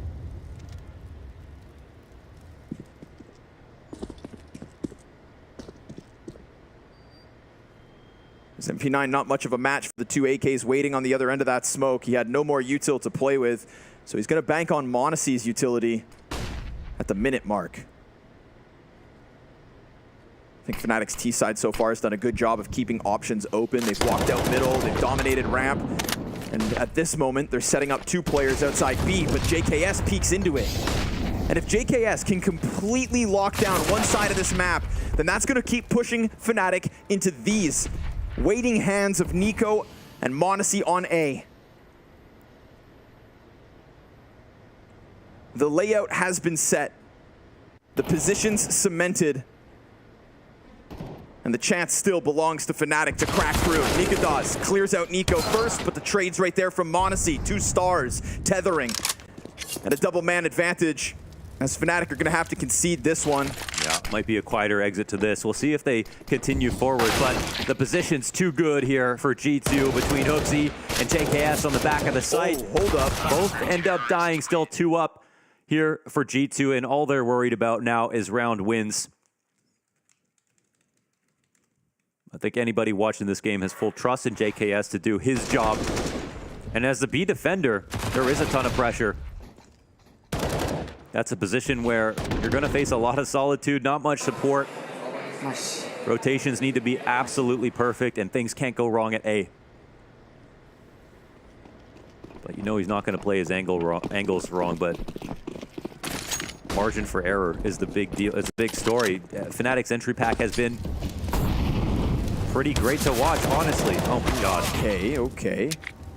Doesn't clear the angle properly. Now they're going to try to get the gun.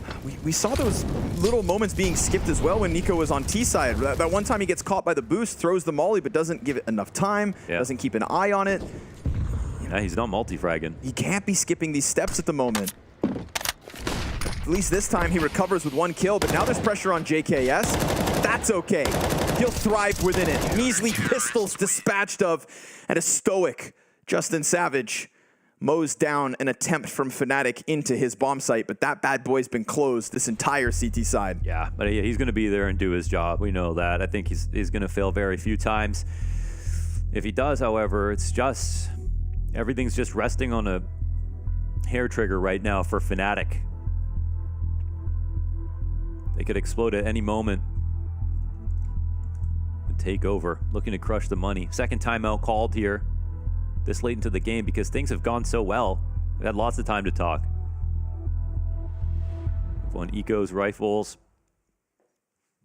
Recovered early in the second half. This might shape up to a story like Inferno if they get their act together, because Fnatic do show struggles on T side. But G2 are not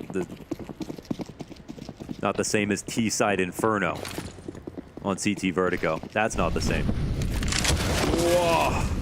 Almost caught midair. Mezzi still manages to stick the landing, albeit at half health.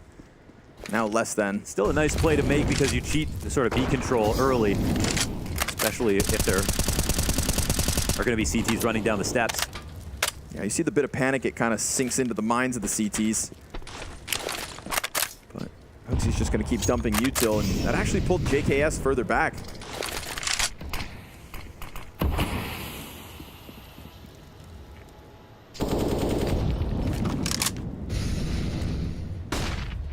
Curious to see at what point in this T-side Krim starts to get more active in middle.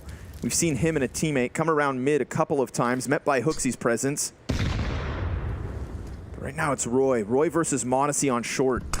And we know Roy can dominate this on the defense. Now he's at the helm.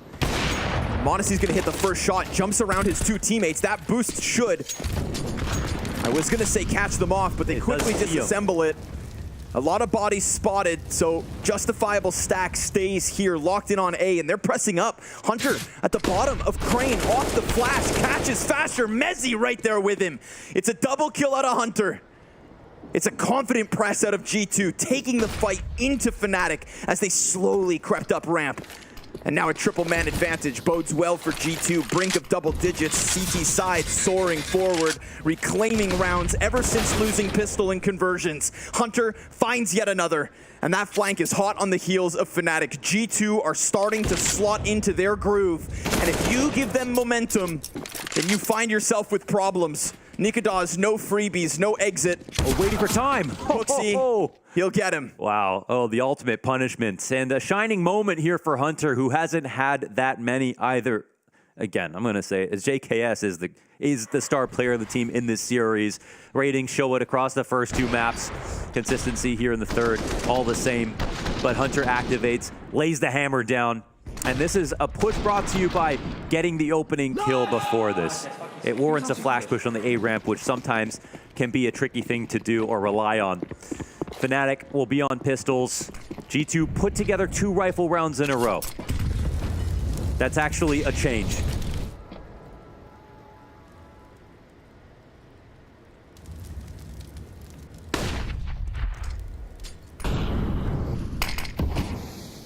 They've earned themselves the chance to play up against pistols. But now it's, when's the last time they won cleanly versus pistols? Monte says, doesn't matter. Here's the first kill.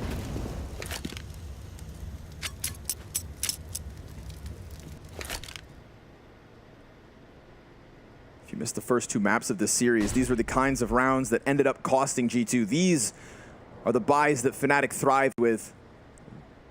This position is where I gave Monte his nickname, The Flash, on Vertigo in the We Play Academy League. He made his brand on this map, on CT side.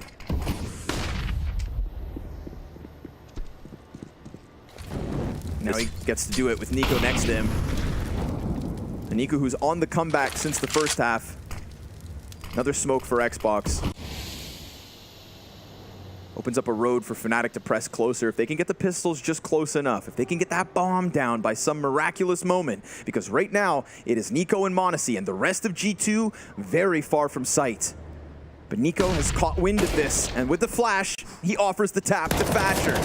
Hunter, right there with him, brothers in arms, to deny another one from Fnatic. Not this time, not this map, not now, not as G2 run back their dreams and are on the brink of tying map 3. Yeah, they suddenly look a little bit more energized. They got the 2 rifles, the pistol. They got 5 straight. The complexion of this half is starting to look a whole lot better.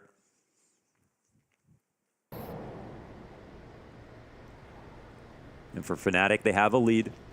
And when things got ugly on Inferno and they weren't expected to play, they still pulled out an ego here or there. They still kept up with G2. They still got themselves into OT. They know there's still a chance.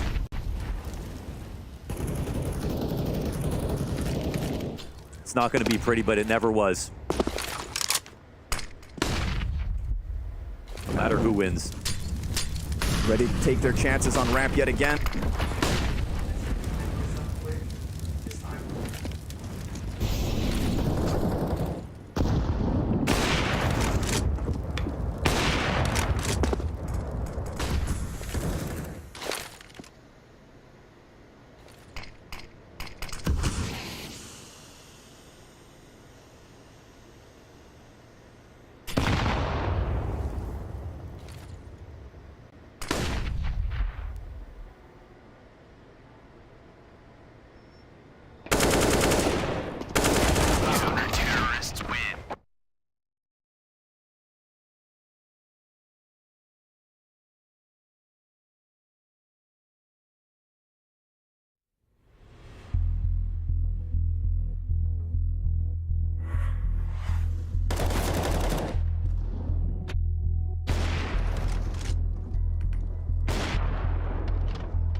どうですかって今。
Well, all of a sudden, 2 go down, and Monte's lost his support. He's got HooXi running over to try to pick up that slack as Fnatic pick up the hardware. Rifles in the hands of Crims, and a second still to be had. And they're not going to let off the pedal. They go through between the util. A lot of space given over by Monte. And JKS slowly working over, doesn't want to fall victim to what has been a non-existent threat at that B site. They've given it to him. In fact, he took it from them and now deserves it. 2 Ts up the short side, flash being set for Monte. And that means HooXi is looking for his impact right here, right now. Flash dodged, but Nika Dawes with just the pistol. It's in this moment that that AK has walked back, and without Crims at the front line, they're not able to hold on to man advantage. Now the health starts to play against them, but the chance is still there. 25 on the clock, Monte on the perch, HooXi just in front, and Mezzi! Oh, things get messy! An equalizing kill that sends a shiver down G2's spine. Not like this, not now. They can't afford it. HooXi, you have to offer something. Damage done to him. JKS, stellar, and right there with him, but the nade is on the money, and JKS decides it's his time. Over and over again, the rock of G2. And they have a plan. They have a fallback plan. HooXi says push the button. JKS unleashes the grenade and all the damage. The lack of armor comes into play. The time on the clock means no plant can come down, and they finish it off with a duel. Monte getting a killer here or there. His teammates dying on the site. Everybody taking turns on G2, having a go at it. And now the novelty of making the rounds close matter less for Fnatic. They need to score back. But Mohan, a reminder of how close those pistol rounds can get. A reminder to what got them this close on Inferno, to what stuck G2 in the mud on Ancient. Every round is winnable. This is CSGO. And this is the last CSGO major. Fnatic from top 8 to Legends again, to being written off by pundits, to having a chance to shake up the game. A frag grenade on Nico's feet. No shots for free. He falls back. Now they're in the eye of the storm. Walking up the ramp. CTs on either side. Monte knows he has a second, but holding pensively on this angle, waiting for a shoulder to come in. Pressure now. Does he move forward? Nico, reposition. Ready, but dies. Fasher catches HooXi. Monte is on an island, on his own, starving for some kind of a hold inside that site. He's swarmed, and Fnatic capitalize on this moment. 13 all queued up. Hunter left on his own as Bomb is about to go down, but he's going to try to give this a challenge. The smoke is what stops him, and he is met by the sad reality that this game goes on. Oh, it's a repeat of rounds where Monte's teammates fall without a kill. This time, as you pointed out, that was with pistols, this is with guns.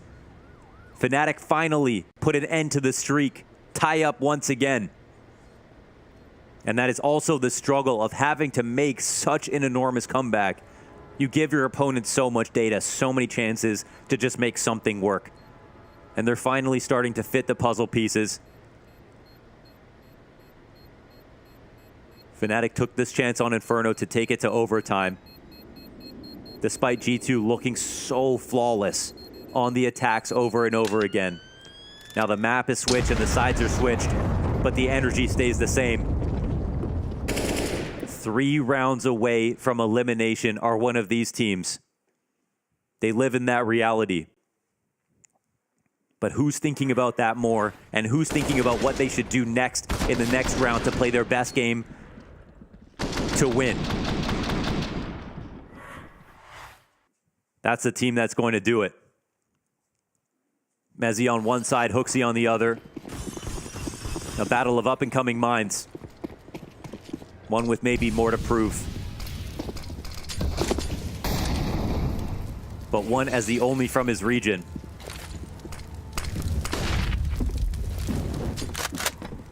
Roy's up close, flash. Perfect. Monte with nothing. Caught on the edge of the sandbags. It's a 5v4 in a heartbeat, and it's Fnatic with the brink of a 14th. Starting to come together on A. This is where they dominated on the CT side and where they finally figured out this defense. They got the opt-down with sandbag control. They know they can hang out for a second. They've got it op to play with. They've got time. The protocols aren't here to come in for a full flank. They don't have anything to say in middle. They're leaving. But do they think that the T's are? Because they aren't.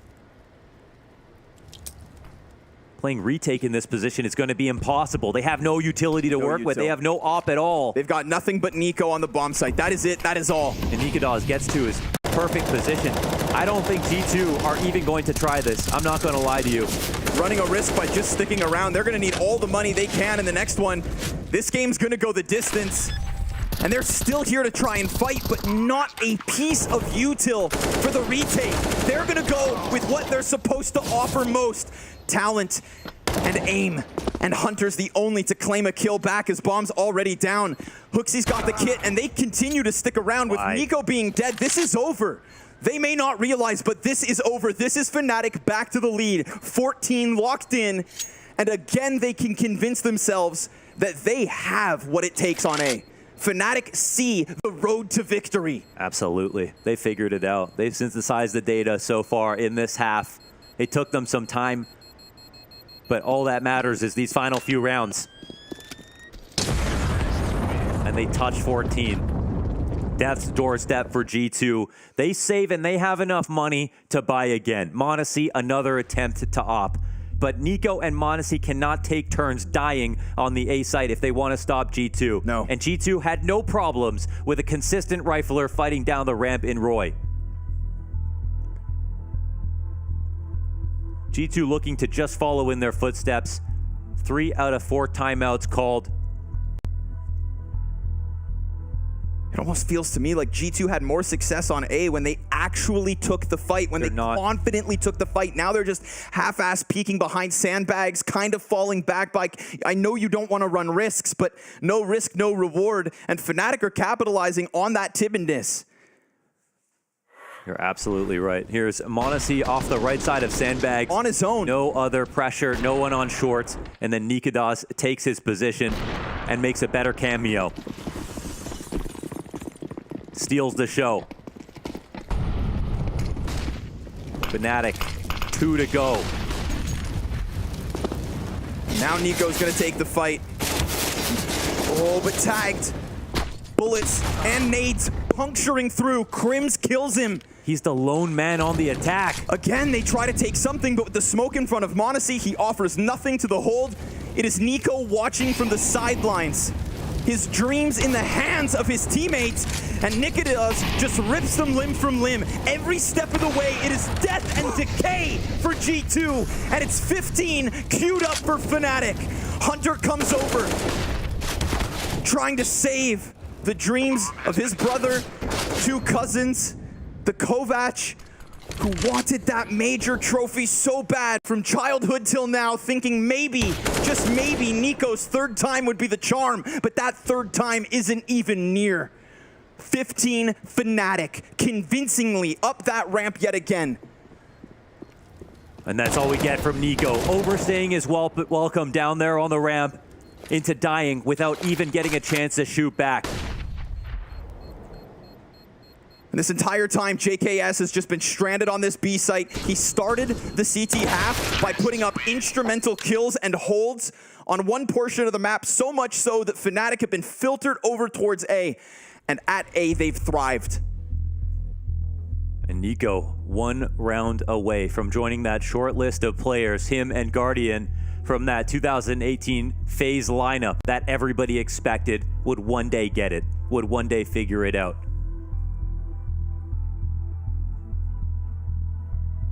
It won't come for free, and it might not come at all. One final timeout to try, and they're only getting worse. So are their buys. And this last round, this potential 16th for Fnatic, as much as it's about their victory and their continuation in Legends, it's not about playoffs yet for them. This is just them showing up to a 2-2 game tomorrow with G2's heads in their hands. Talk about intimidating to anybody they have to face tomorrow. The best gun of the round is Monte. And it's about time the Flash unleashes the lightning because they're going to absolutely need it. Here he is at the sandbags, ready with his teammates to take over control. Ready with his brother. The Kovac peek down ramp. They send a nade into the corner, which could have been occupied, but Fnatic all the wiser, just a couple steps back. And just like that, G2 forfeit all this space that Fnatic have thrived in round after round. Seeing nothing and nading the corner, they both fall back, leaving Monte on his own. G2 playing with maximum fog of war, no B steps control. JKS asking questions. It's been A over and over again. Why wouldn't it be again? They go to search out control, but Fnatic takes speed. Dire space here for Monte, desperate. He's got to put up something, and there it is. He at least clips Roy off of the front of it. Now his teammates fast on that flank, coming to try and help him, looking to hold. For Nico's sake, for Monte's sake, for the chance at that trophy, just to continue the run, and Hooksy has arrived in time, but then he's caught out in the open. Fnatic know they're pinched, but has that been a problem? They can fixate forward. Oh, and a first one on Nico, straight through the smoke, a dive onto the bomb, but he doesn't stop plant, evened out, and Hooksy wastes no time. Nikadaw's right there, back's turned, hits the shot, a second, and Nikadaws is now 1 away as the kid prodigy whose dreams will be crushed alongside the Kovac. And all of a sudden he peaks, he goes down. The guillotine in Paris drops on the head of the king who will never touch the ground. Down goes G2 and forward go Fnatic.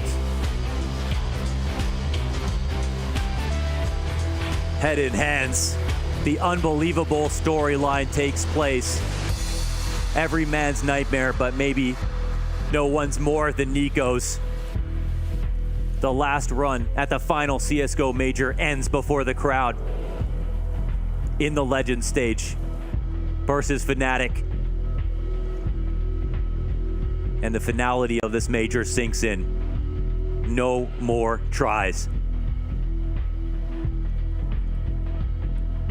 Nothing but disappointment and uncertainty now over the head of G2. We're looking at a young man who has dedicated countless hours of his life to becoming one of the best in a video game he loves, and who on short notice, like so many others, didn't realize that this major was the last major. All of a sudden, there's a new game on the horizon, there's a new future. And for some of these players, that future is uncertain. Will you still be one of the best? Can you be one of the best without that major trophy? Meanwhile, Fnatic.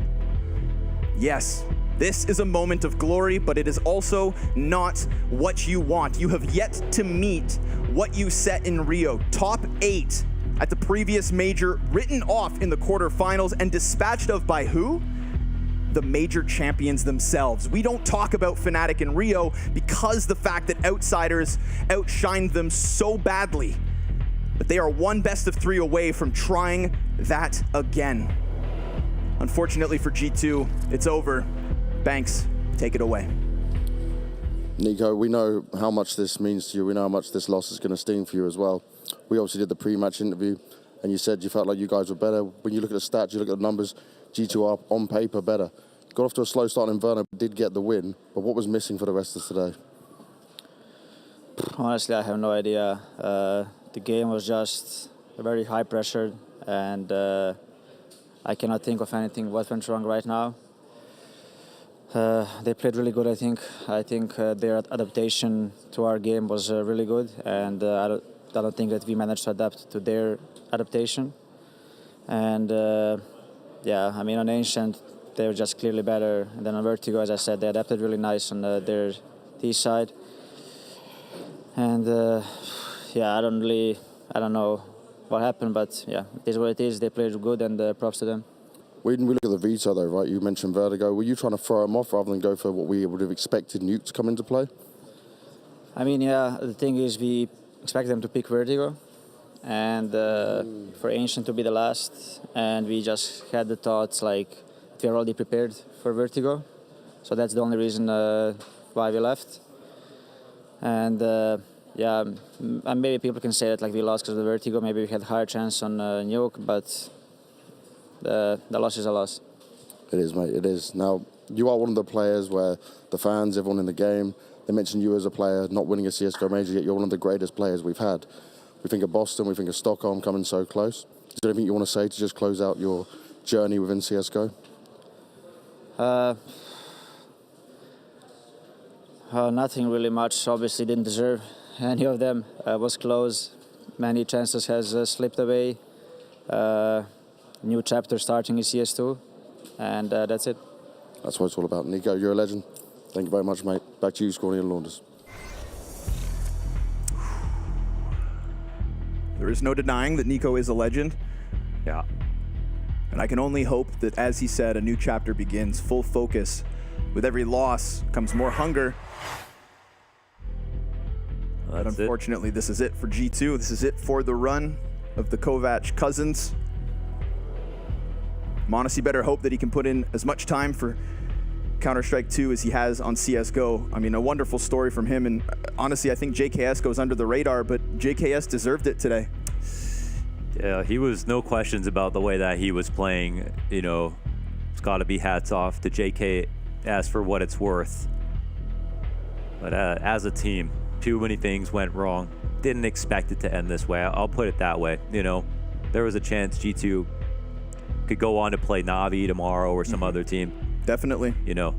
At least then a win or a loss would have been on the final hurdle, but instead they fall short. A team that doesn't, and a team whose dreams are as alive as ever. We've got a winner's interview with Fnatic. Mezzi, this was an incredible series. There was so much in it from start to finish. I'm going to bring us all the way back to Inferno, though, because you guys had this dominant first half, right? Slipping up to some of the pistols, the force fires. We think you're going to be able to do it, but it slips away. What was it like, though, between going from this first map where you do lose it, then going to Ancient? Were you filled with confidence? Were you a bit down? What was the feeling like? I think we were still filled with confidence. I think Inferno is a map that's something we've kind of brought back into our map pool. We've been kind of looking at it and realising that obviously we have some weaker maps and kind of give a few weeks of practice on Inferno and playing against G2, who are one of the best teams in the world on that map. And T side, I think pretty much all the teams in the world are struggling on it. So I think we were still filled with confidence after that map, even though we kind of choked at the end and through it. I think going into Ancient and Vertigo, which we feel like were really good maps for us and really confident against them. We've practiced against them quite a few times as well. I think we're really confident going into those last two maps. And then when we're looking at those last maps, I just did the interview with Nico to sadly say goodbye to G2, but when you talked to them, they thought that you guys would have been picking Vertigo, and they were kind of expecting Ancient to be the decider. Were you playing some mind games with this? Did you know what you were doing? No, I think we were. Obviously, we know they obviously banned Overpass, which is one of our strongest maps, and we were kind of. It gave us a little bit of time to think, right, what are we going to pick? And we kind of felt that we were never going to be able to get Ancient as third if we kind of left it in anyway. So we thought, let's pick it. We're super confident, and I think after the Veto or during the Veto, I could kind of see they were a bit like shocked with it. So I think it's something that we haven't really been picking so much. But like I said, we're super confident on most of our maps now. So I think we were always confident going into it. And were you happy not to have to play Nuke against them in the decider?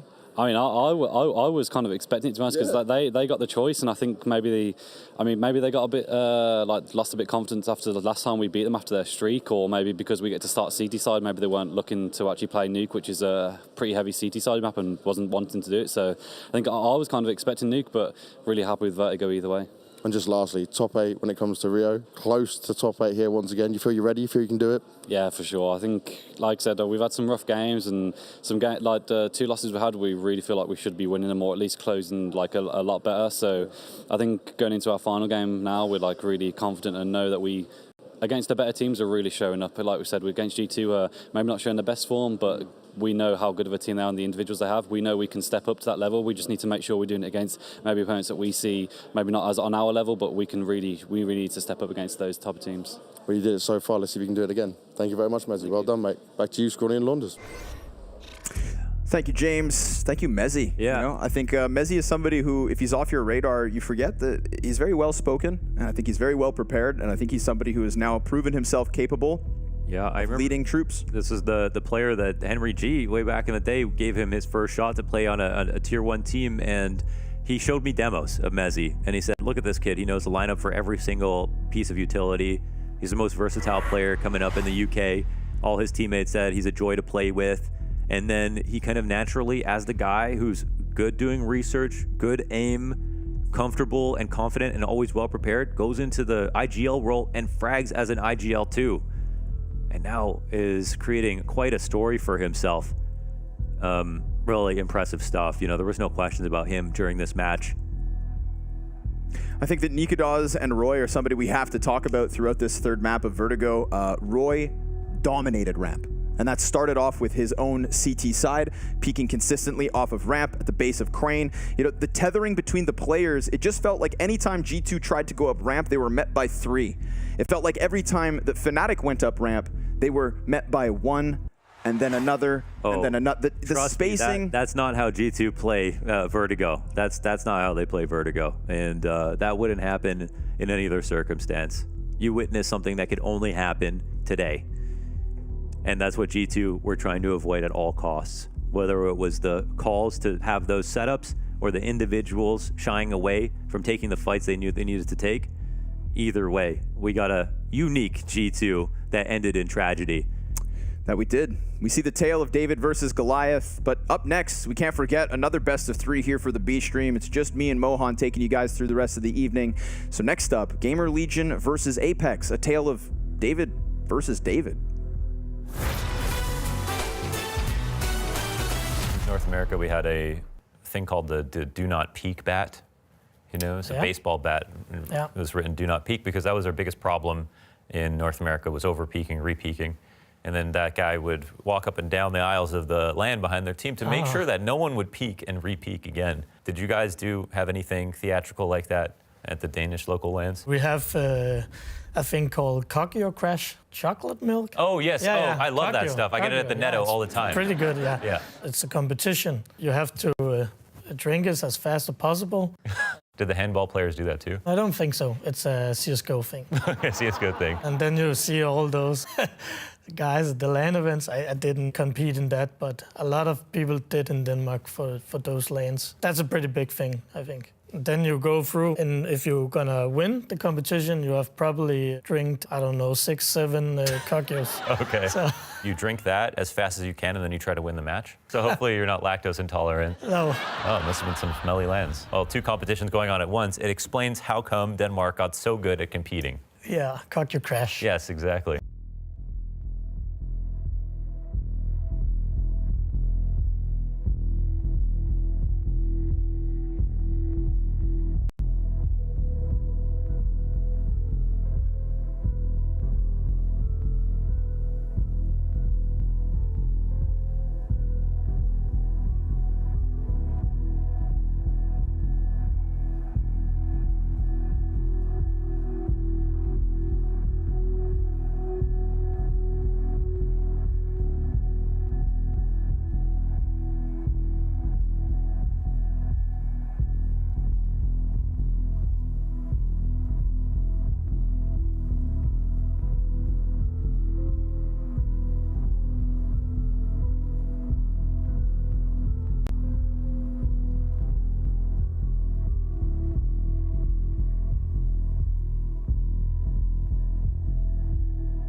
think it has to be last 4 finals, I think. That's 4 finals in 2021 in Copenhagen, in Warrior Arena, with the last dance of the French team. That was like so fun to play. Just we did the final against NAVI. We had a lot of fun moments playing against Australis just before in semi-final. Like just, I said that a lot, like just making quiet the crowd. Yeah. It was pretty fun to be honest. I just had a really good moment back in the day when the French team stopped at some point, and we had that World Final in Copenhagen. I remember I didn't want to cry, but it came out without like asking. It's still emotional for me to talk about that because that was a really good moment with the French the team, and most likely with Extase we had like a really good like chemistry together, and we did a lot of things, good things together. So, but yeah, it's a good memory though.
Apeks versus GamerLegion, a team that some would have anticipated as a 0-2 matchup before this Legend stage really got going, but momentum is real.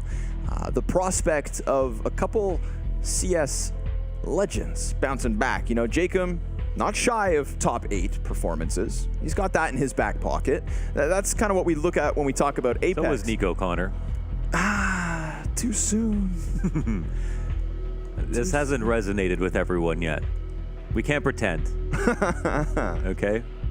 I was just thinking, like, man, you know, over here on the B stream, we do our pre-games, our mid-games, and I'm like, how am I supposed to just reset myself for game? Like, we've just... It's dishonest. I've just got to be honest with y'all. Like, I'm still... Ugh. Witnessed history for better or worse. So, yeah, that has happened. This match, we're going to take it slow. Yeah. We're going to take it slow. Apeks, as you brought up in the post-game, David versus David. Yes, sir. You know, again, two teams. G2 had a good draw versus Fnatic. These two teams know they can beat each other.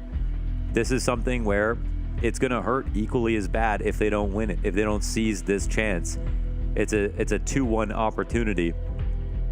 And I don't know, maybe they feel like there's a clear favorite here, but if we look back on maps, they trade on series every time. And when they played in Europe, Apeks crushed them. That was just on Mirage. That was just in a best of 1. Since then, we've gone through a challenger stage, into the end of a back half of a legend stage. These two teams have changed drastically with great practice, under pressure, and have shown some great form. And they've actually, traded blows with another couple of teams that we've now seen compete for this top 8, right? Beating Bad News Eagles and Into the Breach, those are 2 teams that threw punches today versus some pretty solid opponents. GamerLegion defeat Fnatic on Overpass, who we just saw eliminate G2. These are players and 2 rosters that have shown us their capability coming off of the momentum of the Challenger stage. These are the wins that I'm talking about in this stage. I mean, a 16-10 loss to Heroic, no shame in that. So many teams would fall in that place. And when we look at the loss, of course, for the boys on GamerLegion, well, they started versus NAVI. So understandable losses and nothing other than victories other than those BO1s. Yeah. So we've got a team here, 2 teams that are finding their best form ever, 2 teams who have a moment in their career to just peak right here, right now at the last and final chance. We've got an interview with JL, aka J Legend. So, JL, we spoke before about the experience you got on your team with like Sticko, Cuban, and then obviously Jacob. Jacob right now, though, he was the 3rd highest rated player at the beginning of today, absolutely owning. Are you impressed by that? Of course. I mean, we wasn't playing that good online, and we had a little bit of a slump, and now he's back. I mean, the biggest tournament of the year, and he's owning. He has 1.4 rating or whatever. We checked yesterday. I'm super surprised by him, and yeah, I'm just happy he's doing it. It's exactly what you guys needed for sure. Now, looking at the history in this matchup, though, versus GamerLegion, it's a bit back and forth. Obviously, the best one at the RMR. Would you say it's quite an even matchup between you 2? I'd say, yeah. I mean, we're a look-alike team. I think we have the edge here. I mean, of course, if we have a bad day, then it doesn't go our way. But I think we got this in the bag. I don't want to jinx it, but I mean, it's looking good. You've always got the confidence, mate, that's for sure. But you said you've got the edge in it. What do you think gives you the edge? I think we got the better players. I mean, of course, I'm proud of my team, and I think the super bright stars they have in their team is IM, and Sue has been popping off in Legends and Challenger stage. And other than that, I don't think they have such great individuals, and I think we've got the edge here. And you got a big smile on your face as well. And I have to ask this. What does J Legend become if you go to the championship stage? I mean, it's still going to be J Legend. It was a wordplay that I used, and I'm on Legend stage, J Legend, and it was a meme back then. Not back then, like a few months. These people just started calling me J Legend. I was like, okay, you can call me J Legend now because I'm in the Legend stage. And people took it for me being cocky or whatever. And I mean, I'm just enjoying the moment. Like, I know I'm not a legend of the game yet. Yet. I love the key word there. Well, I'm going to say J Legend champion. That'll work. Yeah, thank you. Cheers, mate. That was great energy. Yeah. I love that interview. JL always in high spirits. He is dead on. Jacob is just shy of a 1.4 rating, 1.37 in fact. If you look at the top players currently in the Legend stage, well, number 1 is Zywoo. All right, that surprises no one. Number 2 is Jacob. Wow. 1.37. And then if you were to sat there and rack your brain about who could possibly be 3rd, I introduce you to IM. GamerLegion have one of their own. We've got one of the top 3 players in this stage of the major on each of these 2 teams, right? And I think that when we look at Fnatic versus G2, we can talk about this story of, again, David versus Goliath, where there are such higher expectations and amount of pressure on one side, and that Fnatic have a bit of an advantage in the sense that they could have lost and they would have still maybe exceeded expectations with at least 1 win. Yeah. But these are 2 sets of players who, albeit slightly different career paths with more experienced vets on the side of Apeks, who are suddenly coming into this moment right now with what is the biggest game of Counter-Strike they have ever played. This is a chance to put themselves on the map like Maus did in Rio. All of a sudden, you are on the same trajectory. You can look your opponent in the eye and see yourself, because this opportunity does not come often, and this opportunity will never come again. Unless you're still good in Source 2. But no promises. No promises. Guaranteed. These 2 teams are the 2 teams that Pasha is now biking across Europe to get to. Yes. Of course, Krasnal has already found a seat inside of playoffs, but there are still potentially more Polish representation coming. Kuban, Shuhei trying to become a legend of the game. Arguably the best caller that we've got in Poland at the moment. And leading a team to revive Acor's career, to have IM set up as a star player on this roster. And outside of that, they've all been playing so well as a unit, but there is less focus on the individuals when it comes to GamerLegion. Most certainly so. Before we jump into this, of course, let's catch up with Chaos of GamerLegion. So Chaos, I want to start by looking at IM taking over the pistol roles here, right, but not calling. Does he help out in any other aspects with the game? Like, does he help Sui in different ways? I mean, he likes to play aggressive, making his own plays, but we try to implement his plays into the game as well, and like have a good balance between the Shui's game plan and that. So it's a good mix, a good balance, and he's performing pretty well. So you feel like it's been a good overall boost to the team for this event? Yeah, for sure. He's the one putting always the numbers in the team. We can rely on him always. And how's your voice right now? Because you're full of energy, mate, every game.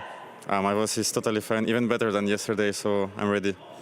And I've got to look at the journey for GamerLegion. From 0-2 at Challenger stage, 3-2 in qualify, and right now you're potentially going to qualify for the Championship stage. How do you explain this? What does this feel like? Is it a roller coaster? It's totally a roller coaster because you start by losing 2 best-of-1s, and then you have to fight against really good teams in best-of-3s. And we proved ourselves, firstly, that we're capable of fighting those teams and beating them. So we'll just keep on going on that way. That's what it's all about. And when it comes to this matchup against Apeks, this for me, at least on paper, looks like it could be a 50-50. Do you consider it so? I feel like we have a slight advantage in this one. Okay. What's the slight advantage? I don't know. I feel like overall we're the better team, but let's see on the server. So we have to wait and see on the server. Would you say that you guys are maybe more a tactical team than what they are? Because they've come through recently with a lot of firepower, more so. I feel like we're pretty similar in our playstyles, so yeah. And map pool also matches up quite similar, so I think this is just going to be a very close clash of tides? Yeah, totally. It will be a brawl. I look forward to seeing it, mate. Thank you very much. Good luck. It'll be a brawl, all right, with the stakes never higher for most of these individuals. I mean, I just think about Shuhei, and I think about how, as he led the MOUZ NXT roster to 4 We Play Academy League championships, when he put the rest of that league so far in the rearview mirror that nobody could even touch these guys. Oh yeah. But then one after another, he watched his stars, his friends, and his teammates leave. Absolutely. First it was Torji and JDC, and that left him with Exertion. We know what Exertion is capable of, so all was good, but then Exertion left. And then it came to a point where, I mean, Shuhei was just left, and he departed. I believe his contract ran out with MOUZ. It wasn't even as though GamerLegion bought him. He simply fizzled out as he had to sit back, losing from a 2-0 start in Rio to elimination as MOUZ went on to the playoffs, as they lived his dream. And he had to watch that from the sidelines. All while, I think people who had their finger on the pulse of We Play, such as us, no flex, we knew what Shuhei was capable of. We believed that he was the reason those players became as good as they did. And now here he is, back, having eliminated those previous major quarterfinalists, his teammates, his friends. I haven't seen a shaky spray out of Shuhei yet. And that's all this talk about him as an IGL, as an individual, behind IM for me. Definitely the most impactful rifler, doing a hell of a lot, you know, maybe. And MOUZ, they're the team that he's passed in this major, the most important moment of all in his career. And we'll have the chance to really show how good he's been as an IGL up and coming. You know, outside of Polish or not, right? To compare him to Polish IGLs is to compare him to teams that aren't even in tier 1 yet firmly. But he's up there with the best of them at the moment.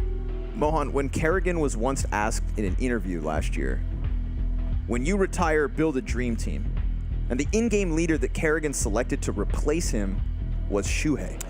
Is that why everybody talks about that? Yes. I was wondering. I thought it was just a shout out to Shuhei. Well, Kerrigan, a man of great taste. Building a dream team, and you choose Shuhei. We sit here and tout Kerrigan as one of the best to ever do it, so he sees himself in the greatness that Shuhei could bring forward. This is a player who has his career beginning now.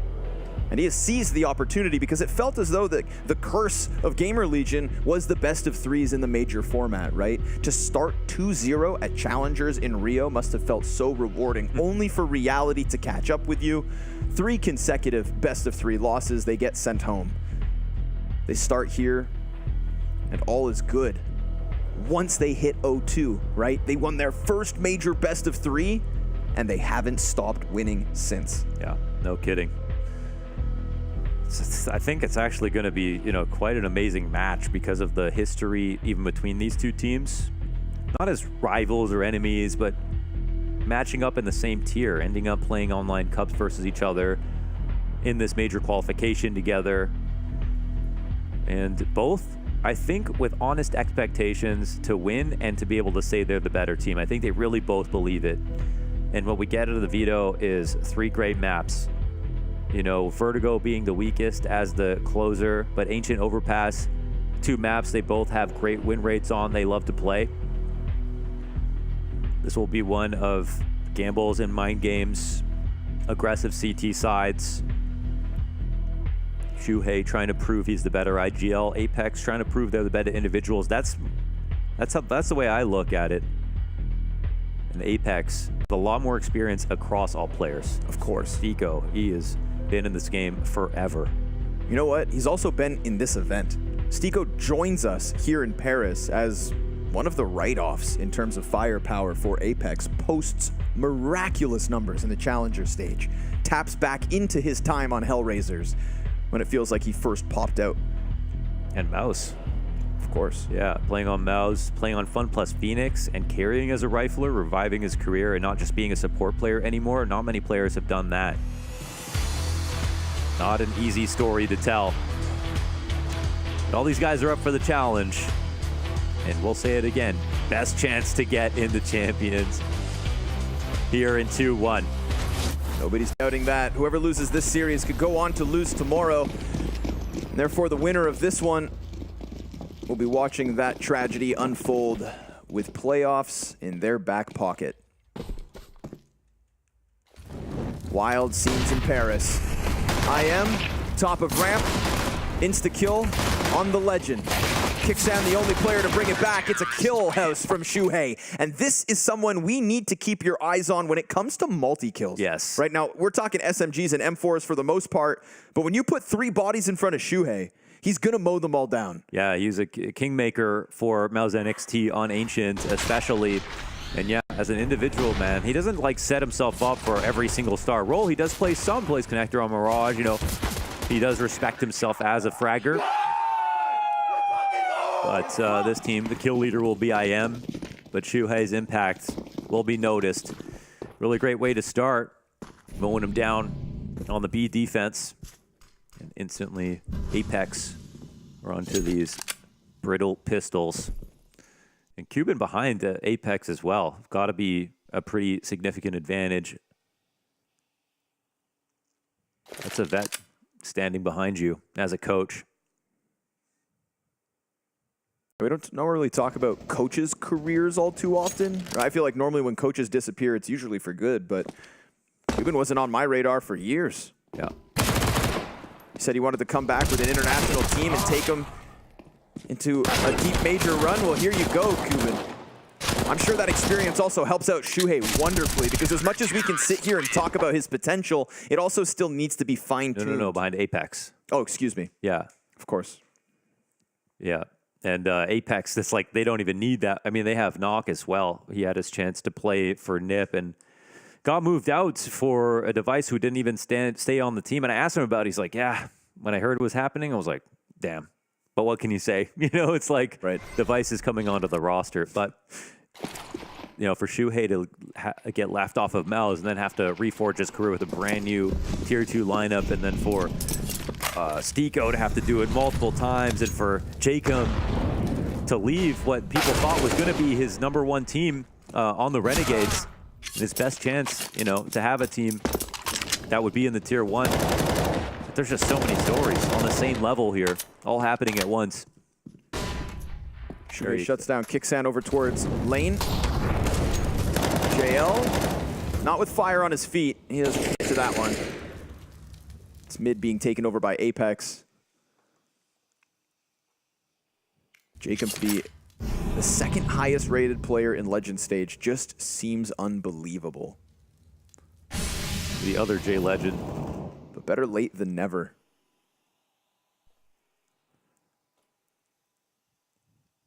It's crazy to think that Jacob joined this team January 7th, 2022. An entire year of just playing in near irrelevancy. So all of a sudden, this kind of a performance. Who knew he still had it in the tank? Who knew he would get a chance to prove it? JL clears out the bomb site, so Apeks aren't done fighting in this one.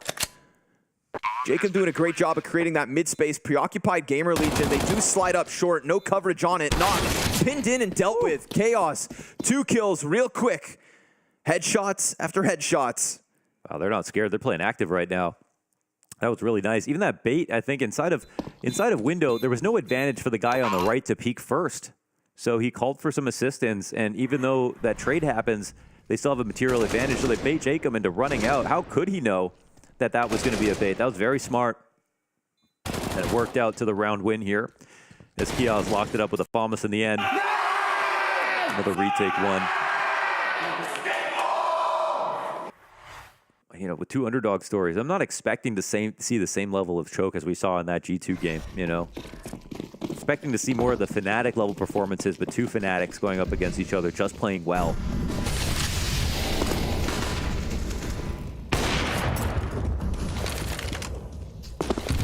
Court dropping a nade on the fallback, smoke with it. So a good amount of control taken over by Apeks, considering the little they have to work with. Swiftly to sitting outside Red Room. Kiaz scours this close position. See as he runs away to try to bait again for IM this time, who's watching, but they wait the right amount of time.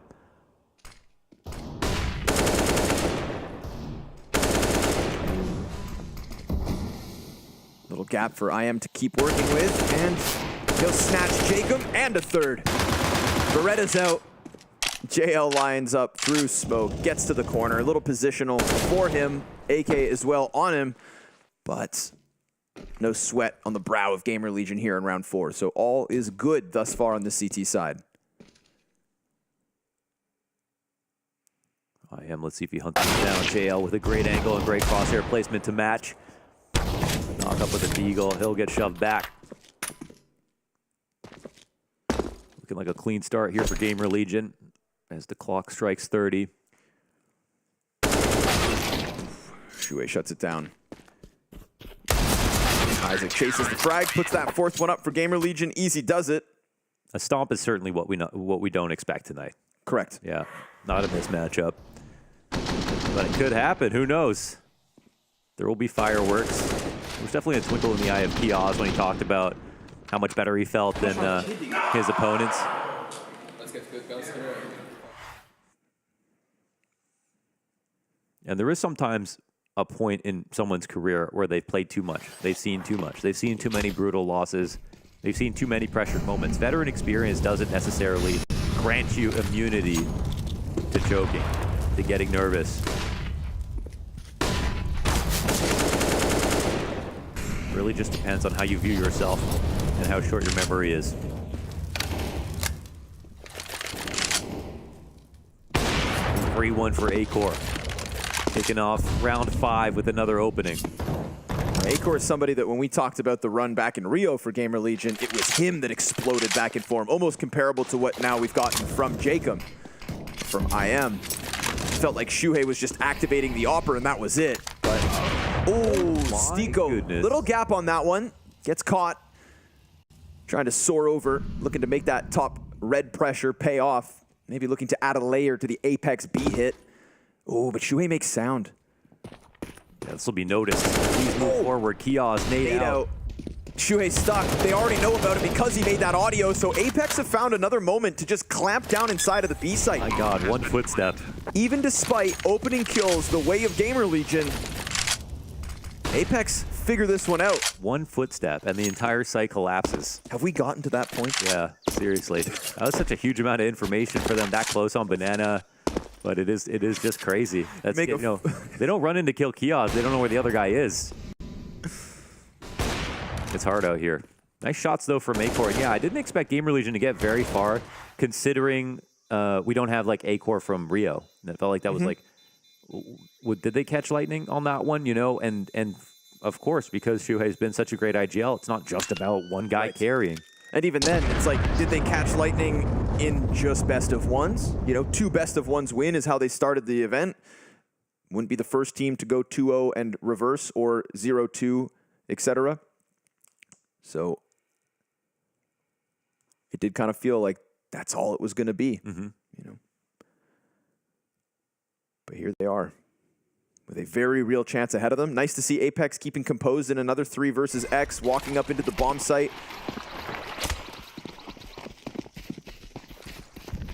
As you said, shouldn't be easy.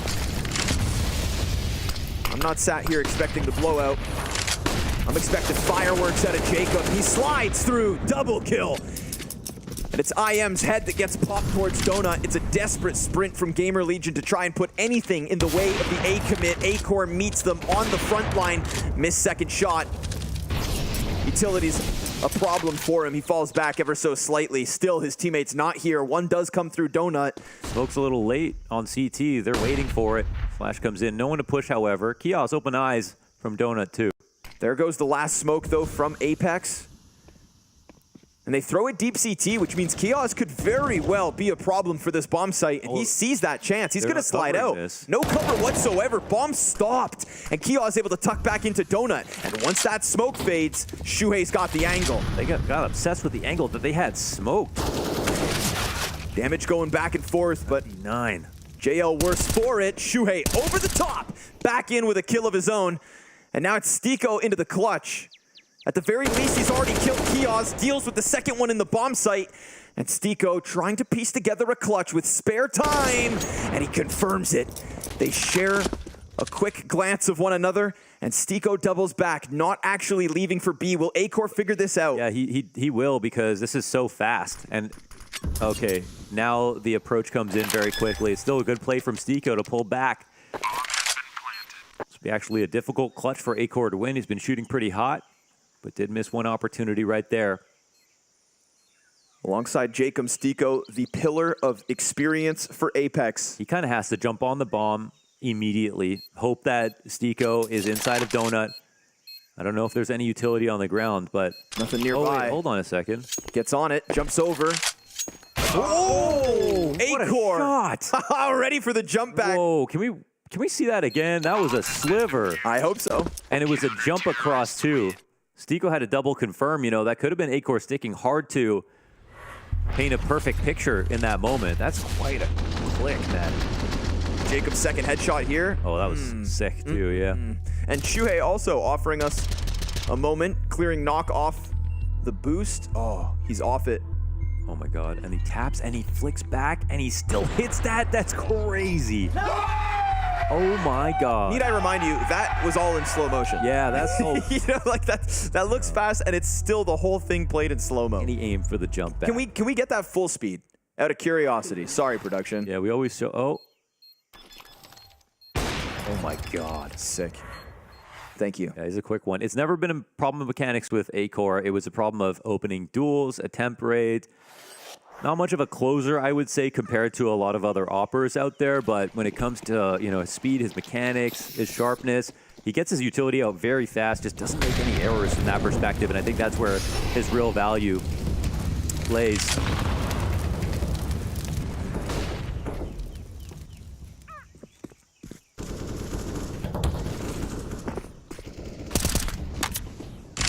Mid is much freer this round as GamerLegion opt not to press bodies outwards. Isaac's not in the best spot for the crunch that's coming in. They don't even have donut control. No eyes in mid. This is a flawed setup from GamerLegion. Really hoping it wasn't going to be A-Quick, but I don't even... Well, they've got so much utility to attempt this. This will be the most difficult possible retake, but... Whoa, bad molly. Yeah. At least they've got 5 alive. Time starts ticking. No one in mid, no big flanks coming in. Damn. And the T's pressing it further, wrapping back around because there's not enough space here to make them all useful. Yeah, these points of entry are going to feel so claustrophobic. Exiting Temple, pushing up CT, nothing in middle. You've got 3 bodies back in Donut. The chances of pulling off this retake slim to none. And yet still they try it. With 2 kills already, it's JL to stuff them, a flank out of Stiko. He senses this presence. And poor Kia is not long for this world. That's going to be Apeks picking up a second. Another successful round on A. This time doesn't boil down to the 1v1. It's a 5v5 post plant in a gun round. It is, yeah. That's they wanted to try to gamble at a read on the call. Of course, in attempting the retake, you do sacrifice all your players and all the money invested. It's hard to call the 5-man save, and it's not like A retakes, excuse me, are out of the question on Ancient, but less favored when the bomb goes down that fast. First time out called here for GamerLegion. And I think actually that third kill, even though they lose their round, does do some damage to the economy of Apeks coming in for their next buy. Might be able to get a twofer if GamerLegion play it correctly.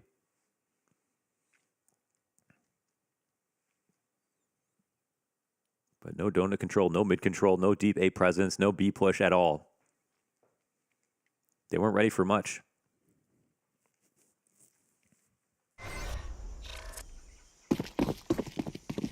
A little back and forth makes things interesting. This is Apeks way back into the game. We see the investment come in, but no rifles for GamerLegion.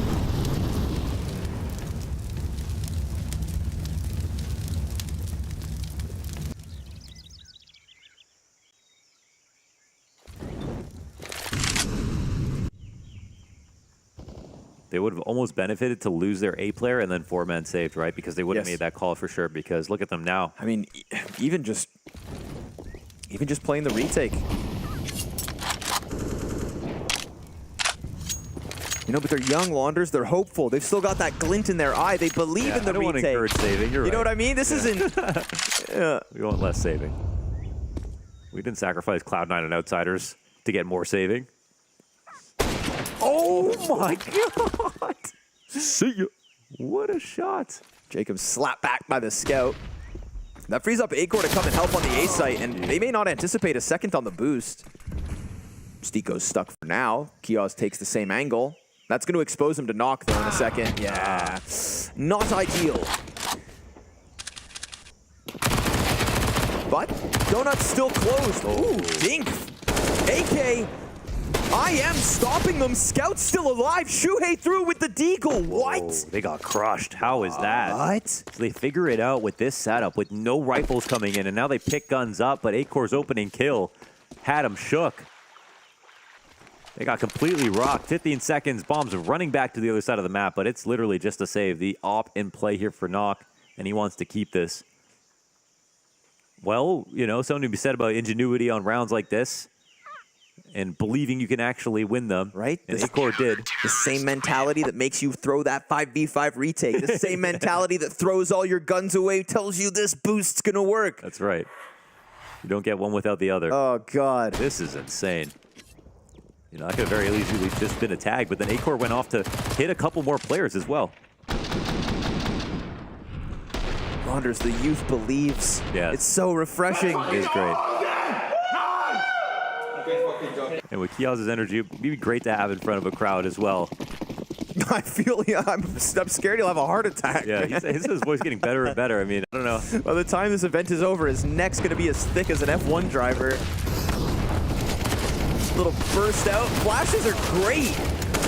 Going to catch him pinned against the wall, and then the ramp hit. Wow, G2 needed some of those flashes. Oh, my goodness. Oh, they got life in them. Confidence boiling over for GamerLegion. You know, Kia's pregame interview said, this is going to be a brawl. Yeah. That's what we're getting. You're trying your 5v5 retakes. You're trying with your pistol setups in the bomb site. You're taking the MP9 straight to the face of Apeks' setup. This is them playing as if they are the better team. And that's what I loved as well about those pregame interviews. Each team being slightly confident in their own regard. You know, Kios says, I think we're the better team. Apeks and JL say, we've got the better individuals. Well, gotta prove it. Gotta prove it. Right now, it is GamerLegion 5 rounds up on the CT side of Ancient. Yeah, and again, 2 good maps. So for both teams, it's gonna be super comfortable. We'll get the best CS out of them. There's no sleepers here, and history between them as well. So even if somehow GamerLegion win this map pick, they're not out of the water just yet. Apeks know they have Overpass to look forward to. even if GamerLegion want to take him there. I think to myself that when we have conversations about what makes the best teams so much better than the challengers, the argument for best of threes over best of one is that the elite teams of Counter-Strike map pool. Map pool. Right? Map pool is where you get abused. And if you're going to be one of those people sat at home right now criticizing the fact that GamerLegion and Apeks is a 2-1 game and that disappoints you because one of them's going to slip through without beating the likes of a G2 or a FaZe or a NAVI, well, I at least present to you the argument that in this case, in this best of three, we are lucky enough that the map pools align. Yeah. So we get the best Counter-Strike out of both teams and one of them a shoe-in for those playoffs. This isn't going to be some chump best of three. This is actually like both stories brewing for this moment. And Kiosk is going to very quickly dispatch of what is the 3-man B ramp hit. Top mid is completely clear as well. So unfortunately for Apeks, they're surrounded. GamerLegion, well, you just got to hold. But GamerLegion with a headshot, and IM trades it right back. He does get himself into the cave with a bomb plant in front of him. Flash blinds him fully. Shuhei going to give him no space, no respect. But that comes back to haunt him. Nade onto JL. 2 kills in the round from him and a second frag to find it. The utility makes the difference here. Plenty of time for the defuse. All is good for GamerLegion. Silver lining Apeks. A little money in your back pocket and a better chance for your 3rd round next. Yeah. Now, I was going to say it's nice to see teams not get ecoed, but actually, GamerLegion were the ones to pull it off a few rounds ago. But they're also the ones so heavily in the lead that it sort of feels like a very lopsided matchup when it shouldn't. So Apeks put everything into getting that bomb planted and actually get 3 kills alongside it. That's nice. But the half is getting away from them. Today's not the day they want to have a slow start. Op will come in from knock again. Hasn't been much of a conversation point this match so far.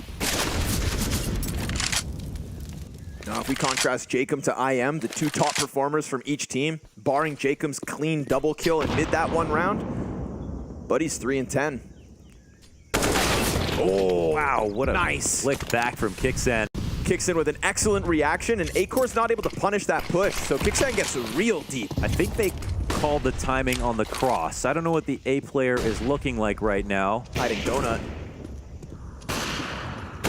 Jacob finds Shuhei, and this one's coming up Apeks. Isaac's just been stranded in Donut, hoping that his bomb site doesn't just get full of Apeks players, but it's an inevitability now. Yeah, you know, barring an absolute tragedy here, this will be too hard to get back into this round. They did leave a Donut open that one time. They won't do it this time. And the kills came down so fast, and the fluid transition in through spawn with the split is too hard to stop. And that's why for a while on Ancient, it was just about taking window control, trying to lurk in, because once you smoke off the rotations, it is literally impossible to get through. There's no alternate route unless you're going through your opponent's spawn. Yeah, like Isaac. Yeah, so this is a nice one. It's about time we got a nice one out of Apeks. But they can't really afford to hunt too much. They're in jeopardy of spending too much money within this half. The GamerLegion should be looking to the left and the right, feeling pretty good. And this Kixan kill, that's what speeds things up in a drastic way. IM finds that. Even if he gets traded, Acor can get into position to stop the second guy from coming down. So everything changes because of that mechanical showcase from Kixan.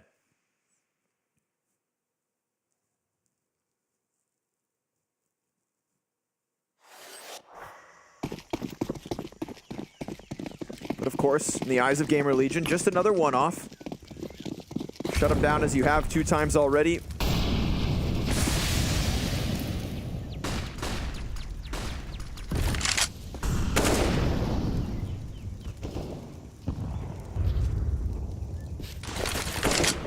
Met by Util. That bomb's starting to float back outside of A already. We can just get 4 players out. No. Nox got other ideas.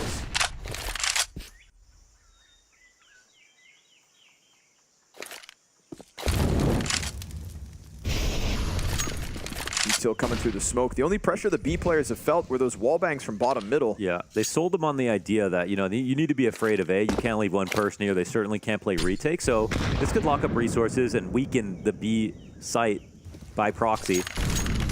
This is clearly the idea right now. Good amount of pressure across the map here from Apeks. Yeah. Enough presence in mid to start the round. They leave Jacob. They got A-Core worried about a lurk. But look at that. They're actually pushing A on this timing.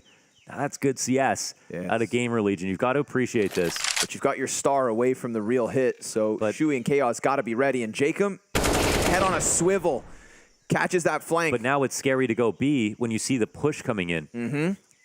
But Shuhei in the same position as before, predicted by Stiko. Peek from Chaos. At least claims a bit of the slack. A-Core pushes out, and now that line of sight is locked in, and just when you think you can double back to mid, Isaac comes out of Donut. Double kill to his name, and GamerLegion for the third time shut down Apeks after they win a round. And Isaac, he's got like, he was the only one not fragging because he was like 3 and 4. Barely had a chance to get into the game. But he suited up too. And that's a nice spray transfer from Kiaz. Actually makes a world of difference to allow A-Core to push up aggressively instead of play back and let the site exec and plant come down. Just having fun playing CS. That's what it's all about. It is. It's sort of like when we see the top teams talk about it, it's like they're just trying to mirror the teams that are coming up that are playing with no pressure and trying to emulate how they're able to perform at the tier 1 level, you know, in these stages. Well, like you said, right? Enough heartbreaks, enough shortcomings, enough disappointments. That's all baggage on any player's career. Dude, if Nico was just a random up-and-coming player, I think he just, you know, owns that game, right? It's like sometimes you've seen too much, and the pressure is real. And I feel bad. I don't think I would survive it either. No. But, you know, that's why he's handling it. But, all right. Nice opener from Knock. About time some T-Op presence came out here from Apeks.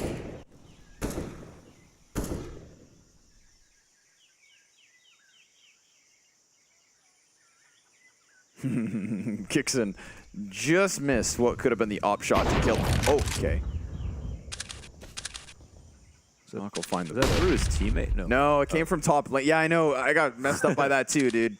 But A-Core is... nice. Oh, okay. Nox just doing everything Very right now. nice. Swiveling and sniping. GamerLegion sinking on that approach. Also, money's pretty non-existent, so Apeks, off the back of the double op play, I feel like, you know, this isn't that 5v5 retake. This is a you have to save. But they did get them, they got GamerLegion this low before, and then they didn't get past the eco. That was like the free rounds. They would have had 2 saves to follow up on the 4, so... You know, they've got to think even one step ahead. This is a good start. All these kills from Knock. One aggressive play, and then just good awareness from there on out. Elicited every rotation and punished every peak. Jacob's going to go hunting. Shadow advantage, though, for IM. That's going to be his 12th kill. Nice and easy. Yeah, definitely worth a hunt, at least with one player or maybe your MP9, but not too much more than that. Apeks are quite low. They could end up buying with Galils if they're not careful.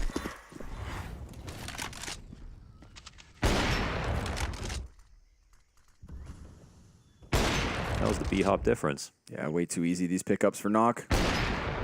Good. Nice to see a little individual prowess popping out of Apeks. Before Knock got cut from NIP for Device, I think there was lots of potential for him, but it was a dark time for NIP as a roster, and they were really trying to forge an identity. And NIP have only after that finally done that now. Maybe I'm putting you on the spot, but did Knock ever leave for Valorant? I don't think so. No. No. Okay. Yeah, he definitely was streaming for a while. Any knockers in chat? That's what his fans say. They're out there. I would know. I'm one. In fact, if there was only one, it'd be me. Yeah, you're out there all right. Let's see if they can do it again. Let's see if GamerLegion can win with little. In this one, there's not even Kevlar with the pistols, though, so it's a bit more dire than the last one. And it was also that A stack that ended up working with the boost on green? You're just making up call-outs? Yeah. I was just going to call. I was like, what do I call that? Why am I at a loss for words? It's called green without the question mark. Okay. Yeah. Again, he's in this corner. Oh. Yeah. Jacob had killed somebody stuffed in that side once before, but gotta clear it. Lets his guard down. That's a Nico clear. Ooh, not again. You can't afford this again. You literally cannot. Literally. Sometimes you gotta pay more than you can afford. They hear that. He's now. Oh, yes! Oh, JL ready for that. Shuhei with the pistol tap. Okay, crazy trade. Bam! No, okay. But one's enough. Stop it. Boys, chill. Or don't. I don't know. Keep going, actually. Yeah, you That do was you. crazy. Go ahead, man. Isaac, let's see it. He's got utility for this clutch. He's got the defuse kit, too. What's left to figure out? Ooh, Frag, incendiary flash. Yeah, no smoke. Oh my god, wait a second. Chill, Knock. Sit back, relax. You got the post plant, you got the op, you got the smoke. Puts a Molotov in the cave. Isaac's now gonna have to be pressured to get on top of the bomb. Wallbang comes through, tons of damage being done. He's gonna pop Knock. Oh my god, yeah. And a little peek, but now he's just gotta either hit that wallbang or would have had to stick it all the way. He'll go ahead, take the kills, economic damage, but it is indeed a 5th for Apeks. And considering they came in with just those 2 saved rifles. That's huge. They're going to be buying Wikalils. But JL pre-fired that boost. Yeah, that was nice. What is this? Oh, wait, did he not? Oh my god. He didn't even pre-aim it. And then he hit the launch pad. Yeah.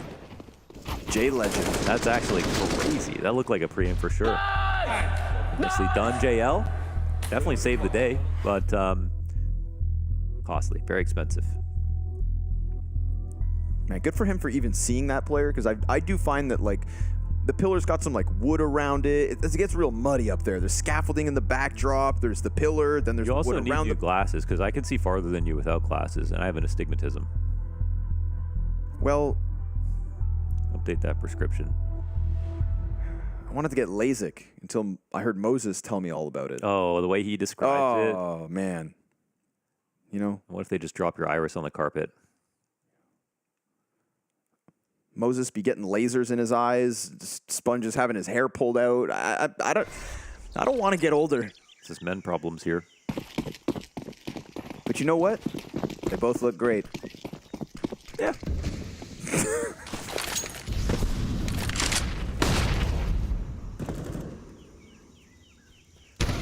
Ooh, Acor's going to start off. Okay. Acor again. They've got it. You know, GamerLegion don't like the idea of losing 2 rounds in a row. This has been their half. This has been their moment, even though it's Apex's map pick.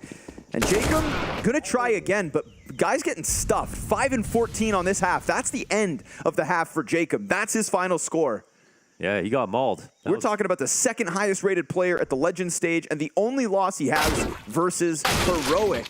Shuhei, couple of dinks versus JL. So GamerLegion looking to send off Apeks with a message, a reminder that they'll have double digits to start their T side and that maybe they are indeed that much better. Yeah. Do Apeks have better individuals? I would have agreed maybe with J-Legend before the game started, but right here, right now, up for debate. There we go. Locking it in. GamerLegion with a stellar CT side. Apeks with a couple of responses in that 3v5 towards B. And some good CS on the other side of this break. Leaving with the last major title. Everything can go wrong quickly. If we lose this game, everybody's going home. This is your one last chance. There's no question, this is the culmination of everything that we've been doing for the last 10 years. In Arama, it's even more crazy. You need to get ready for everything.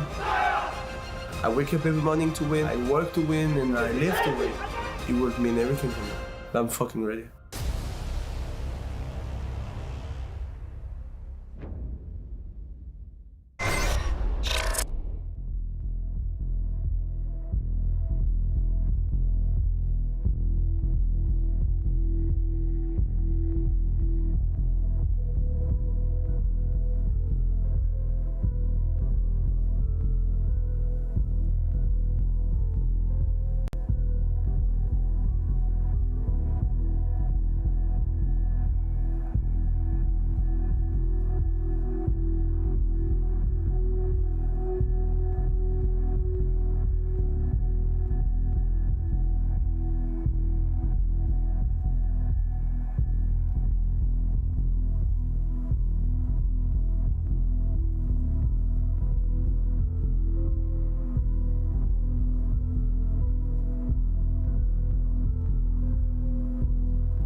A showcase of skill at a GamerLegion and Apeks, two teams that thought they had the edge in individuals, and looks like GamerLegion's coming in hot.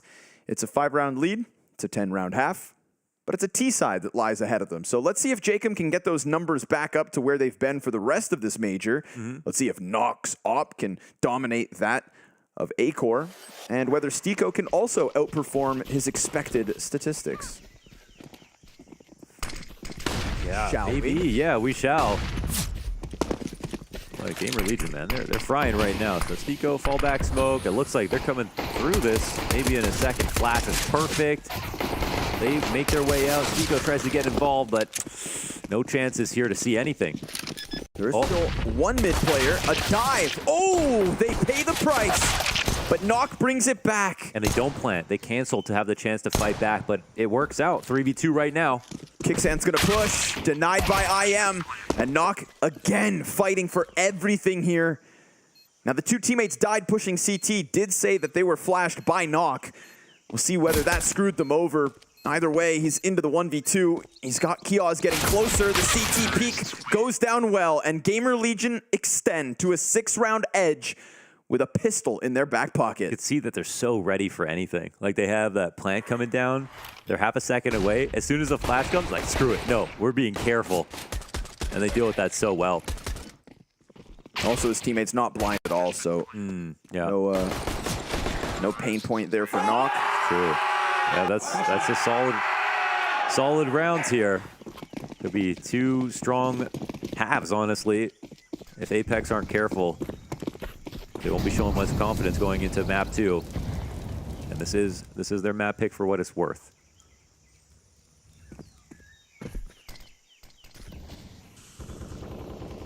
GamerLegion. You know, it hurt me to put the Mo3. And now they'll hurt you more. Yep.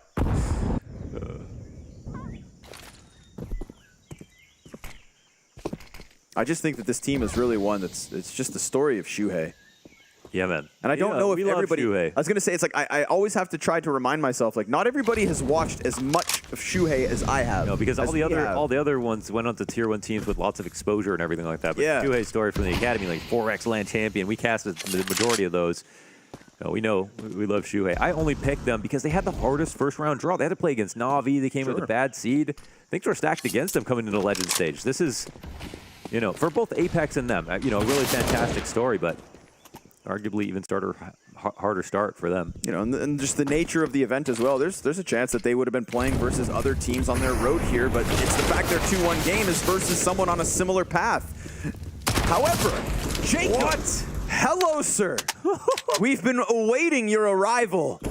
From 6 kills to 9 off of the back of an MP9. We're talking through this one, flapping our gums about Shuhei because it looks like it could be written off. Oh my god. But no chance to recover it now. Shuhei just doesn't have the HP for it. Jacob goes huge, stuffing the donut push on his own. I can't believe he gets the 2 kills. The third one, though. The third one's where you die every time. That was like medium distance into the flank, and the only place he felt like he could hide. And he had to flick. Oof, to the instant headshot. Isaac didn't stand a chance. Last one low. And he gets a dink on Shuhei as well, or just some extra damage. Did you see the way Kuban just looked at him? Yeah. With love. Need a Maku shot of that. Yeah.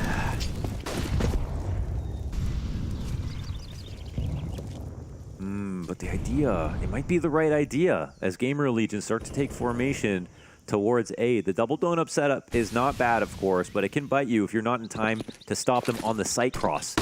So the flash will come out, and they'll start to walk up now, but they cross boxes. Smoke's good. Are they going to stop the plant? They try to line it up. It's too haphazard. No way. IM's HSP is so good, it doesn't matter if there's a smoke down. Now, Nock at least puts down the fire in Temple, but he thinks it's all clear. He thinks it's clear. Oh, Isaac almost drops his chance to get further impact. Another one. What goes around comes around. JL starting to peel them off of the bomb site. They could still retake this. Time is of the essence. And now damage coming through. Isaac prevails. Picks up a gun and does 2 more in. Really well done from Isaac. And tragic scenes here for Apeks. The last round, it was the MP9 to bail them out, but they lose to this. And this is what I'm talking about. It's not the problem of having 2 donut, but not in position for the chance of an A hit. They have to have a player closer to the site because there's that one angle before you cross the single box where you can mow down 3-4 players at once, and they weren't ready for that. Same thing that worked for Apeks in the first half. Works against them here.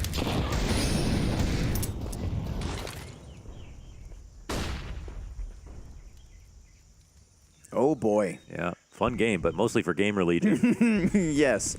Yes, indeed. Now a back spotted. Stiko, one and done. Jacob dead behind him. And they know that's the site too. Yeah, there's just not enough to stop it. Scout damage through from Knock. Now it's just chance. Ooh, and he finds another tag, so good effort. They send him. JL, the M4. Oh, he comes from the smoke. Double kill. And IM was tagged up earlier. Now Shuhei's looking to come and help, and we know Shuhei has the clutch potential. He does, yeah. So if even IM gets pushed over, but we're getting nasty now. These rounds are close. Okay, so it's back default. Shuhei doesn't seem aware of this possibility.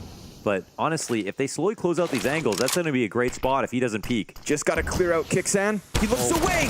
He turns it back, though. He doesn't get the kill. And he leaves both so low. Nox presses out, missed shot, and GamerLegion get by the skin of their teeth. 13th confirmed. Got to get that one, Kixan. You got to get that one. We've seen some good moments from Kixan, for sure. I mean, it almost feels like these rounds are just for dignity. And it's a missed donut smoke. So I thought JL just takes a huge risk, but he has every right to go for that fight, start to walk through, yeah. It's a good effort from the legend. Oh my goodness, is this GamerLegion's day? JL not so happy. Full pistols again for Apeks. It's like Groundhog Day with these eco rounds.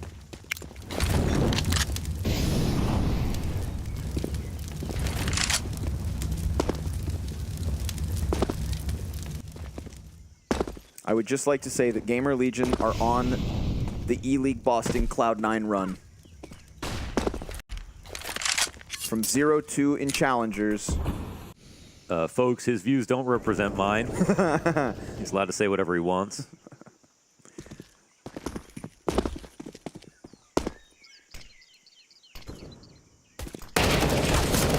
Stopping them in mid, though. Sorry, boys. Pistols ain't enough. GamerLegion, they sense that they've got this one. It's a matter of technicality now. 14th is free. 2 more to go. GamerLegion's still waiting for that fight that Apeks promised. The fact they've picked up some of the force buy, half buy rounds they have, that has made a world of difference. Apex's job far too difficult. Pause comes through. You know, we have been trying to recreate that Cloud9, just as a tangent a bit. We've been trying to recreate that Cloud9 run over in North America for about 5 years now. Yes. But Liquid are quite literally 0-2 in Legends into playoffs and getting better by the game.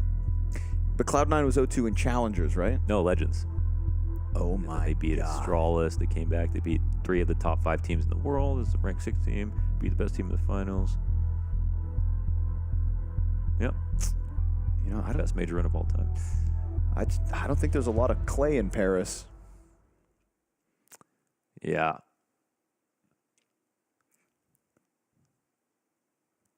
We were already running out.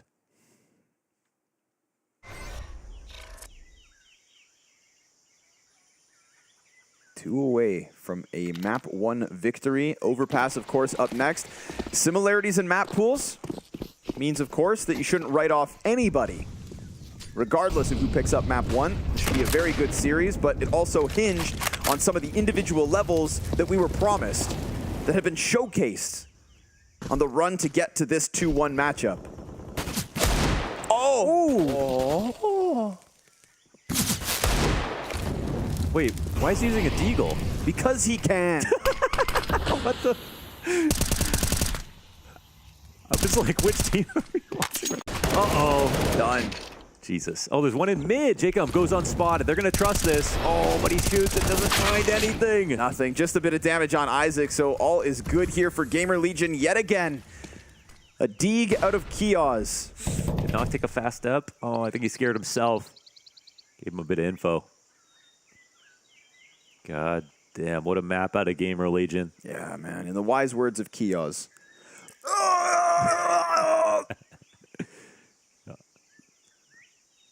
and he will deserve that battle cry. If they can pick up this map in this fashion, I mean, again, a stomp is the last thing we expected. These teams are on the same trajectory. So many parallels can be drawn. Unexpected, standout, star performance.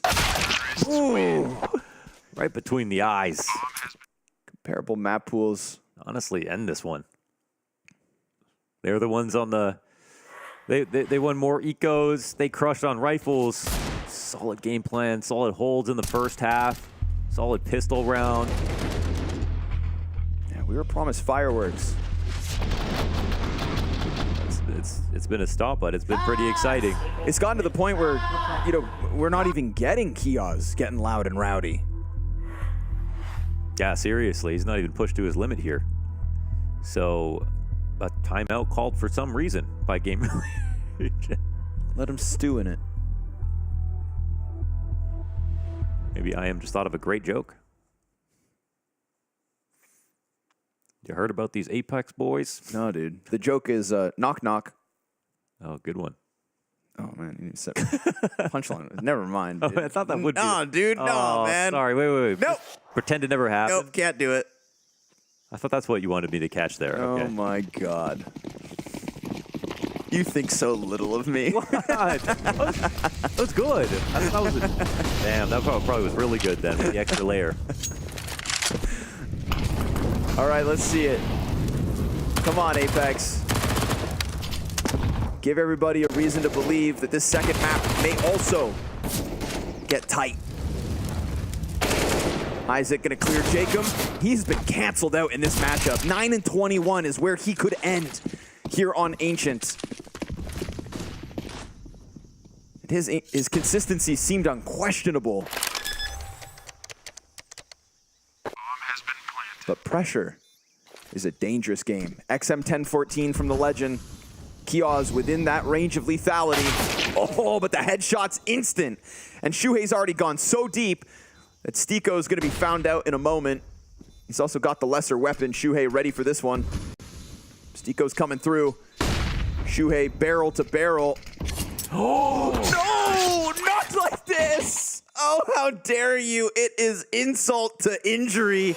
And it's not even competitive, folks. Two teams on the same journey, David versus David, but only one of them looking like a Goliath. GamerLegion. 5 players coming together with absolute certainty here on Ancient to take away the map pick of Apeks. Both teams confident in their individual level, and if anything, we thought maybe the edge of the experience. Yeah. Ruben coming in as the coach. Jacob with playoffs in the past, Stiko with years behind him, and Nock, who could only seemingly be replaced by one of the best oppers to ever do it. And yet GamerLegion find themselves up one map.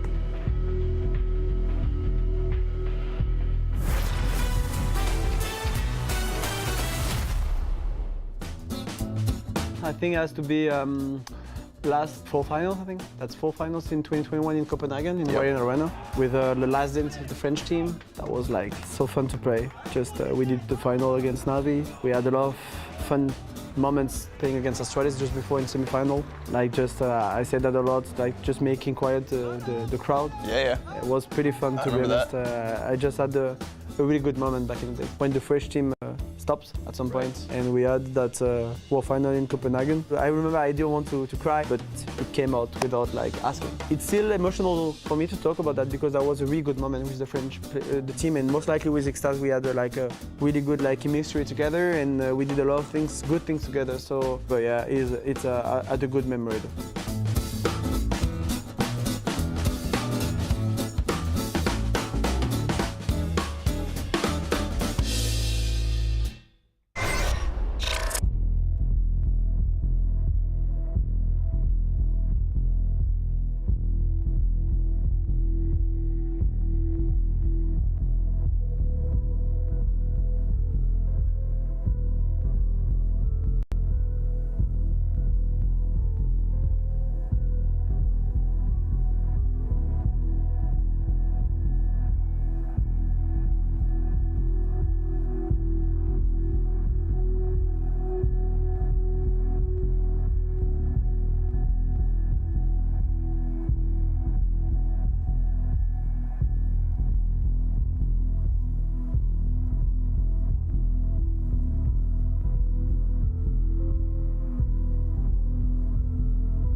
What's up? We were talking about the new Zelda. We were. There's a lot of things going on outside of Paris that we've turned off in our brain. You didn't buy it yet, did you? Yeah, I did. I started it. What? Yeah. Without me? He's a fraud. Finished Breath of the Wild, man. I didn't know. But you know what's going to get finished? Apeks? Apex. Maybe. I mean, it depends on whether or not they can put up some kind of a performance here, because we were told this was supposed to be close. We were convinced, that both teams were coalescing to a peak of performance, that in this moment, where the spot on playoffs, that this was going to be where they put their best foot forward. And you never know if that's true for both teams. But you know what? We don't have, we have veterans with lots of experience. Yeah.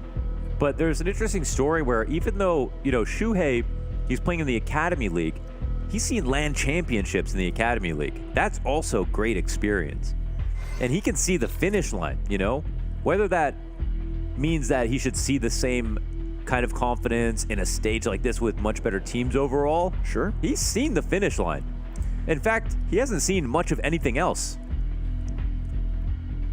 He's on a meteoric trend in terms of up-and-coming players. I'm curious if there were any LANs in between the WePlay finals and this major that he would have played. Now, obviously, the RMR is one, but what if Shuhei has simply won? Well, think about that. At the last RMR, he won it. Oh my God. I mean, so other than Rio, Shuhei just wins LAN. That's what he does. That's what he does. Age 20, by the way. 20 years old. Definitely, I think, the in-game leader.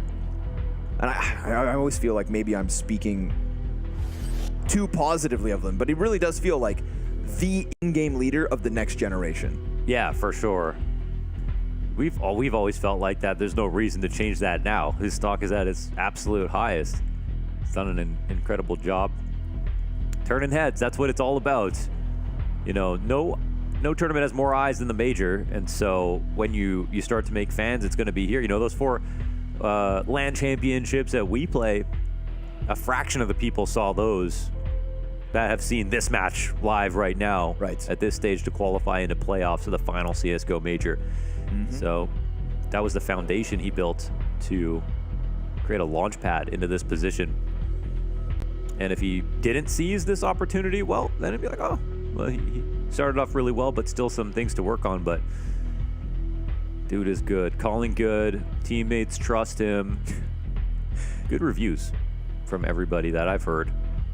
He's 16 rounds away from making top 8 at a major. It's amazing. 20 years old. And it was about time an IGL from the Academy League had that story. Yes. And there is no one better from the Academy League on that role than Shuhei. Nope. I think he's somebody, if we go back to the recent Pro League season, we got to see some of the insight from the Mouse guys, right? With their success there, getting onto the microphone, doing some commentary with Harry and Hugo and everybody, getting on the desk. And it's like, wow, you really start to see their personalities and the perspectives that they have to share and their opinions on Counter-Strike. And at the time, their stock was higher than it is right now. Obviously, the Rio loss, and then here in Paris, their failures, yeah, that takes away from Mouse. But at that time, it seems so valuable. And I think that it does great things for them. But you still don't really know much about Shuhei if you're not watching all the little tidbits of content coming out. And there's just not been many moments for him to kind of thrive in the spotlight. It's never really been about Shuhei, despite everybody recognizing his contributions. He set up other players to ride the momentum and to have the trajectory professionally and that he aspires for. And people might be wondering, well, why didn't he get his chance? Why didn't he get his call up? Because of Dexter. Because of Dexter, and it could be because he was doing too good of a job. Every time they would bring in new players, he'd win with those players. And so, no one better than an IGL to bring up other talent. Well, if you remove your IGL, what are you going to do? Hope that the individuals figure it out? No, IGLs are that valuable for that reason. And unfortunately, sometimes it's at the detriment of your career. We've seen situations like that in NA. We've seen situations like that with a feeder system of IGLs in Denmark, on your way up. We had Hooksy, talking about playing with Barry and then going up to play with this guy and that guy. And And those guys, they get stuck in the tier 2, tier 3, but they're responsible for so many unbelievable individuals. Right. But never themselves get the chance to shine. Well, now it's Shuhei's opportunity. His time to take the floor. Let's see if he can make this one his, because it's GamerLegion's map pick. It's an insanely strong showing on the first map, and it's a team he knows how to beat.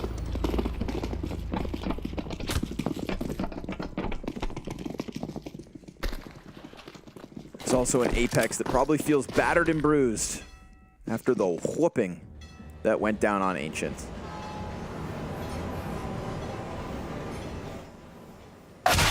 Ooh. Kia's not going to give him a damn chance. Jacob blinded, pops up with a little bit of impact. We've got a player on short, and that distraction serves up perfectly for Kicksan, but Isaac Acor making the difference. Knock stops bomb. 2 left to topple. He peels back a little bit. They'll give it a second as well, not getting the bomb. So there's a chance for him to maybe get a couple more shots in. It's not in the best spot possible. They both reroute to be able to double peek and knock. I think he recognizes that they're going to play this very carefully and will look for another avenue of interest. But now the retake is going to be that much harder. Bomb goes down on default. He misses the timing out of heaven. They peek him. They gave him chances just now, and he's now just going to dive it. Jumps up, sprints over, doing a good job of dodging them while also making them scramble. They don't look comfortable at all. They're just responding to what Knock is throwing forward. Doesn't have the kit, and he's losing time. Now he's got to go, got to commit. And look at them fear him for good reason. Knock gets on top of it, and he's going to stick this defuse all the way, looking like it is pistol for Apeks. God damn, they had opportunities to shoot back, but he is the one who knocks. What a clutch out of the kid. Looking a little scared, I have to say. Really dodging him, really just trying to... Yeah. Bring us back. You got him outnumbered, but they didn't fight. They didn't want to fight. GamerLegion just wanted to play time. And yeah, he didn't care every time they shot and he'd missed, as long as he got closer. Yep, just kept coming, closed that distance. I have a really good job. When he came up ramp and was exposed to both of them, he moved back up water side. Dude, Knock bought an op. What in the hell? Round 2 op. Sure. That can actually get a little scary, you know. Not the best guns around it just yet. Yeah, you don't really want to put that in the hands of Acor. Yeah, you also don't need it versus guns that are not that good. Now, they know the plant came down, so they know Bai is here, but as a rotator, ooh, Lock can come down to the entry. JL gets spotted. Ooh, blind as hell. Kia's skill brings one down. They're going to try to move forward. Scout in the water, Op in the heavens. Vomus dead. Ooh, that Op's looking tasty. And Knock has yet to reveal it, so now they know about it. Imagine they just hear an Op right there, like, what the hell? What round is it?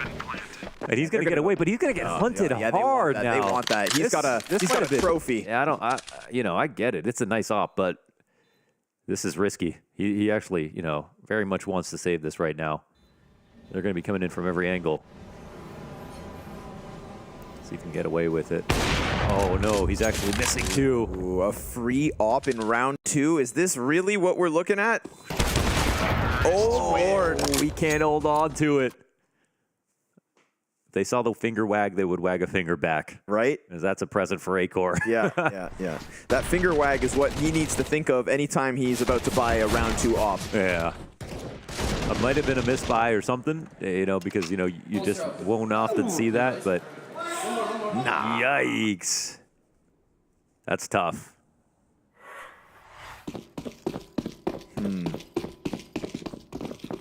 It's going to feel even worse when Acor beats him on the head with it. He's going straight for that post up on Fountain.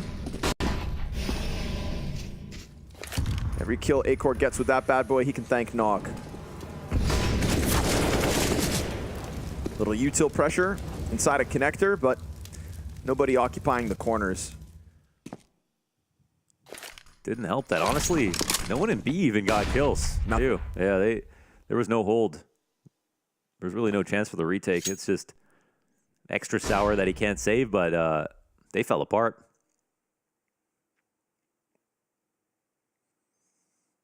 After a clutch on the pistol.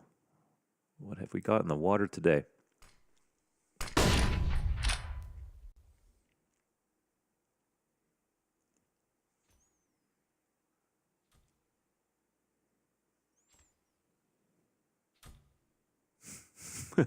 So you're the knife getting closer. It's like Freddy. Are we in the UK? It's like, okay, dude, what the hell, bro? Calm down. No, hold up. Oh. Yeah, Nox got 2 deagle kills. Woohoo! 8K shots out of IM. Then the long players start to help. He just wants to get in, but... Let me at him, let me at him. Frothing at the mouth. But hand on the forehead keeps him at arm's reach. All is good here for GamerLegion. They get to keep that free op. I thought we were casting into the breach. My fault. Okay, bro. Red one is mine! It's terrifying. They didn't have to hear that online when they met each other last time. Right. They weren't familiar with Kioz's game. Also, when Blast cuts it off like that, it sounds even more horrifying. It sounds like somebody's falling off a cliff. Oh man, USPs. Everyone's favorite gun to play with versus rifles. Said no one ever. Why have so many players been like just not buying guns at this major? Have you noticed that? We've had that a few times, dude. Just leaving with USPs. Like, you say that nobody wants to play with it, but I've seen people just play with it. It started with, it was Fluxo, it was Woody.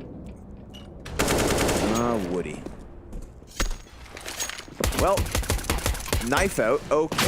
What? Oh, it's not working out today.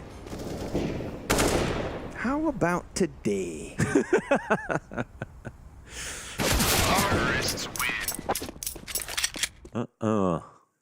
GamerLegion having fun with it. We got knives out. Yeah.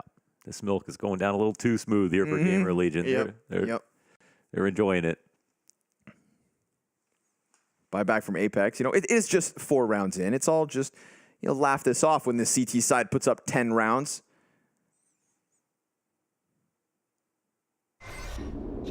Right, guys? Yeah. Right? Having fun playing CS. You have it. That's what we're all here to do.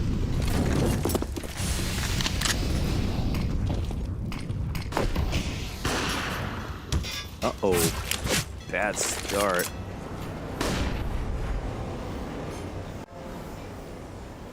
Oh, they're kind of...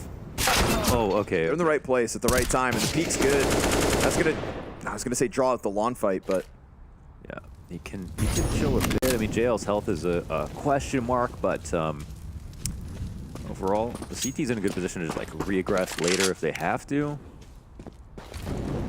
No panic. They're staying a little bit static in this position. Sometimes it calls for a reassembly, so they're still getting approached as if it's a 5v5, which I think is great for GamerLegion. And yeah, there's a kill, and now Kicksan's stressed inside of stairs. He's got guys on both sides. No readjustments called. Isaac, are they gonna figure this out?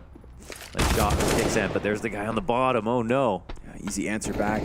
Good amount of control. We do still have upper bathrooms though. This could be Nox's chance to shine. Looking for that revenge after losing op. Oh, dangerous game. Yeah, we've seen what happens. People jump spotting A-Core. Nox thinking about coming down for the peak. He's like, wait, that's mine. Give that back. That's true. He's had that one too many rounds. But right now, we're getting them grouping outside of the B site. There are 2 CTs down here. Stiko on pillar, watching towards Monster. I am at the helm of this. Isaac trade frags his, but a second CT down in the water. Low health for JL. Nobody watching. Oh my God! A-Core snaps it, but gets killed by Knock on the flank, so there is still a chance that Apeks take a second. It's Isaac behind pillar, and Knock seemingly knowing that he's over there, but you can't stop him when the headshot's quick. A-Core! Looked like he was watching the wrong direction, but then it clicked. Because of Knock's presence in top back, if they knew he was there, they would have pushed him back first. And then 2 players rotated over towards B site. I want to see this. And then Knock still covered the pit at the perfect time. Oh my goodness. That's just like when he's in the 1v1 on B site. Hold on, sorry. When he's in the 1v1 on A site, Ancient, and he gets that snap into donut on Stiko, who's trying to jump across. It's like crazy. The like one chance type moments are where Acor does show impact. And that just buys GamerLegion another round versus Pistols. I like that JKS, you know, Glock 4K. Was that flick back and forth being so precise? Like not off the mark at all, no readjustments. That's where Acor really shines. He can play reactive and split the difference between two angles and still have just an equal chance as someone holding both.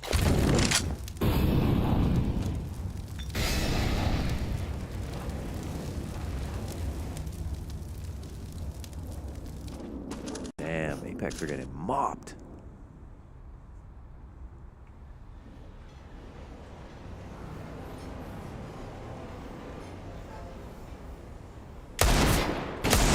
Nico saw that coming. Nice kill. Very nice. Now let's see if they get scared and start forgetting about angles here. There is time to clear everything. Just seems like way too obvious to forget about. Oh, I saw the Eagle done.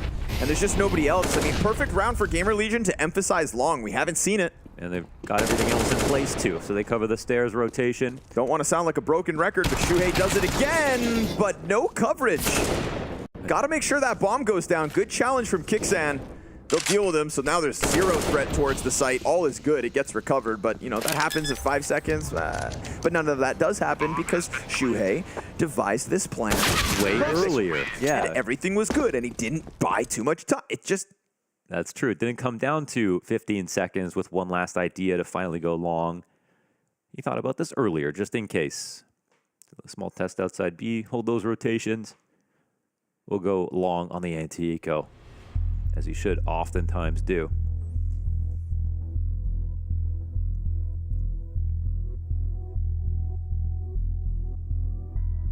I feel like my gut was actually telling me Apeks were going to win the game overall. Yes. Just even if it was only going to be slightly. Yes. I thought... They showed a lot of strength in this Legend stage for sure. They showed a lot of strength, and I thought that Jacob's individual level was just going to be the most unstoppable thing here. I thought that the extra level of experience that we're talking about whenever we look at Stiko and Jacob and then Kuban behind them, you know, what's on the other end? A bunch of kids. A bunch of unproven talents, essentially, in terms of major placements. Definitely. Absolutely. You know, lands and everything. To be fair, besides Shuhei. Back-to-back majors, we can't disregard that, right? They were in Rio. But they didn't win a match in Rio.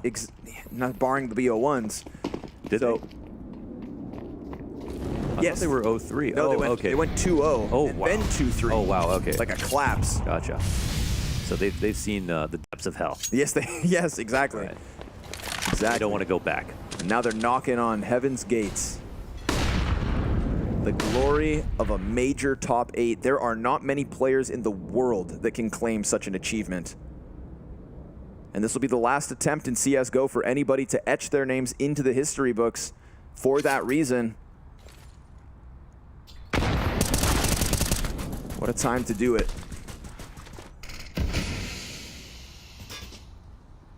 There's no doubt in my mind that when these players arrive in Paris, the thought of top 8 is nothing but a dream. Yeah. A dream that everybody shares. Tonight, it could become a reality. But this round is a reminder that Apeks are fighting for the exact same piece of history with the exact same hopes and aspirations.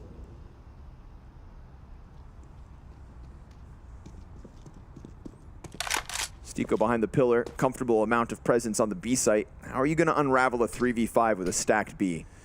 The only thing you do is late Monster if they really want to run it back all the way around. But playing within the smoke, a couple extra pieces of utility, and this can sell a fake towards the A site, but it requires a kill from IM. Now he has been really sharp in some clutch opportunities, 18 seconds, and he's walking through. Oh my God. There's actually a word. Oh, that's not being covered properly. Oh, 2 on the site. And they're starting to exec. But still, there's a chance. No, there's not. Time.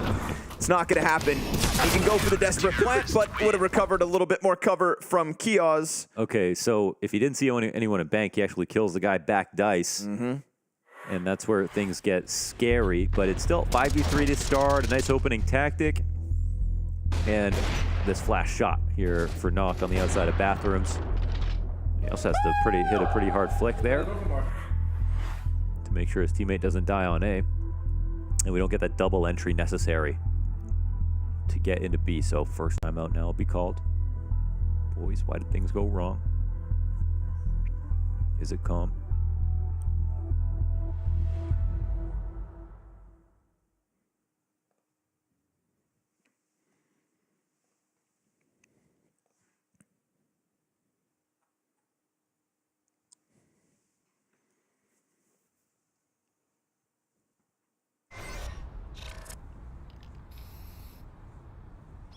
Come on, Apeks. For the sake of the fight.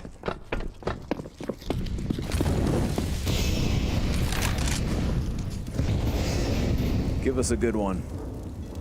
Doors off the hinges. A-Course posted on this. Yeah. A-Course watched the pop-up. Yep. Oh, he said, I'm not waiting any longer. All he needs was that quick glimpse. To be honest, they held that boost so long without watching the door itself. I think that was quite surprising. Stico picks up the AWP, so it's at least still present on the B site. Jacob looking to come join in short water. They're trying to take an aggression out. Finding Isaac with a nade in hand. Up the ladder he goes. Back down, back up, back. And he's let go. He has no idea there's a CT just walking towards him the whole time. And Jacob will continue forward. Jacob's gonna find timing. Oh. Shuhei watches these things. Oh my God. Oh, nice shot, Jacob. All right, there we go. A little pressure. His presence being felt, but the B site got evacuated because they pushed into short. Yeah, the op in heaven, will it get anything? They just left. Stico gets spammed back. He's got the op in play. JL will come in from short, but they got nothing else to watch, man. Bomb plant made difficult. Jacob back at it. Again, just trying to uproot all of this, but A-Course cover is enough, and GamerLegion still end up winning. I ask you, Launders, as the expert. Yeah. Why did they evacuate B? They sort of fell apart there. Having short control is fine, but they have no one in heaven to make sure it can be a monster walkout. And Jacob knows that they're going B monster at this point. Yeah, with 48 seconds. That's not a kill that means nothing, but the walkout sort of happened simultaneously. So maybe they thought that Shuhei was closer to the pack and they could organize a little bit faster. But honestly, I think Apeks are falling apart a little bit. Because even those nades on the retake when they got off the short, that molly did absolutely nothing. They peeked behind it and died. Op didn't get a kill from heaven. That was open.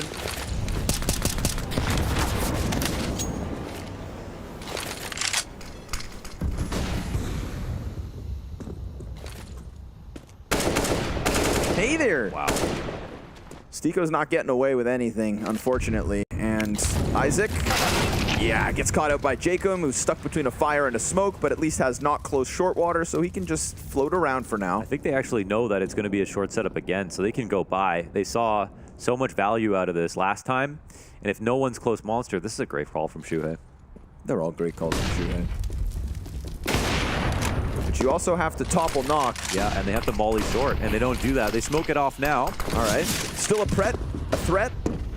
Oh, they're going for the heaven plant. This is how you do it. I don't know if they're pushing CT control, but they're about to. Ooh. A-Core thinks he's got a chance to go back. Shuhei was spotted on the jump towards short. Oh, I am right back with it. Shuhei's got clutch if you didn't know. And with Knock still smoked towards short, he's got this picture figured out. Movement from the other player, and he's able to tuck his head down. He's going to capitalize on Kicksand, jumps back, great movement, and a little damage on Knock as well. Playing with it, finishing off what he started, and keeping GamerLegion leaps and bounds above. That's what we call leading from the front. The clutch, you called it. Shuhei has got it in his blood. And I am with the setup, the mechanical display, and the two most impactful riflers on this team. Look at that spray down. 2v4. Oh my God. 2K from each. I am the highest rated player for GamerLegion in the Legend stage. Shuhei, he who leads by example. Whew. We always say you have to believe in the ability of your in-game leader to also follow their calls, right? And on an individual level, Shuhei does have it. Yeah. Not always in the position to get the most amount of kills, but when he is in that perfect spot, multi-kill spray downs, clutch attempts are good. And you can always tell, he doesn't choke the movement, you know, that's that's a big thing. You know, when he jumped onto the back of the site, like things like that, that's where you can also kind of see if people are feeling it. I wasn't seeing that, that's for sure. Walk up on the inside of bathrooms. Our Beholder probably wants to be the one to go back and get the bomb. It'll be Shuhei. No one con control right now for the CT side. And Knock runs forward, doesn't know about a second player. And they go forward with a monster push. That's 3 players spotted, 1 known on A, and there's a chance for IM to lead in. This is the perfect read on the situation, but Knock just reroutes. Wow, very careful of him. And they also, at least, they had full vision on Monster, so they knew there was no instantaneous threat. But still good on Knock for making sure A was clean. Quick and easy re-aggression. This one kind of saves Apeks' half because they were without anything. Yeah, good on Knock. 12-7 off the back of this 3K round.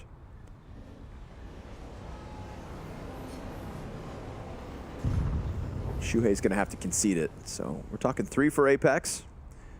Of course, this is the most CT-sided map in the map pool at the moment. 3 one-off rounds from Apeks after winning Pistol. Bleak. Grim.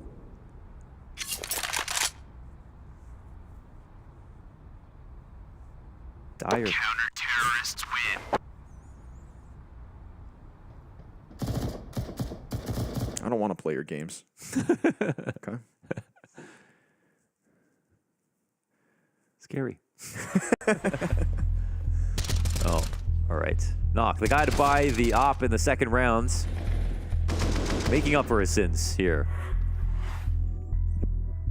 With overall some good positional moves and kills.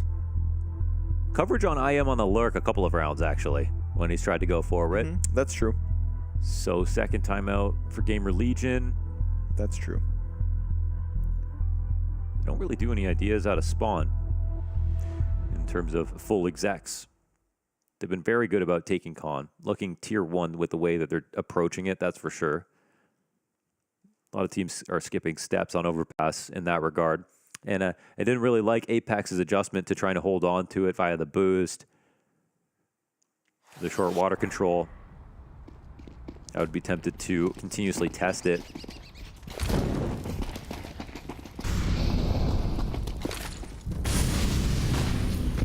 To go down, come on.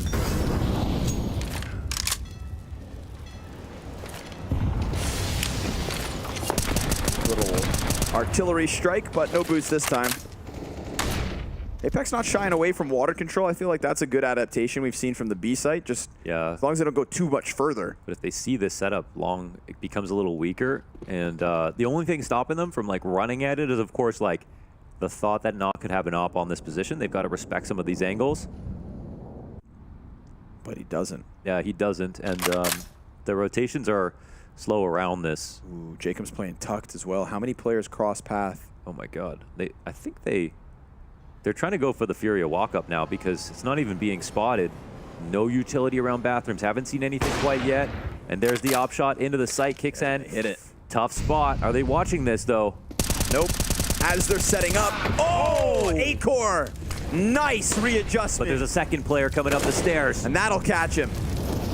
Then again, Knock just slaughtering the T's sitting outside of the bathrooms. Triple it from Knock. He is the saving grace of Apeks at the moment, and they are finally able to get 2 rounds in a row. So finally, GamerLegion make like a pretty big mistake here. There we go. It looked like they had a perfect read on what the setup was going to be and tried to avoid everything, walking up through the inside of bathrooms, but no one playing inside of balloons. There's 5 alive. There's no one mollying stairs in this spot, and Akor has to hit this shot in order to save his team, and then they're not ready for the second layer. They've already lost too much material at this point.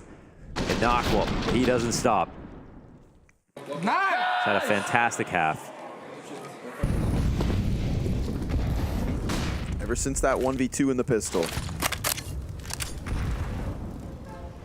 Minus the following rounds. Well, yeah, you know, it's He went for it. He went for it. Forget about it. Scared money don't make money.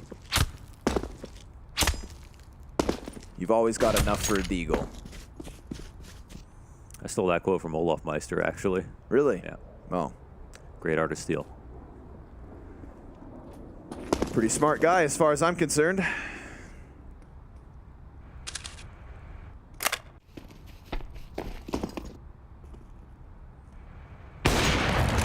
Easy one for Knock. First round where GamerLegion aren't equipped. So feed them to the Wolves. Little flank from Connector. No problem. All is good, yeah? No kills whatsoever. Perfect round coming out of Apeks, as it should be. Still need to post more on this defense. GamerLegion already quota met. At a CT side that's coming. Yeah. Again, we talk about comfort on both sides of the map, on all of the maps of this series. It's good. It's definitely nice for Apeks to, you know, be able to just get some dignity back and get back on their feet and ride an individual high that we didn't get, like at a Jacob on Ancient, or Knock is in that position right now. 17-7 with only 5 rounds. That sort of felt like a one-man army, unfortunately, for Apeks. But they'll take a one-man army over a no-man army.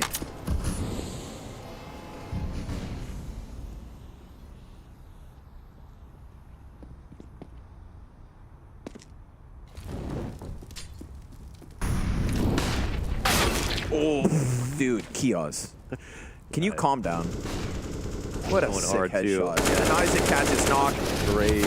Right back into the guns, right back into what GamerLegion have been able to post. Impact being felt. Now, there is a little recovery here. Now, that's 2 back. Jacob's barely alive. Op will be grabbed by GamerLegion.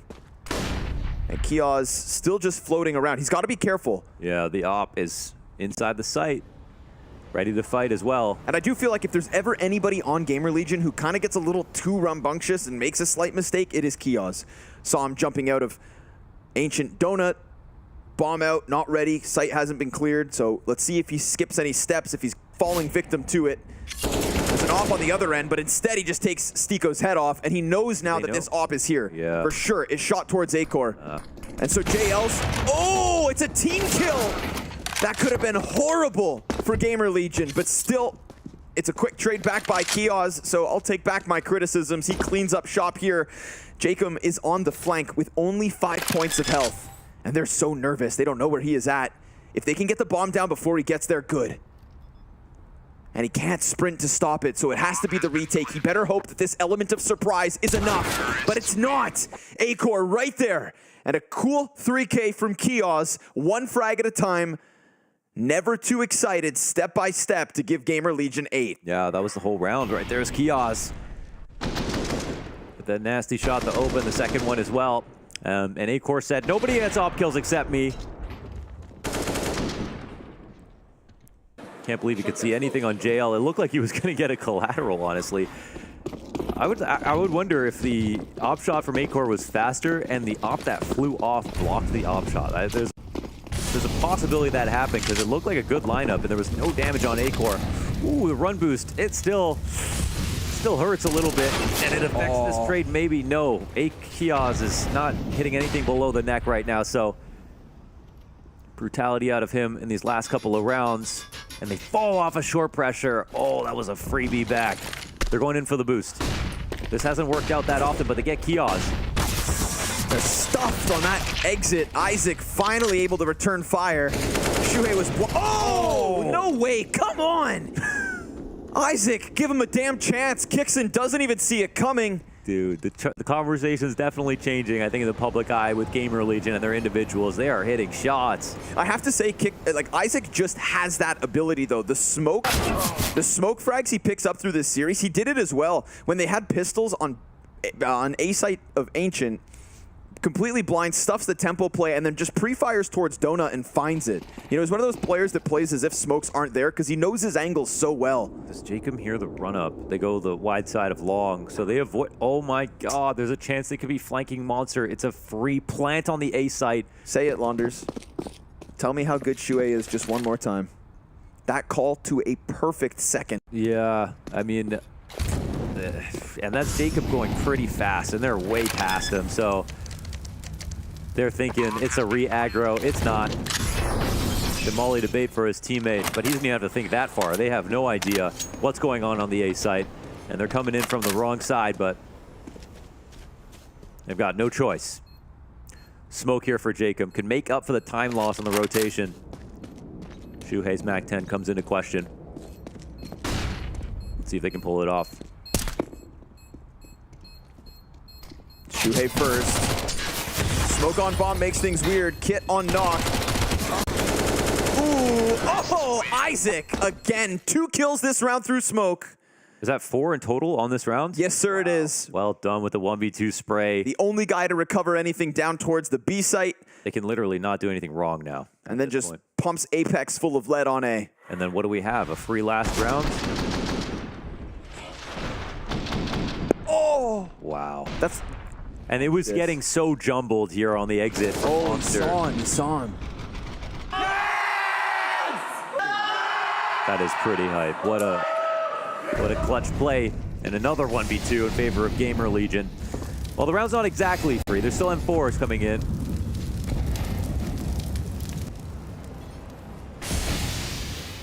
Five rounds on a CT side of Overpass. This is not the series Apeks we're hoping for. It's going better than I think GamerLegion could have asked. Jacob and Knock are trying to put up individual levels, but the rest of Apeks just simply are not here. We're no longer getting what we got out of Stiko to get Apeks to this point. JL, very rough. Kixon trying his damnedest. They're going to go ahead and stack up 3 inside B. Emphasis on Monster to try and stop it, but the headshots just keep connecting. MP9 is good for 2. That's all you can ask of Stiko from that position.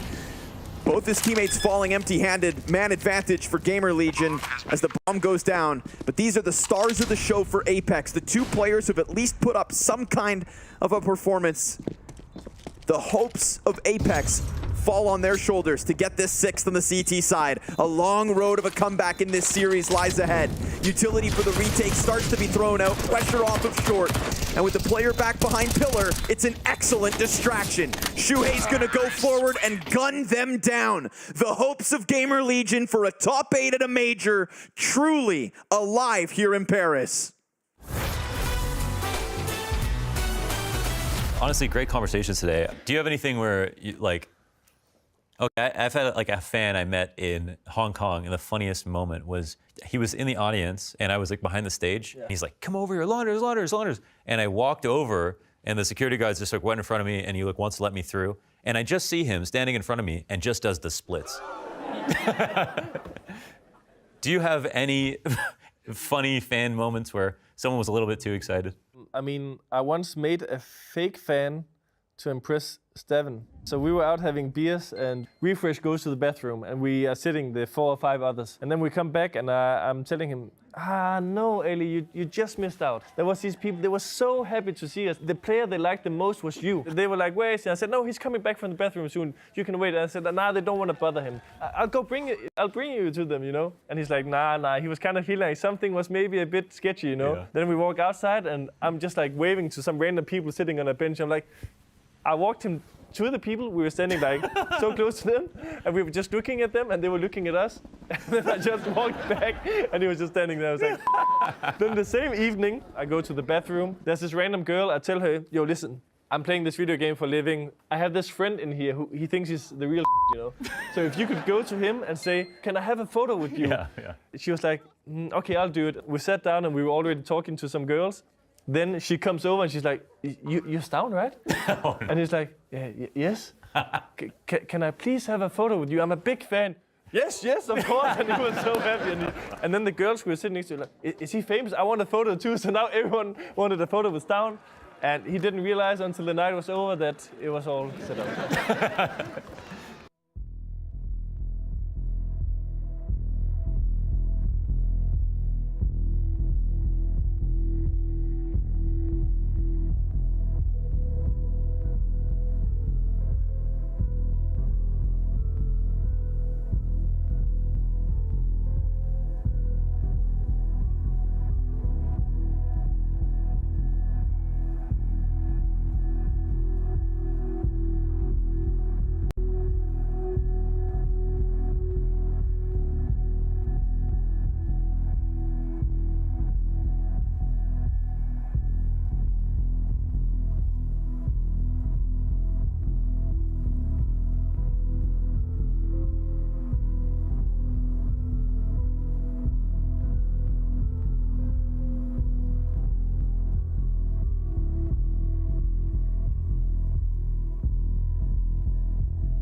Both these teams woke up today with dreams of making top 8, knowing that their opposition weren't at the top.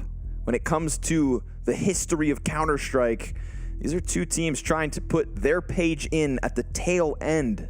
The last chapter of CSGO will include GamerLegion or Apeks top 8, and tonight, we have yet to really see anything from Apeks. Yeah, I mean, no one's story means anything until it does, right? And that's why we had Copenhagen Flames with Hooksy and Jabby and all these guys we talk about now fondly. But this is where the stories begin.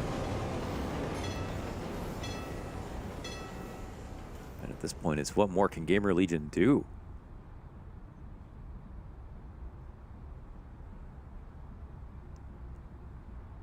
They know they come into CT side favored with a lead. Way better than average T side. Clutch plays from everybody. Hitting everything. Ooh, Acor with a small timing gap. But the thing is, he wasn't spotting this the whole time, so they have to be accounting for it anyway. But Knock, however, he's made some huge plays. Oh, that's a big one. Takes Acor off the front side of the sights.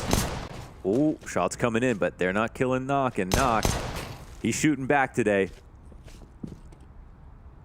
They're not moving here on B. Oh, Kios. The flash isn't good, but they still get the kill. Yep.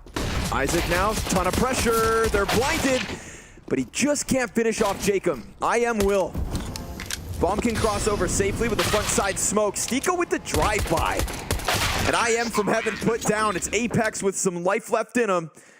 A T-side pistol will certainly help if they're truly going to draw all this back. That didn't inspire confidence. So they mollied the wrong side. They missed their flash on the way in. They just hit shots here. That'll give them some hope. The setup was actually pretty good. Didn't move. Right read. Acor almost turned the corner to walk downstairs. There was a timing there for Knock. They capitalized, but they have to play better because GamerLegion are not making those mistakes right now.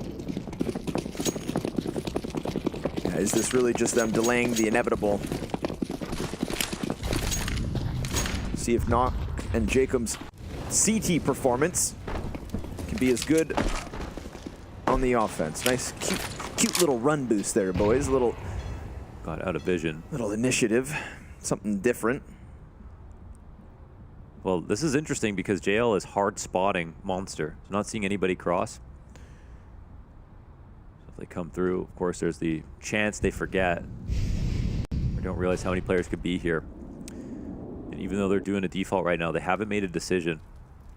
So when they say they know each other, there's moments like this where, you know, maybe the default comes right back into this B stack. This is something they were waiting to capitalize online at one point. Who knows? We'll see wherever the bomb gets picked. Uh-oh, there it is. Yeah, they're going to grab it and go B. Oh, no. So this is what, man, if this works, man, this would be absolutely incredible of a call, a tactic, and all on pistols. Surely the MAC-10 runs through short and upends all this. We'll see. They're not hearing anything. And they're committing B. No one's walking through A. Oh my God. Oh, Lord. Oh, it's 2. MAC-10's got it. Kicks in with the triple. But you know, Apeks are just suddenly taken aback because they came close to something real sketchy. Yeah, that was them getting red, you know. And even though you win the round, you think about that in the future. They knew what we were going to do. Mere meters from a car accident. That was what they just forced up. And that round comes in that direction. Oof. It's scary, but they survive with 3. So numerically, it's great.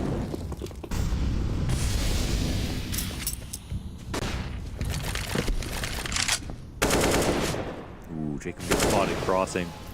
He's going to test this. He's been hitting. Ooh, doesn't win the duel. Acor beats him with the A1S. Yeah. Do they feel pressure to make a move already? Start to walk out with short control.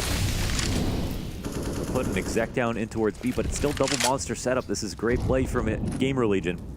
This is double monster setup with the early long control and an opening duel. They see the test. They can't go up short versus this setup. And at least JL got some information here. Solid grenade. They move it back towards the other side of the map. could still work out for GL, but they're hunting Ghost right now. Oh, look at that info. The double walk back to make sure not to alarm anybody. And Apeks getting hunted. JL's gonna get spotted. Smokes come over and they know it. Ooh, but locked in with that fight. Acor loses his head to Kixan. Still, that smoke makes things so sketchy. And oh, he loses his duel. All of a sudden, Shuhei's gonna have to make the difference on his own, and Stiko takes his head off. But the rock back to the B site, where things are clear for the taking. Such little bits of health left over here for GamerLegion. 2v2 retake, of course. They have no health, but do they save? I don't. Yeah, there's 2 players that are low. It might be hard to know for sure how much health they have, but looking at the HP, you know, you got to bet on yourself here. On the future of this half, so Acor has a chance to fight both bathroom players and just ends up losing both duels. Yeah, honestly, this is still overall such a good setup from GamerLegion. Like, Kixan hit some great shots right here, but up until this point, GamerLegion played with 100% information. They got the opening kill. They followed them outside of B. They had the 2B setup when it was supposed to be a monster hit. They came back to A and overstacked it. They didn't get crowded in CT and play retake. They had a frontside smoke as the exec were coming in. That's still kind of scary if you're Apeks and you see all that.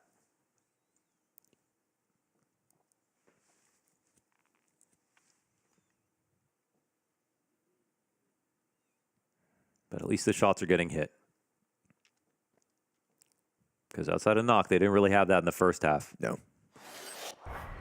That's going to be an essential step to making this series competitive. 3 rounds in a row to kick it off.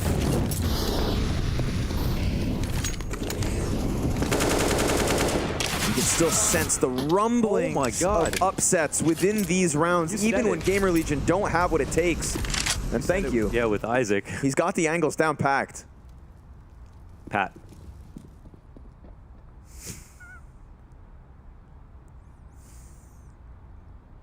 Just as long as they don't collapse. Parallel? Oh. No way. Oh, he's walking into it. No way. Oh, but he's... Stiko. Okay. Okay. He gets it. Exactly what they needed. There's still AKs in play. Ugh, not too far off. Desert Eagle also softens up Jacob. And Acor chances here. Taking his shots and serving up an excellent distraction for Isaac, who's just in the corner and now alone. They're coming at him. They line up. Triple between him and Shuhei. Everybody stopped. And all of that damage earlier from Shuhei cues this one up for GamerLegion. Stiko with 3 HP to take back 2 kills with bomb sat in front of Isaac. That Desert Eagle on Acor, it may have not gotten kills, but all it needed to do was set up Isaac, and he seized his chance. Triple kill as Shuhei comes through. A full house in the A site from GamerLegion. Back to winning ways after all of those close moments throughout this CT side, even when they're in these constant disadvantages. Absolutely. The incredible clothesline right there. And after Stiko gets his kill, you think it's all going to be fine. But the flash comes out. It's perfect for the guy playing Optimus. The problem is they don't scale fast enough because there's still shooters in the back. There's a guy in CT trying to draw attention, wait, and give Isaac some time to come to. And when he does, he has the perfect lineup. Starts the round and ends it. Beautiful stuff between him and Shuhei.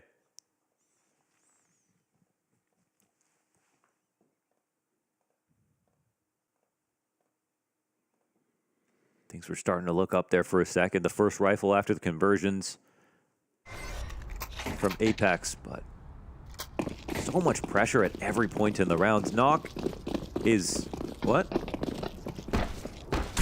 Whoa, okay. Ball, it comes, oh, he misses. He can't believe it. Yeah, that's that definitely did look good, but without that, man, that's an op investment in this round. Let's get a slow-mo on that one, please. Unless some crazier stuff happens. Acor is not going to miss. Posted up in connector, deep line of sight. Only real chance here for Apeks is run it at A. And because Acor gets his pick, there's going to be a fast connector flank by the looks of things. makes up for the fact that it was just one to start A site. Shuhei comes up to add a line of defense, and GamerLegion real comfortable, but we will get another chance with the op, and surely they would have heard it towards the T-spawn. Yeah, and they're just going to try to set him up as many as many impasses as they can to give him chances to shoot. So they have a plan with this gun. It is such a huge investment when, you know, you could have had a save, you could have had slight drops for a lot of people. And with the opening tactic not going their way, it gets a little scary, and now it's even scarier. Knock goes down. Nasty shot out of A-Core. Quick little collateral pistol to close it. And GamerLegion on their way to closing out a CT side. 4 rounds from it. Here we have the knock boost off spawn. He was shocked. Oh. But he missed. Yeah. I felt the same way in the moment, but obviously on replay you could see he was a little off the mark. To be honest, he's been better on the rifle than the op. He's been a force on the rifle.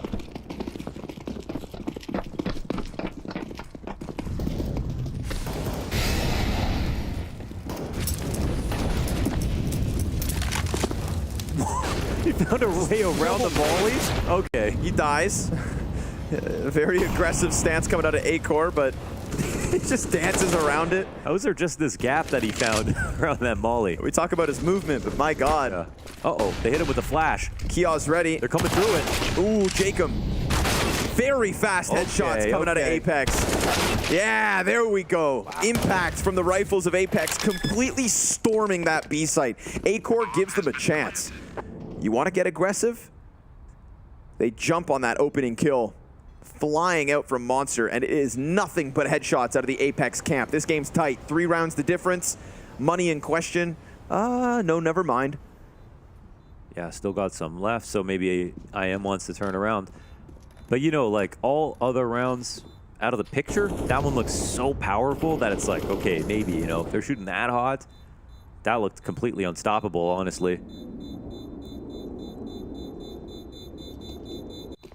I want to try to hunt this. He just hears all of them running back into spawn. No one coming in his direction, but keeping the gun is priority number 1. The op is available.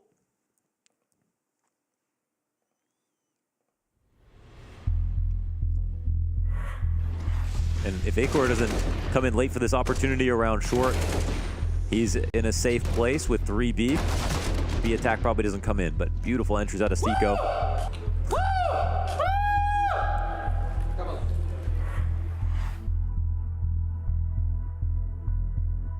They don't yell like Kios, but honestly, it's good that they are.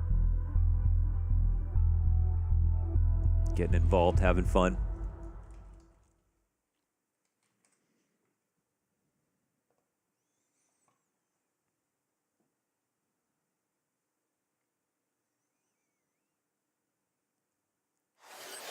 Have this full monster hit. What's the other play to diversify their book right now? Are they going to go back for something similar, or are they going to test the default again?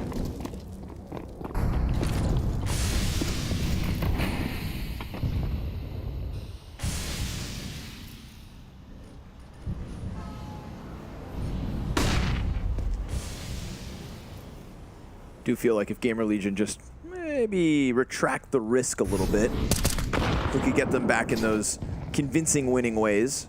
Oh, Stico got beat up. Was that a grenade and some spam, maybe? Must have been. There's only one player on the nade line. Ooh, okay, this spot. Okay, if they don't molly this, we'll see if this gets powerful. It's kind of a risky spot for IM to be in. He finds a timing to peek, but it's not the right one. Jacob meets him at an opportune moment.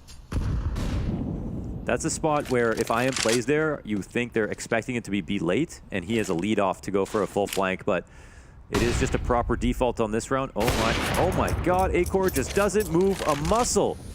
Confident. Just Botoxed in place. He didn't even know his opponent was jostling back and forth and posed this fake smoke to get a better angle on Divider. Love this, trying to create something for himself. I believe Shuhei's in the smoke now. We're just on the other side, so it's support. Yeah, a second layer outside of the bathroom. So GamerLegion knowing what portion of the map they wanted to take over. And Stiko's not really going to be able to contribute. He's telling them, I'm so low. It comes down to the double push off of short. And you can still sense GamerLegion getting active, throwing out flashes for Monster just in case. But Apeks have to surrender this. Wow. They concede a 13th. As Acor is able to draw it back up towards bathrooms. You know when someone's walking so close behind you that they're like stepping on the back of your shoes? That's what it feels like in every single round right here on the CT side. I hate that. That's the worst. But that's what it feels like GamerLegion are doing.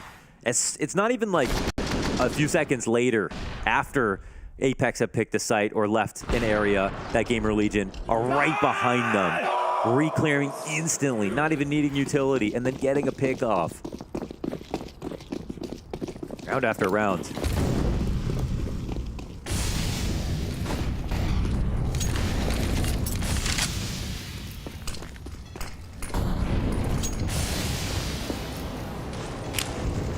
Oh.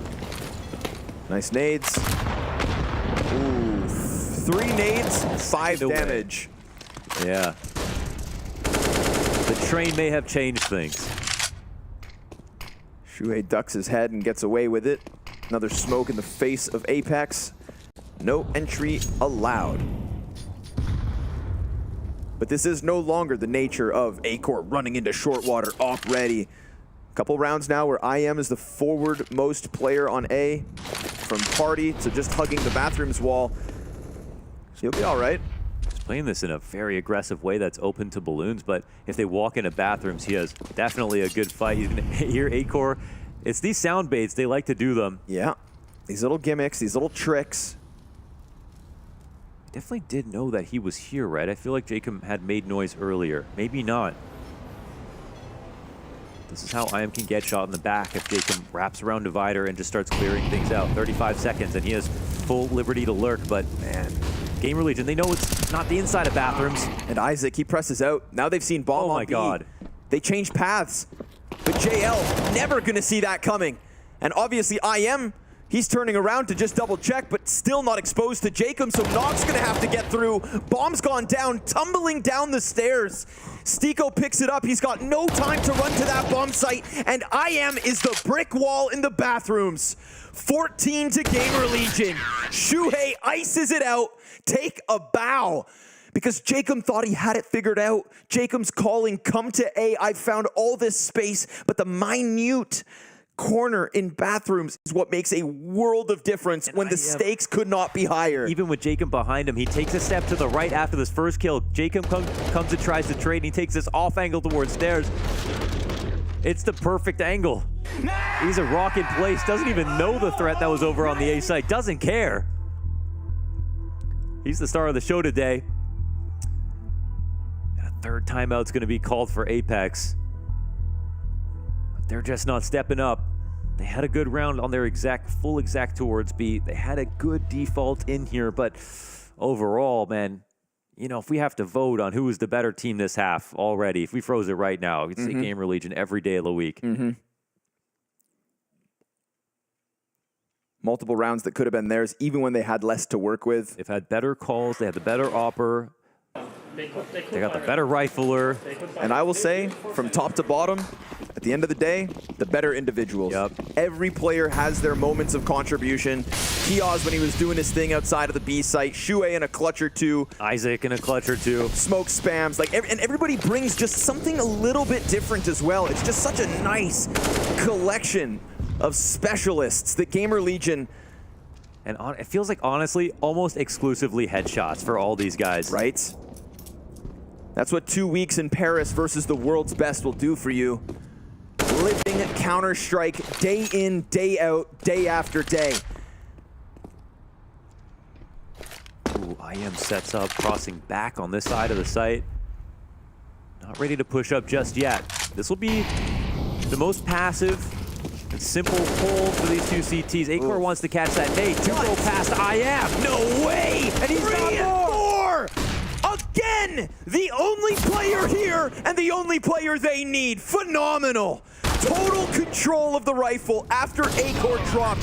Turn your back and turn it down. Apeks on the brink of giving GamerLegion the road to top 8. He's looking for a statue with plays like this. That's unbelievable with the 4K spray down, and it is not just one round that he's done this. You could almost see it coming. Mo, it's not just one round, it's not just one map, it's been the entire Legend stage. I am third highest rated player at the Legend stage with some of the greatest teams in attendance. Leaps and bounds above what is a gang of promising prospects, all forged by Shuhei. Sharpened and primed for this event, for this moment, for this right here and now. GamerLegion have managed the impossible. Top 8 at a major. And it's the leader of the NXT generation who has taken them this distance. Counter-Strike day in, day out, day after day. They have earned this. Shuhei said, I'll never forget this moment when they got out of the Challenger stage.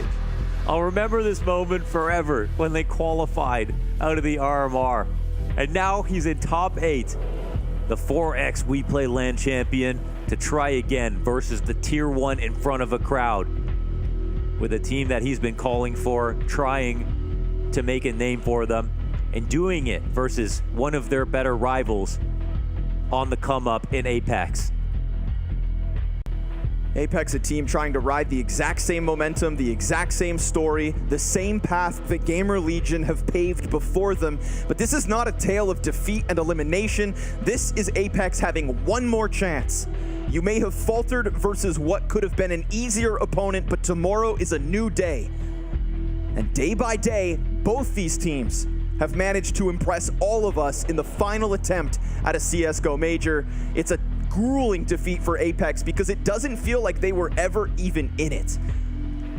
But the glory of this moment, to me, belongs to Shuhei, a young man who has led unknown talents throughout multiple seasons of WePlay, who stood in a LAN environment and lifted trophies to non-existent crowds. Yep. That meant the world to them then, and this means the world to them now. They woke up this morning with dreams in front of them and a reality, as only mere days from now, a stadium packed with people who love Counter-Strike will cheer for the newest team in the top 8.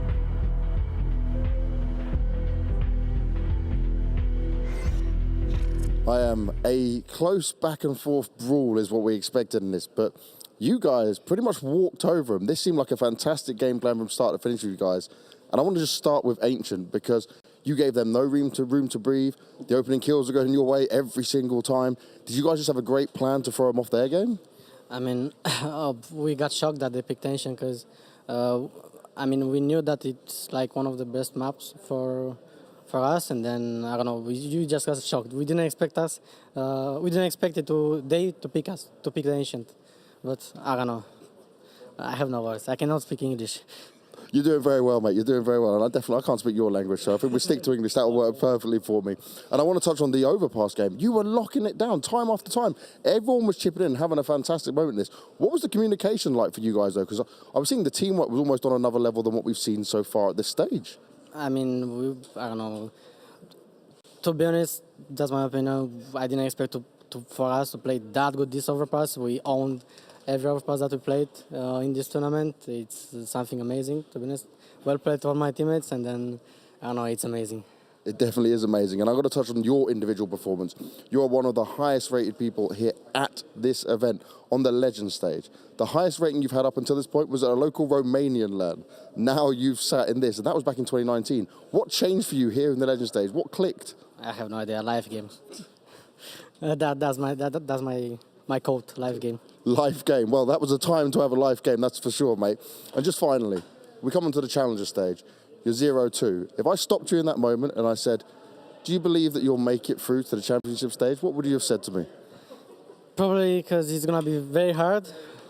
But I don't know. We knew that we can play better against better teams. And then we can do a lot of damage in best of threes. And then, and then yeah, I don't know. Well, you showed it, mate. Welcome to the champion stage. Thank you very much. Back to you, Scrawny and Launders. Welcome to the champion stage. And I just want to say something, Connor. The one thing that you said so perfectly at the end of that game there, it's not that these players are bad. It's not that these players are talked about in certain ways or whatever. It's that they're unknown, right? They're unknown. They know they're good. You hear them in the interview talking here to James. They believe it in themselves. They see it. It's just that other people don't know their names. And that's always the case until you do know their names.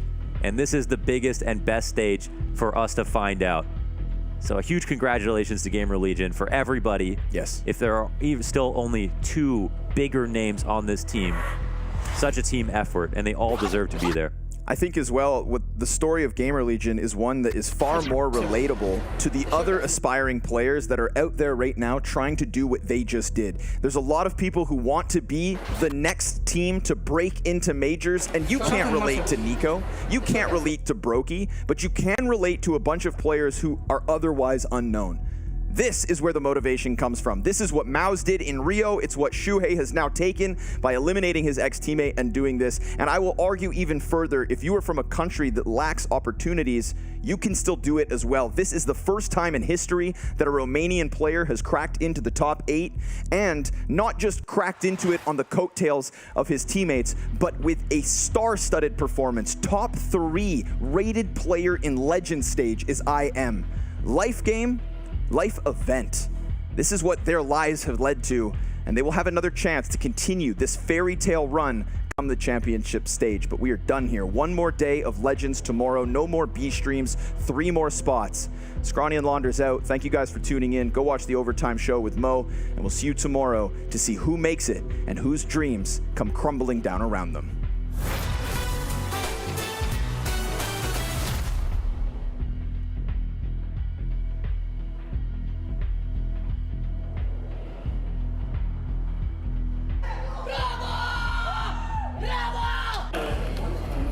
Hello.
Shot and Monte. The shot has